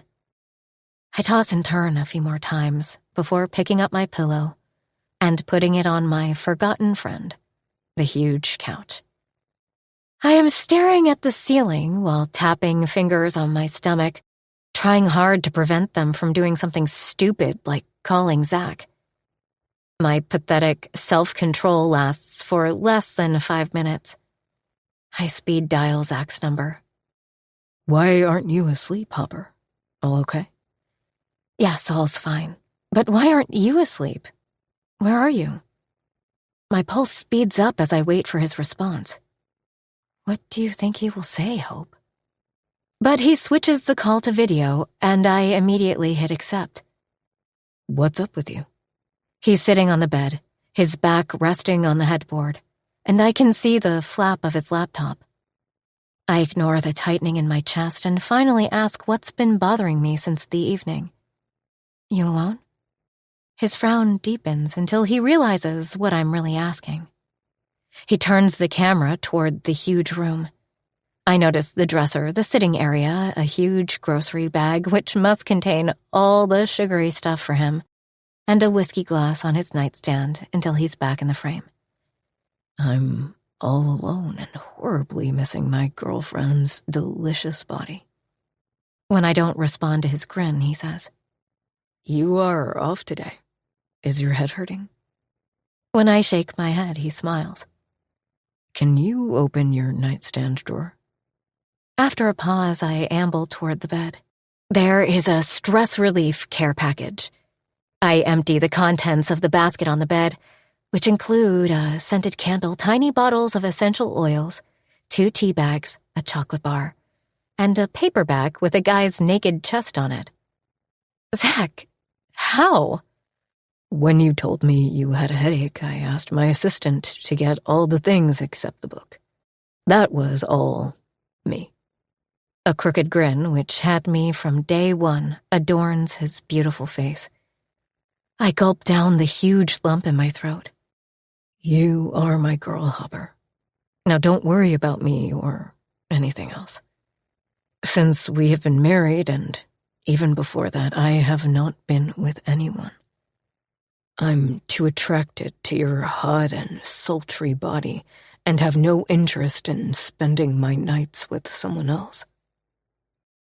Before this morning, his words would have created a rush inside me. But today they seem insufficient. I don't want him to be attracted to only my body, but to all of me. But we can't have all we want. Thank you, Zach, for everything. I gulp down the tears threatening to surface. Is it okay if I call you tomorrow night? You can call me whenever you want. We finish the call, and tears finally find their way, racing down my cheeks. Chapter 30. Zach. Finally, the fucking deal is done. After catching a cab to the airport, I call Xander and Zane, giving them the good news, and then close my eyes on the back seat. This week has been so hectic, something I have avoided since my marriage. My wife, another mystery. Every night this week, she called me exactly at 11. I don't need to be a super genius to know why. She was checking up on me. Even when she said she was okay with my bullshit crap, she's totally uncool about it. And I fucking love it. But my Hopper has got nothing to worry about. She's ruined every other woman for me. My every free minute is spent thinking about her or Ray or Mr. Stanley. But the question is, for how long? If she ever knows my truth, she'll run away, taking herself and Ray far from me. When I look at couples around us, Xander and Rose, Christy and Oscar, all of them fucking stinking of that cozy, mushy shit, it twists my crazy brain. It starts scheming images of hope in me. But that's not in the cards for us. It's already 10:30 when I reach the Ritz. I quietly turn the doorknob and peek into Ray's room.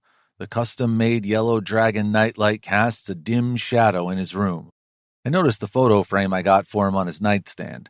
In truth, it was a present for both of them, to let them know I would be missing them. Some of the uneasiness in my chest unclenches as I shut the door. He's safe. He's happy.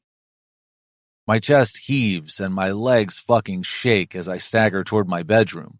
My heart fucking hammers like I've bench pressed 300 pounds by the time I turn the doorknob. Hope is lying on the couch. Her emerald eyes are wide open as she stares at the ceiling. My chest tightens when I spot my pillow. She's squeezing with both hands, close to her heart. Just looking at her makes me hard these days. On top of that, I feel a tingling in my chest, which sometimes I think is all the sugar finally catching up. How did I never notice her curvy body before? Her loose hair flows over the pillow. Her beautiful face is lost in thought. Her kissable lips are wet as if she was running her tongue over them. My gaze skids to her cheeks, which turn this beautiful shade of red every time she comes. God, how she comes. I must have made some sound because her gaze darts to the door where I'm shamelessly gawking at her. "Zach?" she says, and disbelief coats her voice before she's upright. Her mouth falls open as her grip on my pillow tightens for a beat. "You're here." Her eyes are wide, as if she's conjured me up in her dreams multiple times over this last week. And wouldn't I fucking love it? After a beat, she jumps from the couch and darts right into my arms. "Somebody missed me," I say as my heart beats so fast that I'm sure it's going to rip out of my chest. Her excitement is infectious. I kiss her as her hands cup my jaw. Fuck. Have I ever felt so cherished in my life? Her touch takes away all the fatigue and fuels me with a frenzy. She tugs on my hair at the same time kissing and biting my lips. It seems as if she's borrowed my impatient soul for tonight. And that's hot, damn it. Anxiously, she pulls my tie, and it takes her a long time to get it on the floor before she goes for my shirt buttons. She's all thumbs tonight, her stable Baker hands leaving her. Her eagerness fuels my desire, flowing through my veins like hot lava as I carry her to the bed. We're both naked in record time. Stretching out above her, I position myself at her warm, wet sex before easing inside. She gasps and draws me in. Her sounds continue to make me crazy. I throw her arms above her head and pin them with mine. This feels different. This feels amazing. I've fucked so many women, but with Hope, this feels like more. When I'm with a woman, I'm just looking forward to that place in my head where everything else disappears. But with Hope, I'm not chasing the thoughtlessness. She consumes all my thoughts when we are connected in the most primal way. "Zach, come back to me," she says, and her nimble fingers move over my forehead. I'm still inside her, rocking my hips in slow but deep, hard thrusts. My gaze drops down to where we're connected, and it takes me a second to realize why this felt different. Fuck, I forgot the condom. Damn it. I pull out from her in a rush, leaving us both hanging, and she whimpers. I turn around from her inviting body. Sorry. How the hell did it happen? I've never broken my rule. No fucking without a condom. It doesn't matter if I had a vasectomy. I cannot risk even a feeble chance of someone getting pregnant. I fucking cannot pass this fixation to another kid. Anxiety and frustration crawl up my spine. As with everything, I'm doomed to mess this up. For the first time, I have something good in my life, and my wayward mind is eager to take it away and rip it apart. I get up from the bed and walk into the bathroom. Turning the shower on, I try to remind my fucking brain the reality it seems to have forgotten. This whole agreement was meant to give Hope the experiences she missed. It wasn't supposed to be anything more or anything for me. Then why the hell am I seeking pleasure? Zach. She enters the shower naked, shattering the glass wall of resolve I was slowly trying to build. Water glides down her smooth, silky body, causing my dick to rise. What happened? I'm on the pill. You know that, right? I know it. I fucking sent her to the doctor. No precautions are too many when it comes to this. But before I can reply, she drops to her knees and looks at me with those big green eyes that always seem to see past my every facade. Hope. I groan. She's never done this before. We are again breaking our rules. This was supposed to be for her and not me. I should storm out of this shower, which is too cramped for my head to think straight. But before I can even take a step back, her hesitant tongue licks me, rolling my resolve into a ball and throwing it out of the building. I stand still, not doing anything, though my hands itch to tangle her long, flowing hair between my fingers and fuck her face like there's no tomorrow. I know I should leave and not muddy the waters more than they already are. If my legs would only move. Instead, I let her take everything she wants. Let her give me everything she can. Hope grabs my shaft with delicate hands before taking me in her mouth. Her inexperienced movements mess with my head, telling me this is my Hope and not some expert hooker. Taking cues from my groans, she finds the perfect rhythm, the perfect pressure. Realizing that Hope has found the best way to suck me, the way which gives me the best pleasure and not some random technique that you learn from porn or previous lovers, is my undoing. I spurt in her mouth without so much as a warning. For a moment, I fear she might choke, but she swallows me completely. I pick her up and kiss her. There's so much I want to do and say, but my tongue is held by the fear that I'll fuck this up by blurting something wrong like I always do. And the stakes are too high here. It's not just Hope, but Ray too. The life they both have brought in my home and my heart.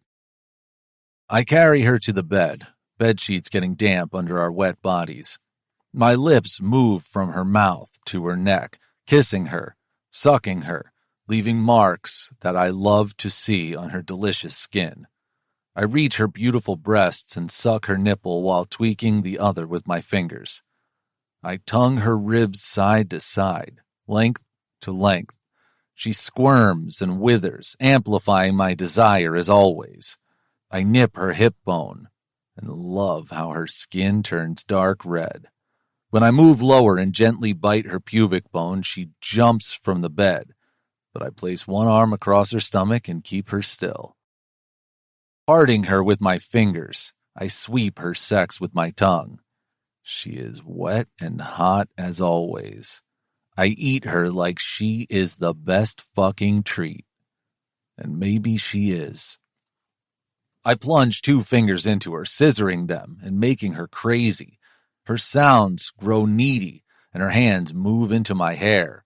I curl my fingers and rub that spot inside her while continuing to torment her with my tongue. Her fingers curl into fists, and she shudders in my arms and cries out loud. If the bedroom walls were not insulated, she would have woken up Ray. I don't stop, but continue to feed on her taste. She has become my own personal drug, which I didn't want to be hooked on, but am nevertheless. I regret it and don't at the same time. Finally, I drag myself up her body, kissing her hard and giving her her taste. That gets her every time. In between the kisses, she whispers my name. When I finally look down at her face, my heart pounds. Hope, don't, I beg, wanting to hold on to this feeling. I know I can't have it forever, but just for a little longer. But, Hope, Once you say the words, there's no going back. I want to stay like this for just one more night. I hold her close. Hiding my face in her neck, I hope, I pray, I beg that she listens to me. But she doesn't. I'm in love with you. I feel her hiccup rising from her chest to her throat before it is released from her sweet mouth. I know you don't feel the same. I'm so sorry I broke the promise. Her racing tears wet the side of my face, running from her cheeks to mine, as she takes the blame for a fault she didn't make. She doesn't understand that it is not because I don't feel the same, but it's because she doesn't know me. When she learns my truth, she will hate herself for feeling this way. Hope, I can't. You can't. We can't. This will mess up everything. I lie to her. Truth is, I can. I do. How can I not love her? She nods dejectedly. I lie next to her and pull her into my arms. Her silent tears dripping on my chest feel like acid burning my skin and landing straight on my tortured heart. Sometime during the night, her body softens and she falls asleep. But sleep is the last thing on my mind. My thoughts wander to that imaginary world where I am not a fucked up nutcase, where I can accept Hope's love. I imagine the place where we are a happy family in every sense. After some more pathetic moments in bed, I cover her with the plush blanket and drag my sorry ass out of the house. I stand at the parking area, look at my cars, and at the last moment decide to hire the cab from earlier. The driver had slipped his card in my hand when I was leaving. I ask him to just drive in the familiar streets of St. Peppers before we take the highway. At my request, he stops outside a bar. Rendezvous. Trouble in paradise? A bartender asks as she fills a beer mug for me. When she places it on the coaster, I notice the tattoos on her hands.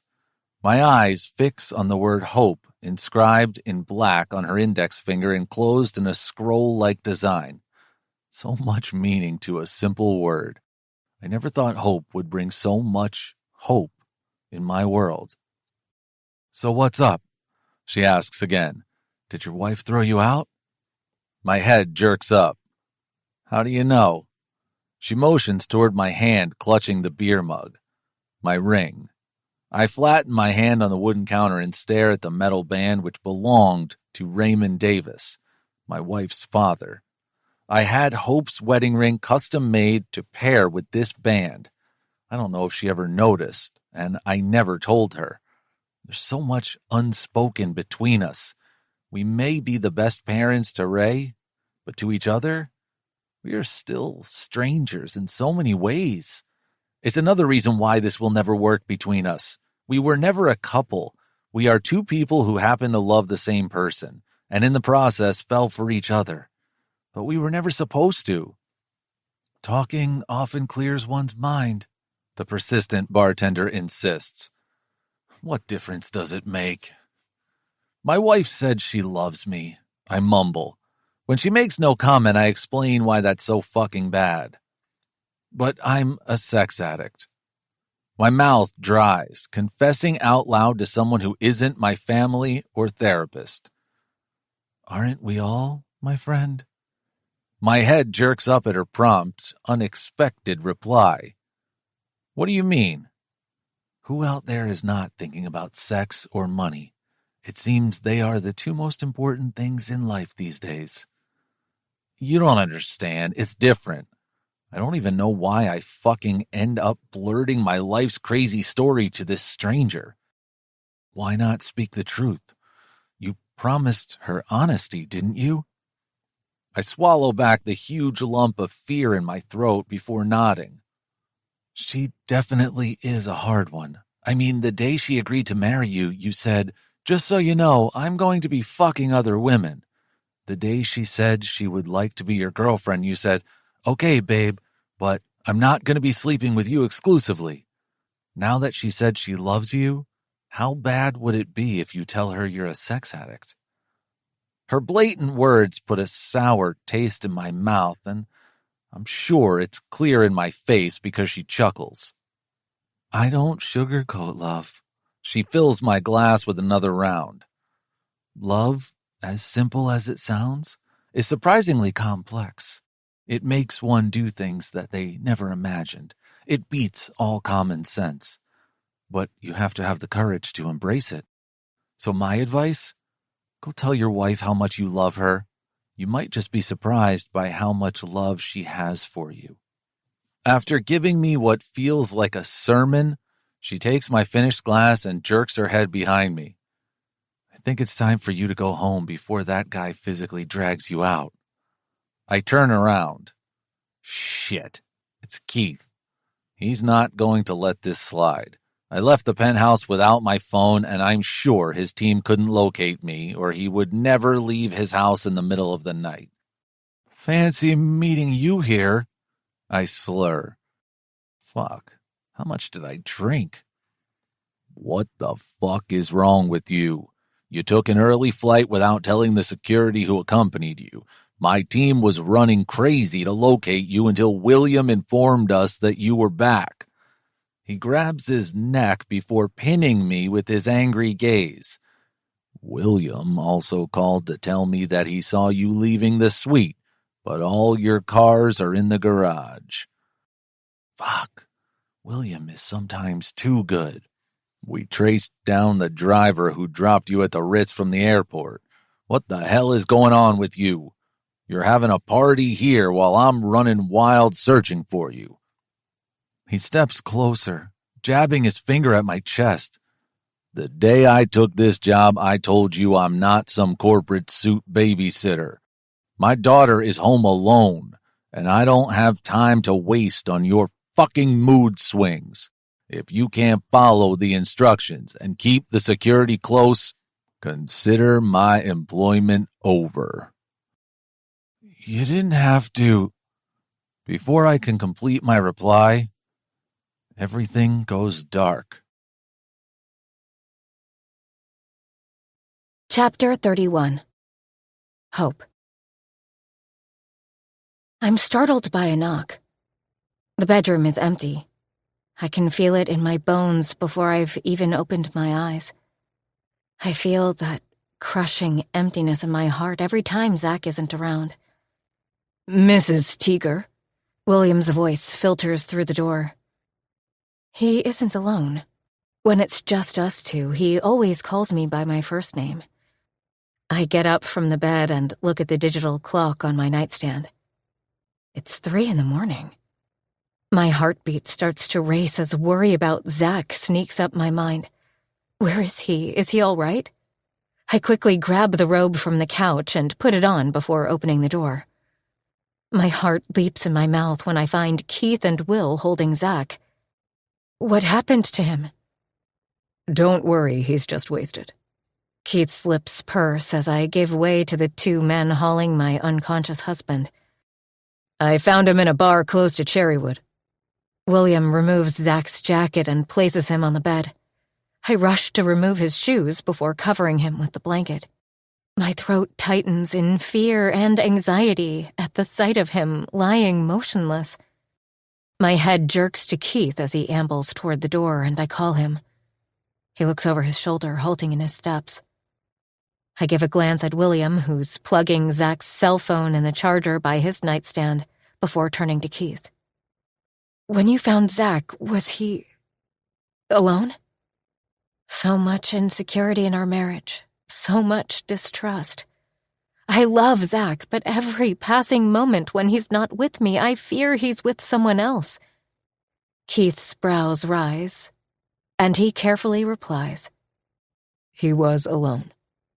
The twisted muscles of my stomach relax hearing his words. Thanks for bringing him home.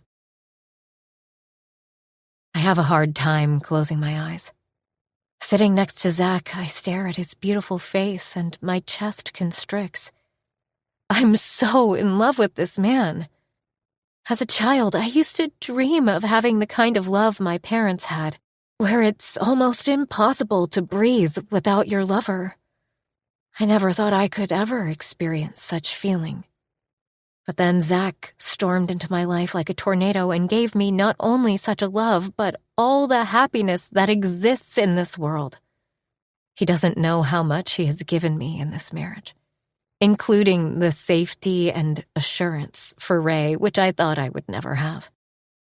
My mom often says that the feeling of loving someone is much more beautiful and magical than being loved. I never understood her words until today. And for the first time in my life, I feel her pain. I feel why she didn't want to live without Dad.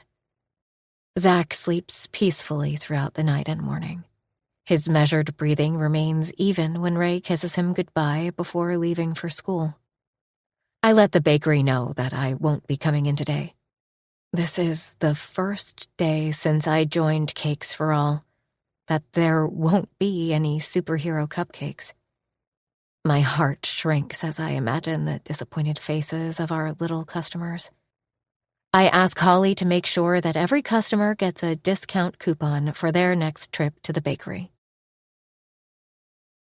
I look out of the balcony and wonder what will happen now. Last night I confessed my love to Zach, knowing he doesn't feel the same. When did I become this needy and insecure? What the hell was I thinking? He has already made it very clear on numerous occasions that this was not something we would bring into our marriage. But I never realized when the lines blurred so much. I'm lost in thought when William interrupts me. Hope, you left your phone inside. Someone was calling you. Oh, I'm sorry. The ringing stops the moment he places my cell phone in my hand. I look down to see it's Christy. William is about to leave when I ask him, Did Zach come for breakfast? William shakes his head with his lips pinched together. It's clear he didn't like what happened last night. I'm just waiting for Zach to get up and give me his verdict. How he wants to proceed with this insane contract marriage where we ripped the written contract to shreds by crossing each boundary we weren't supposed to cross. You should go to the bakery, Hope. I don't think Mr. Teager is waking up anytime soon. Before I can reply to William, my cell phone rings again. Hi, Christy. Yes, hello. Just a heads up. We are going shopping. I don't think I can come today. Why not? Rose and I have already left Cherrywood, and we will see you at the bakery in an hour. Christy ends the call, giving me no time to explain. Go, get some fresh air. I will call you as soon as Mr. Teager wakes up. William is still on the balcony watering plants. I scratch the back of my neck, torn and conflicted. Maybe a girl's day will distract me for a while. I grab my cell phone and type a message to Christy, asking her to pick me up from the Ritz. We three wander around the mall, going from one shop to another until Christy leads us to a lingerie store, and I hesitantly follow her and Rose.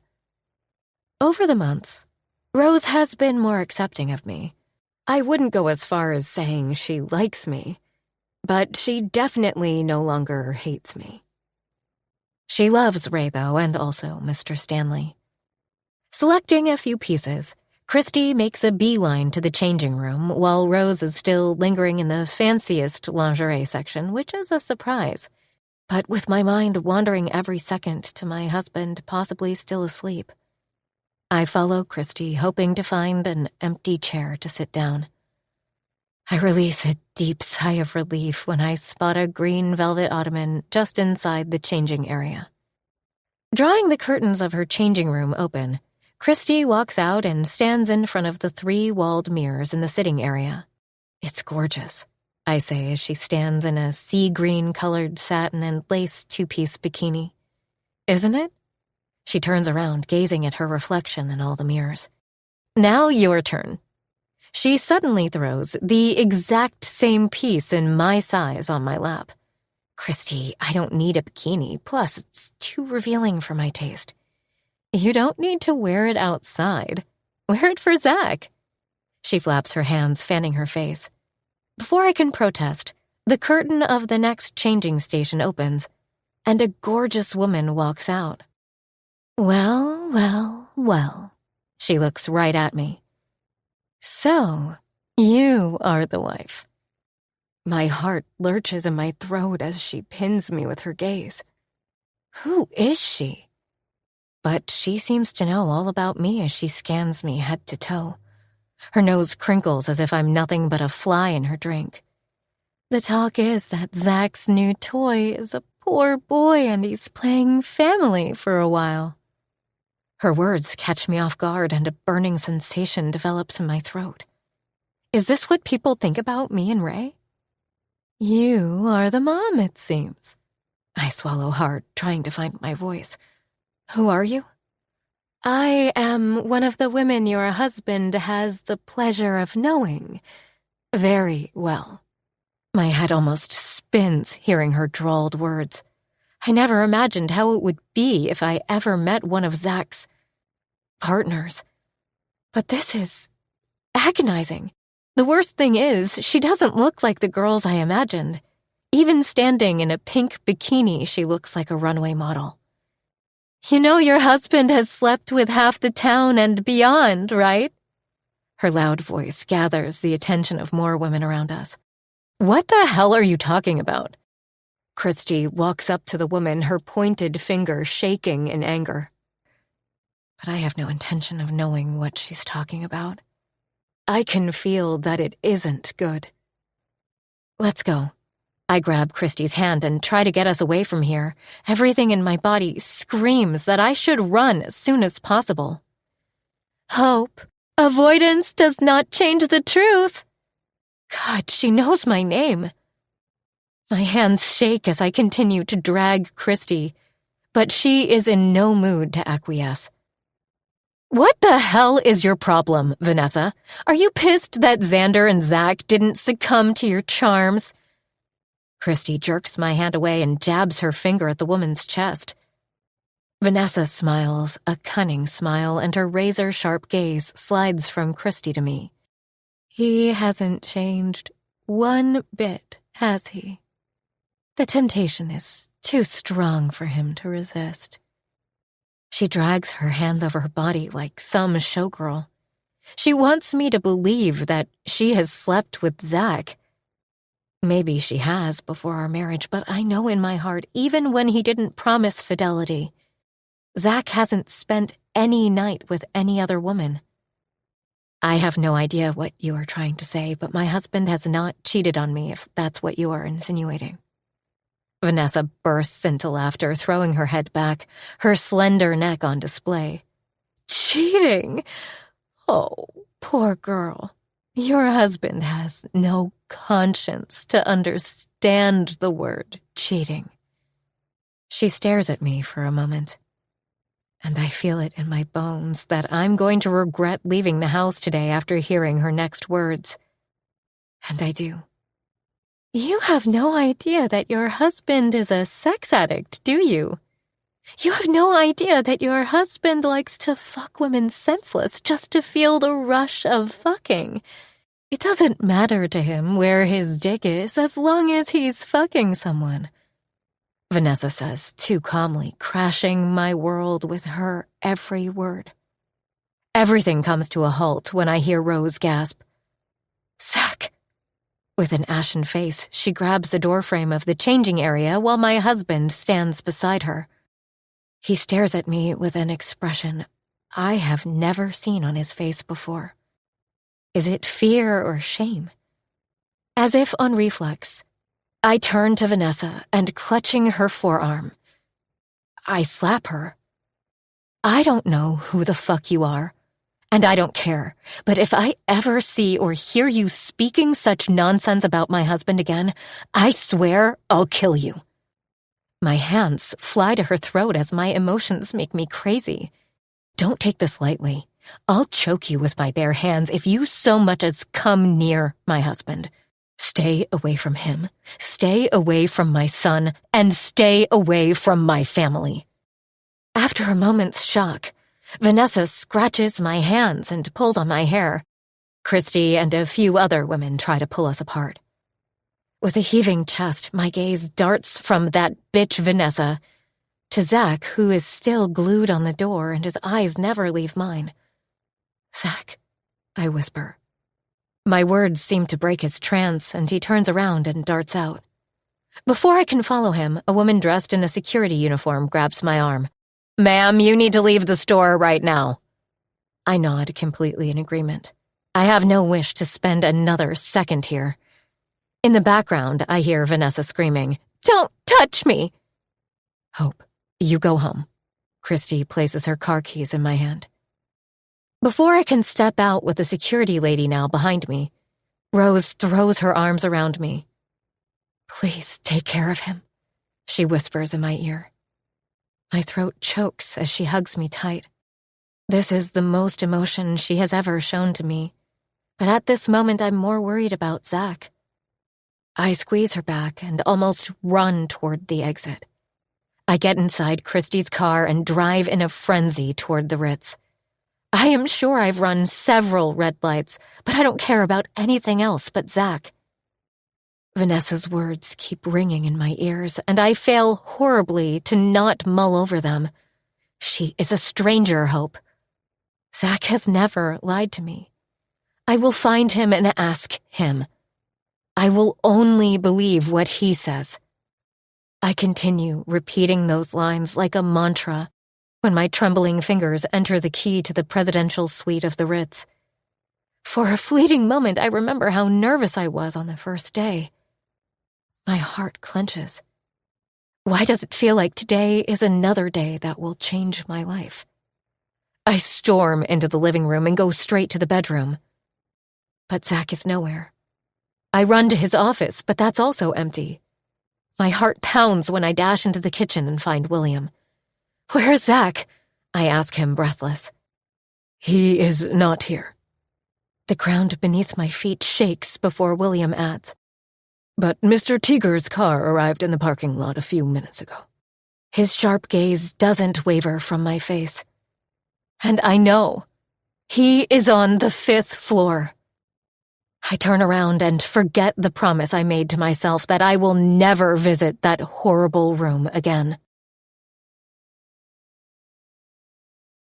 Chapter 32. Zach. She enters the room with hesitant steps when I open the door after her knock. This morning I had a faint recollection of last night, but I remembered one thing clear and stark, that I need to tell Hope. I can no longer hide that I love her. On the day of our marriage, I promised her my honesty, and it's about time I tell her everything. I had planned everything out. I was to pick her up from the mall and then drive her to the brownstone and tell her my truth. I had a faint hope that she would accept me as such. But be it my luck, Vanessa spoiled everything. Her jealousy, her anger came like a storm and killed all my dreams. But every word she spoke was the truth. I am a sex addict. For me, every woman is the same. Except Hope, my Hopper. She's my wife, my first love. She's the first woman I crave. When I am with her, it is not fucking, but making love. And only with her do I know the difference between the two. It's the truth, I whisper. I didn't hear a word that bitch said, she says, sitting on the other end of the couch. Even now, her words bring a smile on my face. Tell me, Zach. Help me understand. I feel the couch shift as she turns to face me, but I keep my gaze fixed on the wall. I've been fighting this for a long time now. I know after this you might take Ray away from me, take yourself away from me and never see me again, but I can't run away from it anymore. I want to get more from this life, from our marriage, and I will tell you everything. I take a deep breath, pausing for a beat. My heart shrinks a little when she doesn't say anything, when she doesn't hold my hand and tell me that she'll stay whatever be the case. And why would she? We never vowed in front of a priest that we will be together as long as we both shall live. No. Instead, I made her sign a paper and told her those are my vows. Fucking insane. After my father's death, my drug addict mother moved in with her drug dealer. That guy was I gulp as the familiar fear engulfs me. My hands freeze as I grip the leather seat of the couch. Sick bastard. He tortured the three of us in different ways. He abused me physically. Since my teenage years, I have not admitted this to anyone, but even now my chest heaves, and my eyes burn. He would take me to his room at night and carry me back to mine the next morning because I couldn't walk. It happened every night for several years. If I protested, he would lock me up without food and water. Hours later, I would be so hungry and tired that I would give in. I shake my head, trying to forget that pathetic time of my life. After my mother died, Xander somehow was able to call the police. We were sent to a group home for boys, and Beast adopted us. She stays motionless, and for a moment I worry if she's even breathing. But then tears fall, making wet spots on her dress. Even after we were rescued, I couldn't sleep at night for many years. I had this anxiety and fear that someone would come to me in the dark. Beast tried everything he could. He taught me kickboxing, arranged teachers for meditation, music, and all that crap, but nothing worked, and I stayed unhinged. My aggressive behavior increased as I grew more and more into my teenage years. I shake my head as anxiety unfurls inside me. But on my first night in the university, along with some other boys, I crashed a frat party. I got shit drunk and slept with a girl. This was the first time when I willfully had sex. To be honest, this was something everybody, including my brothers, Beast, and my shrink, thought would never happen. Everybody thought I would never have a physical relationship. Boy, how wrong everyone was. I bark a loud laugh. To me, it was a victory. I went to another party the next night, stayed sober, and picked a girl. I remembered everything, and although it was awkward teenage sex, I had control on what was happening to my body. For a moment, before I found my release, I felt free for the first time in my life. It was that happy place where my music and meditation teachers were asking me to go, but I didn't know what it was until then.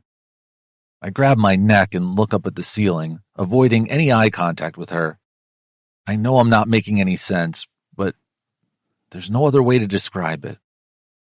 I get up, restlessness coursing through me when she doesn't say a word. I stand near the window, overlooking the back gardens of the Ritz, which is slowly filling with the lunch crowd. After that, I started spending every night with a girl. I avoided the ones who were looking for some nonsense boyfriend shit. I would often invite some chick I met outside the campus to my dorm room.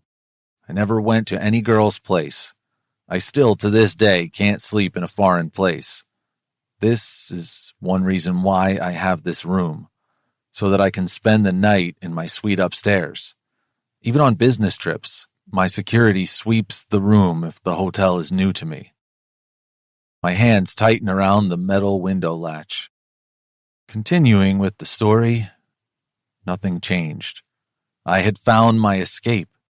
Even though my brothers and Beast were not pleased with what I was doing, they chalked it up to my hormones and thought I would outlive this college phase. But it never happened.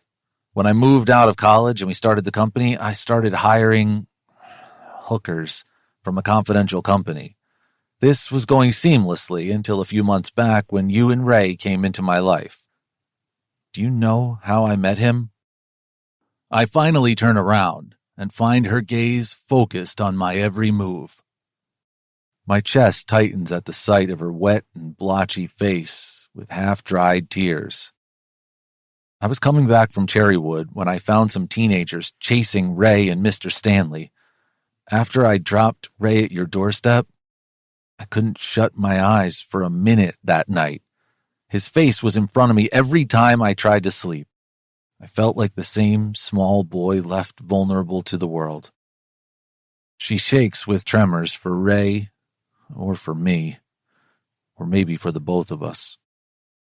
Every evening, I would feel this emptiness in my heart and a feeling of helplessness crawling up my spine. I give her the blatant truth of my life.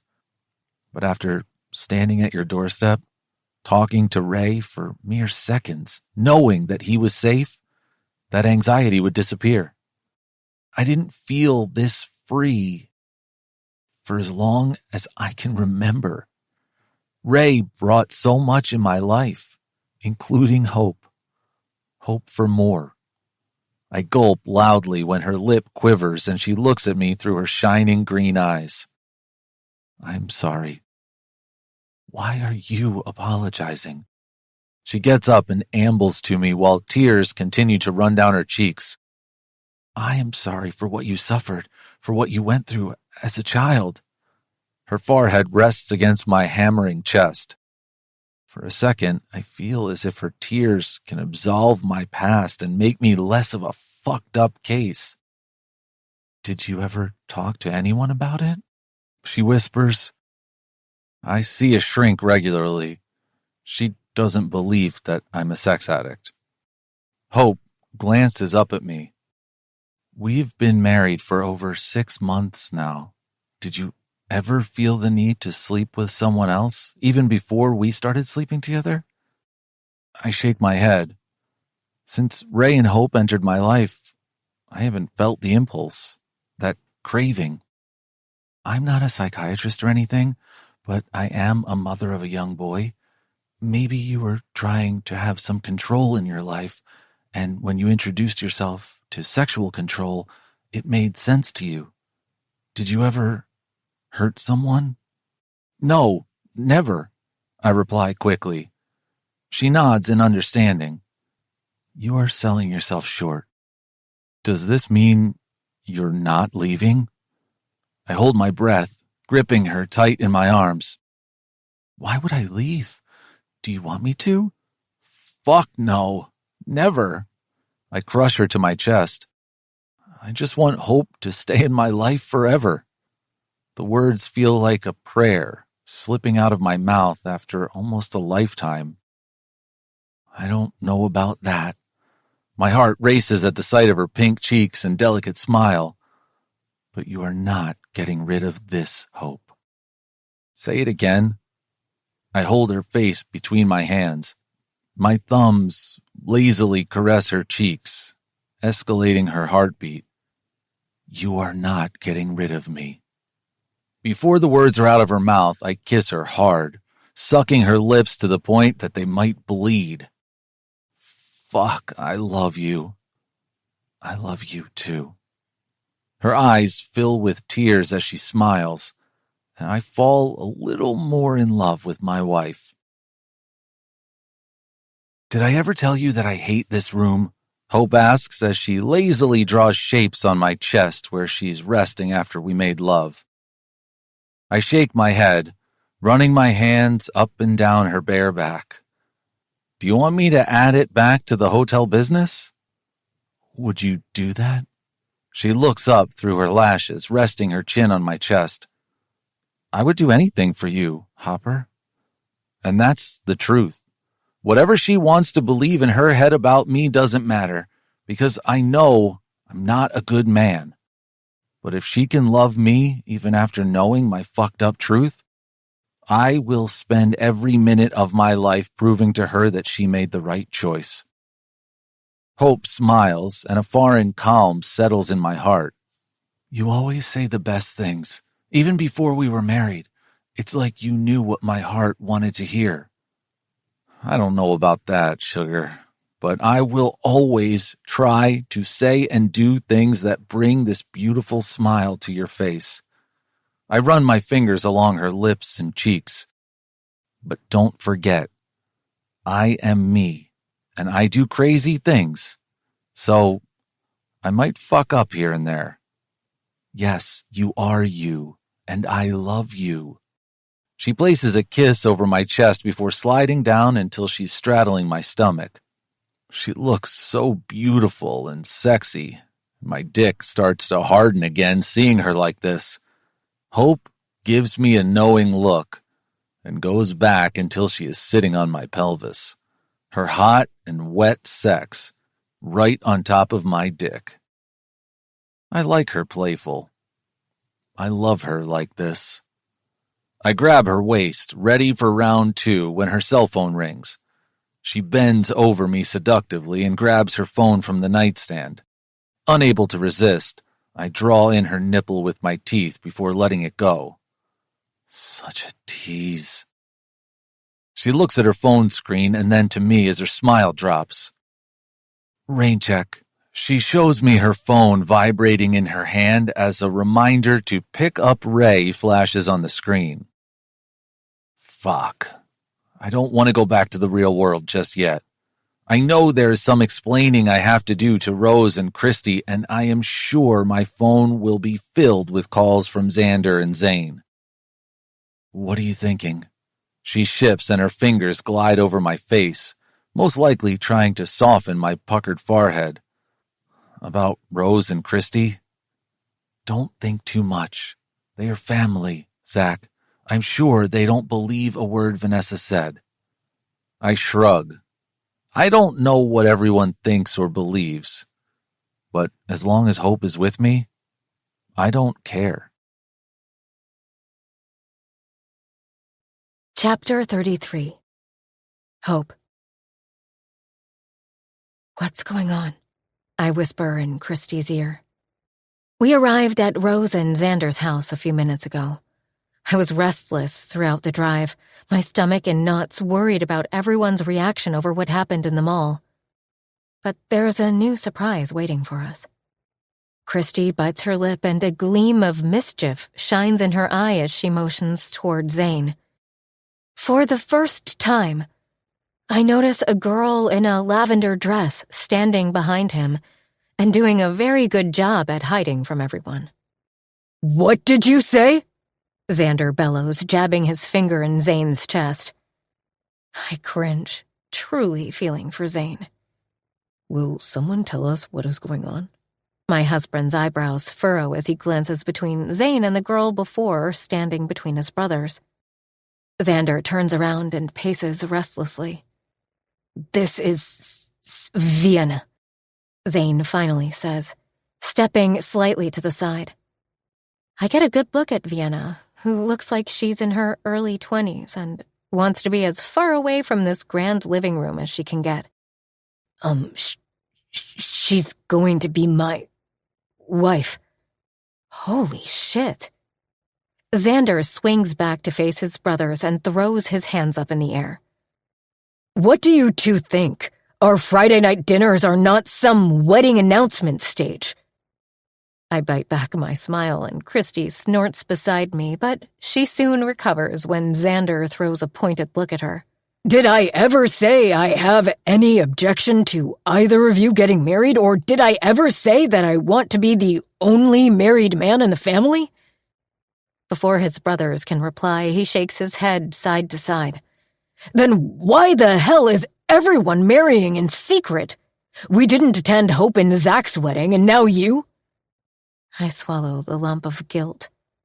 But thankfully, Zane's words take some of the sting away. We will have a proper celebration next week. We just got the license today. Xander's tight shoulders relax a little. And before anyone can say anything more, Alex, Charlie, and Ray storm into the living room. All their attention zooms in on their new Aunt Vienna, and they start asking her questions about her life, her parents, and Zane. Guess we aren't the only curious ones. Zach, get the kids away from the poor girl. I whisper when I notice Vienna clutching her bag with trembling hands. Who wants to beat me in Monopoly, or am I still the invincible prince of this house? My husband bellows, thumping his chest like a caveman. Even though he truly sounds full of himself, he manages to get the kids away from Vienna. Sophia is the first one to congratulate the new couple. It almost feels like déjà vu, and I get a sense of being on the other side of such a reception. Things start to calm, and I notice Vienna sticking close to Sophia in the kitchen. I'm sitting on the couch, looking at my husband still playing Monopoly with the boys, when Xander approaches me. Can I talk to you for a minute? I nod and follow him out of the house to the gardens. Every time I come here, I can't believe this is something Xander built by himself for Rose. We sit in the white iron chairs surrounding the blooming rose bushes. It's so beautiful. Xander smiles. Some of the anxiety from earlier wanes off his face. 2 years ago, if you would have told me I would someday make a garden full of roses and live in a house surrounded by them, I would have laughed in your face. I look at him carefully, listening to where he is going. Our mother was named Rose. He clarifies, and my chest constricts. Their drug addict mother.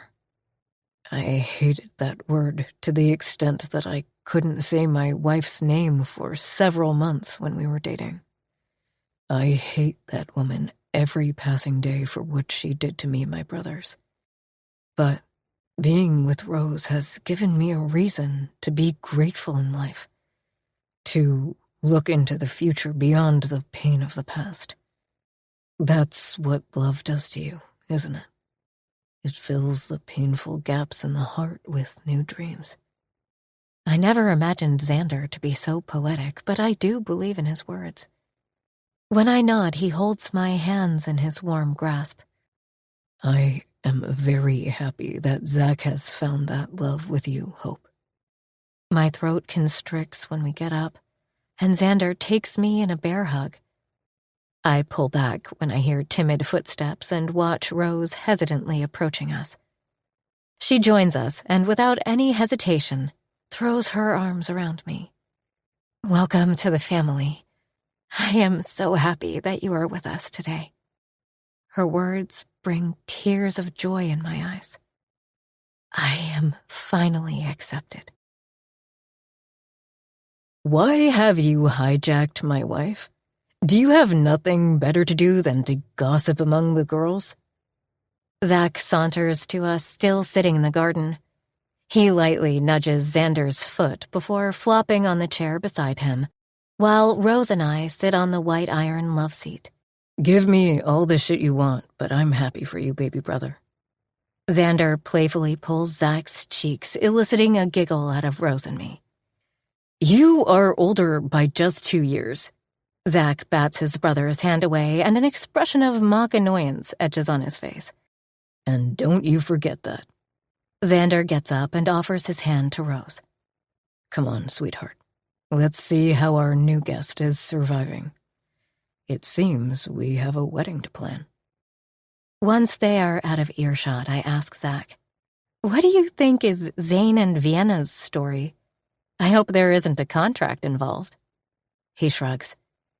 If their married life turns out to be like ours, I don't mind, Hopper. Chapter 34. Epilogue. Zach.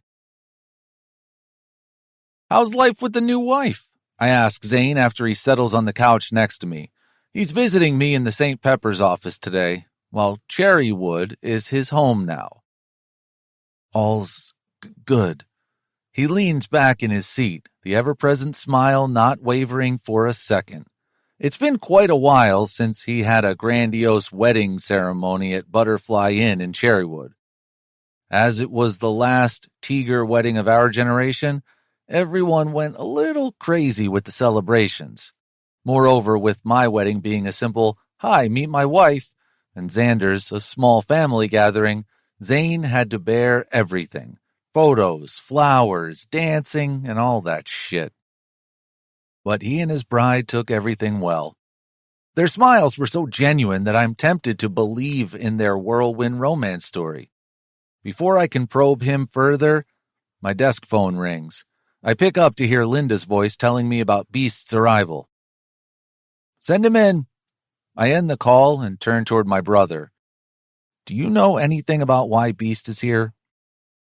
Zane slowly nods, but before I can ask him more, Beast saunters into my office. He tips his chin at both of us before taking a seat across from me on the cushioned couch.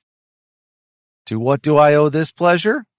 I keep the smirk on my face, but there's a tightness slowly forming in my stomach. I can sense this is not a fun visit. Zane and Beast are here on serious business. "I thought to show you what surprise visits feel like." A ghost of a smile plays on Beast's lips, and my pounding heart settles, knowing if he's in the mood to joke, everything should be okay. But then he pulls a bunch of papers from the inside pocket of his suit jacket and places them on the table. His one hand rests on them before he says, "Only Zane and I know about this. I haven't said a word to Xander about what you told me that evening, or even this." I sit upright, my pulse skyrocketing at his words and serious face. "What is it?" He slides the pages forward.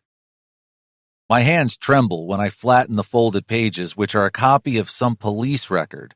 With a racing heart, which feels like it will jump out of my mouth, I glance at the black and white photograph of a middle-aged man who doesn't look at all familiar. I quickly scan the rest of the document with my heart thrashing against my chest. The man was convicted of murder and rape of multiple women across the state, and 2 years earlier, he died in a jail cell in a fight. Who the fuck is he? I ask, as fear and confusion grip me tight. He's Ray's father. My heart squeezes in my chest at Zane's words, and before I can bellow that Ray is my son and no one else's, my brother adds, "I mean his birth father. He has no relation to us." The raging storm inside me has a moment's relief. I never wanted to have any blood relation between that fucker and us. "Are you sure? And who the fuck is he then?" I throw the papers back on the table, my gaze shifting between Beast and Zane. "The night you told me about Hope, I asked Zane to go back to your old home. The house in which we lived for the early years of our childhood is not far from here. Beast's friend Joseph and his wife now run a bed and breakfast at our father's property. Joseph had found a box of letters during the renovation. They were written by our parents to each other." Zane grabs the glass of water from the table and guzzles it down. "It started from a time when they first met, filled with love and promises. They shared every secret, every truth. Don't start taking marriage guidance from those people." I interrupt my brother as a touch of surprise hits my voice. Zane swallows before shaking his head. "What I mean is there was no mention of any child. My PI checked in the neighboring towns and was able to narrow down the bar where Hope went." Beast crosses his leg and leans back. "From there, it took some effort, but we were finally able to identify this fucker, because Hope wasn't his first victim." Beast's hands clench around the pages he picks up from the table. "The resemblance between you and Ray is just coincidence. There's no relation, nothing between you and this bastard." My insides are in a mix of emotions. There's a touch of relief, but a storm of anger simmers inside me as I feel the need to do something with my bare hands. I want to throttle this fucker, who's already dead, or sling a hammer at his grave before crushing his skull. I grasp the leather headrest. My legs fucking shake in my shoes, and the air in the room feels too thin to breathe. "Calm down, Zach. Hope is safe. Ray is happy, and no one is going to take him away from you. This news does have a silver lining. My brother squeezes my shoulders, but Hope deserves to know that her assailant paid for his acts. I nod. As much as I am dreading the moment, Hope does deserve at least this closure. What are you up to tonight? My wife saunters into my study carrying coffee and a piece of pie. You sent Ray to Xander's place with William, and you asked me to meet you in your office once they left. She places the cup in front of me before sliding on my lap. I push back my chair, giving her some space. Her nimble fingers press over my forehead. As always, she can feel my headache by some magical way. I thought I was supposed to play the sexy secretary, but seems you need the naughty nurse instead. Seeing her this carefree, I reconsider the folded pages sitting on top of my desk. We had such a rocky start, and it has taken so long for my wife to finally find her happiness. I don't ever want to see her face filled with humiliation and shame like the night she told me her story. I want her to always be like she is now. Her auburn hair shines in the golden light of my table lamp. Perfect curls rest on her shoulders. My fingers run back and forth over her cheeks, and I feel her smooth skin before my hands wander down to her neck, shoulders, and arms. She's no longer the woman in baggy shirts and mom jeans. She's my wife, draped in a cream-colored silk nightgown with blue iris flowers. What's up with you? Her eyebrows furrow, and even in such a somber mood, I smile. I am sure she's wondering why I haven't already thrown her over my shoulder and taken her to the couch, which is out of our bedroom and has found a new place in my study. I want to show you something. I grab the folded pages and place them in her hand. What is this? She bites her lip when I don't reply. You're scaring me now. Her hands open the pages, and I notice how the line between her eyebrows deepens before her eyes widen. The pages drop from her hands, and her face turns ashen. There's no hiding the shivers that course through her body, and my grip on her tightens. Who is that? Her voice is barely a whisper. She must have recognized that fucker. I asked Beast to find out about Ray's father once you told me what happened. Tears trickle down her face, and she shakes like a leaf. Ray? Hey, Hopper, don't worry. Ray's safe. No one's coming to take anything from us. See? I grab the paper and show her the deceased written on it. Her hands shake as she clutches the paper, her rising and falling chest igniting my own anxiety. I place my forehead over hers, and her labored breathing mixes with mine. You don't have to worry about anything anymore. No one can hurt you. We can have our married, happily ever after.